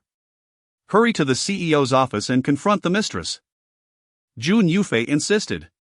"Though I believe Wang Xinyue lacks your beauty, it is said that men often grow weary of the familiar." "Why are you not anxious? Let us go. I'll accompany you." They were as restless as ants on a hot pan, while Lin Xingyao appeared aloof and indifferent. Lifting her bag, she addressed them, "If we don't eat soon, my lunch break will be over." Jun Yufei exclaimed, "Sister-in-law, how can you be in the mood for food? If I were in your shoes, I would be furious. How can you trust them to meet in private? Aren't you afraid of sparks flying?" "Not at all." Lin Xingyao smiled gently. "Because your second brother is not even at the company." Before leaving, he had reiterated his concerns: avoid junk food and eat well. "Don't stay up past midnight watching dramas." He rambled on until Lin Xingyao, growing impatient, ushered him into the car. Even if Wang Xinyue had come for Jun Xuanya, she was evidently unaware of his schedule, highlighting the distance in their relationship. Given this, why should she, as the legitimate wife, feel anxious? Thus, she took her two companions for a hot pot meal. Once the hot pot arrived, Jun Yufei and Xiao Dong quickly forgot about Wang Xinyue, indulging in a joyful feast alongside Lin Xingyao. With Jun Shenghao imprisoned and the butcher organization completely dismantled, Lin Xingyao's mission within the Jun family had essentially concluded. Her continued presence was solely due to the one-year agreement with Jun Xuanya. She had applied for a dormant leave from the organization, meaning she would not be on the front lines but would guide from a secondary position. Consequently, any developments on the White Wolf side would occasionally require her input. Having finished her official duties and preparing to leave, she suddenly heard someone nearby call out, "Brother Yi." Lin Xingyao discerned that she was indeed the Wang Xinyue referred to by Jun Yufei. She was undeniably beautiful, with a statuesque figure that was both tall and curvaceous. Her features resembled a lotus emerging from the water, leaving an indelible impression. When she slightly furrowed her brow, it accentuated a delicate fragility, evoking a sense of pity that effortlessly stirred the protective instincts of men. Lin Xingyao pondered for a moment and decided to take a seat right beside her, allowing her to eavesdrop conveniently. "Ah, you truly do not hold it against me? I knew it, Brother Yi is the best." Lin Xingyao continuously reminded herself that there was nothing between them, urging herself to remain calm. However, upon hearing her repeatedly address him as Brother Yi, she could no longer contain her rising anger. At that moment, Wang Xinyue suddenly let out a piercing scream. Following that, Xiaodong hurriedly exclaimed, "I'm so sorry." "It was unintentional." "Oh no, your dress has been stained by my drink. What should I do? It must be quite expensive. Right? Perhaps I should compensate you?" Chapter 68, Second Sister-in-Law, You wouldn't be having second thoughts, would you? Lin Xingyao furrowed her brows. And upon noticing that Jun Yufei was covertly gesturing at her from behind a pillar, she realized that Xiaodong must have been instructed by Jun Yufei to deliberately douse Wang Xinyue with a drink. Ah, her little sister-in-law. She seems to lack creativity in her schemes, resorting only to splashing beverages. Moreover, she even feared being recognized by Wang Xinyue, resorting to playing the role of a mastermind from the shadows. However, this act of splashing did bring Lin Xingyao a certain sense of satisfaction, indeed. After spending considerable time in high society, she had also learned the art of intrigue. As soon as the call ended, the smile on Wang Xinyue's face vanished without a trace, and before she could brace herself, she delivered a resounding slap to Xiaodong's face. This unexpected strike left even Jun Yufei momentarily stunned. She had dared to instruct Xiaodong to spill milk tea because she had always perceived Wang Xinyue as a kind-hearted beauty. In the past, when a servant accidentally broke a plate, Wang Xinyue would eloquently defend the servant before old Master Jun could utter a word. It was for this reason that the entire Jun family held Wang Xinyue in high regard. Old Master Jun treated her with far greater favor than he did Jun Yufei, frequently inviting her to stay at the Jun residence. Naturally, Jun Yufei was consumed by jealousy and harbored a deep dislike for Wang Xinyue. As for Xiaodong, she had acted on Jun Yufei's directive, believing she would bear the responsibility for any financial repercussions. Yet, she never anticipated that Wang Xinyue would retaliate with such force, leaving her utterly astonished. Lin Xingyao was taken aback and said, "She soiled your clothes, she should compensate you for it. Is it really necessary to resort to violence? Moreover, that slap was quite forceful, leaving a mark on Xiaodong's face." Wang Xinyue replied, "Can you truly afford to replace my attire? Even if you could, it wouldn't be the same as what I wear now." Xiaodong had never encountered such a situation before, and given that she had instigated the conflict herself, she remained timid and dared not utter a word. Lin Xingyao inquired, "What do you intend to do? Speak up." At that moment, the cleaner had already approached with a mop, yet Wang Xinyue obstructed her from proceeding. She pointed at Xiaodong and commanded, "You clean up the spilled milk tea from the floor. Kneel here. Use your clothing to wipe it. Then compensate me for the damages, a total of 250,000. Although Xiaodong and his companions were initially at fault, Wang Xinyue, armed with a sense of righteousness, showed no mercy, imposing such degrading conditions. Lin Xingyao spoke coldly. "If she dares to wipe, would you dare to accept?" Wang Xinyue let out a cold snort. "What is there for me to fear? Do you know who I am? How dare you speak to me in such a manner?" Lin Xingyao raised her voice and exclaimed, "Very well, then please enlighten me. From which sect do you hail that you dare compel someone to kneel and scrub the ground?" The location was rather secluded, otherwise Wang Xinyue would not have been conversing on the phone here. At that moment, Lin Xingyao intentionally amplified her voice, drawing a crowd of onlookers. Some curious spectators even took out their phones to capture the scene. In private, Wang Xinyue was a sharp-tongued and domineering individual. Yet she maintained a facade of gentleness and kindness in public. As the crowd began to gather, she swiftly altered her demeanor, saying, forget it. You need not compensate me. Just be cautious next time. If you encounter someone less amiable, they will surely cause you trouble." With that, she turned and walked away. This prompted many bewildered onlookers to murmur in admiration, praising, "That lady has such a good temper, she wasn't even angry after being drenched." Once Wang Xingyao had distanced herself. Jun Yufei rushed over, her voice laced with indignation. "This woman truly knows how to put on a show. I have been deceived by her for so many years. Genuinely believing she was the embodiment of grace and kindness, yet she is even more arrogant than I am. When faced with such situations, I would merely demand compensation.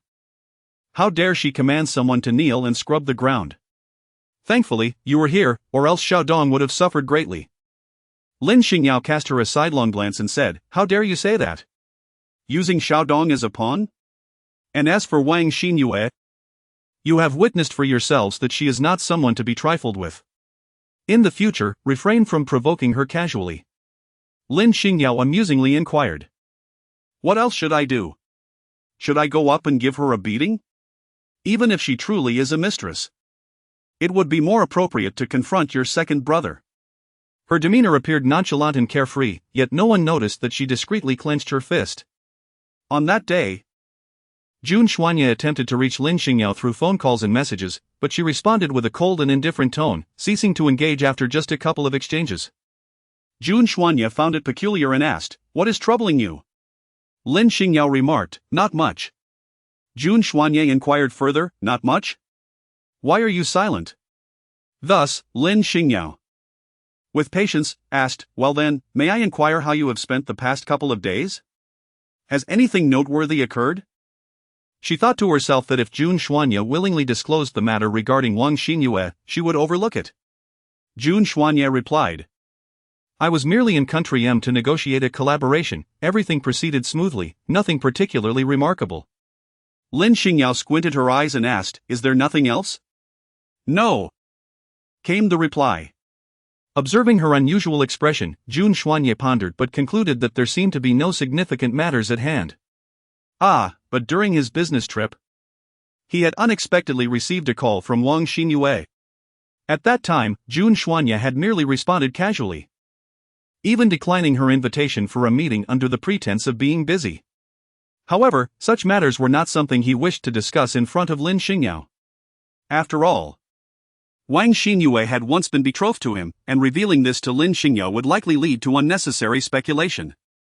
Little did he know, Lin Xingyao was not only aware of Wang Xingyue's existence but had also already had a confrontation with her.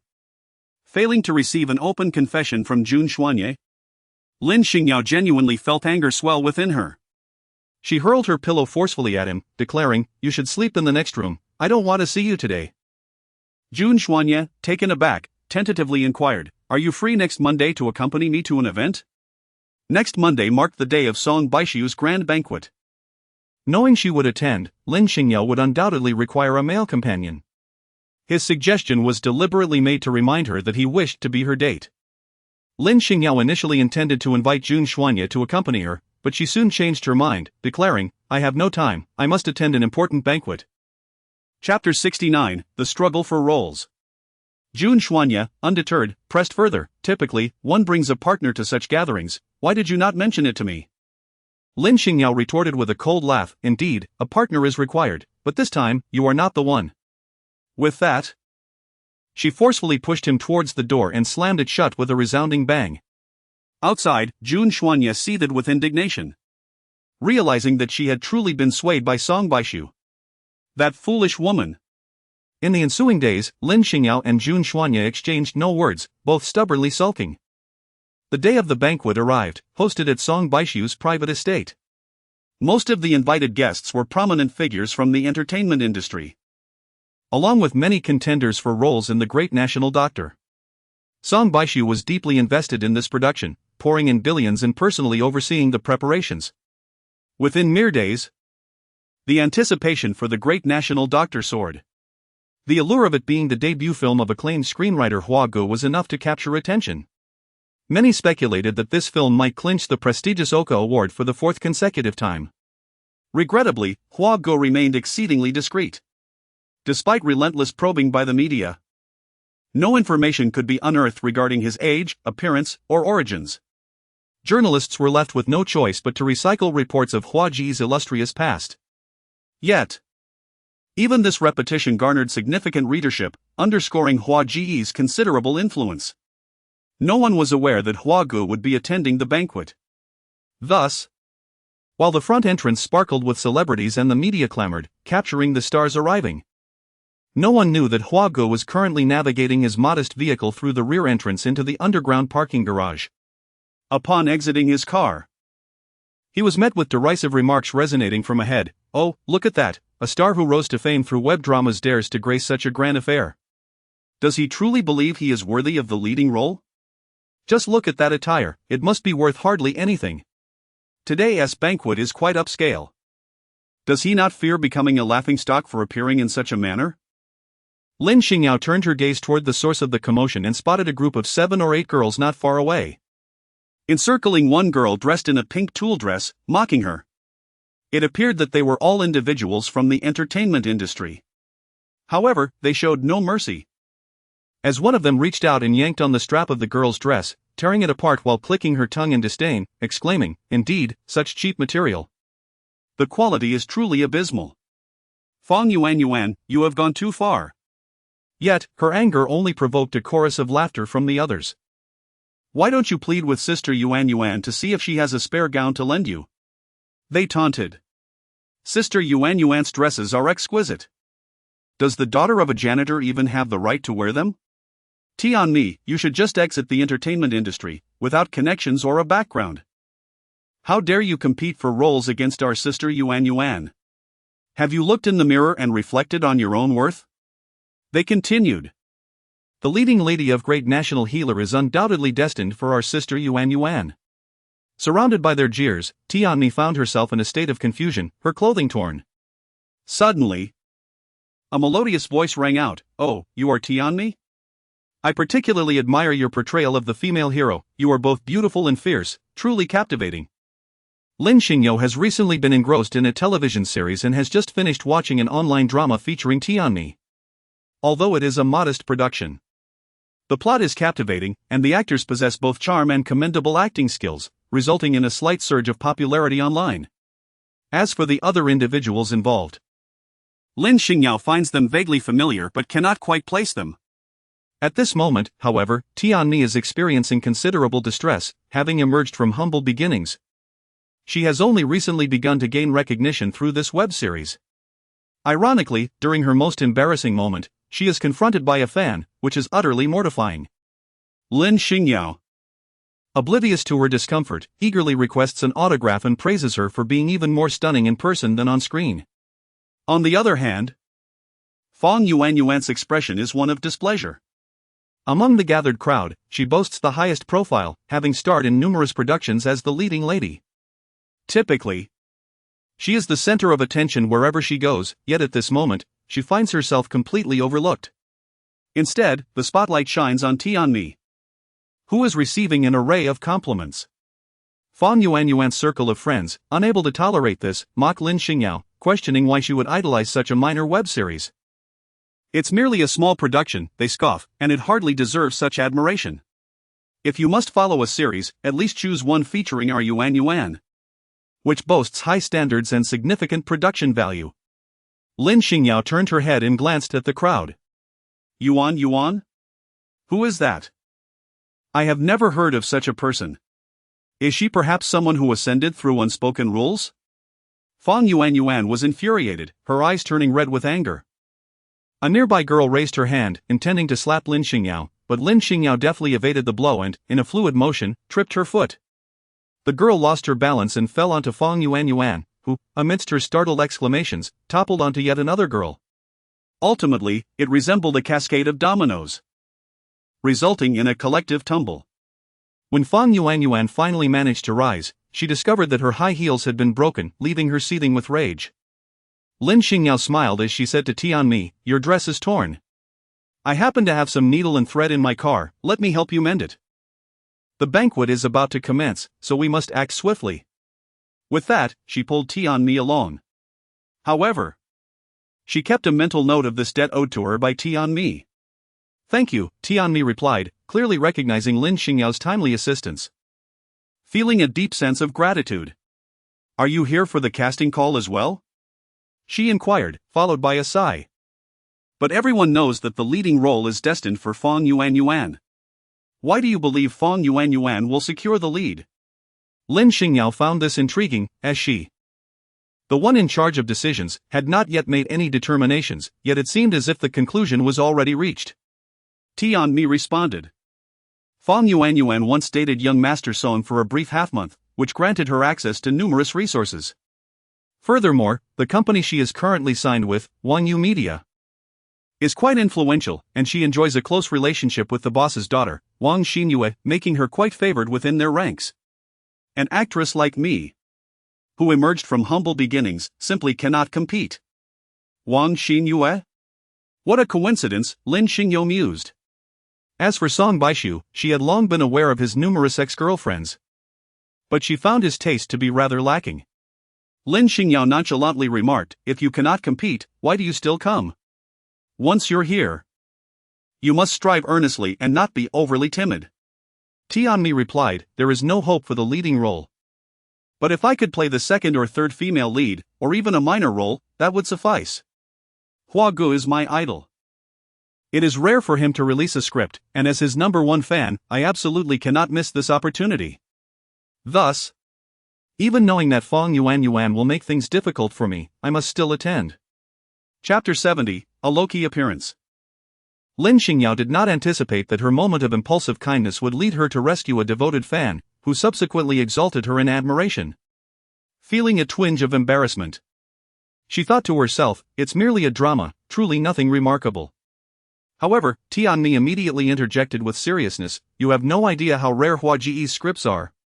Countless individuals, both domestically and internationally, yearn for his scripts, yet they remain unaware of his whereabouts. If this opportunity slips away, we may never know if he will pen another script in the future. As an actress, failing to perform in his play would be a lifelong regret for me." Observing the earnest expression on the young girl's face, Lin Xingyao felt an inexplicable pang of guilt. Truly, her scriptwriting is merely a whimsical endeavor, not deserving of such reverence. "You are extraordinarily beautiful." Tianmi, who had been lost in her own emotions moments earlier, now noticed that Lin Xingyao's physique and grace overwhelmingly surpassed many prominent figures in the entertainment industry. With heartfelt sincerity, Tianmi remarked, "What a pity that Fong Yuanyuan has such a formidable background, otherwise, with your looks, no one would stand a chance against you." "Acting is not solely reliant on appearance. Skill is equally paramount," Lin Xingyao replied with a smile. "That flamboyant and ostentatious Fong Yuanyuan is ill-suited for the role of the female lead ingrate national healer. The costume has been mended for you, let us proceed inside together." The banquet was held in an expansive, opulent hall, illuminated by a dazzling array of lights. The majority of attendees comprised both major and minor stars from the entertainment realm, primarily gathered for the purpose of auditions. The atmosphere appeared serene and picturesque, yet beneath the surface, a subtle competition brewed, who donned the more exquisite attire, who commanded greater attention, and so forth. Lin Xingyao's primary purpose for coming today was to discreetly select a suitable role. After surveying the crowd, she found herself drawn to Tianmi. Inquiring about her acting experience, she learned that despite her youth, Tianmi had already been in the industry for 5 years, starting from bit parts and gradually advancing to her current position.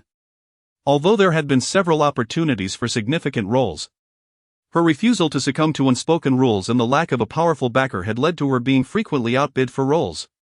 As she spoke, Tianmi smiled nonchalantly, stating, "I genuinely enjoy acting, even if I can't be the lead, a supporting role is quite satisfactory. Moreover, the money I earn is clean, and I can hold my head high."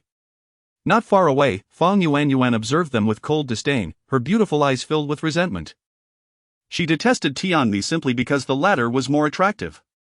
Yet, when Tianmi stood beside Lin Xingyao, she felt overshadowed. How could anyone not recognize me, Fong Yuanyuan, and instead choose to flatter a grassroots star? She huffed. Clearly, they must have known each other for a while, pretending to be unfamiliar. Fong Yuanyuan's irritation intensified, especially when Wang Xinyue arrived. Before going abroad, Wang Xinyue was regarded as the foremost socialite in the capital. Even after 3 years away, her return was met with the adoration of many. The moment she appeared, a crowd was instantly captivated by her presence. Wang Xingyao was indeed stunning, exuding an ethereal charm that resembled a celestial being untouched by the mundane world. At that moment, she greeted those around her with a gentle smile, embodying the epitome of a noble woman. Had Lin Xingyao not witnessed her other side, she would have been equally entranced by her beauty. Fang Yuan had long sought to ingratiate herself with Wang Xingyao, considering herself a close friend. Upon seeing her, she rushed over, showering her with flattery. Wang Xingyao accepted it graciously, replying with a smile, "You have such a sweet tongue. I heard that our Wang Entertainment is planning to cast you as the lead in The Great National Doctor?" Fang Yuan nodded eagerly. The script by Huago has a high chance of success. The lead role could very well earn an international award. I've acted in many productions. I just lack the accolades to prove my talent. That's easily remedied, Wang Xingyao replied. Since you were once Song Xiao's girlfriend, he will surely show some courtesy. I'll put in a good word for you, it's just a role, after all, how could he refuse? Fang Yuan beamed with delight, with your assurance. That role is as good as mine. At that moment, Wang Xingyao noticed Lin Xingyao from a distance and raised an eyebrow. Fang Yuan quickly asked, "Do you know her?" Wang Xingyao recounted a previous encounter, still simmering with resentment. "I, Wang Xingyao, have never suffered such a covert slight from anyone." Just then, Song Baishu arrived. Wang Xingyao and Song Baishu had known each other since childhood, sharing a cordial relationship. Upon seeing him, she smiled and elegantly raised her wrist to greet him. But he walked straight to Lin Xingyao, his demeanor almost sycophantic. Wang Xingyao was left in mid-greeting, her hand suspended awkwardly in the air, unsure whether to retract it or not. A passing waiter with red wine provided a timely diversion, allowing her to ease the awkwardness. Fang Yuan observed this with irritation. I wondered where she got her confidence. Turns out she is clinging to Song Xiao. Humph, with that alluring facade, she is just trying to seduce everyone. Wang Xingyao remarked. She is quite beautiful, perhaps she is also in the entertainment industry. Could she be here seeking a role? This thought ignited Fang Yuan's competitive spirit. She had already considered the lead role to be hers and was unwilling to let anyone else take it. Yeah, watch how I teach her a lesson. With that, Fang Yuan raised her wineglass and approached Song Baishu with a cheerful demeanor. Hello, Song Xiao. Although Fang Yuan was a former girlfriend, she had received numerous benefits from Song Baishu and continued to be quite attentive. Even after their breakup, she still took care of his cat.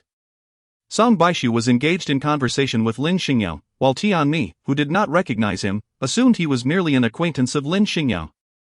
Just then, Fang Yuan approached, calling out, Song Xiao. Tianmi was taken aback, Song Xiao? Which one? She then witnessed Fang Yuan approach Song Baishu with a radiant smile, Song Xiao. It's been a while. Have you missed me? It was well known that while Song Baishu was indeed a flirt, he was exceptionally generous towards his exes, often maintaining friendly relations even after parting ways. He was accustomed to this, but with Lin Xingyao present, the situation felt drastically different. Ah, what are you doing here? He exclaimed. He was hosting this gathering for Lin Xingyao, having specifically selected guests and not inviting any exes. You've missed such an important event? Fang Yuan pouted playfully. But I am the leading lady of Wang Entertainment, I simply had to be here. Aren't you surprised? Song Baishu thought to himself, surprised, yes, pleased, not at all. Chapter 71, I don't like you, don't even think about the lead role, you won't even secure a supporting one. Fang Yuan, lacking in awareness, mistook Song Baishu's unease for surprise and laughed, Song Xiao, what have you been busy with lately? It's been ages since you visited Mimi. She hasn't been eating her cat food lately, the vet says she is a bit depressed and needs more companionship. Mimi was the cat that Song Baishu owned. Due to his busy schedule, he often neglected her, and Fang Yuan had taken it upon herself to care for her meticulously, even more so than a child. After they amicably split, Fang Yuan had tearfully expressed her reluctance to part with the cat. Song Baishu had allowed her to continue caring for Mimi, assuring her he would visit whenever he could.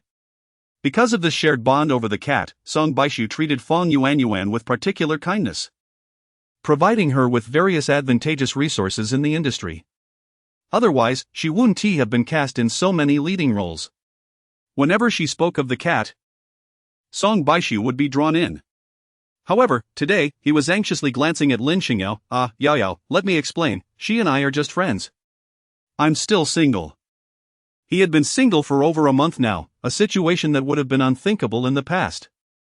Lin Xingyao cast a disdainful glance at Fong Yuan, remarking, "The taste of young master Song is truly hard to commend."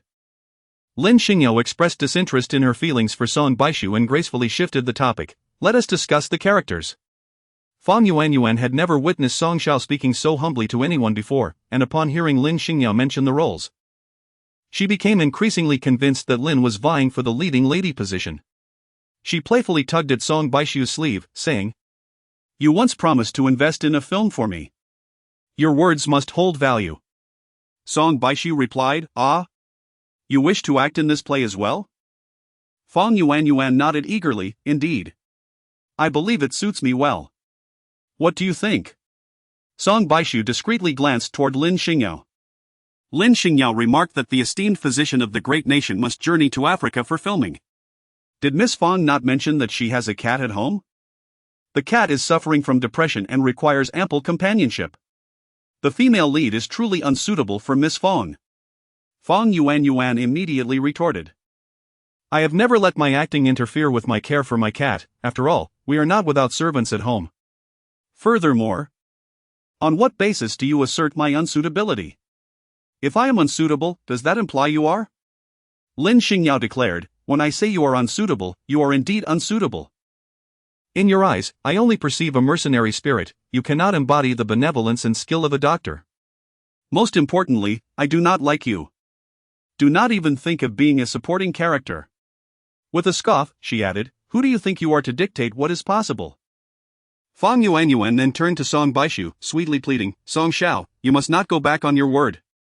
Song Baishu replied, "I have already provided you with sufficient resources. I have done my utmost. One must not be overly greedy." Fong Yuan paused, puzzled. "What do you mean, Song Shao?" "I believe Yuan is very suitable for the role of the female lead," Wang Xingyue interjected unexpectedly, her graceful steps accompanied by a preemptive smile, exuding an aura of approachability. Wang Xingyue and Song Baishu shared a close bond, having attended the same school in their youth. During her times of distress, it was Song Baishu who stood up for her. He had once vowed to regard her as a sister and promised to always protect her. Upon seeing Wang Xingyue, Song Baishu's demeanor softened. "Xingyue, long time no see. Come, let me introduce you to a friend." Just as he was about to introduce Lin Xingyao, she turned her back and stormed off, unwilling to associate with Jun Xuanye's former fiancée. However, Wang Xingyue was relentless, insinuating, "No wonder Song Shao has been indifferent towards Yuan. It seems he has found a new interest. This newcomer looks unfamiliar. She must not have acted before, right? A fresh model? Is she signed with an agency? Would she be interested in joining our Yu entertainment?" Although this appeared to be an olive branch, once signed, Wang Xingyue could easily crush her. "Wang Yu?" Lin Xingyao frowned. "Is the threshold for entertainment companies so low now? Anyone and everyone can start one?" Tianmi had never witnessed such a scene, with Song Baishu on her left and the Wang family's heiress on her right. She felt as though she were walking on thin ice. Upon hearing Lin Xingyao's remark, her face paled, and she hurriedly lowered her voice to warn, "Both of them are big shots. You cannot afford to offend them if you wish to survive in the entertainment industry." Wang Xingyue initially intended to maintain her composure but found herself unable to maintain her smile after Lin Xingyao's sharp retort, "Who do you refer to as anyone?" "Naturally, I speak of whoever fits the description," Lin Xingyao provocatively replied. "How about this? Let us wager, Miss Wang, are you bold enough to accept?" Wang Xingyue scoffed. "Wager on what?" "Let us wager on who can secure the role of the female lead," Lin Xingyao proposed, pushing Tianmi forward. "I bet Miss Tian is capable of playing the lead in The Great National Physician." Wang Xingyue laughed disdainfully. "A little star from an online drama? Do not be ridiculous. In terms of status and background, what qualifies her to compare with Yuan? But since you wish to wager, I shall play along to the end."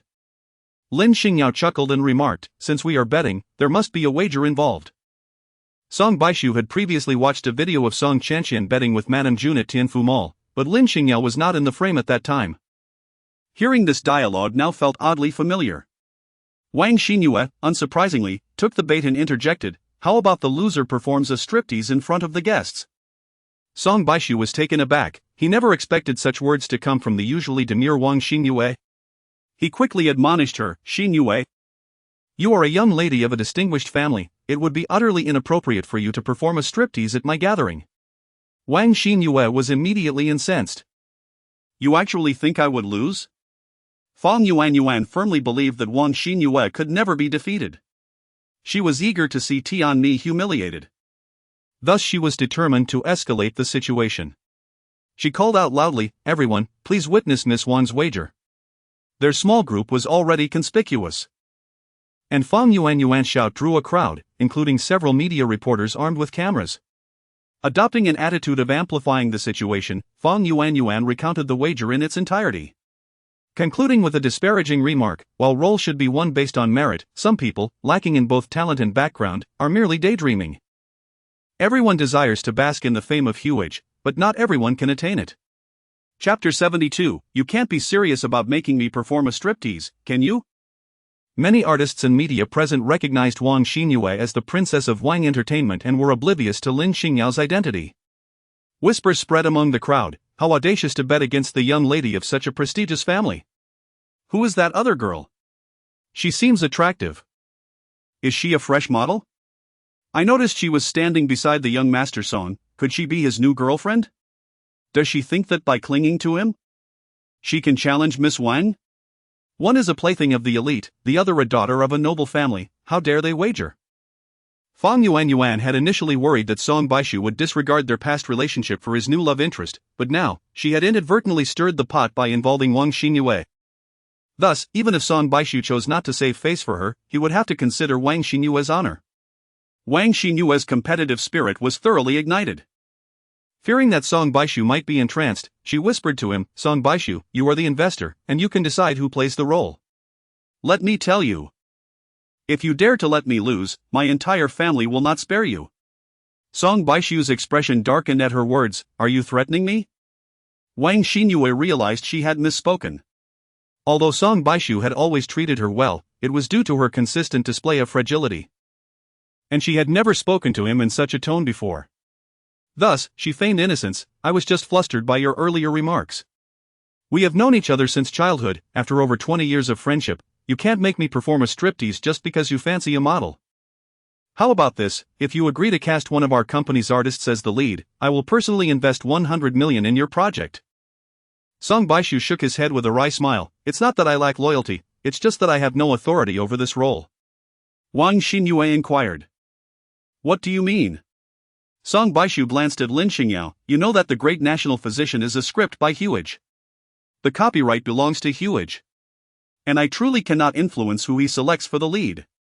You didn't directly purchase the film rights? From the outset, we agreed that Huage would invest with the rights and take a 60% stake. To be frank, the reason we invited so many stars to tonight's banquet is that Huage wishes to personally select the roles."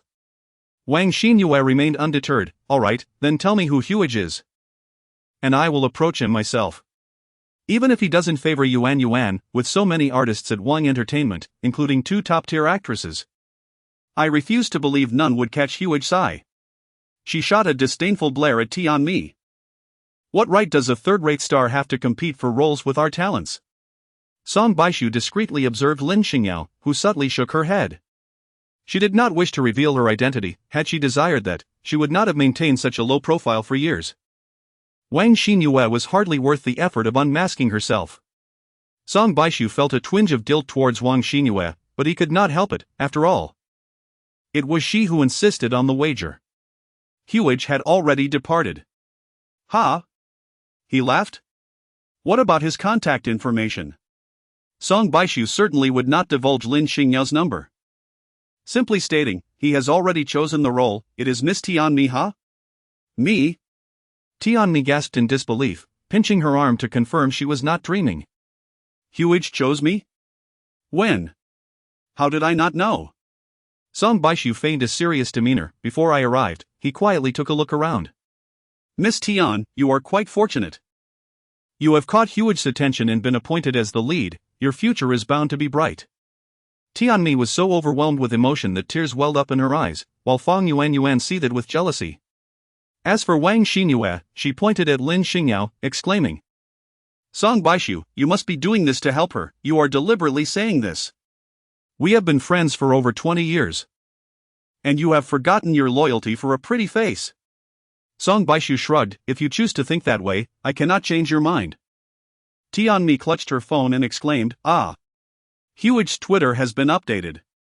He officially announced that I am the lead, and he even tagged me. Overcome with excitement, she embraced Lin Xingyao and burst into tears. I never imagined my idol would designate me as the lead. I have liked him for so many years, dreaming of being in his projects. I can't believe this dream has come true. He even took my photo, and I had no idea. Wang Xinyue and Fang Yuanyuan hurriedly opened Twitter and indeed found a new post from Huige. The content was succinct. You are the best female lead, Tianmi.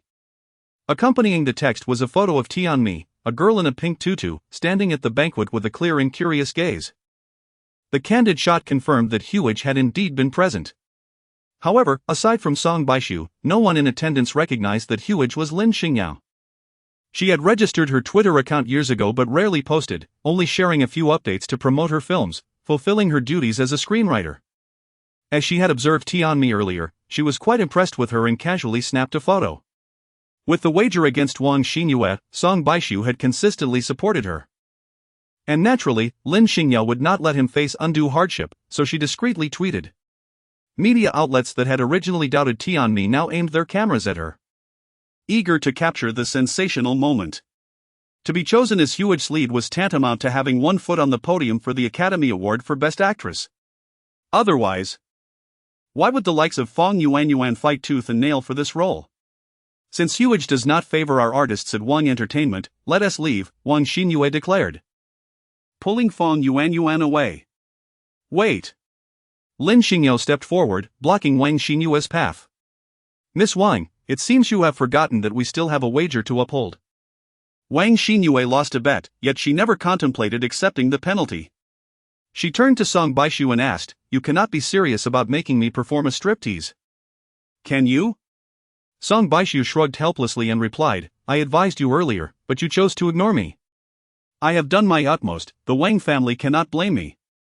To her surprise, Wang Xinyue found that Song Baishu offered no defense on her behalf. Angered, she directed her frustration at Lin Xingyao, saying, Last time at the mall, your people drenched me in milk tea, and I didn't ask for compensation. Let us consider today as incident settled. Had you not mentioned it, I might have forgotten. You even slapped one of my friends back then, Lin Xingyao retorted, suddenly delivering a resounding slap. This is for you. Chapter 73, The protective Jun Xiao. Wang Xinyue was taken aback by the unexpected and resounding slap, leaving her momentarily disoriented. The onlookers were equally stunned. Having anticipated Lin Xingyao's defeat, only to witness this fortuitous victory instead. Generally, even a victor would hesitate to challenge the daughter of the Wang family. As long as Lin Xingyao remained silent, everyone present would conveniently overlook the wager, for no one wished to offend the powerful Wang family. Yet, Lin Xingyao defied expectations, brazenly insisting that Xinyue honor her commitment, and then she struck her. The blow was delivered with such force that blood welled from the corner of Wang Xinyue's mouth. Song Baishu was caught off guard by Lin Xingyao's abrupt action. He barely registered her movement before the slap fell. Concerned that Wang Xinyue would blame Lin Xingyao, he attempted to mediate, saying, Yao Yao is my friend, please show some leniency. Wang Xinyue seethed with anger, having been the one struck. Song Baishu, step aside, she shouted. And from the corners of the venue, a dozen men in black surged forth, Wang Xinyue's bodyguards. Wang Xinyue covered her cheek, feigning an expression of victimhood. It was merely a jest, and you resorted to violence. Ladies and gentlemen, please bear witness, she initiated the provocation, and today, I, Wang Xinyue, act in self-defense. With a glance, her bodyguards confiscated all cameras and recording devices from the media present. Regardless of their thoughts, none dared to speak out at that moment. However, Tianmi, witnessing Lin Xingyao in trouble, stepped forward to plead on Wang Xinyue's behalf. "Miss Wang, it's all a misunderstanding. Please, show some grace and don't hold this against her. I apologize on her behalf." She then shot a look at Lin Xingyao, urging her to de-escalate the situation. Song Baishu also intervened, his expression grave. "Xinyue, this is my event. Please grant me some courtesy and let this matter pass." Wang Xinyue scoffed. "Song Baishu, I considered you a friend, which is why I attended this gathering today. Yet, for the sake of a novice model, you disregard our 2 decades of friendship and consistently defend her. Do you truly believe the Wang family pales in comparison to the Song family?" Song Baishu felt a surge of irritation. He had offered reminders at every turn, yet she remained ungrateful, shifting the blame onto him. Before he could summon his bodyguards, Lin Xingyao stepped forward, asserting, "Song Xiao, this matter does not concern you, please refrain from intervening. I shall handle it myself. Tian Mi, you two, stand aside. Resorting to violence when words fail, is it? If that is the case, I shall accompany you to the end." In recent days, Lin Xingyao has felt a tightness in her chest, and if it weren't for this Wang Xinyue, she would not have engaged in a prolonged cold war with Jun Xuanye. Today, with the opportunity presented before her, how could she not take the chance to confront her, especially considering her status as Jun Xuanye's former fiancée? Song Baishu had long perceived Lin Xingyao's martial prowess, yet Wang Xinyue's bodyguards were no ordinary foes, each one was a master in their own right. At this moment, with more than a dozen of them surrounding her, Lin Xingyao was undoubtedly at a disadvantage. Thus, he remarked, "Even if we must duel, it should be one-on-one, otherwise." Before he could finish his sentence, Wang Xinyue issued a sharp command, "Attack." The group of bodyguards lunged at Lin Xingyao, resembling a pack of wolves eager to tear her apart. Lin Xingyao's lips curled into a disdainful smile as she lifted her skirt and, with her stiletto heels, unleashed a flurry of stomps upon them. Onlookers could scarcely discern the events unfolding within, they were oblivious to how Lin Xingyao managed to retaliate. Everything transpired in an instant. And by the time everyone regained their composure, the dozen or so bodyguards clad in black lay on the ground, clutching their feet in anguish. Lin Xingyao removed her high heels and observed the somewhat loose heel, her brows furrowing deeply. Is the quality really this poor? It couldn't even withstand a scuffle. Song Baishu had initially been ready to call for bodyguards, but before he could utter a word, the altercation was already over. And she was still complaining about the inferior quality of her shoes. Lin Xingyao decisively removed the heels of her shoes, and when she lifted her gaze, her eyes sparkled with mirth as she looked at Wang Xinyue. "Miss Wang, it is time for you to fulfill your promise." Wang Xinyue turned to glance at Song Baishu. But before she could speak, Song Baishu interjected, "You see, I am of no help either. I tried to mediate earlier, yet you insisted on fighting. Perhaps you should consider yielding, otherwise, it would be rather awkward for me to intercede on your behalf. You all. Just wait and see." With that, Wang Xinyue cast aside her words and attempted to leave. Lin Xingyao seized her wrist firmly, saying, "Want to leave? Have you consulted me?" Wang Xinyue turned her head and saw the onlookers parting to create a path, revealing Jun Xuanye striding forward. After 3 years, he remained as strikingly handsome as a divine emperor, exuding an aura of icy sharpness that eclipsed everything around him. "Brother Yi!" Wang Xinyue exclaimed, bursting into tears. "Brother Yi, save me!" Lin Xingyao felt nauseated by the 2 disdainful remarks from Yi Gu, nearly retching her last meal.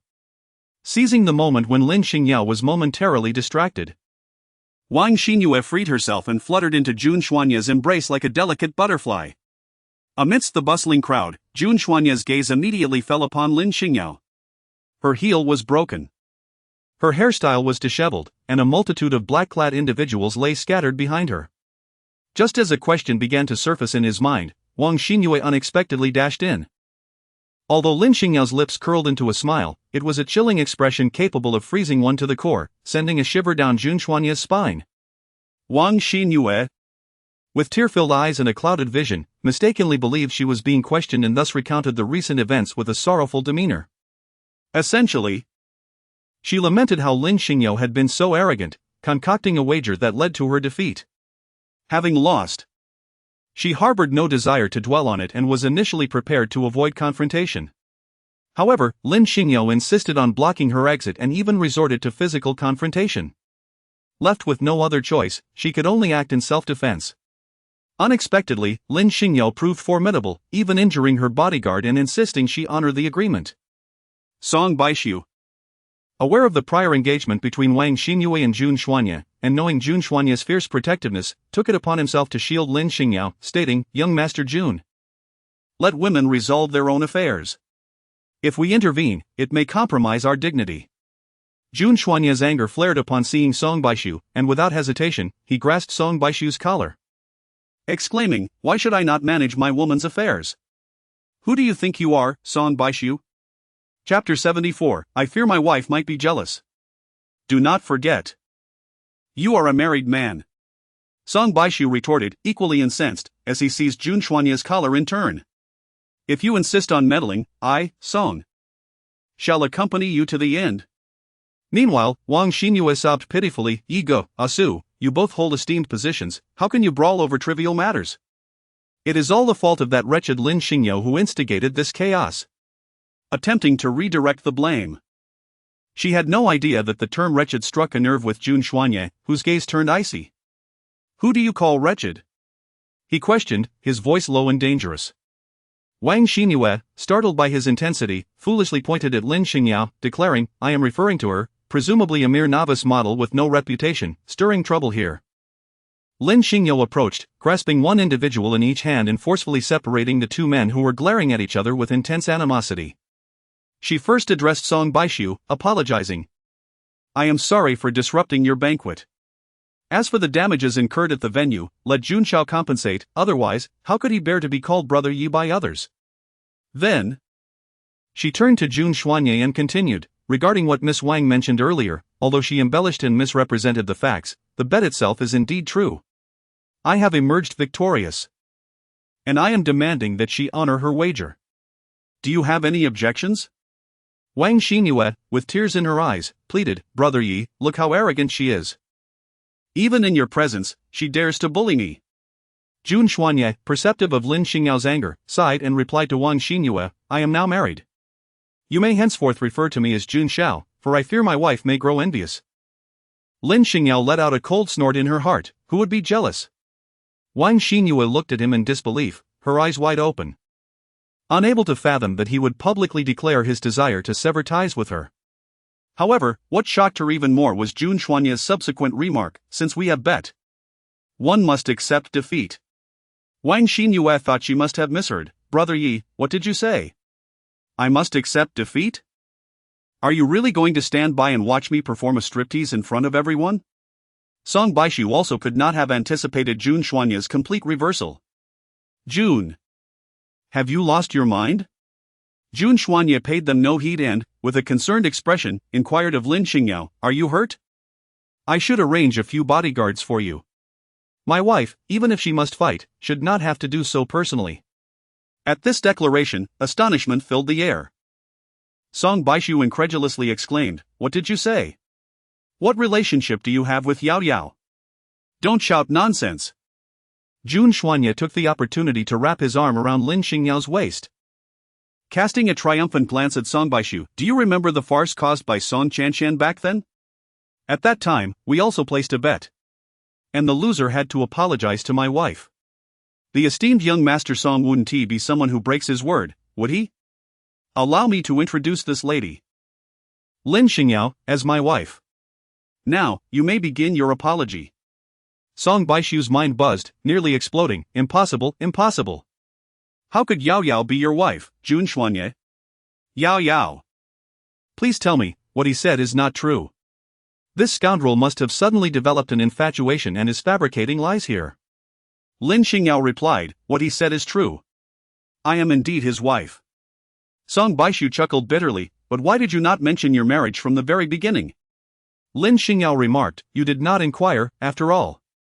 Moreover, I have no habit of flaunting my identity as a man." To her astonishment, she pondered, "How could you, so young, be so resolute in your desire to marry?" Song Baishu, dejected and listless, drifted away from the crowd like a soulless being. He craved solitude, otherwise, others would undoubtedly witness his tears. He recalled his escapades in the world of pleasure, the countless girlfriends he had, yet the only one he had genuinely cared for had struck him a devastating blow.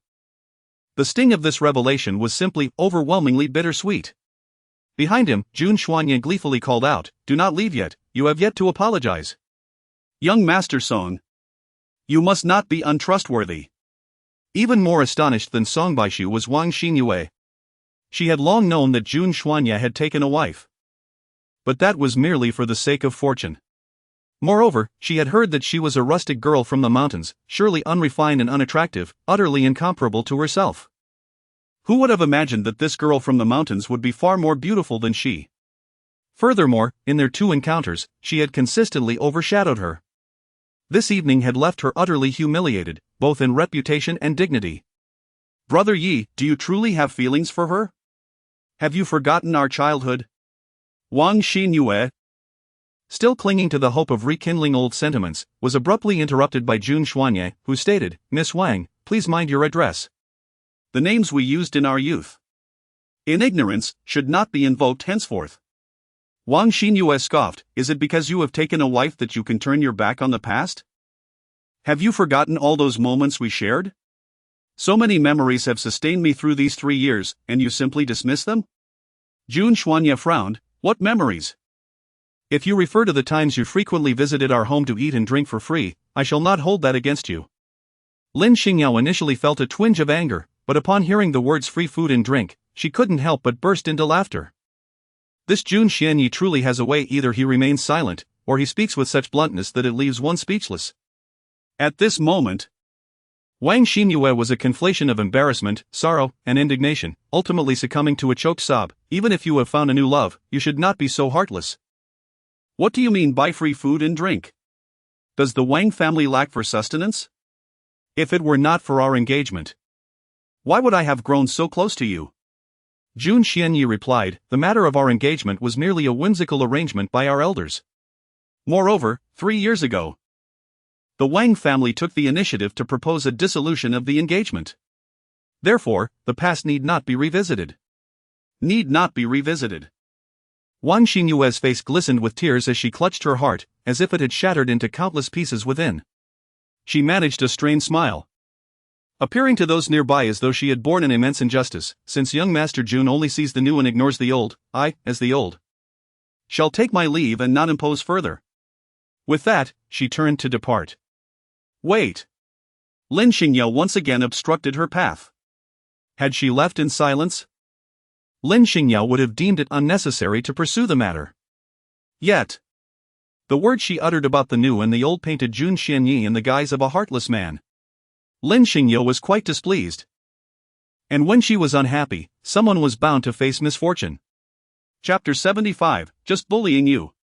Lin Xingyao, with a sense of righteousness, remarked, "Miss Wang, we have yet to fulfill the final step of our wager. How can you leave?" Fang Yuan interjected, "Do not go too far. Ye is already heartbroken. And you still wish to torment her. You are utterly despicable." Lin Xingyao smiled and remarked, "What is this? Is it permissible for you to bully others while no one dares to challenge you? Today, I shall indeed assert my dominance. How do you like that?" Wang Xinyue felt an overwhelming sense of resentment but found herself powerless at that moment. She then turned to say, "Madam Jun, the gathering today consists of prominent figures from the entertainment industry along with various media representatives. Your insistence on compelling me to perform a striptease is, quite frankly, utterly undignified." Lin Xingyao scoffed, "It was you who proposed the idea of the loser performing a striptease. Now you realize it lacks propriety? If I were the one to lose, would you still find it acceptable? Your double standards are truly astonishing. Publicly disrobing is indeed inappropriate and lewd. Perhaps we should consider an alternative method of undressing." Lin Xingyao glanced up at the ceiling of the banquet hall, where colorful silk ribbons were hung. She leaped onto the table and casually tugged one down. Tossing it to Wang Xinyue with a playful remark, "Here is a modesty cloth for you, strip behind it." Wang Xinyue's complexion shifted dramatically. Meanwhile, the surrounding reporters, who had previously supported her, now eagerly snapped photos, reveling in the chaos. The heiress of one of the three prominent families was being coerced into undressing in public. This would undoubtedly ignite a media frenzy. Wang Xingyao, however, was not bold enough to engage in such outrageous behavior. In truth, had she not been certain that Lin Xingyao would falter, hoping to see her humiliated, she would never have made such a request. Yet now, with her bodyguards incapacitated and Song Baishu having departed, Jun Xuanye barely spared her a glance. No one was there to assist her. Ultimately, she gritted her teeth and quietly asked Lin Xingyao, "Is it possible for me to find someone to take my place?" Lin Xingyao found the situation quite amusing. When she had placed a bet with Song Chanxian at the mall, Song Chanxian, upon losing, sought to find someone to take her place. It appeared that these wealthy young ladies were all cut from the same cloth. Very well. As long as you can find someone, I have no objections. Consequently, Wang Xinyue turned to Fong Yuanyuan with a pitiful expression and said, "Yuanyuan." Fong Yuanyuan was taken aback. I. Before she could decline, Wang Xinyue, in a voice that only Fong Yuanyuan could hear, threatened, "If you refuse, be prepared to be sidelined. Do not forget, you have signed a 10-year contract with Wang Yu." In the face of capital, Fong Yuanyuan was rendered insignificant. Ultimately, she had no choice but to concede. Hidden behind the curtain, she began to remove her garments piece by piece. She believed that through this act, she could secure her position at Wang Yu. Alas, she was far too naive. Once the performance concluded, Lin Xingyao gracefully departed. Jun Xuanye hurriedly followed suit. Wang Xinyue watched helplessly as the man she yearned for never cast a glance her way.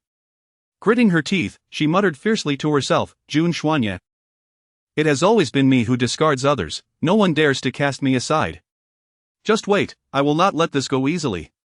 Meanwhile, as soon as Lin Xingyao exited the banquet hall, she made her way directly to her vehicle. No sooner had she settled into the car, with the engine yet to roar to life, than Jun Xuanye joined her. Lin Xingyao cast him a sidelong glance and remarked, "Your luxurious car awaits your esteemed presence outside. My humble vehicle is unworthy of your grandeur." Jun Xuanye replied, "All right, please do not be angry with me." Lin Xingyao stubbornly retorted, "Who is angry? Don't flatter yourself. Do you really think you're someone worth my ire?" As Jun Xuanye observed her pouting and sulking demeanor, he found her increasingly endearing. Indeed. How could a mere mortal like me possibly provoke a heroine? The heroine, with a stern face and a pouting lip, was merely being playful, not truly angry. Jun Xuanye. He chuckled heartily, "All right, don't let your temper harm your health. If there is an issue, voice it and I shall clarify. If my explanation fails to satisfy, I shall accept the consequences." Trivial matter? Lin Xingyao scoffed, "How easily you speak. You've already been betrothed to someone. Moreover, you grew up together, childhood sweethearts, I hear. I've heard that she frequently visits your home, nurturing your bond." Upon mentioning this, Jun Xuanye felt a sense of helplessness. In those days, everyone praised Wang Xinyue for her optimistic and kind nature, qualities that the elder Jun greatly admired. At that time, when Jun Xuanye's mother had recently passed away, he was in a state of profound melancholy, often silent for long stretches. The elder Jun, upon witnessing Wang Xinyue's patient companionship during his grandson's sorrowful times, took note of her unwavering cheerfulness, regardless of Jun Xuanye's cold demeanor. The Jun household was vast, having an extra person around hardly registered with him. Initially, he felt neither affection nor aversion towards Wang Xinyue, he simply ignored her presence. The elder Jun was pleased, and the Wang family seized the opportunity to propose a union. By the time Jun Xuanye became aware, the betrothal had already been established. He did not resist, at the tender age of 10. The concept of marriage and future hardly stirred his emotions. As time passed, engrossed in studies and business, he scarcely saw Wang Xinyue, perhaps only twice a year, rendering any feelings impossible to cultivate. His heart first stirred when he encountered another girl in a foreign land. It was then that he truly understood that affection is an all-consuming longing, a yearning that compels one to pursue across vast distances. Upon returning home, Jun Xuanye promptly sought to annul the engagement, yet the Wang family vehemently opposed. Wang Xinyue even wept, accusing him of betrayal. Later, when Jun Xuanye suffered an unexpected injury, lapsing in and out of consciousness, Wang Xinyue visited him. She spent an entire day in his room, witnessing both his terrifying bouts of madness and the pitiable state of his unconsciousness, vulnerable to the whims of others. Chapter 76, Reconciliation. At that time, Wang Xinyue calmly took out her phone, addressing her family with remarkable composure. Jun Xuanya has lost his mind, please help me annul the engagement. I refuse to marry a man afflicted by madness. Unbeknownst to her, although Jun Xuanya was in a comatose state, he was not entirely oblivious, he heard everything clearly. As he recounted these events with an air of tranquility, Lin Xingyao felt her anger dissipate, replaced solely by compassion. Were you not heartbroken at that moment? Jun Xuanya shook his head, not at all. There were no genuine feelings involved, so naturally, she could not influence my emotions. Upon hearing this, Jun Xuanya realized that she must have heard snippets of the conversation and hurried to clarify. She called to arrange a meeting, but I declined. Since you have nothing to feel guilty about, why not inform me that she had reached out?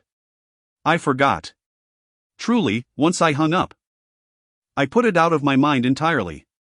I can swear that today at the banquet was the first time I've seen her in 3 years. At this moment, Lin Xingyao's anger had dissipated, yet she remarked nonchalantly, it doesn't matter if it has any relevance, I truly do not care. Jun Xuanya found her contradictory demeanor amusing, responding, very well, you do not care. Just now at the banquet, you were not jealous. In this manner, the two reconciled once more. Observing Jun Xuanya's terrifyingly cold expression, Jun Yufei, oblivious to the tension, foolishly inquired, second brother, why do you look so grim? Did you argue with second sister-in-law again? If you blare at me, I must say that Wang Xinyue is nothing but a white lotus, a green tbtch, she is not a good person. And you must not be deceived by her facade. Jun Xuanya queried, so, it was you who informed Wang Xinyue about this matter? Jun Yufei stammered, I. Jun Xuanya continued, I own an apartment in the city, close to your school, you should move there tomorrow. Was this an attempt to evict her? Ultimately, it was Lin Xingyao who intervened, preventing Jun Yufei from being cast out. After switching off the lights, Lin Xingyao lay in bed, unable to resist asking Jun Xuanya many questions. For every inquiry she posed, he provided a response. What kind of child were you in your youth? Ha? Did you not feel stifled from speaking so little? How could anyone know what you were thinking if you never expressed yourself? At what age did you begin your business ventures? When did you start managing the Jun Corporation independently? Lin Xingyao had come across much information about Jun Xuanya in her research, but she yearned to ask him directly, wishing to hear the narrative of his growth from his own lips. It seemed that through such conversations, their relationship drew closer. As they chatted, her voice trailed off. And soon, the soft sound of her snoring broke the silence. Jun Xuanya turned to his side, gazing at her through the night, feeling an unprecedented sense of peace and contentment. Since the passing of his mother, loneliness had clung to him like a shadow, until Lin Xingyao's arrival. He cherished her words. Whether they were incessant prattle or fierce reprimands, they brought vibrancy to his previously colorless inner world. Perhaps this was what happiness felt like? The following day, it was unclear who had leaked the events of the banquet onto social media.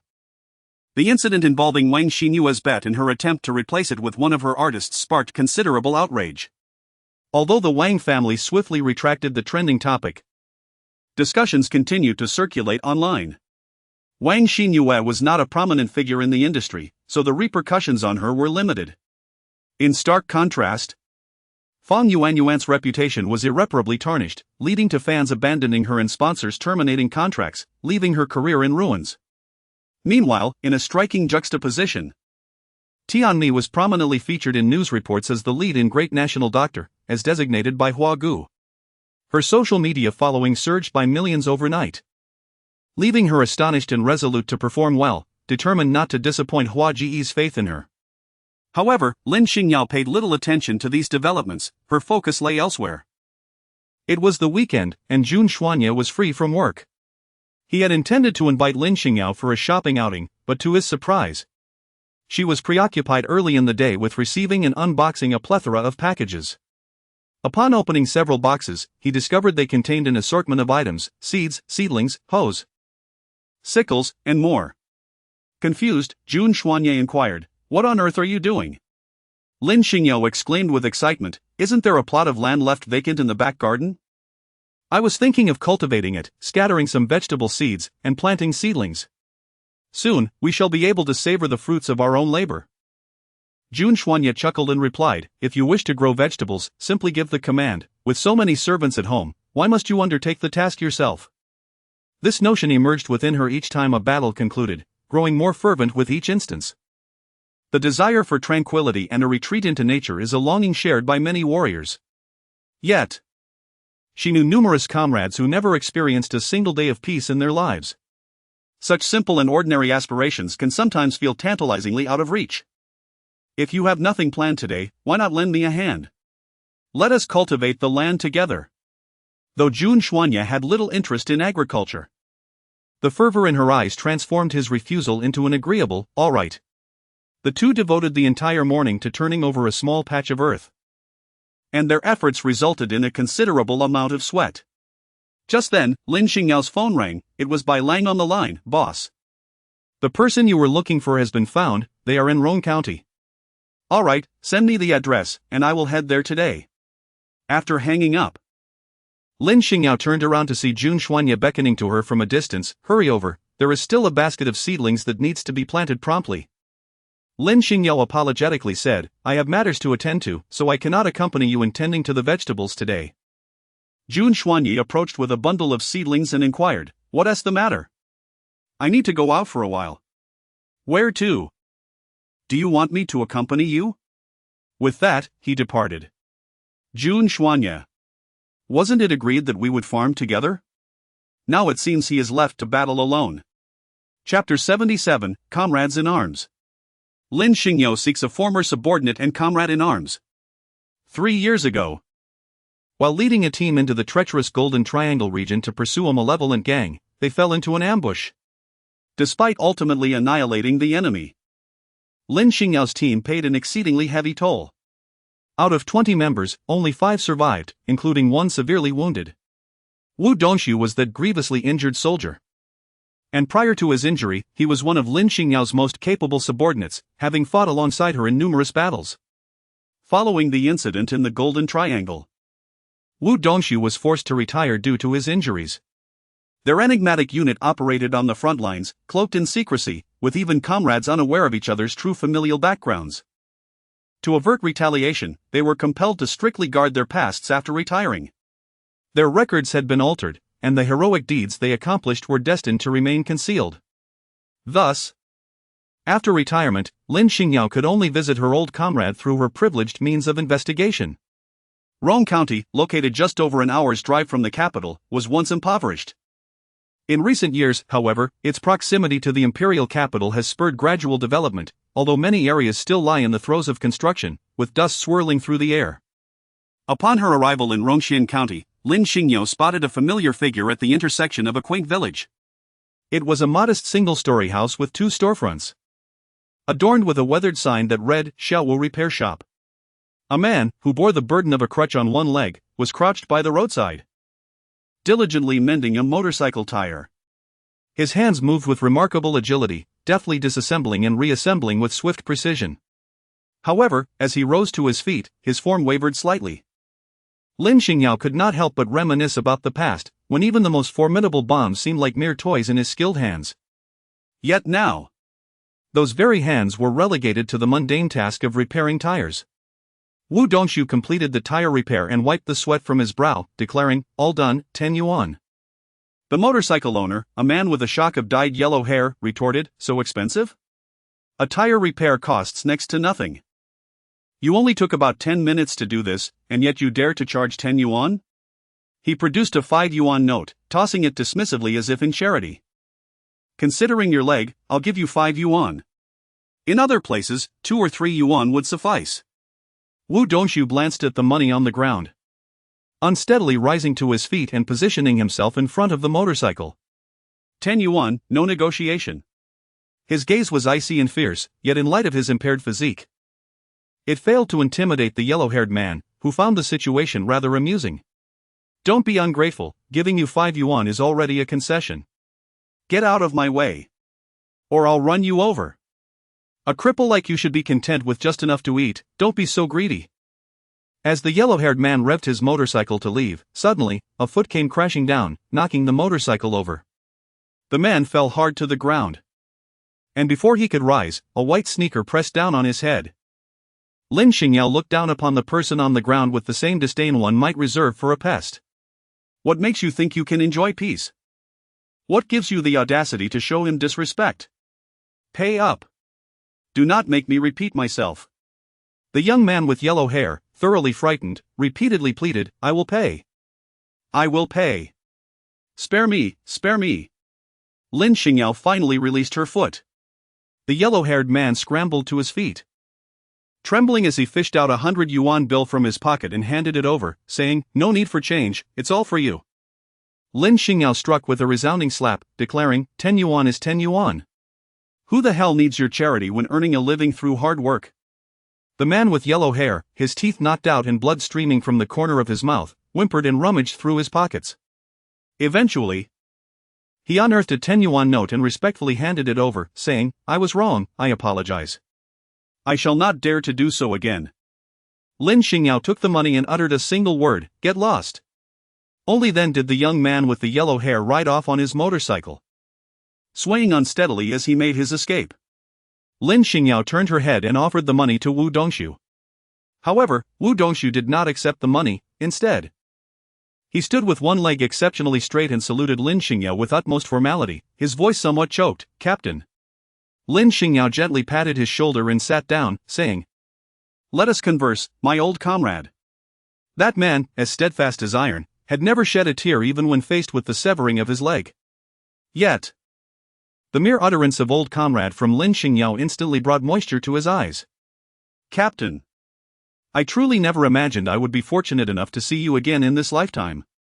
Their unit was exceedingly unique and enigmatic. Once retired, its members faded into obscurity, making it challenging to encounter old acquaintances.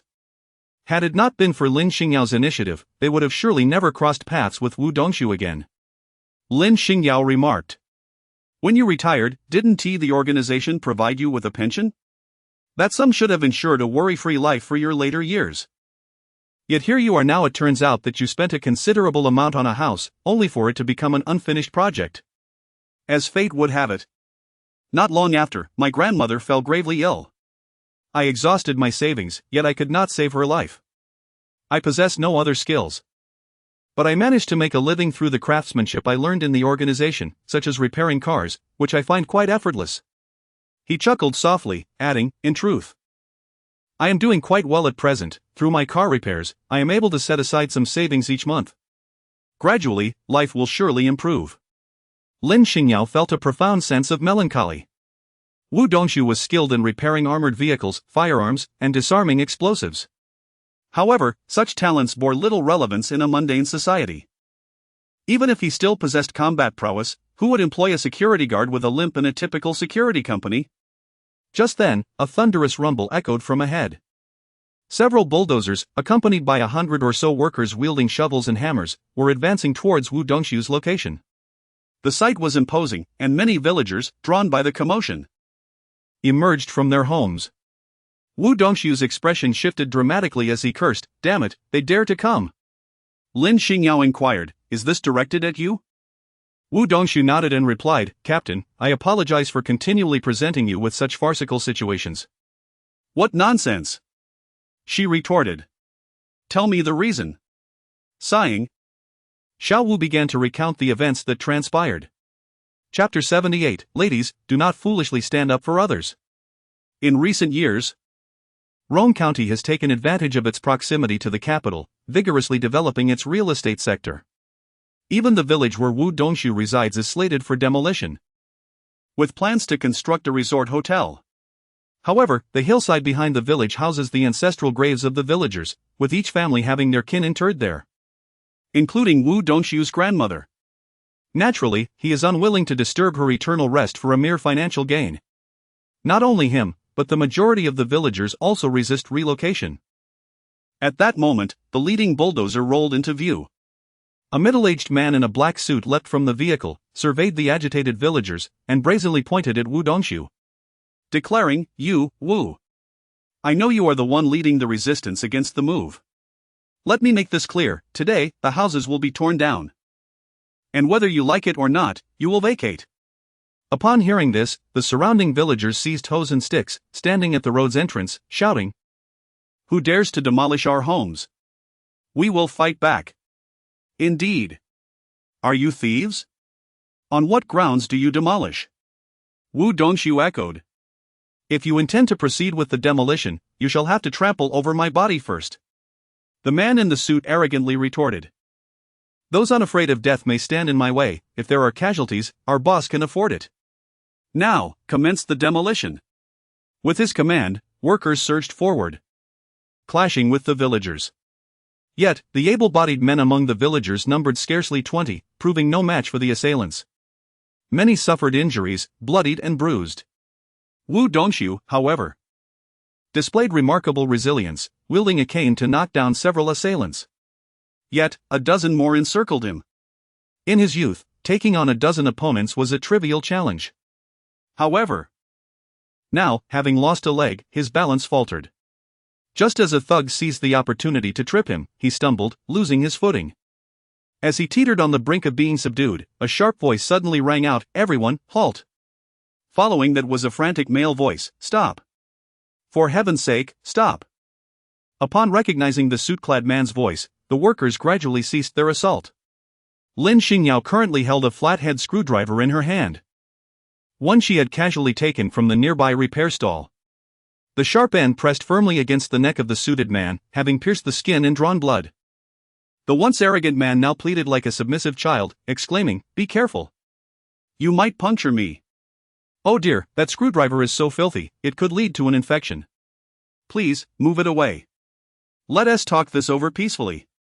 Lin Xingyao scoffed, "So now you understand the importance of communication? Who gave you the audacity to act so brazenly just moments ago?" The man in the suit replied, "I am merely a project manager, executing the orders of my superior. Even if you were to take my life, the project would continue unabated. We have invested a considerable sum, vacating peacefully would be advantageous for all parties involved. To be frank, our boss has formidable connections. If you insist on confrontation, the only ones who will suffer are you." "Formidable connections?" Lin Xingyao retorted, "Then pray tell. What sort of connections does your boss possess?" "Our boss is a member of the Wang family, the Wang clan. Surely you are aware of the three great families, Jun, Song, and Wang. We belong to the Wang family. In the imperial capital, we are not to be trifled with." Initially, Wu Dongshu maintained an air of indifference. But upon hearing the mention of the Wang family, his expression shifted. Leaning on his cane, he approached Lin Xingyao and whispered, "The aristocracy is indeed not to be offended. Perhaps we should reconsider our approach." Lin Xingyao frowned as she gazed at him. "The Wang family is not an emperor, what is there to fear? I can handle this myself. Captain, you may leave first." Wu Dongshu, being a solitary figure, was not afraid of anything. Yet he was solely concerned that this matter might implicate Lin Xingyao. Lin Xingyao declared, "I will take charge of this matter." Just then, a sleek black luxury car approached. Wang Jianrun, a relative of the Wang family, had leveraged his family's influence to secure numerous projects. In his 30s, he had already become the wealthiest person in Rong County. Ordinarily, he would not need to personally oversee such demolition affairs. However, he happened to pass by and wished to observe the progress from a distance. This project was his focal development initiative for the year, yet a few obstinate villagers were stubbornly refusing to relocate, causing delays. "Ah, our boss has arrived. Boss, help us. Help us." A man in a suit, recognizing the boss's vehicle, shouted from afar. Wang Jianrun was rather incensed by the cowardly demeanor of his subordinates. How could a formidable man, accompanied by a couple of hundred henchmen, be subdued by a mere woman? This was utterly unacceptable. Wang Jianrun descended from the car with two bodyguards, approaching with an air of authority. "Young lady, release the person. What you are doing is illegal." "Discussing legality with me?" Lin Xingyao chuckled. "You come with thugs to demolish someone's house, are your procedures lawful?"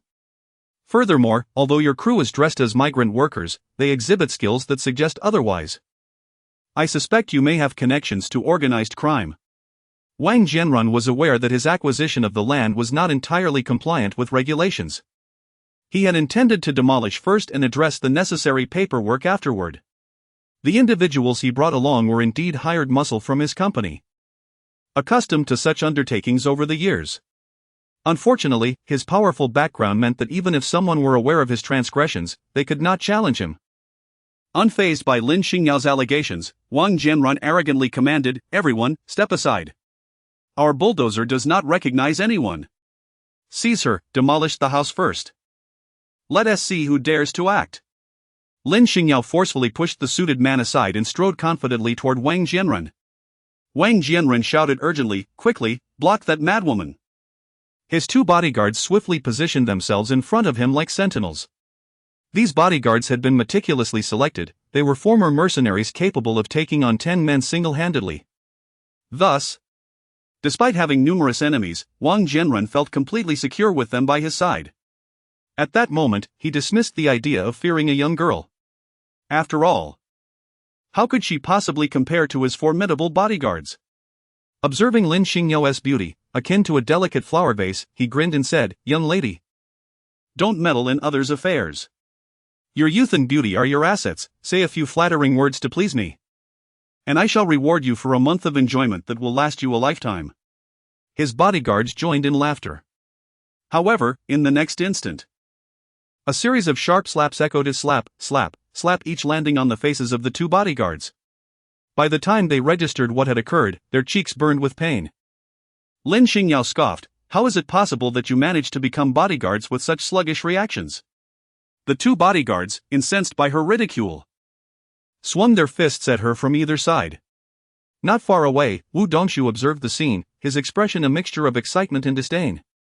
The excitement stemmed from witnessing the captain's prowess once more after many years. As a former subordinate, he was acutely aware of Lin Xingyao's formidable strength. During the skirmish in the Golden Triangle years ago, they had been ambushed by foes who outnumbered and outgunned them. Yet, even under such dire circumstances, the captain had annihilated their vastly superior adversaries through sheer might. As for the disdain, it was directed at those lowly henchmen. They were in an entirely different league compared to the ruthless villains they had faced before. Indeed, Lin Xingyao remained unfazed, swiftly dispatching the two bodyguards until they could no longer rise.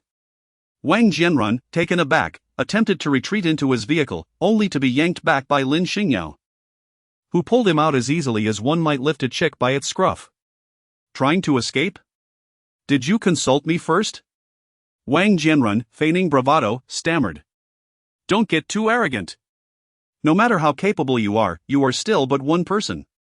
Even if you succeed in driving us away today, what then? Can you really protect this village? Let me tell you, this project was a deal struck with the county officials. Even if it's not demolished today, it will be tomorrow. And for your information, I have connections. The highest authorities in the county are backing me." Lin Xingyao furrowed her brow and inquired, "Do you have powerful connections?" Wang Jianrun, mistaking her concern for fear, arrogantly seized the upper hand once more, declaring, "I, Wang Jianrun, have established my roots in Rong County for many years. Which high-ranking official in the county does not show me respect? Not only within the county, but even in the capital, my voice carries weight." Lin Xingyao feigned surprise and inquired, "Wang Jianrun, is Jianrun Construction your company? Quite impressive. I have heard that you are planning to venture into the real estate market in the capital city?" Indeed, Wang Jianrun was preparing to enter the capital. A far cry from a mere small county. The land prices alone were several times higher than those here, and a certain level of connections was required to penetrate that market. Consequently, Wang Jianrun had recently engaged in discussions for collaboration with the nation's largest construction company, Xingfeng Group. Xingfeng Group boasts a vast array of business interests, spanning real estate, automotive, electronics, and many other sectors. Particularly in the construction industry, Xingfeng is regarded as the industry leader. It is often said that the three great families of Z country are Jun, Song, and Wang, yet Xingfeng stands equally formidable. However, Xingfeng has never been publicly listed, making it challenging to ascertain its actual assets. Rumors suggest that their total assets are valued in the tens of millions of dollars, rivaling even the Jun family. The identity of Qingfeng Group's largest shareholder remains shrouded in mystery, with almost no one having seen their true face. Wang Jianrun had visited several times but had yet to meet any senior executives of the group. It was only last month, through the connection of his cousin Wang Jiankang, that he finally secured a meeting with the executive president of Qingfeng. However, the latter did not agree to an in-person meeting, merely requesting that he submit the cooperation proposal. Nonetheless, Wang Jianrun felt optimistic, believing that with his cousin's influence, they would undoubtedly secure the partnership with Qingfeng. After all, his cousin was a direct descendant of the Wang family, surely Qingfeng would extend them some courtesy.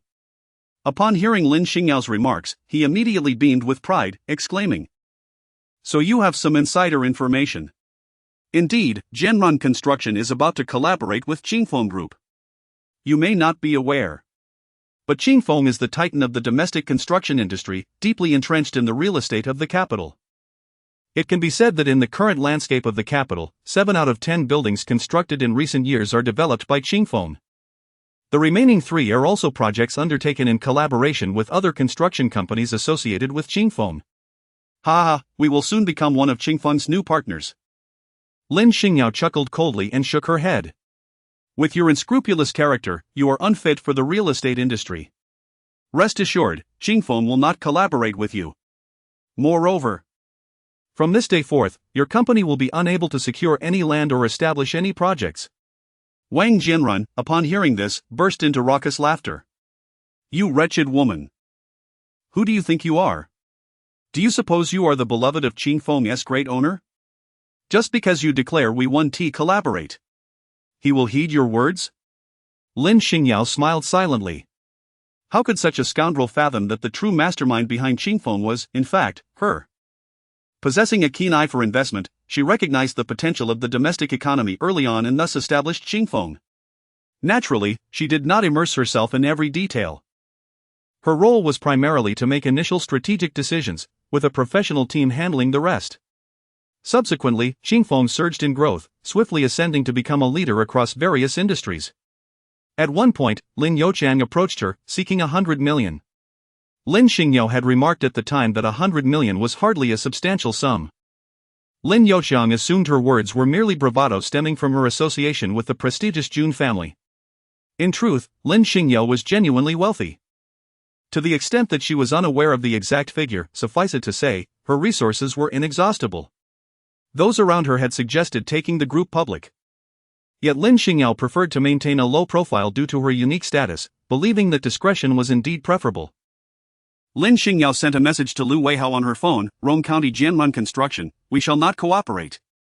Furthermore, I demand that this company shall never acquire a piece of land or establish a project henceforth." Lu Weihao is currently the executive president of Qingfeng.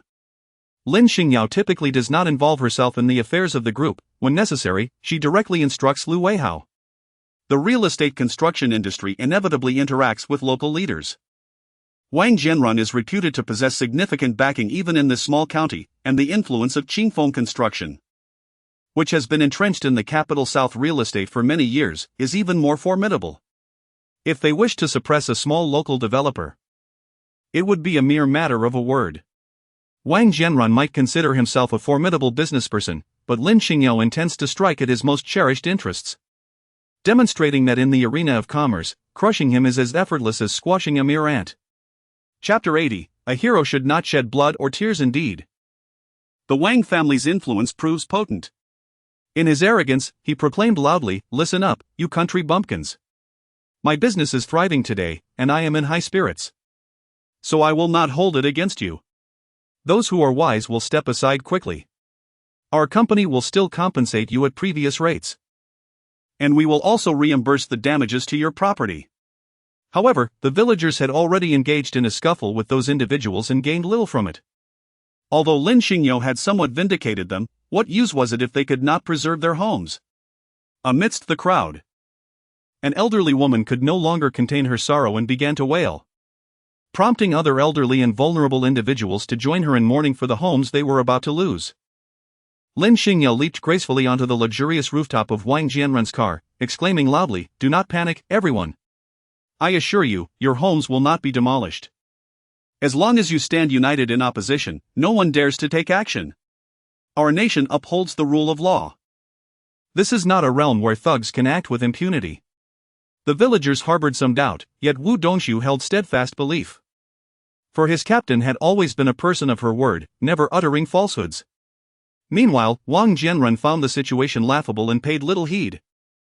Instead, turning to check his messages, he hastily attempted to call his contact, but the person refused to answer. Consequently, he reached out to his cousin, Wang Jiankong, who chuckled reassuringly, "Do not worry, Xingfeng will certainly handle it without issue, just be patient." With that, the call ended, leaving Wang Jianrun bewildered. How could everything change so dramatically in mere minutes? What formidable figure had he inadvertently offended to warrant such comprehensive oppression? Observing his boss's changing demeanor, the suited man cautiously approached and asked, "Boss, shall we proceed with the demolition?" "We have the numbers. If it comes to a confrontation, that troublesome woman cannot stop us."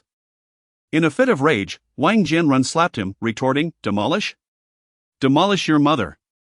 Get out, all of you, just leave." Thus, having arrived in arrogance, he departed in utter dejection. The villagers, having safeguarded their homes, raised their hose in celebration. No one truly understood the extent of Lin Xingyao's influence in this affair. Wu Dongshu remained unaware of the specifics regarding Lin Xingyao, yet he could surmise her involvement. Such was their captain, the very soul of the team, in any circumstance. With her presence, even the most daunting challenges could be effortlessly resolved. "Captain, thank you," Wu Dongshu said, his eyes glistening with unshed tears. He felt inadequate, realizing that had it not been for the captain today, he, in his helplessness, would have been powerless to protect his own home. Lin Xingyao said, "Come with me." Wu Dongshu was taken aback. I am already a useless person." Lin Xingyao spoke with unwavering determination. "What does it matter if you have lost a leg? With your remarkable talents, you should not be relegated to obscurity here." She brushed the dust off his clothes, adding, "You are a hero, and you should not bleed or weep. Come with me, and I shall ensure you rise to greatness once more." In that fleeting moment, Wu Dongshu's heart, silent for years, began to race with fervor. He could feel the very blood in his veins surging with renewed vigor. Indeed, he was only 25 years old. Once filled with lofty aspirations, how could he resign himself to crawling in the dust? Meanwhile, Wang Jianrun, upon departing, hurriedly sought information but found himself at a loss.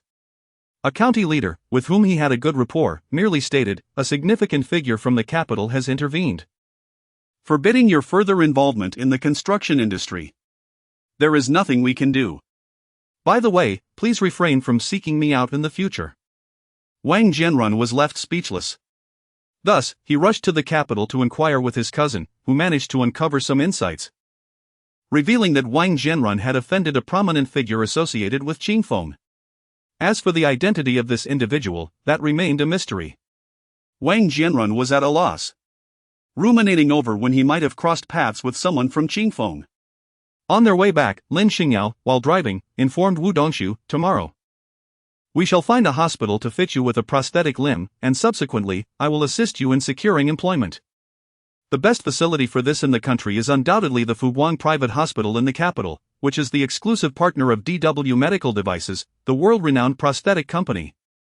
Although the installation costs are steep, money is of little concern to me."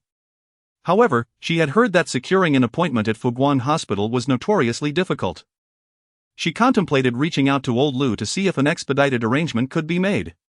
Despite Lin Xingyao's remarkable medical skills, her long absence from the country had left her somewhat out of touch with certain connections.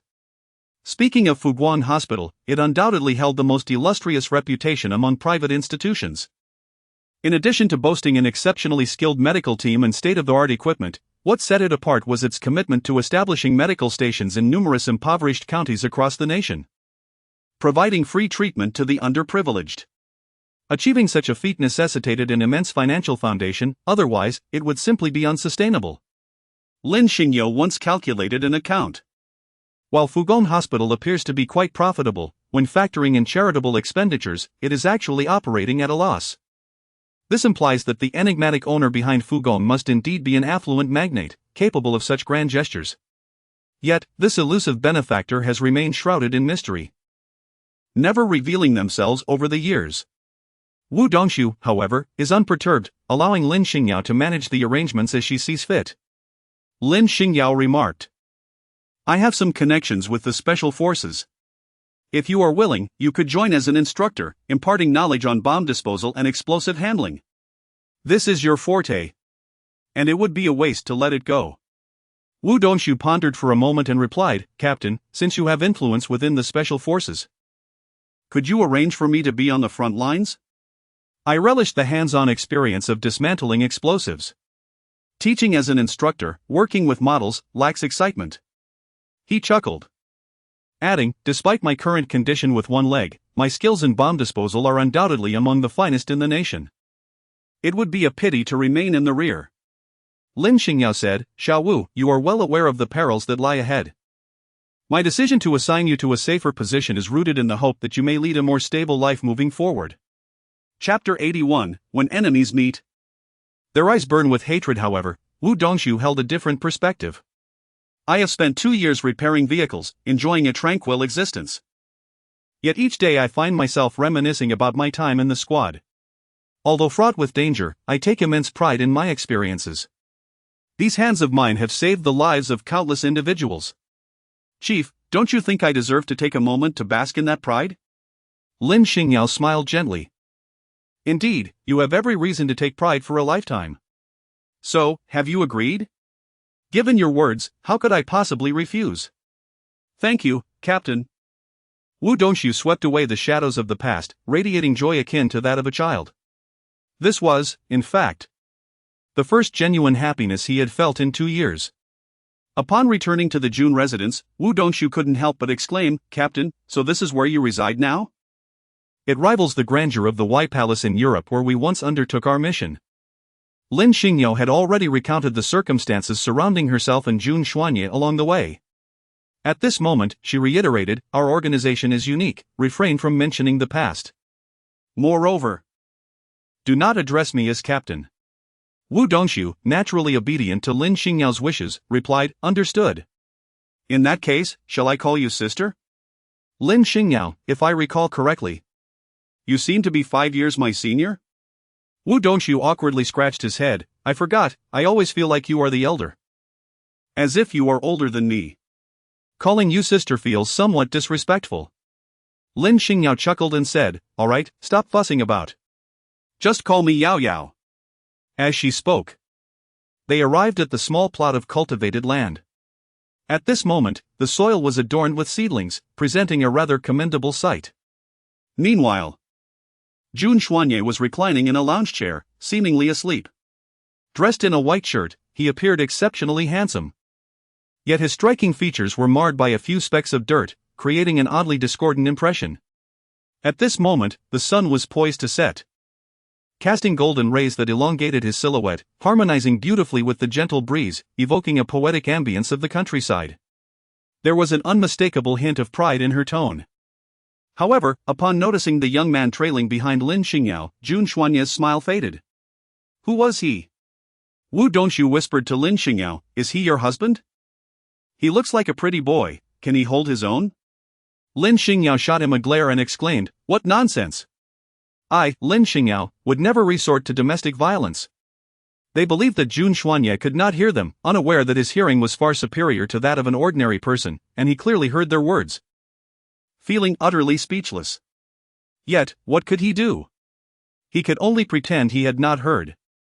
Lin Xingyao introduced, "This is Wu Dongshu, you may call him Xiao Wu. A friend with whom I have lived and fought side by side." Jun Xuanye furrowed his brow and inquired, "Lived and fought side by side? You have such a bond with someone?" Lin Xingyao did not conceal the truth from him, stating, "In the past, while I was abroad, I encountered a group of individuals who hurled a bomb at us. Xiao Wu timely pushed me aside, sacrificing his own leg in the process. He is now preparing to establish himself in the capital, and I wish to have him stay at my home temporarily until he is settled. Unlike in our country, incidents of unprovoked attacks on civilians are not uncommon abroad." Jun Xuanye did not dwell on this matter. He sincerely expressed his gratitude to Wu Dongshu, acknowledging his sacrifice for Lin Xingyao. I called upon a Dong to assist in contacting a hospital for Xiaowo to receive a prosthetic limb, as Fuguan Hospital is renowned in this field. Since he saved Lin Xingyao, it was only natural for Jun Xuanye to extend his gratitude. Lin Xingyao was just about to seek assistance in making an appointment when unexpectedly, Jun Xuanye offered his resources and readily agreed. That day, Wu Dongxu was arranged to stay in the guest room of the Jun family. Under the personal care of Jun Xuanye, his treatment was indeed exceptional. The only thing that puzzled Wu Dongxu was the occasional glances from Jun Xuanye, which seemed to carry a warning undertone, particularly when he followed closely behind Lin Xingyao. Calling out Yao Yao, he felt an unsettling sensation as if being pricked by thorns. Even he, slow to catch on, gradually began to sense that the issue lay in the form of address. Indeed, when he tentatively called Lin Xingyao boss, Jun Xuanye's gaze softened immediately. The following day, Lin Xingyao drove Wu Dongxu to Fuguan Hospital. Fuguan Hospital is a comprehensive medical facility boasting numerous medical experts and offers free consultations 1 day a week, thereby attracting a multitude of patients. Coincidentally, today was the day for free consultations, and the first-floor lobby was bustling with people queuing for registration, extending all the way to the sidewalk outside, a truly spectacular sight. Nearby, scalpers were vocally peddling their services. Lin Xingyao accompanied Wu Dongxu directly to the orthopedic department on the 5th floor.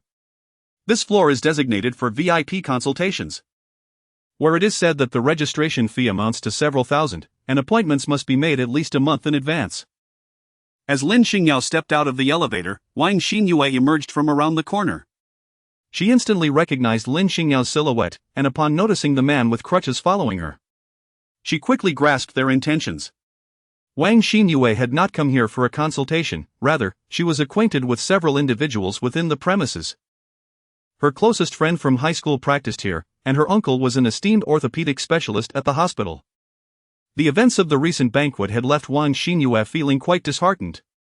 When a classmate invited her to lunch, she accepted, as she had nothing else to occupy her time and arrived early. "Hey, Xinyue, why are you standing here in a daze? You don't look well. Are you feeling unwell?" A young woman clad in a white coat approached her with a smile.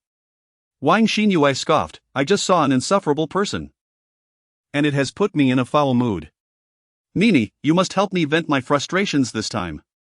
As fate would have it, her classmate was Su Mimi, the very individual who had clashed with Lin Xingyao at Rongqing Mary Hospital, leading to her expulsion by Master Lu. Following the incident at Mary Hospital, Su Mimi had been subjected to extensive questioning. Fortunately, as she had only recently joined the hospital, she was oblivious to the underlying truths and was soon released. The blow of unemployment had been significant for Su Mimi, but her long-standing friendship with Wang Xinyue provided her solace. During their school days, Su Mimi had always been eager to flatter Wang Xinyue, with Wang Xinyue's uncle being the head of orthopedics at Fuguan Hospital. Su Mimi successfully secured a position there through this connection. Following Wang Xinyue's pointing finger, they spotted Lin Xingyao seated in the waiting area, and instantly, the tension between rivals was palpable. "Is that her? That wretched woman dares to offend you? She truly is unaware of her limits." Chapter 82, A Narrow Path for Enemies. Wang Xinyue inquired, "What, you know her as well?" Su Mimi, visibly incensed, recounted the events at Mary Hospital. Though she could only describe a petty dispute over a parking space that had resulted in her disgrace before her mentor, leading to her expulsion. As for the more serious matters, she had no access to such knowledge, and Master Lu would hardly have confided in her. Wang Xinyue chuckled derisively. "It seems she is here to consult for that man. Look at how chummy they are, one cannot help but wonder if there is something inappropriate between them. Mimi, go and expel them. What sort of riffraff do they think can waltz into Fuguan Hospital? Just do as you please. I will have a word with my uncle to cover for you if anything arises." She cunningly refrained from mentioning Lin Xingyao's connection to the esteemed Jun family, fearing it might deter Su Mimi from taking action. Encouraged by Wang Xinyue's words, Su Mimi strutted off, eager to make her mark. She first approached the pre-examination desk and easily discovered that Lin Xingyao and her companion were on a temporary add-on for an appointment with Director Yao, who was Wang Xinyue's uncle and a renowned orthopedic surgeon.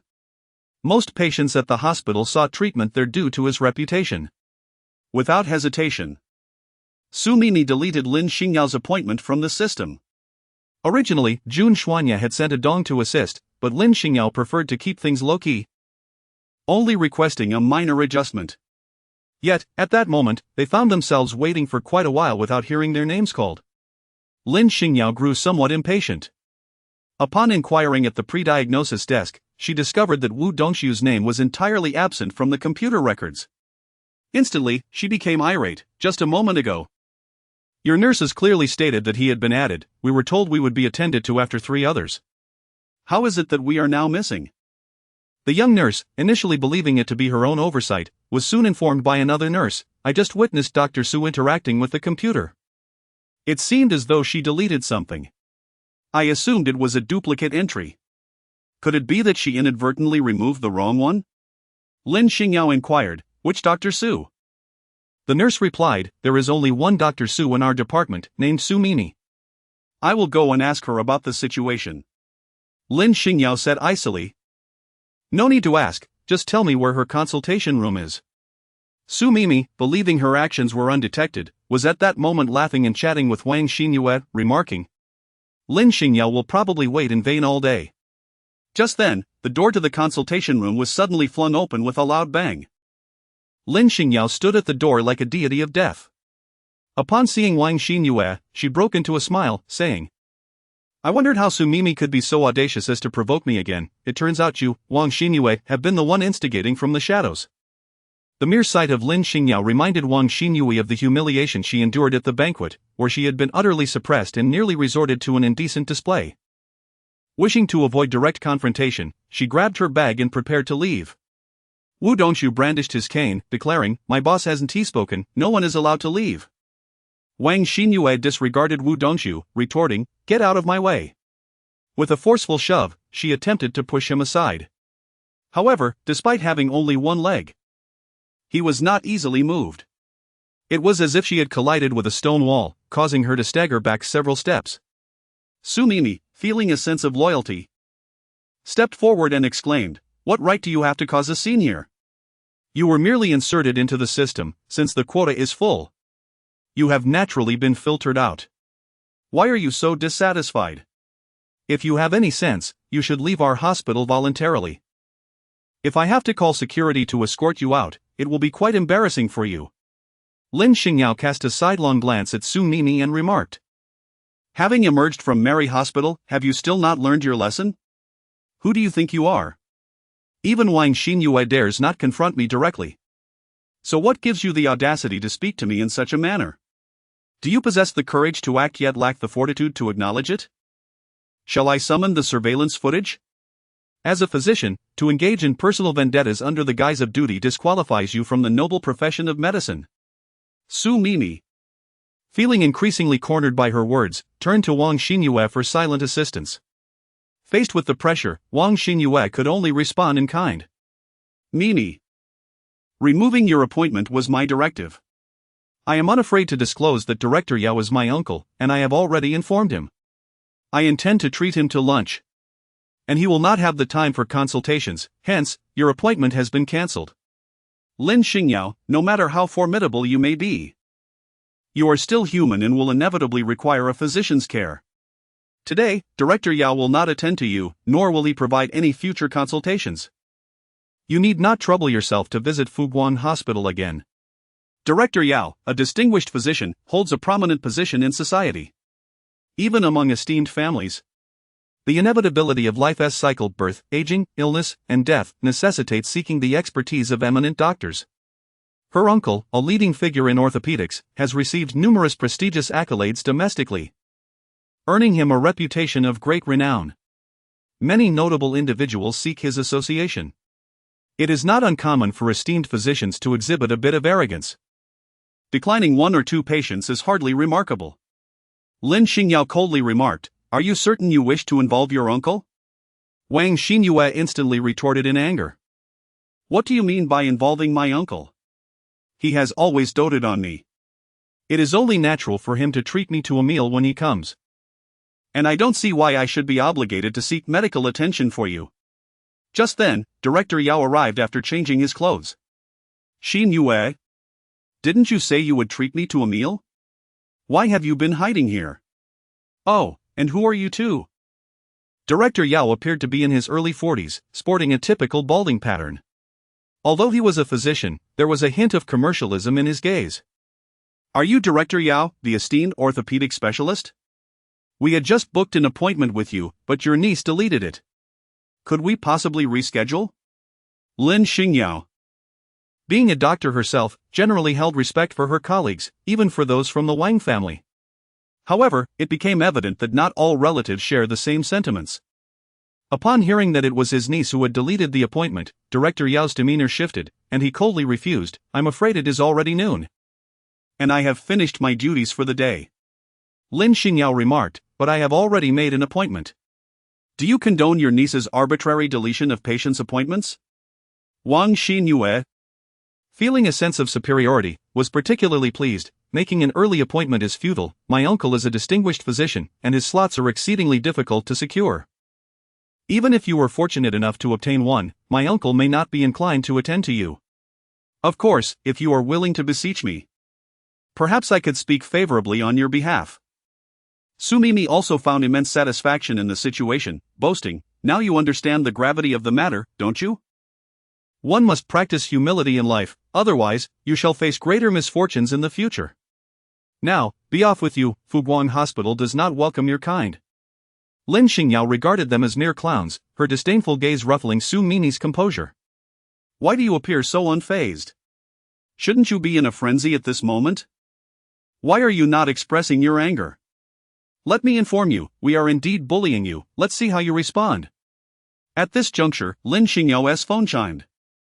Jun Xuanye, preoccupied with meetings all morning, finally found a moment to call her.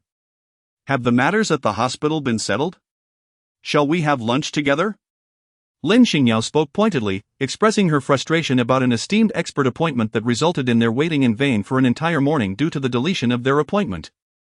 Her niece even proclaimed that Fuguang Hospital did not welcome them and forbade their visit. Upon hearing that Lin Xingyao was being mistreated, Jun Xuanye said, wait a moment.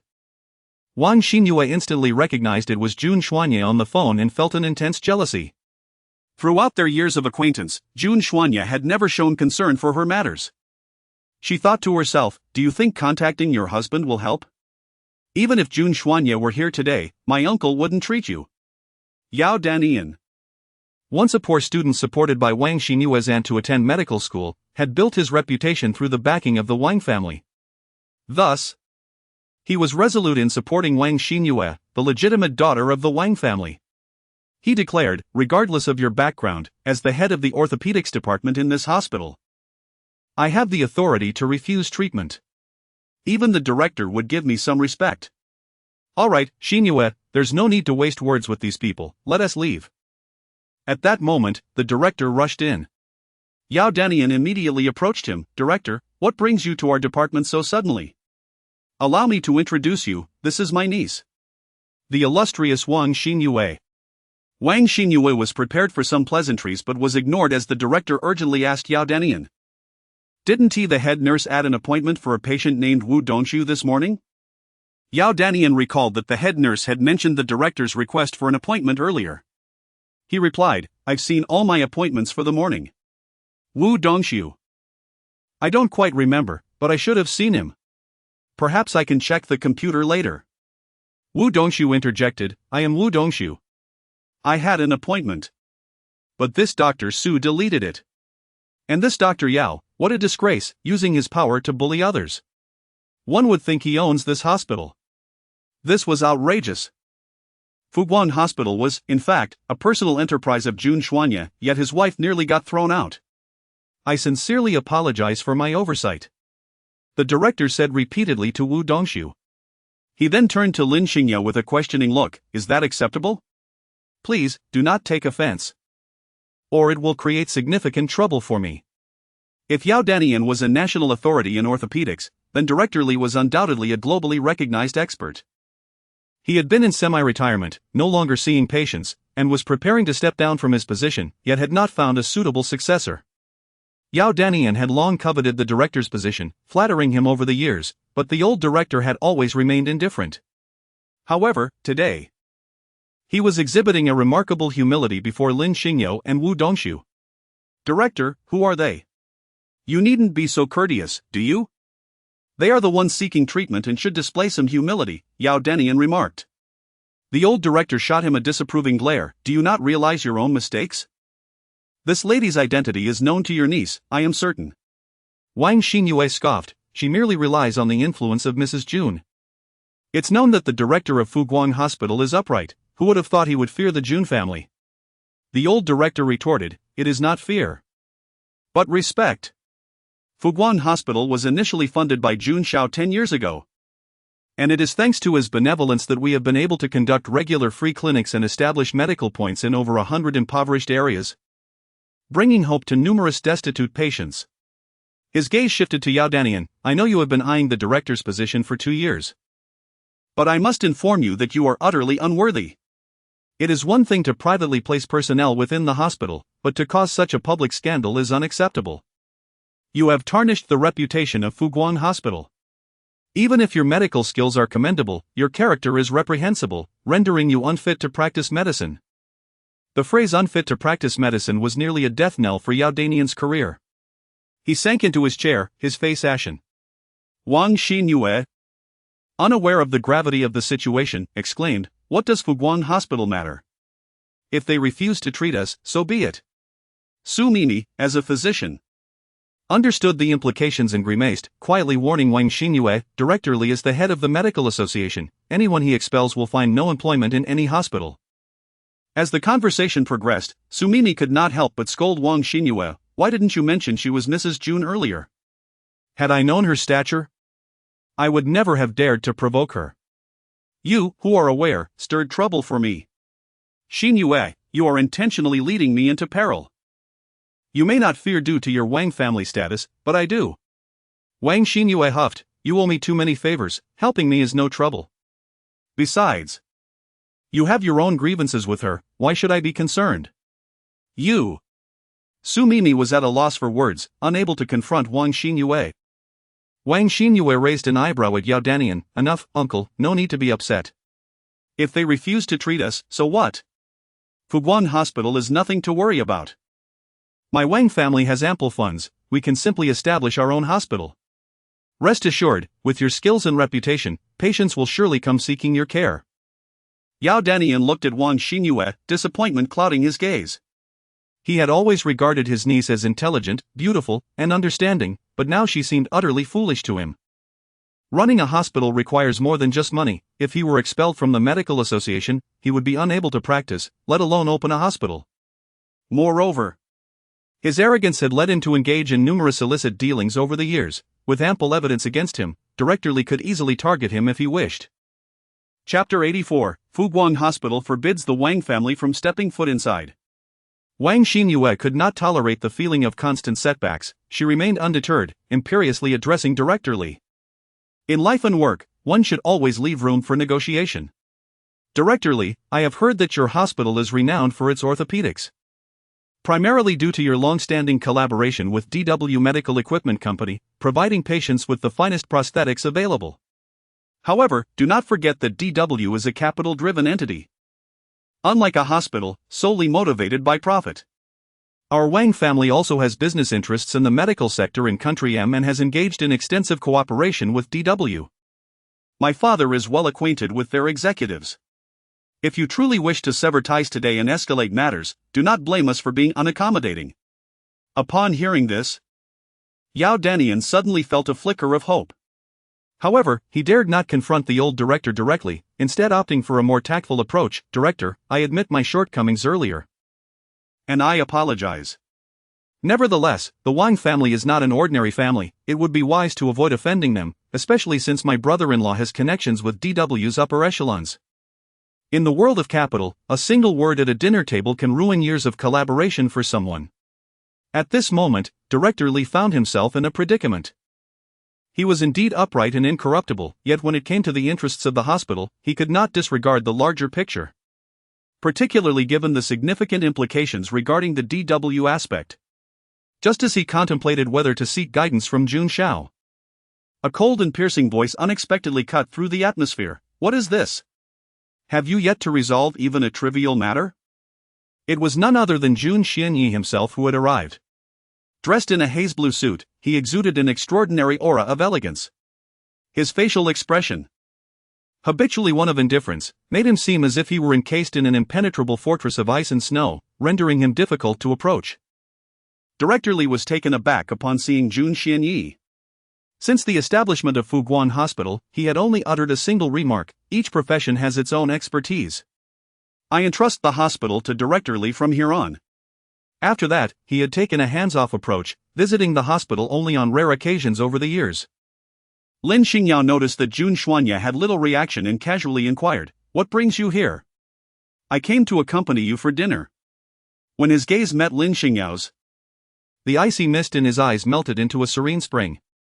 Unbeknownst to him, it was a sight that pierced Wang Xinyue's heart deeply. Having known him since childhood, he had never bestowed upon her a gentle glance. Jealousy surged wildly within her, and Wang Xinyue remarked, "I just learned today that Fuguan is your enterprise." With a cold smirk, she continued, "Not courteous? Ha! What does it matter if you are not courteous? Jun Xuanye. Even if Fuguan Hospital is a leading establishment in the country, it still relies on foreign resources, does it not? You must be aware that my father has significant involvement in the overseas medical industry and numerous collaborative projects with DW. With just a word from him, do you believe DW would not terminate its partnership with Fuguan?" Upon hearing this, Jun Xuanya slightly furrowed his brow, as if contemplating something, leading one to believe he was weighing the balance of interests. Wang Xinyue felt assured of her victory in this confrontation and continued, "Jun Xuanya, brother Yi. You are a businessman, prioritizing profit, hence the aristocracy values compatibility in status." She cast a disdainful glance at Lin Xingyao and declared, "When choosing a wife, one should marry someone who can contribute to one's future, which is a strong alliance, rather than choosing a mere ornament, beautiful in appearance but lacking any support." Lin Xingyao found the situation utterly amusing, even applauding, "What an astute observation. The phrase strong alliances is indeed brilliantly employed. Alas, you are not strong enough." Wang Xinyue retorted with a sharp tongue, "Not strong enough? And you consider yourself formidable? Just because you can throw a punch? Let me enlighten you, I may not match you in combat, but with the Wang family backing me, you cannot compare." "Enough!" Jun Xuanya coldly interrupted. "I, Jun Xuanye, have navigated the business world for over a decade solely on my own merit. Fuguan Hospital has never relied on others. Since you claim your Wang family holds sway in DW, very well.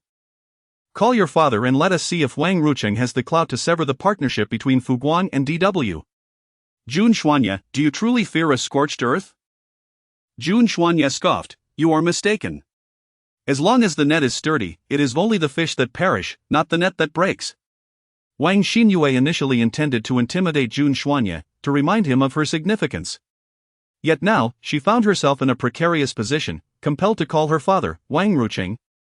Despite her reluctance, she succinctly conveyed her predicament, expressing that she and her uncle had been mistreated at Fuguan Hospital and required her father's support, insisting, "If DW does not comply, the Wang family will cease collaboration."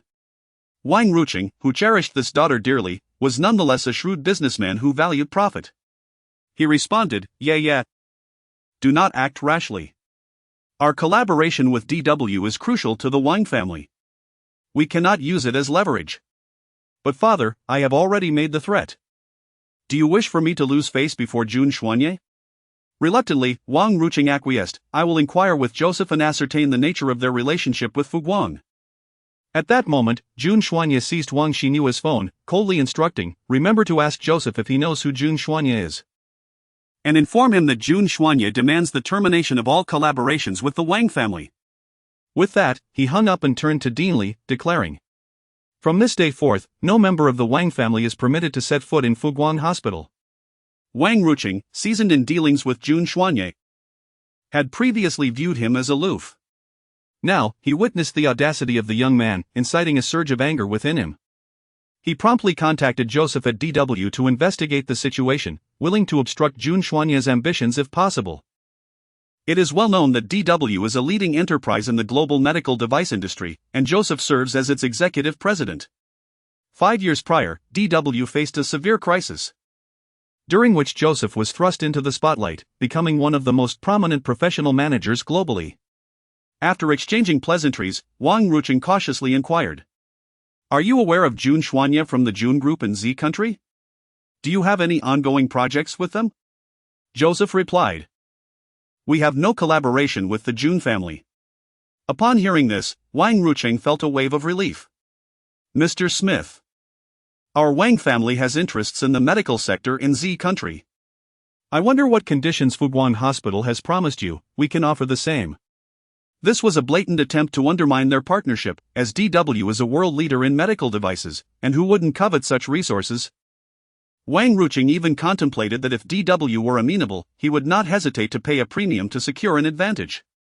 However, the response was unexpected. "Although we do not collaborate with the Jun family, young Master Jun is our largest shareholder, and Fuguan Hospital was designated for collaboration by him. I have no authority to terminate it." Wang Rucheng was taken aback, nearly leaping from the sofa. "How is that possible? DW is an American enterprise with over a century of history. How could a mere boy like Jun Xuanye be its largest shareholder?" Joseph explained, "Mr. Wang, you are correct that DW has a rich history, but 5 years ago, during a significant crisis, shares plummeted, and while everyone sold, young Master Jun seized the opportunity to acquire them at a low price, becoming our largest shareholder. He is a rare business prodigy. And I only hold the position of executive president due to his appointment." Wang Rucheng knew of Jun Xuanye's global business ventures but never imagined that DW would fall under his influence. It was likely that neither Jun Zihua nor Jun Xingyao had any inkling of this. No wonder DW had exclusively collaborated with Fuguan Hospital all these years. They were, in essence, part of the same family. At that moment, Wang Xingyao remained blissfully unaware, believing her father had acquiesced and that all would be well. Upon hearing Jun Xuanye's decree that no Wang family member was to enter Fuguan Hospital, she was incensed, nearly beside herself. "Jun Xuanye, you are ruthless. For the sake of this unremarkable woman, you are willing to jeopardize your own business. Once Fuguan Hospital severs ties with DW, we shall see how you maintain your arrogance." At that juncture, Wang Rucheng's call came through. Yet unbeknownst to him, Wang Xingyue's heart was heavy with regret. She longed for Jun Xuanye's affection, but he seemed oblivious, preferring a hollow beauty over her genuine worth. Wang Xingyue sought to inquire if DW could halt their collaboration with Fuguan, but overheard her father sigh. "This boy Jun Xuanye possesses more capability than we initially believed. Had we known he was DW's largest shareholder, even if he were a madman, marrying him would not be a loss." Wang Xingyue was stunned. The largest shareholder of DW is Jun Xuanye? So, my earlier threats to terminate the partnership with Fuguan were a mere joke? Yesterday, Lin Xingyao learned from Jun Xuanye that both Fuguan Hospital and DW were under his auspices. However, due to the extensive overseas business, he preferred to keep a low profile to avoid attracting the attention of Western politicians. Had Wang Xingyue not provoked him, he would not have revealed this information. As for the partnership with the Wang family, Jun Xuanye was unaware, as he delegated such matters to Joseph, focusing solely on the profits. After concluding the conversation, he departed with Lin Xingyao and others. Wu Dongxu was personally escorted to the dean's office for consultation. Lin Xingyao initially intended to observe the dean's professional skills. However, Jun Xuanye seemed somewhat reluctant, remarking that it was getting late and he had a meeting in the afternoon. "Are you certain you won't join me for lunch?" Given Jun Xuanye's considerable journey, Lin Xingyao felt compelled to show him some courtesy. "Very well, let us dine together. I came across a highly recommended restaurant nearby while scrolling through videos. Shall we give it a try?" As Wu Dongxu entered the dean's office, he overheard Lin Xingyao mention lunch and eagerly leaned out, inquiring, "What trendy restaurant?" "I want to." Before he could finish, he received a warning glance from Jun Xuanye, compelling him to swiftly change his tone. "Ah, never mind, I'll skip it. It's more important to focus on my legs." The restaurant proposed by Lin Xingyao is a trendy establishment she recently discovered through a short video.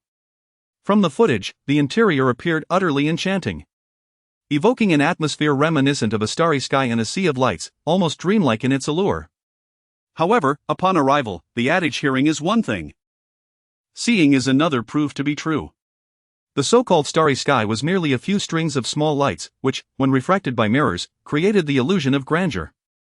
In reality, the space was quite cramped, surrounded by mirrors that nearly caused Lin Xingyao to collide with them. The venue was bustling with visitors drawn by its reputation, most of whom left feeling disillusioned, while a handful of young women attempted to capture the ethereal ambience from various angles, hoping to replicate the online allure. Jun Xianyi inquired, "Shall we consider another restaurant?" Lin Xingyao considered that Jun Xuanya did not have much time, so she said, "Never mind. Perhaps the dishes will be delightful." Yet, reality once again proved her wrong. The food turned out to be utterly unpalatable.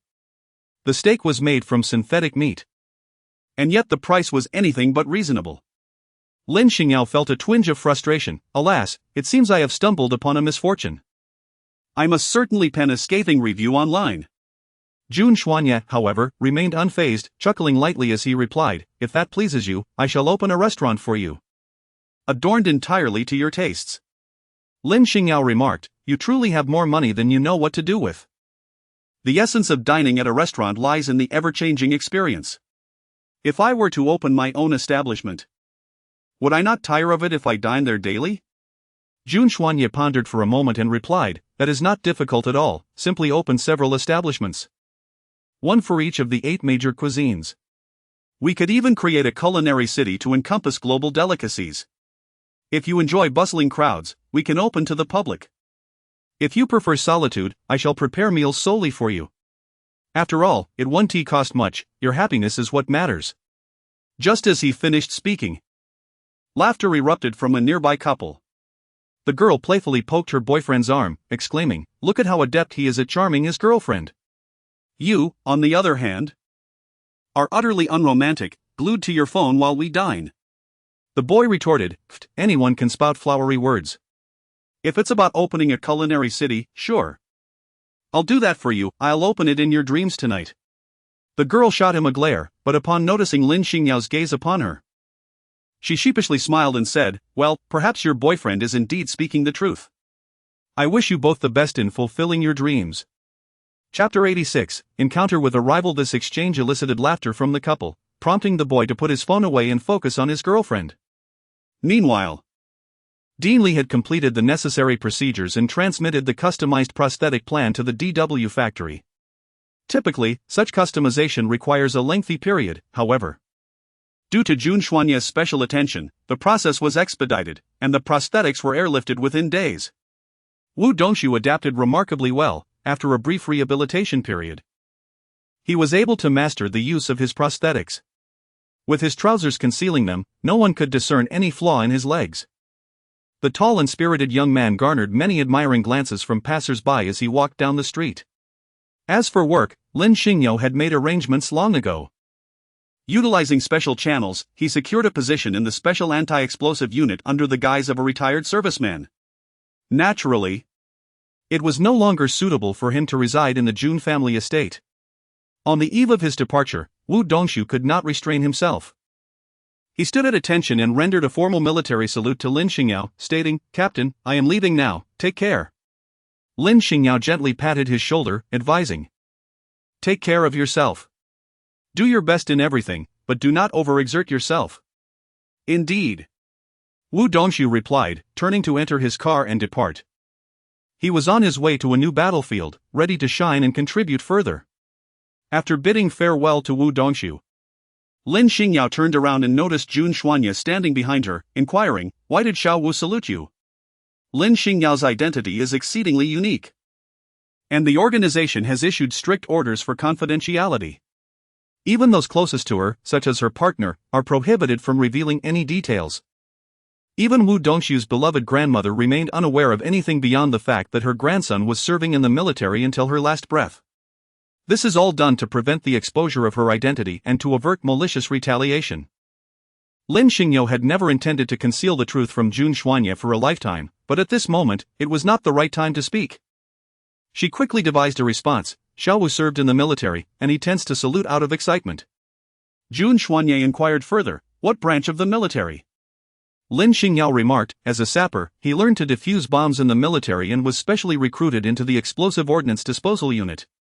To my knowledge, the military maintains strict discipline. How did he end up abroad? And how did he come to know you? Unexpectedly, Lin Xingyao found herself facing a loophole in her narrative. However, being astute, she swiftly rectified it. Individuals in the military also undertake missions overseas. It was merely a coincidence that they met. Jun Xuanye furrowed his brow, poised to inquire further. At that moment, a sleek black luxury SUV sped towards them, halting abruptly before the two. Upon sighting the vehicle, Jun Xuanye's expression darkened. What is this fool doing here again? Song Baishu stepped out of the car with a smile, deliberately ignoring Jun Xuanye, and addressed Lin Xingyao. Yao Yao. It has been a while, I hope you have been well. Acting protectively, Jun Xuanye positioned himself between Lin Xingyao and Song Baishu. What brings you here? Speak quickly and then leave. Unfazed by Jun Xuanye's hostility, Song Baishu laughed lightheartedly. Did you not recall our wager from last time? I, Song, am a man of my word. I have come today to apologize to Yao Yao. Now, Jun Xuanye, do step aside. I am here to make amends with Yao Yao, not you. What is your obstruction worth? Lin Xingyao was still somewhat perplexed by the situation and inquired, what is the relationship between the two of you? Why does Song Baishu owe me an apology? Jun Xianyi replied, last time, Song Qianqian deliberately caused trouble for you at the mall. Song Baishu defended his cousin, insisting that it was your fault for bullying his sister. So, I made a bet with him to enlighten him on the fact that his cousin was at fault. He lost the wager and agreed to apologize to my lady. Song Baishu protested. Jun Xianyi, you should simply state the facts rather than infuse emotion and tarnish my reputation. I, Song, am clear about my grievances and will always support the just over the familial. Song Qianqian has long been sent abroad by me and will certainly not appear before Yao Yao to be a nuisance. Yao Yao, I, Song, have inadequately guided my sister. And I sincerely apologize to you. As he spoke, he bowed solemnly to Lin Xingyao, his demeanor exceptionally humble. However, this only served to irk Jun Xianyi further. Having known each other for many years, he was well aware that someone like Song Baishu, a figure of prominence, was not one to easily lower himself. The only plausible explanation was that he harbored lingering affections for Yao Yao. Jun Xianyi coldly remarked, goodbye, no need to see you off. Yet, Song Baishu was not so easily dismissed. He produced an invitation card, addressing Yao Yao. The filming of The Great National Physician has concluded, and there will be a wrap party next week. This is for you. He glanced at Jun Xianyi and added, an invitation for you and your esteemed husband. You must come, after all. This is your labor of love. At the banquet, a splendid preview will be showcased. Do see if it meets your satisfaction. Lin Xingyao naturally sensed the hostility emanating from Jun Xuanye. She accepted the invitation card but did not respond immediately, saying, thank you, I shall consider it. Before Song Baishu could utter another word, Jun Xuanye spoke again, ushering him out, goodbye, and do not let the door hit you on your way out. Song Baishu replied, it is already dinner time, will you not invite me for a simple meal? Jun Xuanye promptly declined, stating, I apologize, but we have no surplus rice. I can settle for just vegetables, Song Baishu offered. We have no extra vegetables either, Jun Xuanye retorted. Song Baishu shook his head with a sigh, the illustrious Jun family. Reduced to lacking both rice and vegetables? Yao Yao, why not come with me? I can guarantee you a life of luxury and abundance. This was a blatant attempt to undermine Jun Xuanye. Unable to tolerate this affront, Jun Xuanye directly called for security to have Song Baishu removed. Lin Xingyao was amused by the two of them, laughing gaily. Why do I feel like you two are more like a pair of comedic adversaries? By the way, I recently read a BL novel where the bond between the protagonists also blossomed from a rivalry. Sigh, standing between you two. I can't help but feel like a third wheel. Jun Xuanye remarked, such misleading perspectives, you must refrain from reading that in the future. Song Baishu chuckled, then turned to drive away. Just as he was about to exit the gates of the Jun family estate, he couldn't resist glancing at Lin Xingyao through the rearview mirror. The carefree smile had long vanished, replaced by a visage of profound sorrow. Unbeknownst to Jun Xuanye, perhaps sensing something amiss, he positioned himself once more beside Lin Xingyao. severing Song Baishu's final glimpse. Song Baishu gritted his teeth, his face a mask of indignation. Jun Xuanye, you scoundrel. What kind of luck allows you to marry my Yao Yao? Chapter 87, that kid is cunningly devious. It was only after Song Baishu had completely disappeared from the confines of the Jun estate that Jun Xuanye's vigilance began to wane. Nonetheless, he did not forget to caution Lin Xingyao, that kid is cunningly devious, you must remain on guard. Lin Xingyao chuckled softly, are you feeling jealous? Jun Xuanye, with a hint of petulance, retorted, no, don't make baseless accusations. I merely find him quite displeasing. Lin Xingyao snorted, would it kill you to admit it? Would it truly kill you? Jun Xuanye replied, it's time to eat, let's head inside.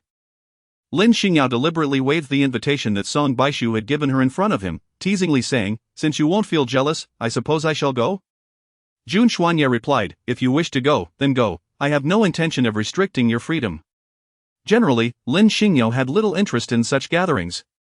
However, this was the wrap-up celebration for the great national physician, which would also showcase a trailer, and her anticipation began to grow. In the past, when her 3 films had garnered the prestigious Oka Awards, she had received numerous invitations, yet she was occupied with assignments and had no opportunity to attend the premieres. Deep down, she harbored a multitude of regrets. Lin Xingyao blinked her beautiful eyes and said, then I shall go, shall I? Jun Xuanye, with a frosty expression, replied, go.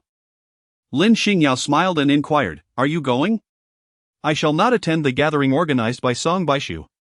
Come on, accompany me. If I say I won't go, then I won't. A week later, as Lin Xingyao sat aboard the private jet heading to the banquet, she turned to the exceptionally handsome man beside her and asked, weren't you adamant about not coming? Jun Xuanye replied, I was merely concerned that this little white rabbit of yours might be whisked away by a lecherous wolf without even realizing it. Lin Xingyao made a fierce expression, squinting her eyes as she exclaimed, what a joke. A little white rabbit? I clearly have a fierce look. Jun Xuanye flicked her forehead lightly, teasingly retorting, a fierce-looking little white rabbit. The banquet organized by Song Baishu was held on a tourist island east of the imperial capital, featuring a luxurious 7-star hotel that belonged to the Song family. For this occasion, Song Baishu had meticulously arranged for the entire hotel to be vacated. The guest list included not only the creative team of great national physician but also many titans of the entertainment industry and social elites. At that moment, Wang Rucheng stood outside the banquet hall with his daughter, having heard that Jun Xuanye was present. You must perform well today. Make sure to leave a good impression on him. I have inquired privately, and Jun Xuanye's overseas business ventures far exceed what is publicly known. If you could marry him, our Wang family would ascend to greater heights. Today, Wang Xinyue was exceptionally beautiful, adorned in an exquisite haute couture gown embellished with a circle of precious gems, each one worth a fortune. Under the venue's lighting, she radiated an air of goddess-like nobility. However, at that moment, this noble goddess felt a twinge of frustration. Dad, do you think I don't want to? But that Jun Xuanye only has eyes for his vase-like wife. I cannot capture his attention at all. Wang Rucheng adjusted his daughter's hair with confidence. You mentioned vase, so let us compare talents. Do not forget, you are a distinguished graduate of Goethe University in F country. You were the only student accepted from the capital. Over the years, you have walked the path of an academic elite. Cold, wise, and beautiful, that is your persona. Engaging in petty rivalry with a mountain girl is beneath you. Upon hearing her father's words, Wang Xinyue suddenly realized, you're right. How could I stoop to the level of such a coarse woman? Wang Rucheng nodded approvingly. Exactly. Remember, you are a lady of noble birth, maintain your poise, and you will naturally attract men. Just then, a private jet descended onto the hotel's helipad. Only upon seeing Wang Xinyue and her father did Lin Xingyao cease her actions, letting out a cold scoff. What a coincidence indeed. Wang Rucheng smiled, raising his hand to greet Jun Xuanye, who blatantly ignored him and took Lin Xingyao's hand, walking past the Wang father-daughter duo. Wang Xinyue gritted her teeth in anger. Dad, look at his arrogance. He doesn't even acknowledge your presence, let alone mine. Wang Rucheng patted his daughter's hand, saying, men, when they love a woman, They adore her to the point of madness. When they don't, they discard her like refuse. Lin Xingyao is just a wild girl, playing around with a man in public without any decorum. Women who rely solely on their looks will soon be cast aside by men. But Jun Xuanye doesn't even see me. No matter how much talent I possess, it makes no difference. The most pressing matter is to find a way to eliminate Lin Xingyao, Wang Xinyue responded. Naturally, she must be removed, Wang Rucheng replied with a cold smile. However, such matters are the affairs of the Jun family, we need not intervene. Dad, what do you mean? Do not ask, just wait and see the unfolding drama.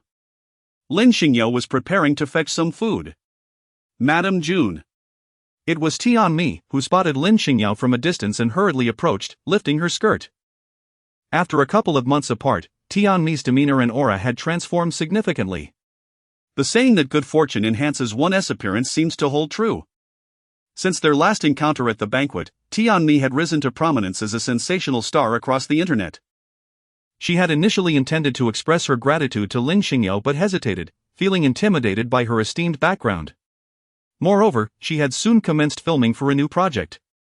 Thus, this was only their second meeting, and she seized the opportunity to convey her thanks to Lin Xingyao. Lin Xingyao had never been one to put on airs. As she indulged in some pastries, she engaged in light-hearted conversation with Tianmi, creating a relaxed and pleasant atmosphere. Song Baishu had already arrived at the venue. And after exchanging greetings with all the guests, he naturally gravitated toward Lin Xingyao. Before he could utter a word, Jun Xuanye approached quietly. Song Baishu exclaimed in surprise.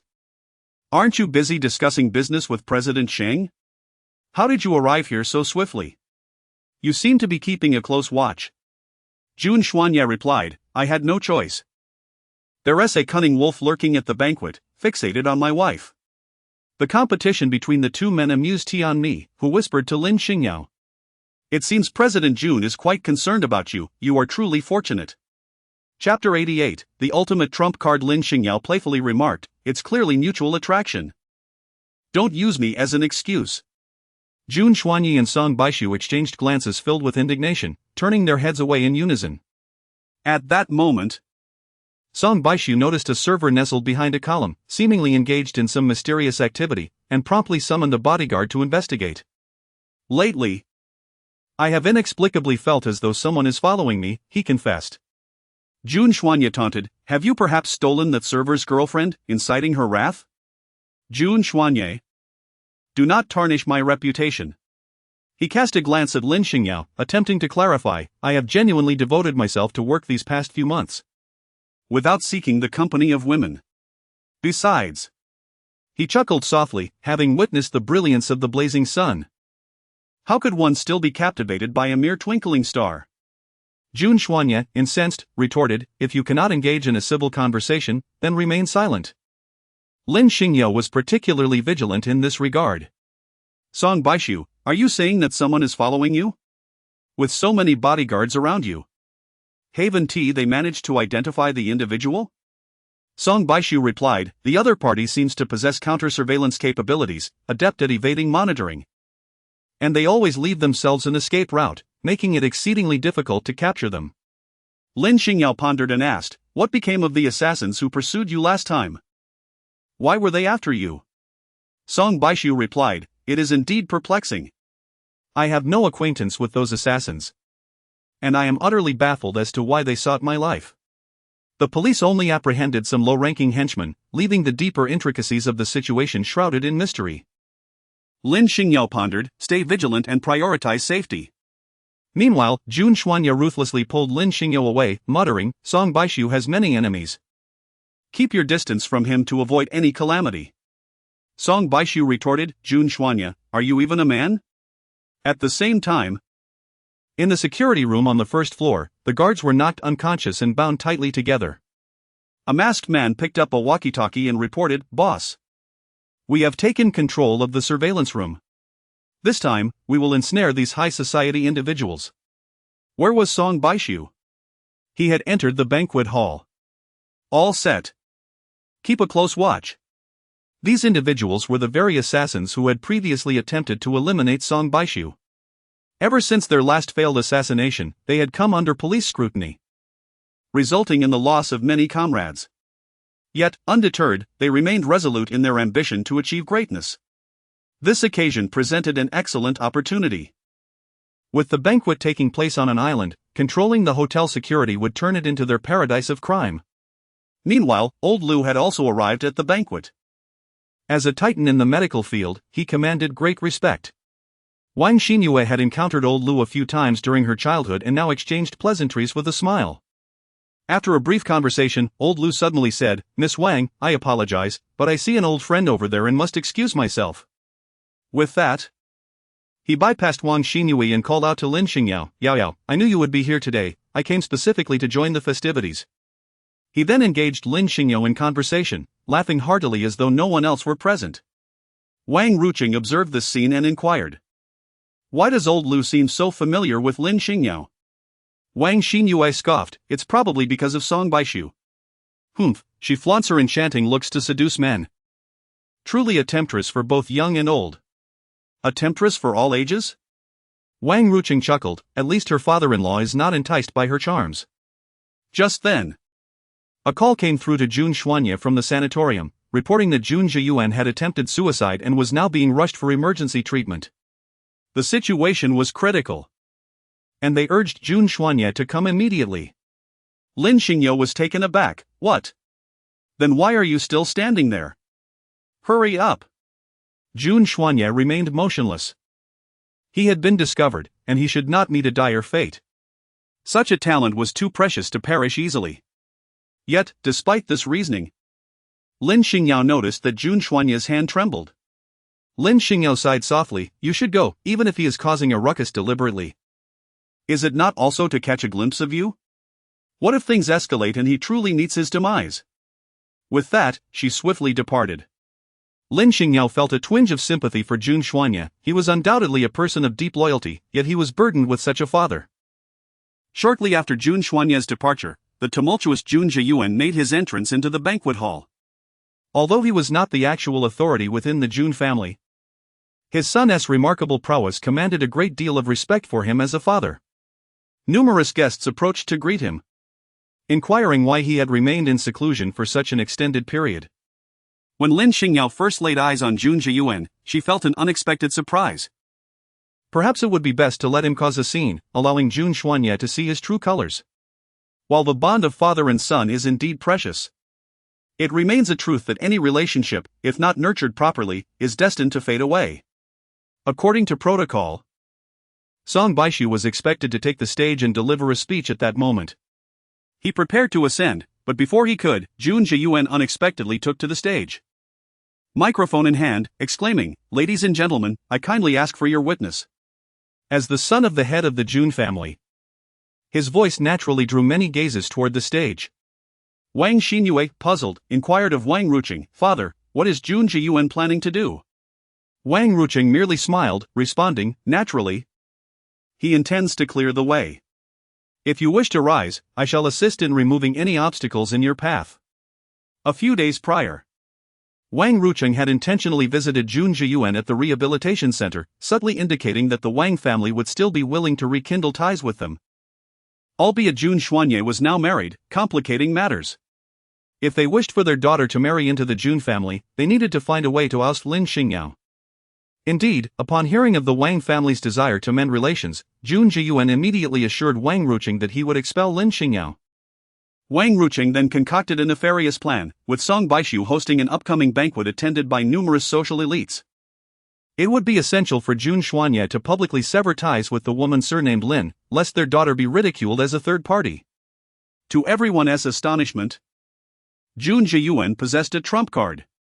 At that moment, he wielded it to confront Lin Xingyao, deliberately employing a strategy to distract Jun Xuanye.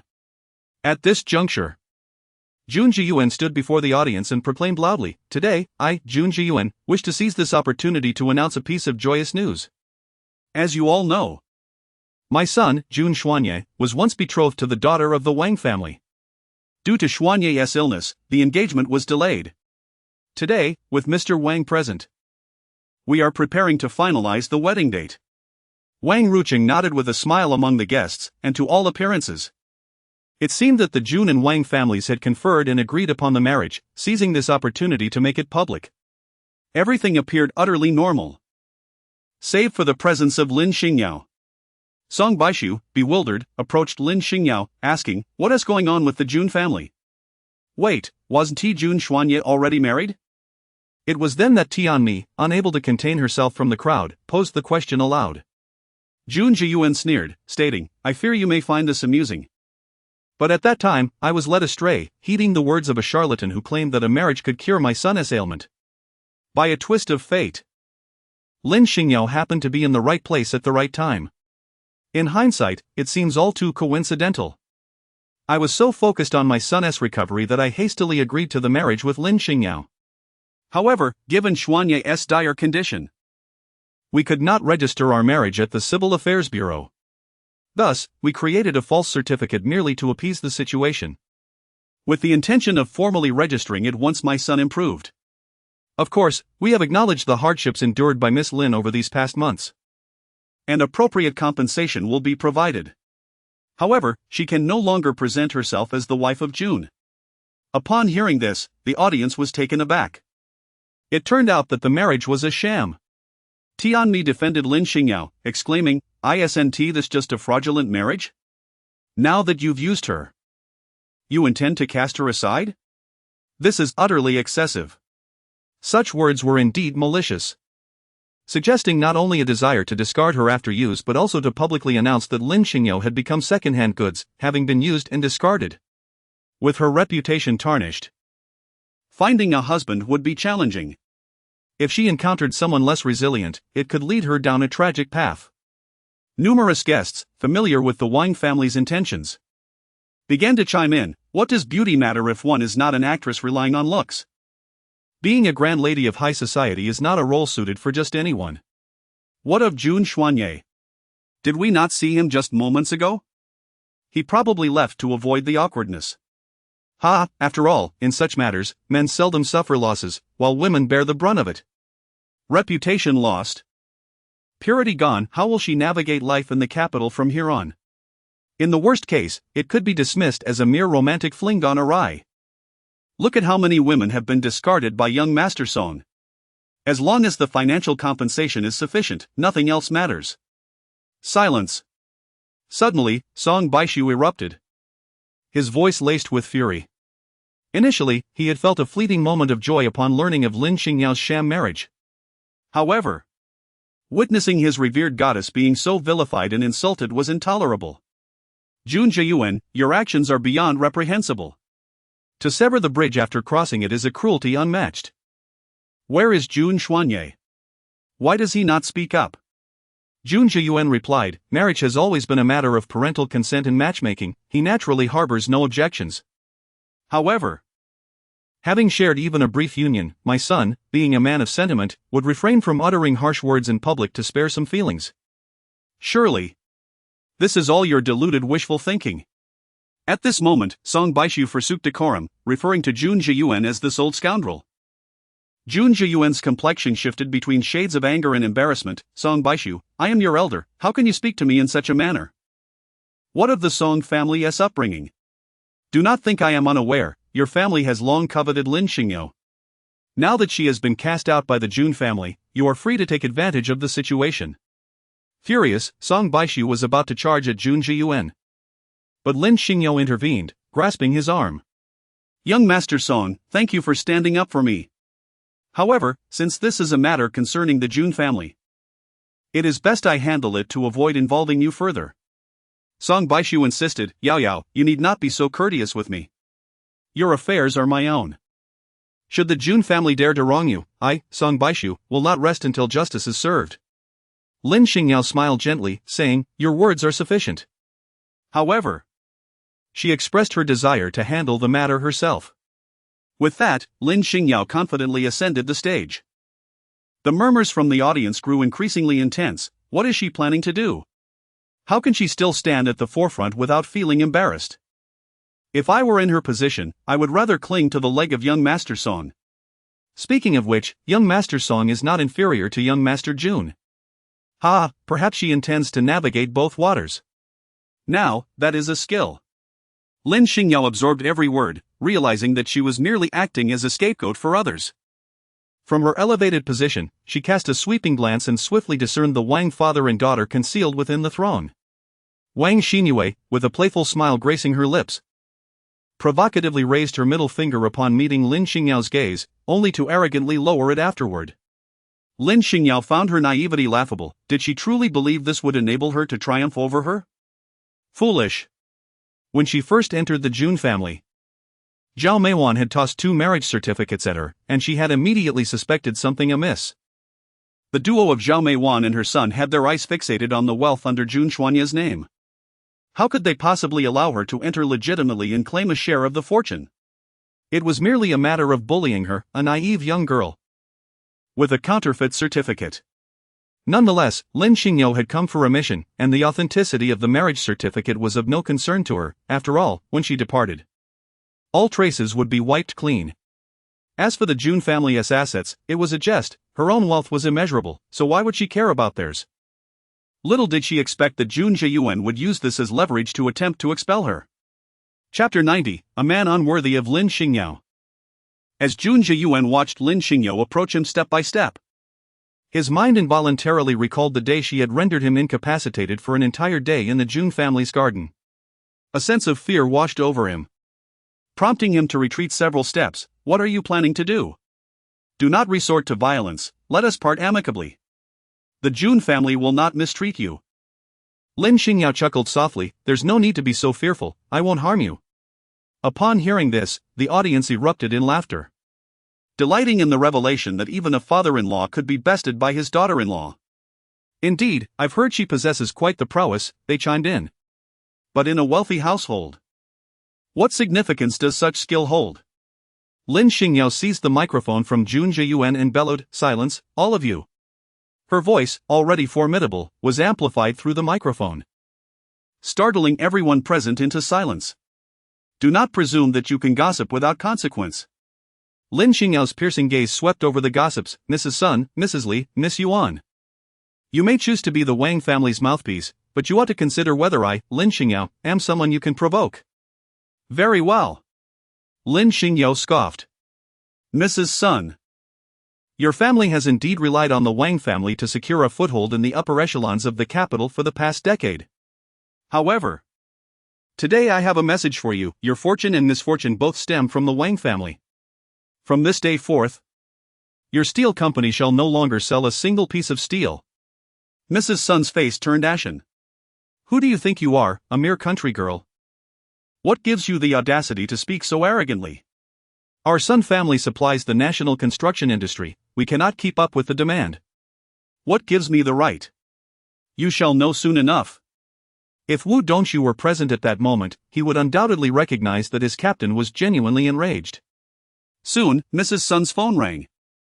It was her husband, and he launched into a barrage of accusations. Aren't you supposed to be at the banquet? What trouble have you caused with some significant figure? Qingfeng Construction just cancelled our order, claiming you offended someone you shouldn't have. With them around, no one will use our steel anymore. You wretched woman. What disaster have you brought upon us? Mrs. Sun looked at Lin Xingyao in disbelief. How is that even possible, you? Before she could finish her sentence, she fainted. After a brief warm-up, Lin Xingyao turned her attention to Jun Zhiyuan and asked, you claim that the marriage certificate is a forgery, correct? Lin Xingyao smiled faintly. No, I have faith. I knew from the very beginning that the marriage certificate was a forgery. As these words escaped her lips, the atmosphere around her erupted in astonishment. Jun Zhiyuan's pride swelled further. So, you admit that your marriage to my son is invalid? Splendid. I was concerned you might refuse to face the truth. Depart from the Jun family, and should I feel inclined, I may offer you a compensation of 1 or 200,000. Lin Xingyao stated. The marriage certificate may be a forgery, yet the bond between Jun Xuanye and myself is undeniably genuine. According to the marriage laws of our nation, even in the absence of a formal certificate, the fact of our union is well known to many. Particularly, Jun Xuanye has publicly acknowledged me as his wife on numerous occasions. Furthermore, we have consistently cohabited under the title of spouses. Thus, we have established a de facto marriage. At this, Jun Jiyuan, after a prolonged silence, finally exclaimed. You are speaking nonsense. Lin Xingyao shrugged, do you doubt it? Feel free to consult a lawyer. If a de facto marriage has been established, and your father-in-law seeks to arrange a match for his own son, he would be infringing upon the bigamy laws within marriage legislation. Surprising, isn't it? Individuals like you, who lack respect for marriage and women, are inherently ignorant and foolish. Oh, by the way, Jun Jiyuan, you too have violated marriage laws. Even while already married.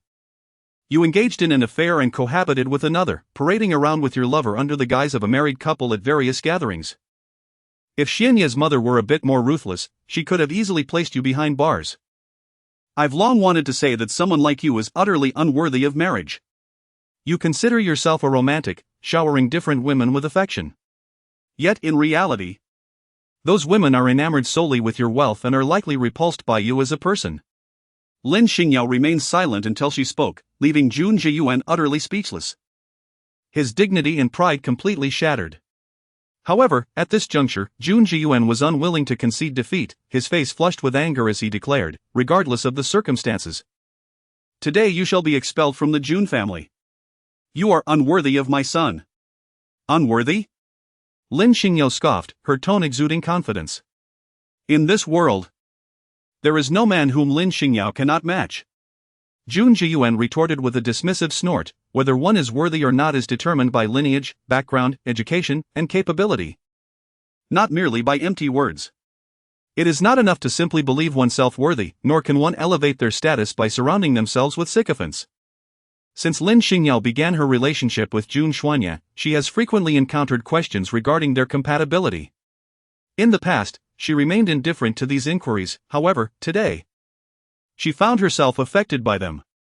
Sometimes, when one maintains a low profile, others may perceive it as a lack of capability. If I am unworthy, then who is worthy? Lin Xingyao gestured toward Wang Xinyue in the audience, asking, her? Junjie replied, as long as you are aware. The Wang family and our Jun family have a long-standing friendship, and our social standings can be considered quite comparable. Lin Xingyao, upon hearing this, found herself both exasperated and amused by the absurdity of this cheap father-in-law. To claim that the Jun family and the Wang family are on equal footing? He truly knows nothing of his son's business affairs and has publicly diminished the Jun family's stature. Fortunately, Jun Xuanya was not present, otherwise, he would have been infuriated to the point of spitting blood. Setting aside family backgrounds, one must note that Xinu is a distinguished scholar from the University of Goethe in F country. Have you heard of Goethe University? It ranks 10th globally. And gaining admission is a formidable challenge. Unlike you, who probably hasn't even attended a university. Lin Xingyao disdainfully remarked, I thought Miss Wang was exceptionally capable. Yet she could not even gain admission to the world's foremost university, managing only to scrape into the 10th. Isn't that rather embarrassing? Wang Xinyue, initially inclined to observe quietly, could not contain herself upon hearing this. She interjected, do you believe that entering a university is as simple as shopping at a market? Gaining admission to Goethe University is already a rare achievement. As for the illustrious Royal University of M, it admits merely 10 students each year, predominantly from the West. I've heard that only one individual from Z country has managed to gain entry in the past decade, and that is Jun Xuanya. To speak so boldly while remaining utterly ignorant is to invite ridicule. Chapter 91, Truly, there are prodigies in this world. Before Lin Xingyao could respond, Old Lu interjected. Miss Wang, there are always greater heights beyond the clouds, and individuals beyond mere mortals. It is wise not to be overly arrogant, while others might be oblivious. Old Lu was acutely aware of Lin Xingyao's true academic background. Years ago, in Africa, Lin Xingyao had expressed doubts regarding a patient's condition. Old Lu initially considered her youthful age as a sign of naivety and thoughtless audacity. At that time, some members of the medical team ridiculed Lin Xingyao, suggesting that the young girl, barely in her teens, likely didn't even know which way the doors of a medical school opened. Was she perhaps a part of a medical team that entered through the back door? Lin Xingyao, sensing the urgency of the situation, refrained from elaborate explanations and directly presented her academic credentials. The revelation of her qualifications instantly stunned the audience. No one had anticipated that at such a tender age. She had completed the advanced medical program at the Royal University of M and obtained a doctorate. At that moment, Elder Lu was taken aback and finally comprehended the vast chasm that separates the gifted from the ordinary. Indeed, there exist prodigies in this world, Elder Lu kindly cautioned. And while his words resonated with Wang Xingyao, they bore a different connotation. He was right, it is prudent not to be overly arrogant. How could someone who had never set foot in a university dare to look down upon the 10th best university in the world? Truly, it was akin to an ant gazing at an elephant, exhibiting ignorance and fearlessness. Elder Lu's expression darkened. What do you mean by comparing ants to elephants, ignorance and fearlessness? Surely, you are speaking of yourself? Goethe University is commendable, yet it pales in comparison to the Royal University of M. A doctoral graduate from such a prestigious institution, like Yao Yao, has never flaunted her academic achievements. What right do you have to boast here? Upon hearing this, the crowd was taken aback. Their gazes at Lin Xingyao laced with disbelief. Even Song Baishu was surprised. He had once prided himself as a top student, but despite his diligent efforts, he fell short when compared to Jun Xuanya. He had only managed to enroll in one of the top 5 universities in the world, completing his doctorate after 5 years, which was already a source of family pride and distinguished him among his peers. Little did he expect that his idol, at merely 20 years of age, had already attained a doctorate from the world's foremost institution. Furthermore, according to the implications of her grandfather's words, she had completed it 2 or 3 years prior. Is there truly an insurmountable barrier between individuals? After the initial shock, others wore expressions of skepticism, yet they hesitated to voice their doubts.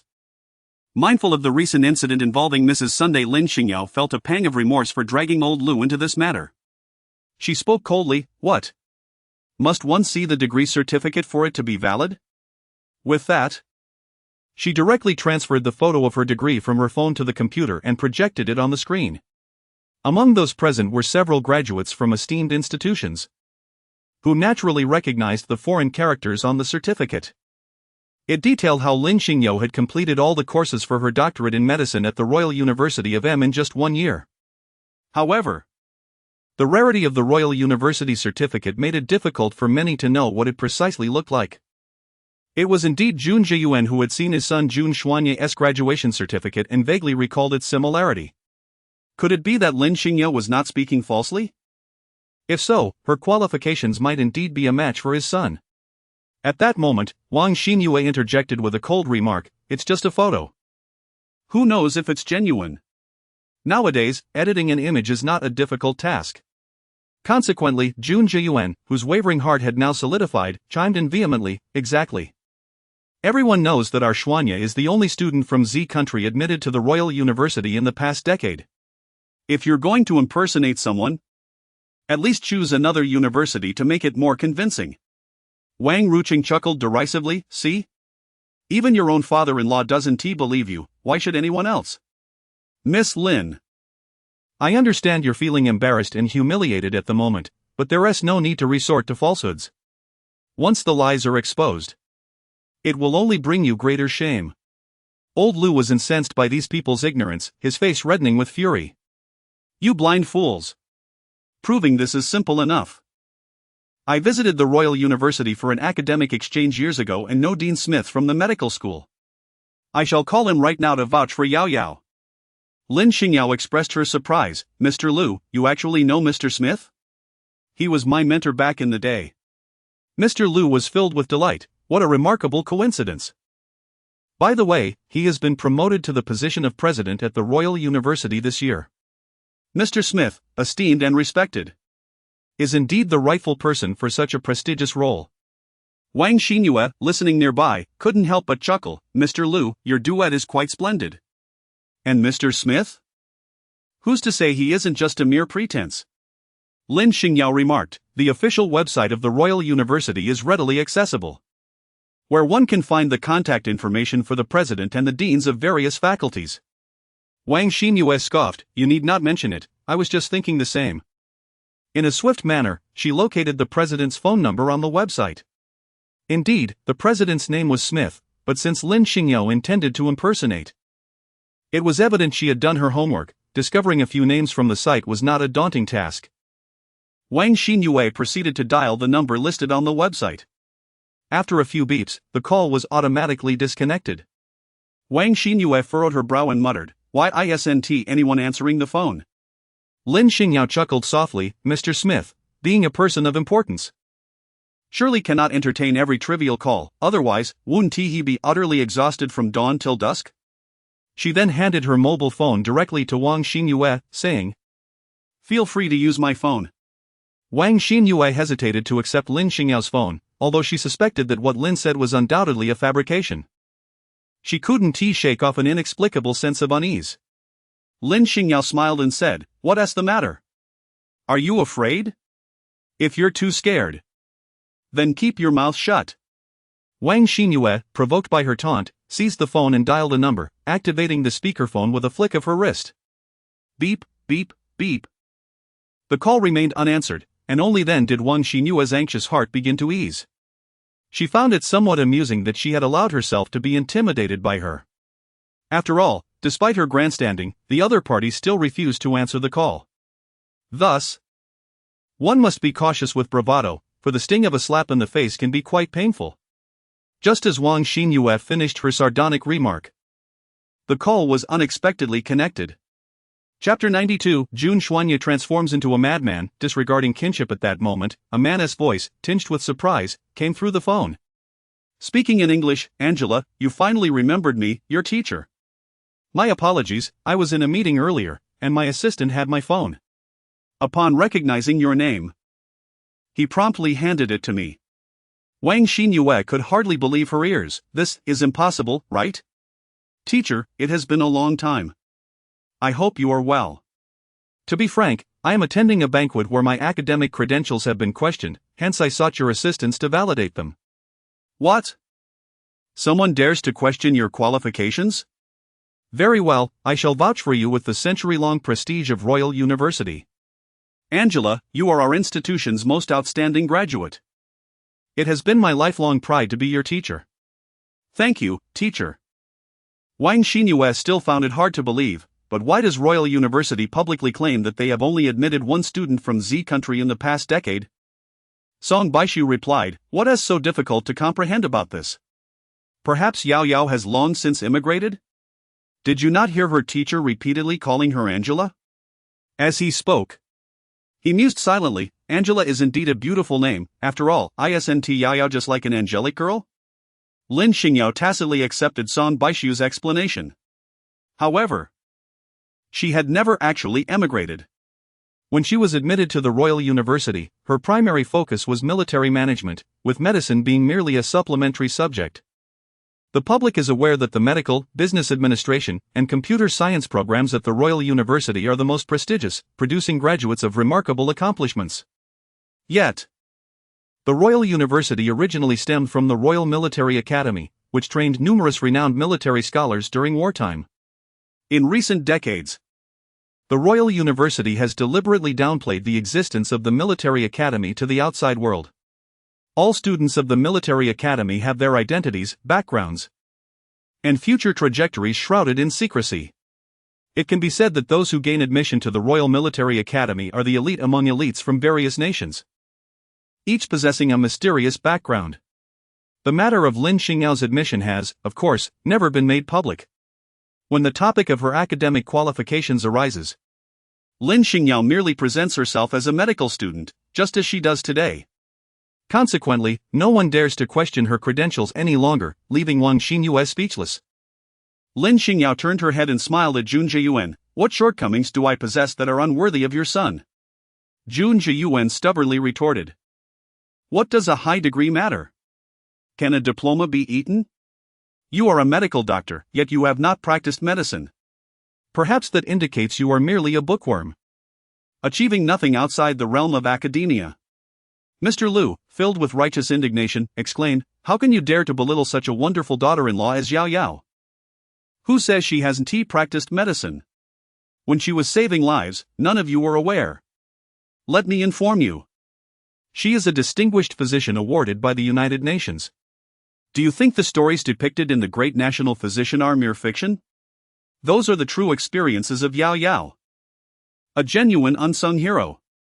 And yet you, ignorant fools, dare to question her abilities? The elderly man, incensed, could not help but strike Song Baishu with his cane. Look at the kind of people you have invited. You bring this upon yourself. No wonder you cannot win Yao Yao's heart, someone else has already taken the lead. Song Baishu lamented internally, knowing full well that these people had come uninvited. It was not his fault. He felt utterly humiliated as the old man publicly exposed his emotional wounds.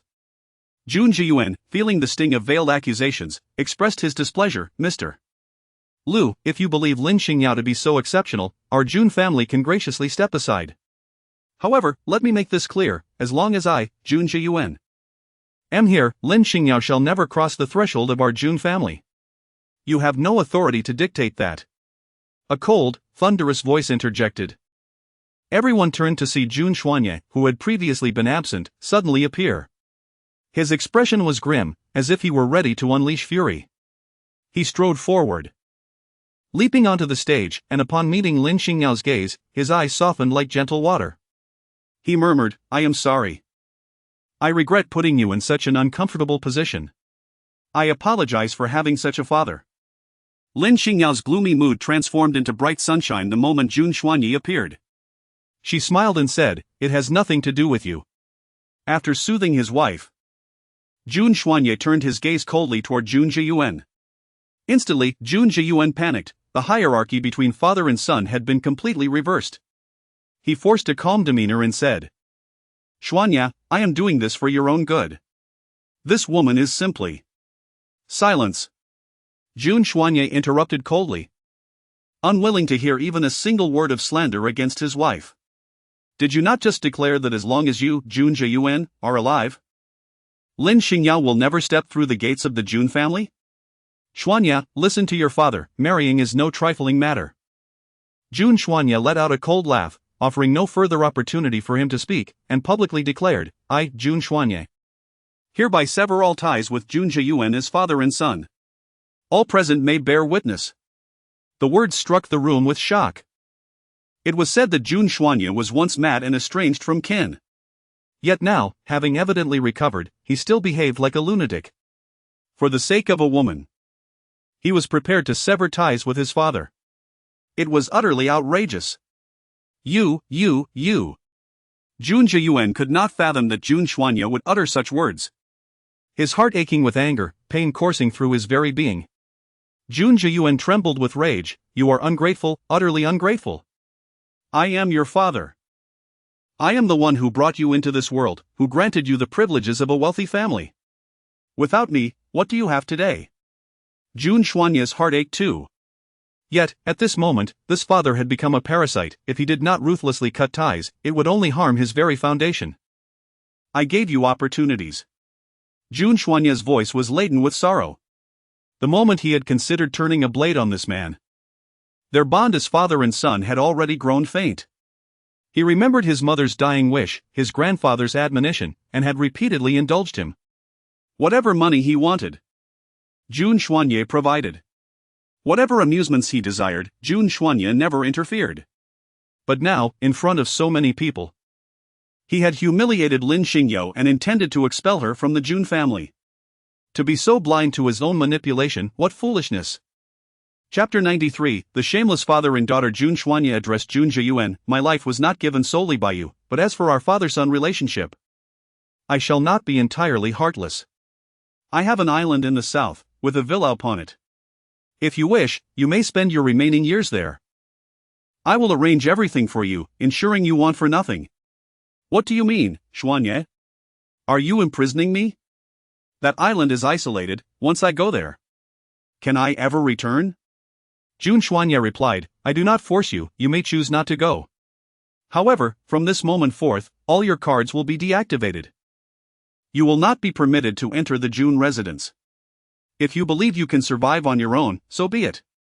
Otherwise, you may enjoy your days on that island. You. Jun Xuanye regarded him with a cold smile, do not forget. The Jun family is now under my control. This was still due to his grandfather's past admonition. Jun Xuanye did not wish to see him starve. A parasite. Once estranged from the Jun family's support, would soon perish. As for the women he had entangled himself with, they too would abandon him. Adong, take him away. Adong promptly stepped forward. Sir, please. Jun Zhiyuan shouted, I will not leave. Not leaving. But he had no choice, he was forcibly escorted away by 2 bodyguards. Before departing, perhaps realizing he had no alternatives, he shouted, I can go to the island, but let me take Xiao Fang, Xiao Yan, and Xiao Yu with me. Alas! No one paid him any heed. After settling family matters, Jun Xuanya once again took the microphone. I, Jun Xuanya, do not wish to flaunt my personal affairs. Yet there are those who delight in gossiping and fixating upon the Jun family. Since this is the case, I shall state it plainly. I, Jun Xuanya, have taken a wife and will not waver in my commitment. As for my former fiancée, the engagement has been annulled and is no longer valid. There is no need to mention it again. My only wife is Lin Xingyao, regardless of her status or position, which I do not mind. Marriage is akin to drinking water, one knows its warmth or coolness oneself. There is no need for outsiders to question our compatibility. As for the marriage certificate, the events of the banquet have already been reported in detail to me. Initially, I was unaware and felt a deep sense of guilt toward my wife. However, just as she stated, we have established a de facto marriage. Even without a certificate, the union exists.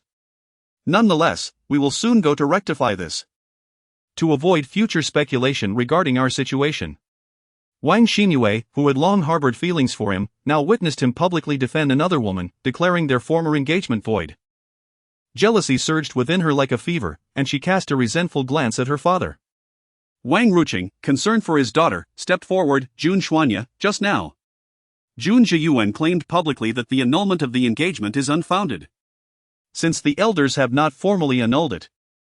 Does that not mean you are being unfaithful and marrying another? Should you not provide our Wang family with an explanation?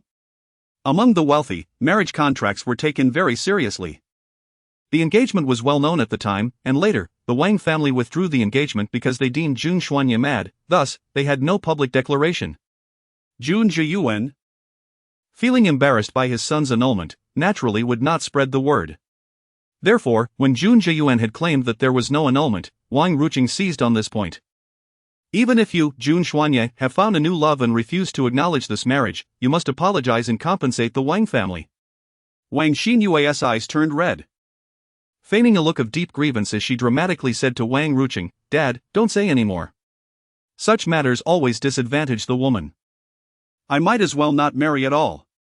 Lin Xingyao could not help but sneer upon hearing this. She had encountered shamelessness before, but never to such an extreme. The esteemed leader of the Wang family, shamelessly turning the tables. No wonder his daughter followed suit, excelling in the art of tea. Jun Xuanya cast a cold, piercing gaze at Wang Xinyue. Wang Xinyue desperately sought an ounce of remorse in his eyes, even if just a trace. Alas, she found none. This was the first time Jun Xuanya addressed her by name, his tone frigid as if he were speaking to a stranger. Back when I was gravely ill. You came to visit me, did you not? Wang Xinyue, recalling that time, sought to tug at the heartstrings, her eyes brimming with tears. Yes. Upon hearing of your condition, I rushed to your side and attended to you for most of the day. The servants of the Jun family can attest to this. She was astute. Deliberately sidestepping the matter of the Wang family's withdrawal from the engagement, instead emphasizing their past bond. To outsiders, Wang Xinyue appeared to be a lovesick, sentimental fool, wronged by Jun Xuanya. Yet, this only deepened his contempt for her. Indeed, you did visit the Jun family when I was ill. However, your visit was merely to ascertain my condition. You stayed in my room for half a day, witnessing my madness and subsequent unconsciousness, believing I was irreparably broken. And without hesitation, you called your family to demand a cancellation of our engagement. You thought me delirious, unaware of my surroundings, thus you spoke openly to the Wang family. I distinctly recall you saying, Jun Xuanya has gone mad, I refuse to marry a lunatic, so now that you see I have recovered, you wish to retract your words? Jun Xuanya had initially refrained from revisiting the past, not out of any particular reason, but because he deemed Wang Xinyue inconsequential. However, her persistent advances left him no choice but to lay bare the truth, putting an end to her delusions. Wang Xinyue was utterly unprepared for Jun Xuanye to have heard those words. Shocked, she wished to offer an explanation. Before she could speak again, Jun Xuanye coldly warned. Wang Xinyue, I had no intention of holding the past against you, but your repeated provocations towards my wife have been duly noted. Henceforth, I shall not engage in any dealings with anyone from the Wang family. Upon hearing this, Wang Rucheng's expression shifted dramatically. Jun Jiyuan, lost in confusion, was unaware of his son's gravity, but Wang Rucheng understood that although the Jun and Wang families were still considered among the three great clans, they had already diverged into entirely different strata. Chapter 94, a direct withdrawal. Jun Xuanye's business interests spanned the globe, intertwining with the Wang family in numerous ways. To cease cooperation would imply a reduction of 1/3 in the Wang family's business. Other affluent families, wary of offending the Jun family, would similarly scale back their dealings with the Wang family. The combined effect would lead to a staggering decline of at least half in the Wang family's overall business. This meant that the Wang family would plummet from the pinnacle of elite status to that of an ordinary affluent family. Jun Xiao, though Xinyue may have her shortcomings, her intentions are sincere. Even if you do not appreciate her feelings, must you be so resolute? Wang Rucheng attempted to mediate. In light of this, I would like to apologize on behalf of Xinyue and the Wang family for today's events. In the face of self-interest, Wang Rucheng was willing to bend. Unfortunately, it was too late. Jun Xuanye chuckled coldly. You have offended my wife. Whether she forgives you depends entirely on her mood. Thus, Wang Rucheng had no choice but to approach with a wineglass in hand, publicly offering his apology. Lin Xingyao, however, refused even the drink, stating, I apologize, but I never drink with those I detest. Wang Xinyue gritted her teeth and retorted, Lin Xingyao, do not push your limits. Lin Xingyao laughed lightly. Excessive? Why is it permissible for you to be excessive while I am not? Let me tell you, if you provoke me again, there are far worse consequences awaiting you. Wang Rucheng realized that there was no way to salvage the situation with the Jun family, so he dropped the pretense and declared, all right. Jun Xuanye, I shall remember today's events. The days ahead are long, we shall see what unfolds. With that, he prepared to leave with Wang Xinyue. Just as they were about to exit the hall, a group of masked individuals armed to the teeth surged in from outside. Without a moment's hesitation, they opened fire at the ceiling as a warning, sending waves of terrified screams echoing throughout the venue. Jun Xuanye instinctively shielded Lin Xingyao, while Song Baishu, accompanied by Old Lu, maneuvered the four of them into the narrow space behind the stage. Of course, the banquet hall was not devoid of security personnel. But before they could react, the masked assailants swiftly neutralized them with their firearms. All exits were sealed, and since they utilized silenced weapons, the outside world remained oblivious to the turmoil within. Song Baishu attempted to call for help, only to discover that his phone had no signal, rendering any message impossible to send. Lin Xingyao remarked, they must have brought signal jamming devices, effectively obstructing our communication. Moreover, we are currently on the island. Even if we managed to contact the police, it would be akin to seeking distant water to quench a nearby fire. Old Lu struck Song Baishu with his cane, exclaiming, You rascal! Why must you host the banquet here on the island, seeking to show off? Look where that has led us, caught like a turtle in a jar. Song Baishu, feeling quite aggrieved, retorted, Who could have anticipated that these desperate rogues would be so audacious? Oh, grandfather, please stop hitting my head, it really hurts. Jun Xuanye cautioned Lin Xingyao, regardless of what transpires later, you must remain hidden here and refrain from meddling, do you understand? Yet, before he could finish his sentence, Lin Xingyao slipped away like an eel, prompting Jun Xuanye to grasp her arm and demand, What are you trying to do? Lin Xingyao raised a finger and gently shushed with it placed upon her lips. I merely cast a glance to assess the situation. Fear not, I shall not act recklessly. Yet even a fleeting glance is deemed unwise. Song Baishu also urged, Yao Yao, you are without an armored vehicle at present, do not act rashly. Those individuals are not merely Wang Xinyue's bodyguards, they are armed. Conceal yourself first, and then seize the opportunity when it arises. Lin Xingyao was amused by the two of them. Even if they possessed a firearm, who was Lin Xingyao? Only the wicked would fear her. There has never been a moment when she felt afraid. Lin Xingyao sighed, if I don't take a discreet glance, how can I ascertain the situation outside? Seizing an opportune moment when Jun Xuanye was unprepared, she swiftly slipped out. She was not reckless.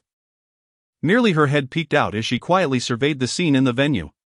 At that moment, chaos reigned within the hall. All the guests were herded together by masked individuals wielding firearms, cowering with their heads clutched in their hands, casting aside any notions of identity, status, or dignity. Concerned for her safety, Jun Xuanye disregarded the peril and approached her, only to hear Lin Xingyao murmuring. Upon preliminary observation, there are approximately 30 armed individuals in the venue, equipped with AKMs. Whom are you speaking to? Jun Xuanye's sudden interjection interrupted Lin Xingyao's communication with the base. Lin Xingyao gently touched the floral communicator around her neck and switched to the photography mode, allowing everything here to be transmitted directly to the base through imagery. Despite the presence of signal jammers, her communicator had been specially configured to bypass the interference, ensuring that the situation could be relayed. Otherwise, waiting idly for rescue might spell doom for those stranded here. How do you recognize their weaponry? Jun Xuanye inquired once more. Lin Xingyao, with an unwavering demeanor, remarked. I have spent time in Country M, where the law permits the bearing of arms. Thus, not only am I familiar with firearms, but I am also adept at handling them. This was a fact well known to Jun Xuanye, who had amassed a considerable collection of renowned firearms in his villa in Country M. Therefore, Lin Xingyao's assertion bore no particular significance. Perhaps she merely spoke aloud upon recognizing a weapon. However, her tone had a peculiar air, as if she were communicating with someone. At that moment, Song Baishu emerged, inquiring. What are you two looking at?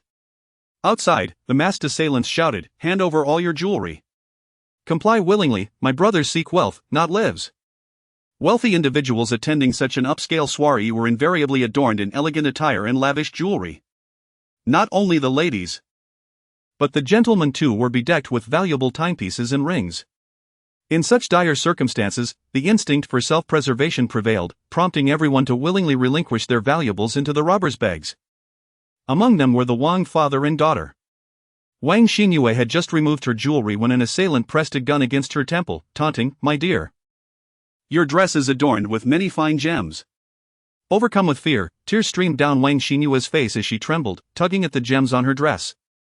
Alas! The craftsmanship of the gown was exquisite, rendering her efforts futile. Impatient, the robber tore at her dress, prompting a heart-wrenching cry from Wang Xinyue. As a distinguished young lady, the humiliation of undressing in public was unbearable. Wang Ruqing, protective of his daughter, protested, how can you treat her this way? If you desire the gems on her dress, I will tear them off for you. He too attempted to rip them away, but the gems remained steadfast, and the satin fabric proved resistant to his efforts.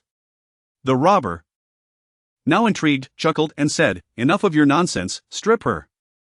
If you delay any longer, I may take matters into my own hands.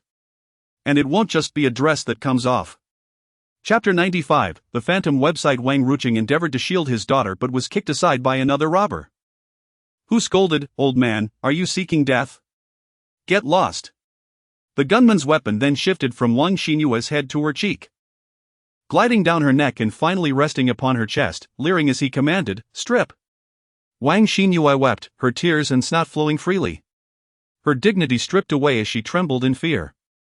Ultimately, she reluctantly shed her dress, crouching in her undergarments at the side. Wang Ruqing crawled over, draping his suit jacket around her to shield her modesty. The other distinguished ladies silently celebrated their more modest attire, relieved they had not donned something more ostentatious. The flamboyance that once characterized Wang Xinyue had now morphed into profound embarrassment. The ringleader of the robbers, a portly man known as Leopard, was masked, revealing only his eyes. Armed, he sat nearby, silently observing the actions of his subordinates. One of them approached, reporting, Leopard, we've searched thoroughly and found no sign of Song Baishu. Leopard raised his gun, firing into the air, inciting panic among the guests, their screams mingling with cries of distress. Song Baishu, I know you are nearby. Step forward willingly, or I shall execute each one of these individuals. Can you bear to watch your guests perish because of you? Jun Xuanye quietly turned to glance at Song Baishu beside him, realizing the threat was directed at him. What had he done to incur such wrath? Song Baishu, with an expression of innocence, replied, "How should I know? I am merely an honest businessman." Lin Xingyao remarked, "You mentioned earlier that you felt someone was watching you. Could it be this group?" Song Baishu nodded, "It is highly likely. They truly have audacity." Jun Xuanya addressed Song Baishu, "Since they are after you, why not step out and offer yourself? It might save numerous lives." Song Baishu, filled with indignation, retorted, "Jun Xuanya, your intentions are wicked. Moreover, even if I were to go out, they would likely not relent easily." Outside, the robbers shouted, "Song Baishu, why don't you come out? Don't blame me for being ruthless." As Bao Yi spoke, he casually seized a hostage. Coincidentally, it was Wang Xinyue. "Do you know this girl? If you don't come out, I will blow her head off." "What a pity, she has a rather lovely face."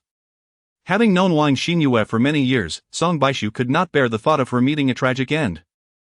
Gritting his teeth, he was about to step out when Wang Xinyue screamed, "Don't kill me! Don't kill me! Song Baishu, he is hiding just behind the stage. I saw him go in." Just as he was prepared to reveal himself, Wang Xinyue's betrayal incited his fury, and he cursed, "Damn it, Wang Xinyue, you treacherous wretch! What a lack of loyalty!" Old Lu, filled with anxiety, implored, "Asu, you cannot go out. Let me go, I will shield you from any danger." "Grandfather," Song Baishu replied, "They seek me, so do not involve yourself. rest assured, I will negotiate with them. It's merely a matter of money, there is nothing to fear." As several bandits approached the stage with their guns drawn, Song Baishu turned to Jun Xuanya, saying, "Stay quiet here, I will go out, and they should not pursue further. Please take care of my grandfather, he is of advanced age." He cast a lingering glance at Old Lu and a reluctant look at Lin Xingyao before resolutely dashing out. Old Lu attempted to follow, but Jun Xuanya obstructed him. "Trust him, he should be fine. If you go out, it will only distract him." With both hands raised above his head, Song Baishu walked forward, proclaiming, "Do not shoot. Let us discuss this." Upon seeing Song Baishu, Bao Yi's eyes gleamed with excitement, akin to a child spotting a treasure chest. "Young Master Song, you have caused me quite the trouble." He unlatched the safety of his pistol and aimed it at Song Baishu's temple. "Last time, you narrowly escaped. Today, you shall finally meet your end at my hands." Song Baishu cautiously pushed the gun away, asserting, "Even if my life is forfeit, let me understand the reason. What grievance do you hold against me that compels you to seek my demise repeatedly?" Seemingly confident of Song Baishu's impending fate, Bao Yi grew somewhat patient, explaining, "No, do not misunderstand, we bear no personal animosity. However, should you become a ghost, do not come seeking me." Song Baishu inquired, "So, someone else instigated this? Who is it? Can you divulge?" Bao Yi chuckled, "Naturally, it is money that drives me. You may not be aware, but your life is worth a staggering 1 billion on the Phantom Network. Once we claim your life, that bounty will be ours." "Ha ha ha." Song Baishu frowned, "Phantom Network? What on earth is that?" He was oblivious, yet Lin Xingyao's face paled upon hearing it. The Phantom Network is an underground black market, also known as a bounty trading site. It deals not in goods but in human lives. Prices are openly marked, anyone with sufficient funds can purchase another's life. Numerous assassins accept contracts from that site to fulfill their deadly tasks and then claim their respective rewards. Although there had been an international crackdown on the site, it re-emerged within a year, boasting an even more formidable defense system, making it nearly impossible for ordinary hackers to access. Judging by Bao Yi's words, Song Baishu had indeed been listed on the Phantom Network. It was no wonder he had drawn attention. If the bounty remained active, even if he evaded this encounter, other assassin organizations would surely come after him. Upon absorbing this information, Song Baishu felt utterly despondent. They valued his life at a mere 1 billion? How dare they underestimate him? He cursed vehemently. Bao Yi rolled his eyes. "No, we assassins adhere to our code. Once we declare your life forfeit, you cannot be allowed to survive." Song Baishu extended 2 fingers, 20 billion. Bao Yi hesitated. "No matter the sum, we cannot breach the rules of our profession." Song Baishu pressed on, 50 billion. Bao Yi fell silent. 51 billion. 52 billion? 53 billion? Lin Xingyao gazed at the unfolding scene in utter astonishment. She had witnessed auctions where prices escalated incrementally, but never had she seen a bid for one's own life increase in such a manner. Finally, when Song Baishu shouted, 8 billion, it cannot exceed that. The notorious leopard nodded in agreement. Very well, 8 billion. In US dollars. Song Baishu cursed under his breath. Realizing that had he known it was in dollars, he would not have raised the stakes so drastically. $8 billion equates to several hundred billion in Z country currency. This is untenable, we must renegotiate. Wait, why is the gun up again? Put it down. If it's in dollars, then so be it. Chapter 96, The Indifference of Women. Leopard continued, we also require a ship, a large cruise liner capable of international travel. Time is of the essence, everything must be in place within 24 hours. Song Baishu was flabbergasted, a cruise liner costs a fortune. This expense must be deducted from the $8 billion, or else he would suffer a tremendous loss. Wait, don't draw your weapons, I agree. Is that not sufficient? Always brandishing guns shows a lack of negotiating sincerity.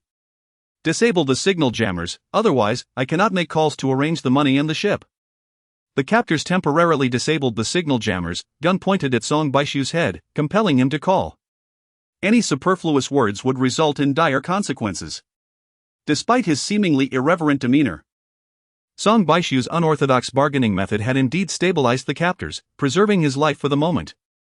During the call, he strictly limited his words to discussing arrangements for the funds and the ship, fully aware that Jun Xuanya would undoubtedly seize this opportunity to alert the authorities. Once the call concluded, the captors swiftly confiscated his phone and reactivated the signal jammers. The situation progressed favorably, and the captors were in high spirits. One of them then fixated on Wang Xinyue. Leopard, this girl has an exquisite figure, can we share her with the brothers?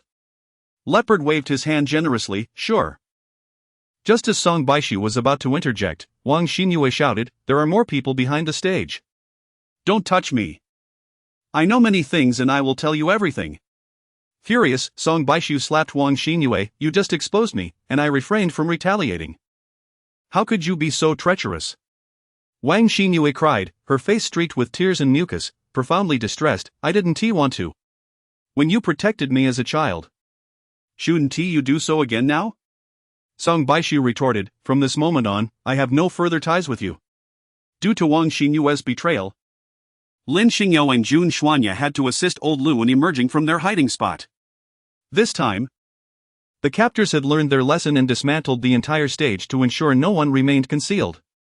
Leopard whistled at Lin Xingyao, revealing her as the prized possession. He turned to Wang Xinyue and demanded, tell me, who is she? If you utter a single lie, you know the consequences. Song Baishu yelled at Wang Xinyue. Don't be a traitor. Wang Xinyue scoffed, traitor? Did you ever consider me one of your own? When I was humiliated, who came to my defense? Pointing at Lin Xingyao with disdain, she continued, it's all because of her. You all used to protect me, but the moment she appeared, everything changed. And you? Jun Xuanya, you were the first to show me no mercy, don't blame me for being ungrateful. He was indeed Jun Xuanya, the scion of the Jun family. The foremost of Z country's three great aristocratic families. In terms of wealth, Jun Xuanya surpassed Song Baishu significantly. Song Baishu could not help but applaud Wang Xinyue's audacity. You truly exemplify the essence of betrayal. One moment, you were glaring with jealousy, and the next, you sold out your own. Wang Xinyue glared at Lin Xingyao. If I cannot have him, neither shall anyone else. Leopard was astonished, so you are Jun Xuanya.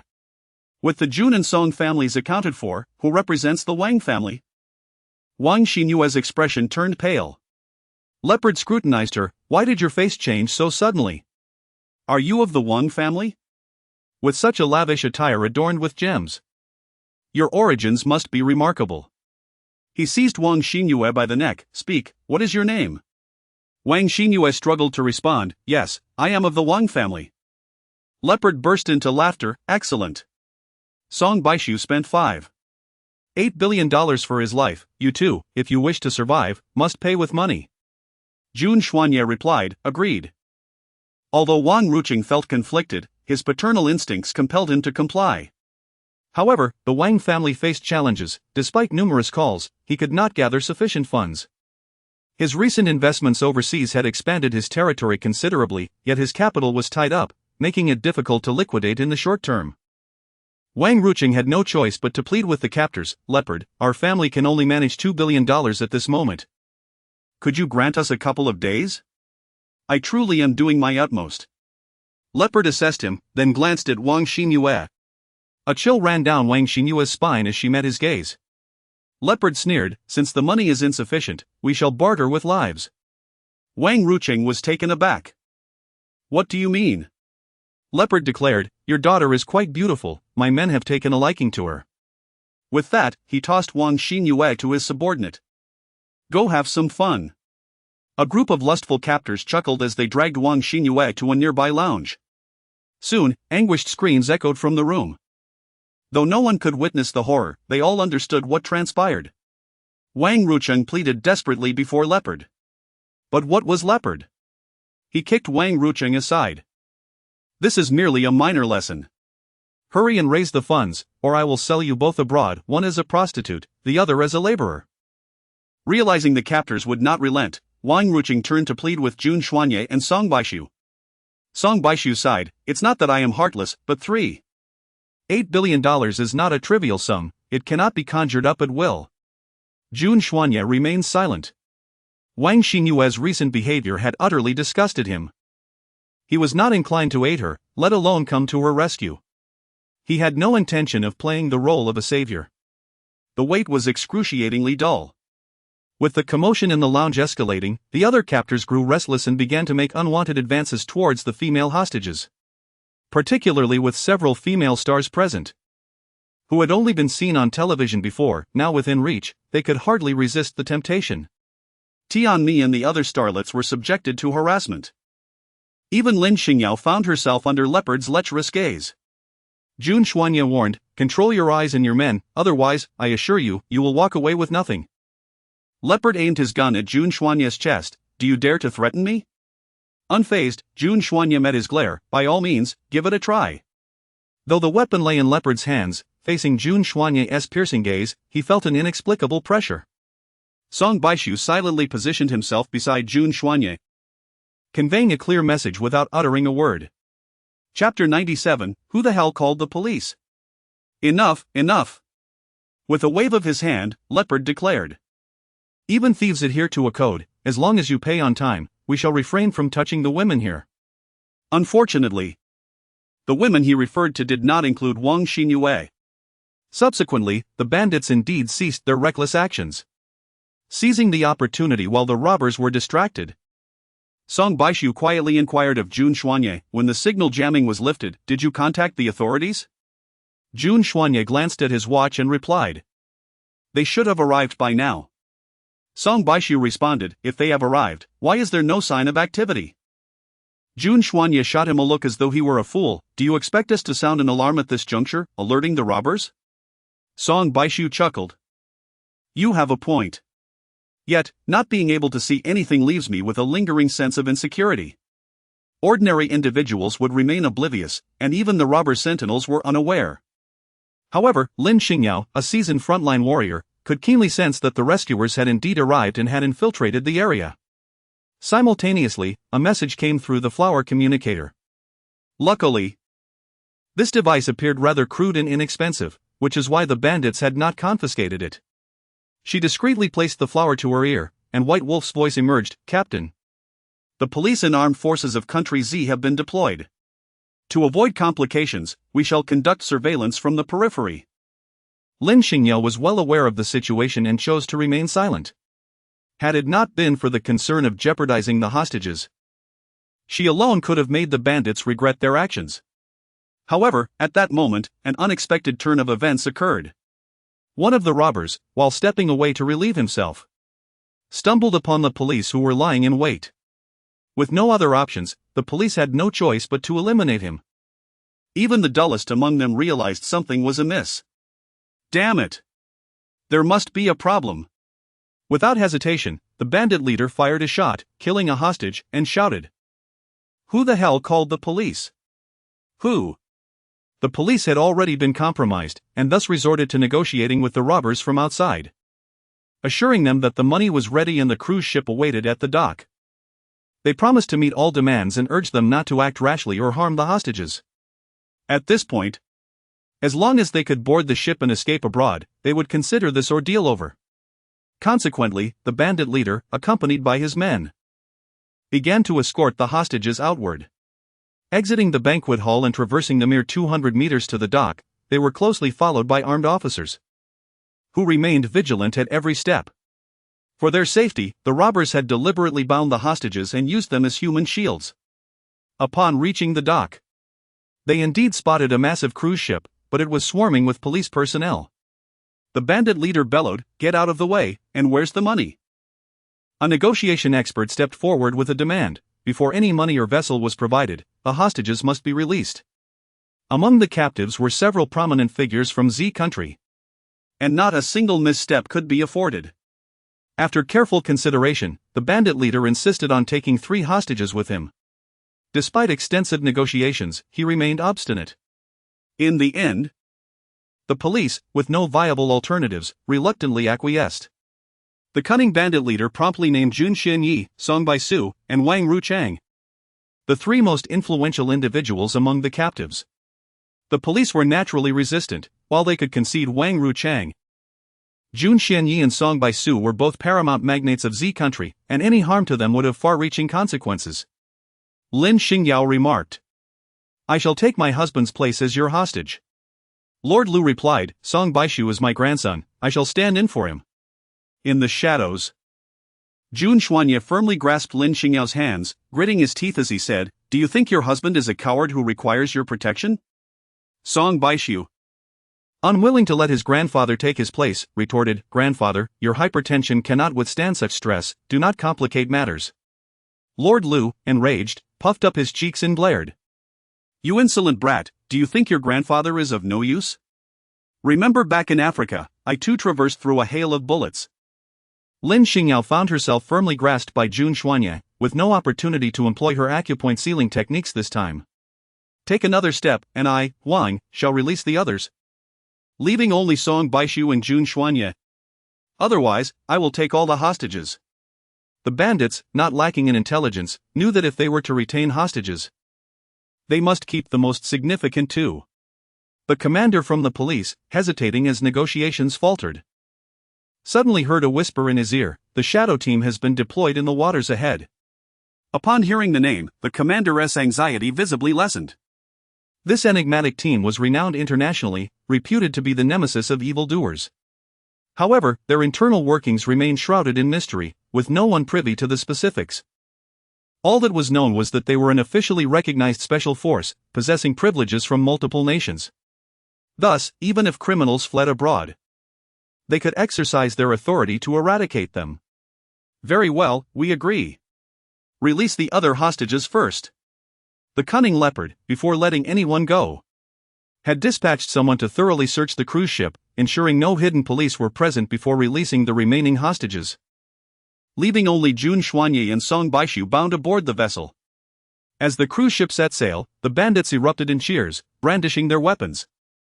Completely oblivious to the woman who had silently leaped into the water just as the ship was about to embark, swiftly gripping the life-saving rope that hung over the side, Lu Lao untied the ropes and, amidst the chaos, suddenly realized Lin Xingyao was missing. At this moment, it was deep night. The bay lay cloaked in darkness, with countless stars shimmering above, a rare spectacle. Song Baisu gazed up at the night sky for a moment and, feeling somewhat dejected, remarked, "Who would have thought that 2 sworn enemies like us would share a moment under the stars? Hey, Jun Xuanye, why are you silent? Have you fallen asleep?" Jun Xuanye, "Listen to me." The raucousness even irked their captors, one of whom shouted, "Shut up, or I'll knock your teeth out." Yet, Song Baisu defiantly retorted, "What kind of wretch dares to flaunt their might before me, Song? To be a bandit and act like a dog for others is truly pathetic." The bandit, incensed by his words, raised his gun to strike. Just then, Jun Xuanya unexpectedly broke free from his restraints and swiftly knocked the weapon from the bandit's grasp. As the bandit prepared to shout, Jun Xuanya seized him by the neck and, with a swift motion, snapped it with a resounding crack. Song Baishu hastily shook off his bindings and, glancing at the lifeless bandit, could not help but give Jun Xuanya a thumbs up, inquiring cautiously. Your technique doesn't seem like that of a first-time killer? Chapter 98, The Arrival of the Spirit Fox? Jun Xuanya merely retorted, You chatter too much. Song Baishu scoffed. If it weren't for my earlier banter drawing him over, you wouldn't have found it so easy to eliminate him. Earlier? Jun Xuanya had discreetly removed a cufflink from his suit sleeve and used it to cut through his restraints, leading to the current scene.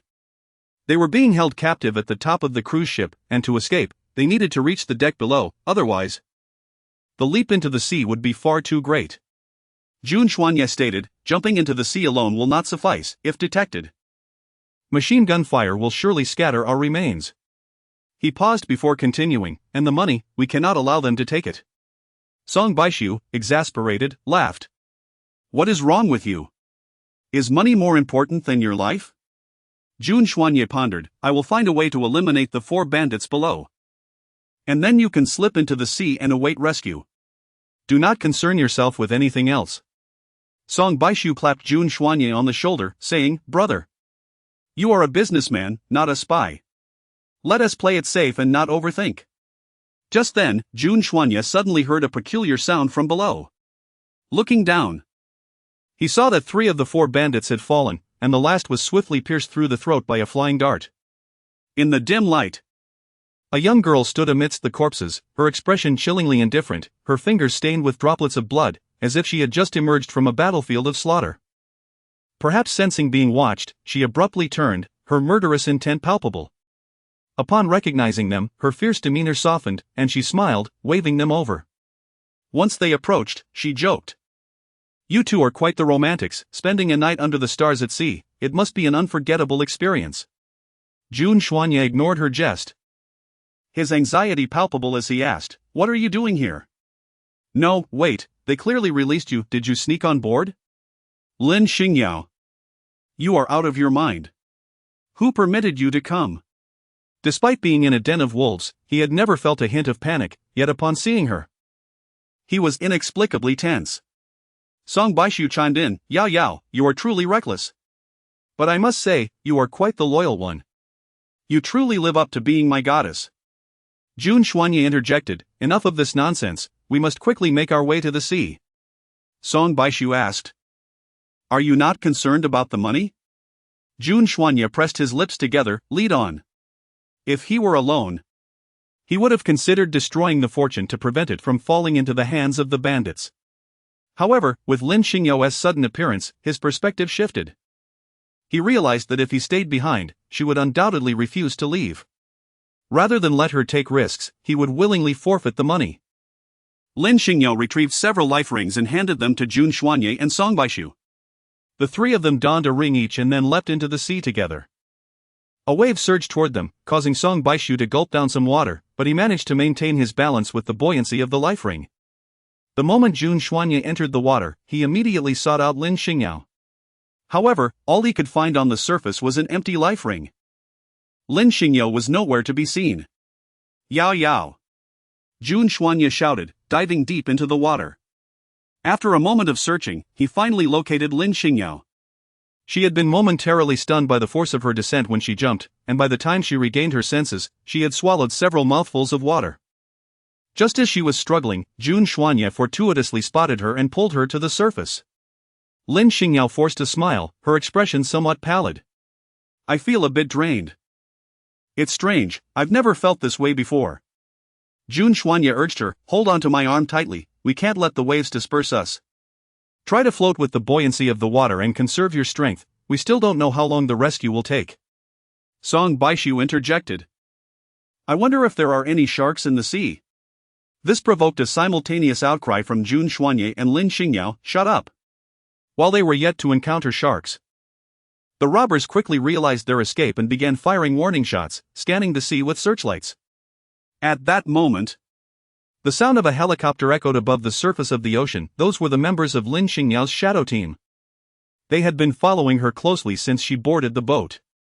Upon spotting Jun Xuanye and Song Baishu, Lin Xingyao had promptly issued the order to act before plunging into the sea. Now, without any concerns for hostages, the shadow team launched a swift assault. From a distance, one could see soldiers clad in camouflage, their faces painted with thick war paint, leaping from the helicopter. Lowly scoundrels like Leopard were utterly insignificant in the eyes of the shadow team, who viewed this as nothing less than a one-sided slaughter.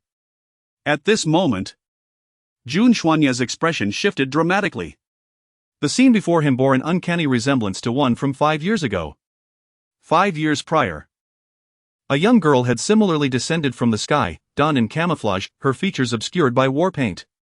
Armed with a submachine gun, she had dispatched a group of pirates and saved a life hanging by a thread, his own. Ling Hu, the girl he had searched for over 5 years. Could it be that she had come tonight? For a fleeting moment, he felt an overwhelming urge to swim over, yearning to see if the fierce young woman fighting aboard the ship was indeed that spirited girl from years past. Just then, he sensed Lin Xingyao's grip on his arm loosening. He then noticed her hand was unusually warm, almost feverishly so. Yao Yao, are you burning up? She had just swum to the boat, soaked and worn out, and had only found an opportunity to assist Jun Xuanye and the others after a moment of hiding. The nighttime ocean was cold, and the chill had driven her into a high fever. Otherwise, she would not have been so weakened by the waves when she had jumped into the sea. When a high fever struck, it felt like a mountain collapsing upon her. The once formidable woman was now soft and powerless, her consciousness ebbing away in a hazy state. Chapter 99. The choice before him lay the person he had sought for 5 long years. Yet by his side was the wife who had shared life and death with him. Jun Xuanye's gaze grew somber, tinged with regret. However, he hesitated little, unbuckling his belt to bind Lin Xingyao to himself, ensuring she would not slip away again. In that instant, he realized that he would never be able to let go of the woman beside him for the rest of his life. Song Baishu shouted at the top of his lungs, but it seemed the people in the aircraft could not see them at all. As the helicopter ascended and passed overhead, its searchlight flickered briefly before it vanished into the distant clouds. Despite his regrets, Jun Xuanye looked down at the woman in his arms, who had stood by him through thick and thin, now rendered weak. He sighed softly, perhaps this is for the best. Unbeknownst to him, at the moment the helicopter passed, the soldiers inside saluted in unison, paying their respects to the woman in his embrace. Barely had the helicopter flown away when the rescue team dispatched by the police arrived on the scene. Lin Xingyao, in a state of hazy confusion, found herself enveloped in a dream. Within this reverie, she seemed to be seated on an aircraft, soaring above a foreign expanse of ocean. Suddenly, the voice of a superior crackled through her earpiece. Spirit Fox, a merchant vessel from Z country is currently under siege by pirates. Please proceed to assist immediately. Pirates? A sardonic smile played upon Lin Xingyao's lips. What unfortunate luck to encounter me. Before long, she spotted the beleaguered merchant ship. The deck was strewn with fallen individuals, and a young Z national, accompanied by a few others, valiantly resisted the onslaught. This leading Z national, barely 20, exhibited remarkable prowess. His marksmanship was both decisive and astoundingly precise, compelling Lin Xingyao to steal glances at him. Indeed, not only was he skilled, but he was also strikingly handsome, perhaps the most aesthetically pleasing Asian visage she had ever encountered. The young man had already dispatched 3 pirates. Yet, alas, the sheer number of pirates persisted, encircling them in a half-surround. He had sustained a gunshot wound to his arm, and his ammunition was depleted. As the situation grew dire, Lin Xingyao descended with her subordinates. With a burst from her submachine gun, she swept through the area, toppling a group of pirates. The remaining assailants met a swift and merciless end. After resolving the situation, she initially intended to depart. However, upon witnessing their heavy losses and fearing further complications, she remarked, "For the sake of our shared nationality, allow me to escort you." In the ensuing 3 days, the young man seemed intent on forging a connection with her. Tempered by a hint of reverence, speaking with cautious delicacy, he inquired tentatively about her name, age, and background. Yet, their unit adhered to a stringent confidentiality protocol, prohibiting the disclosure of personal information. All he gleaned was her designation over the intercom, Spirit Fox. Beyond that, he remained blissfully ignorant. 3 days later, the vessel reached its destination. With a nonchalant turn, she departed, not even uttering a farewell. She refrained from saying anything. Fully aware that she was merely a transient presence, who knows, she might meet a grim fate one day. The future held no promise of reunion. So why exchange a meaningless goodbye? At this moment, feverish and in pain, old wounds resurfaced, and a sharp ache coursed through her head, rousing her from slumber.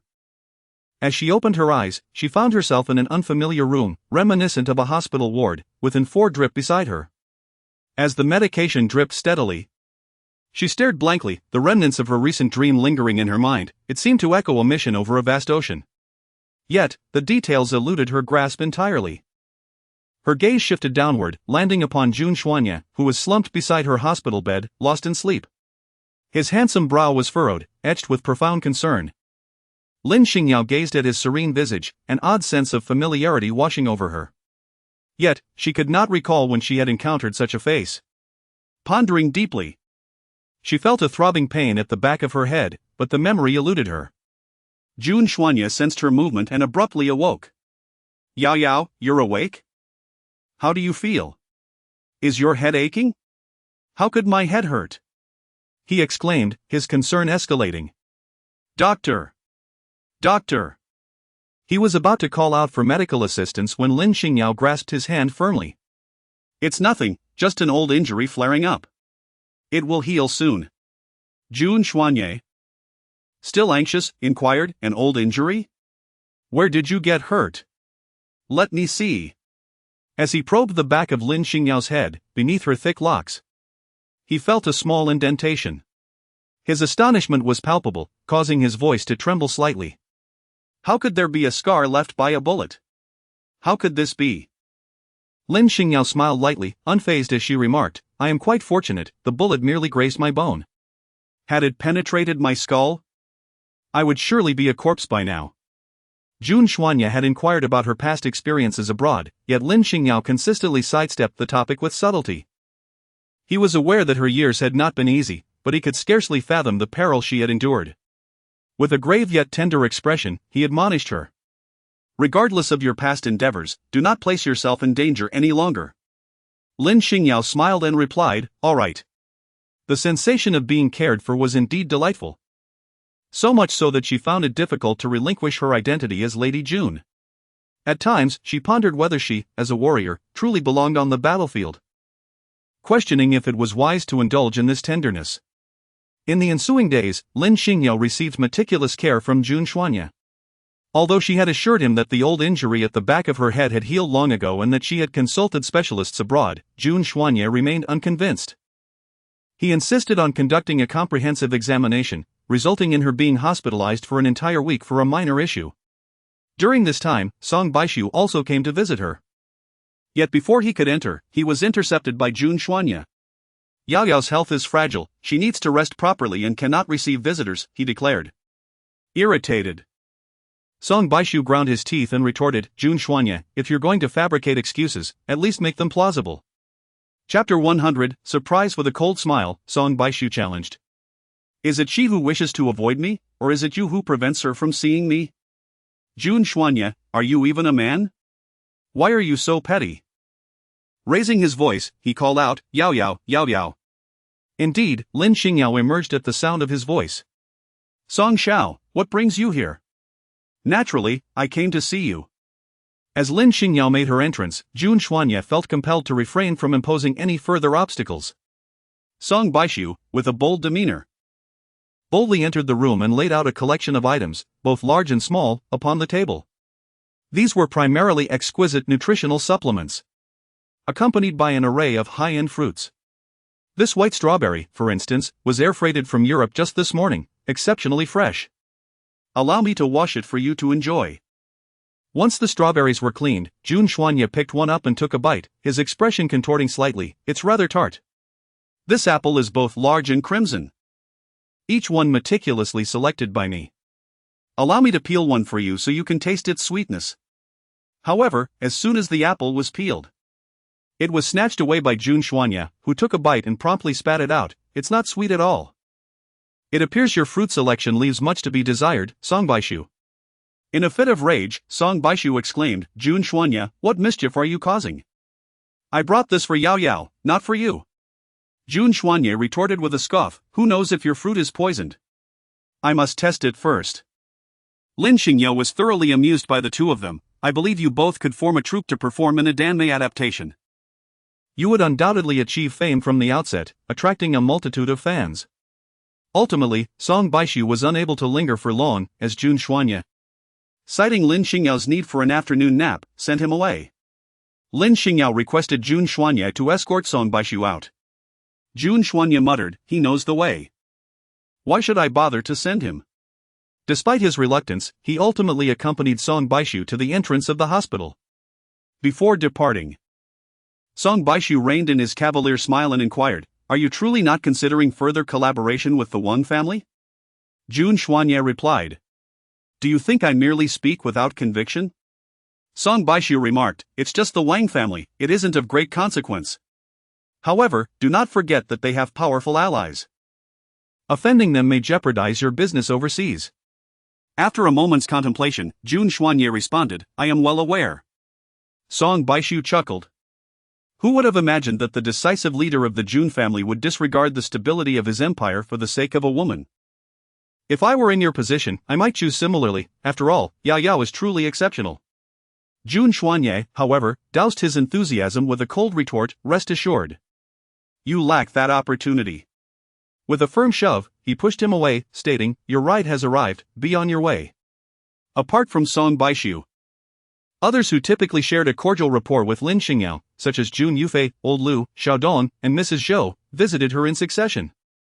Wu Dongshu had intended to come as well, but as a new employee, he was too preoccupied, and Lin Xingyao had not permitted his visit. Jun Xuanye remained at her side, but on the day of her discharge, he abruptly declared he had urgent matters at the company and hastily departed, leaving Jun Yufei to handle the discharge formalities. Once they were out, they heard that several films recently released had received favorable reviews, particularly a romantic drama that was said to be profoundly moving. Lin Xingyao sent a message to Jun Xuanye, inquiring if he had time to watch together. This interaction significantly dampened Lin Xingyao's enthusiasm. Lin Xingyao, in a fit of pique, decided to accompany Jun Yufei to watch a romantic play. Jun Yufei remarked, isn't it rather peculiar for two girls to watch a love story together? I intend to save it for a viewing with my crush. Lin Xingyao inquired. Do you still have a male idol?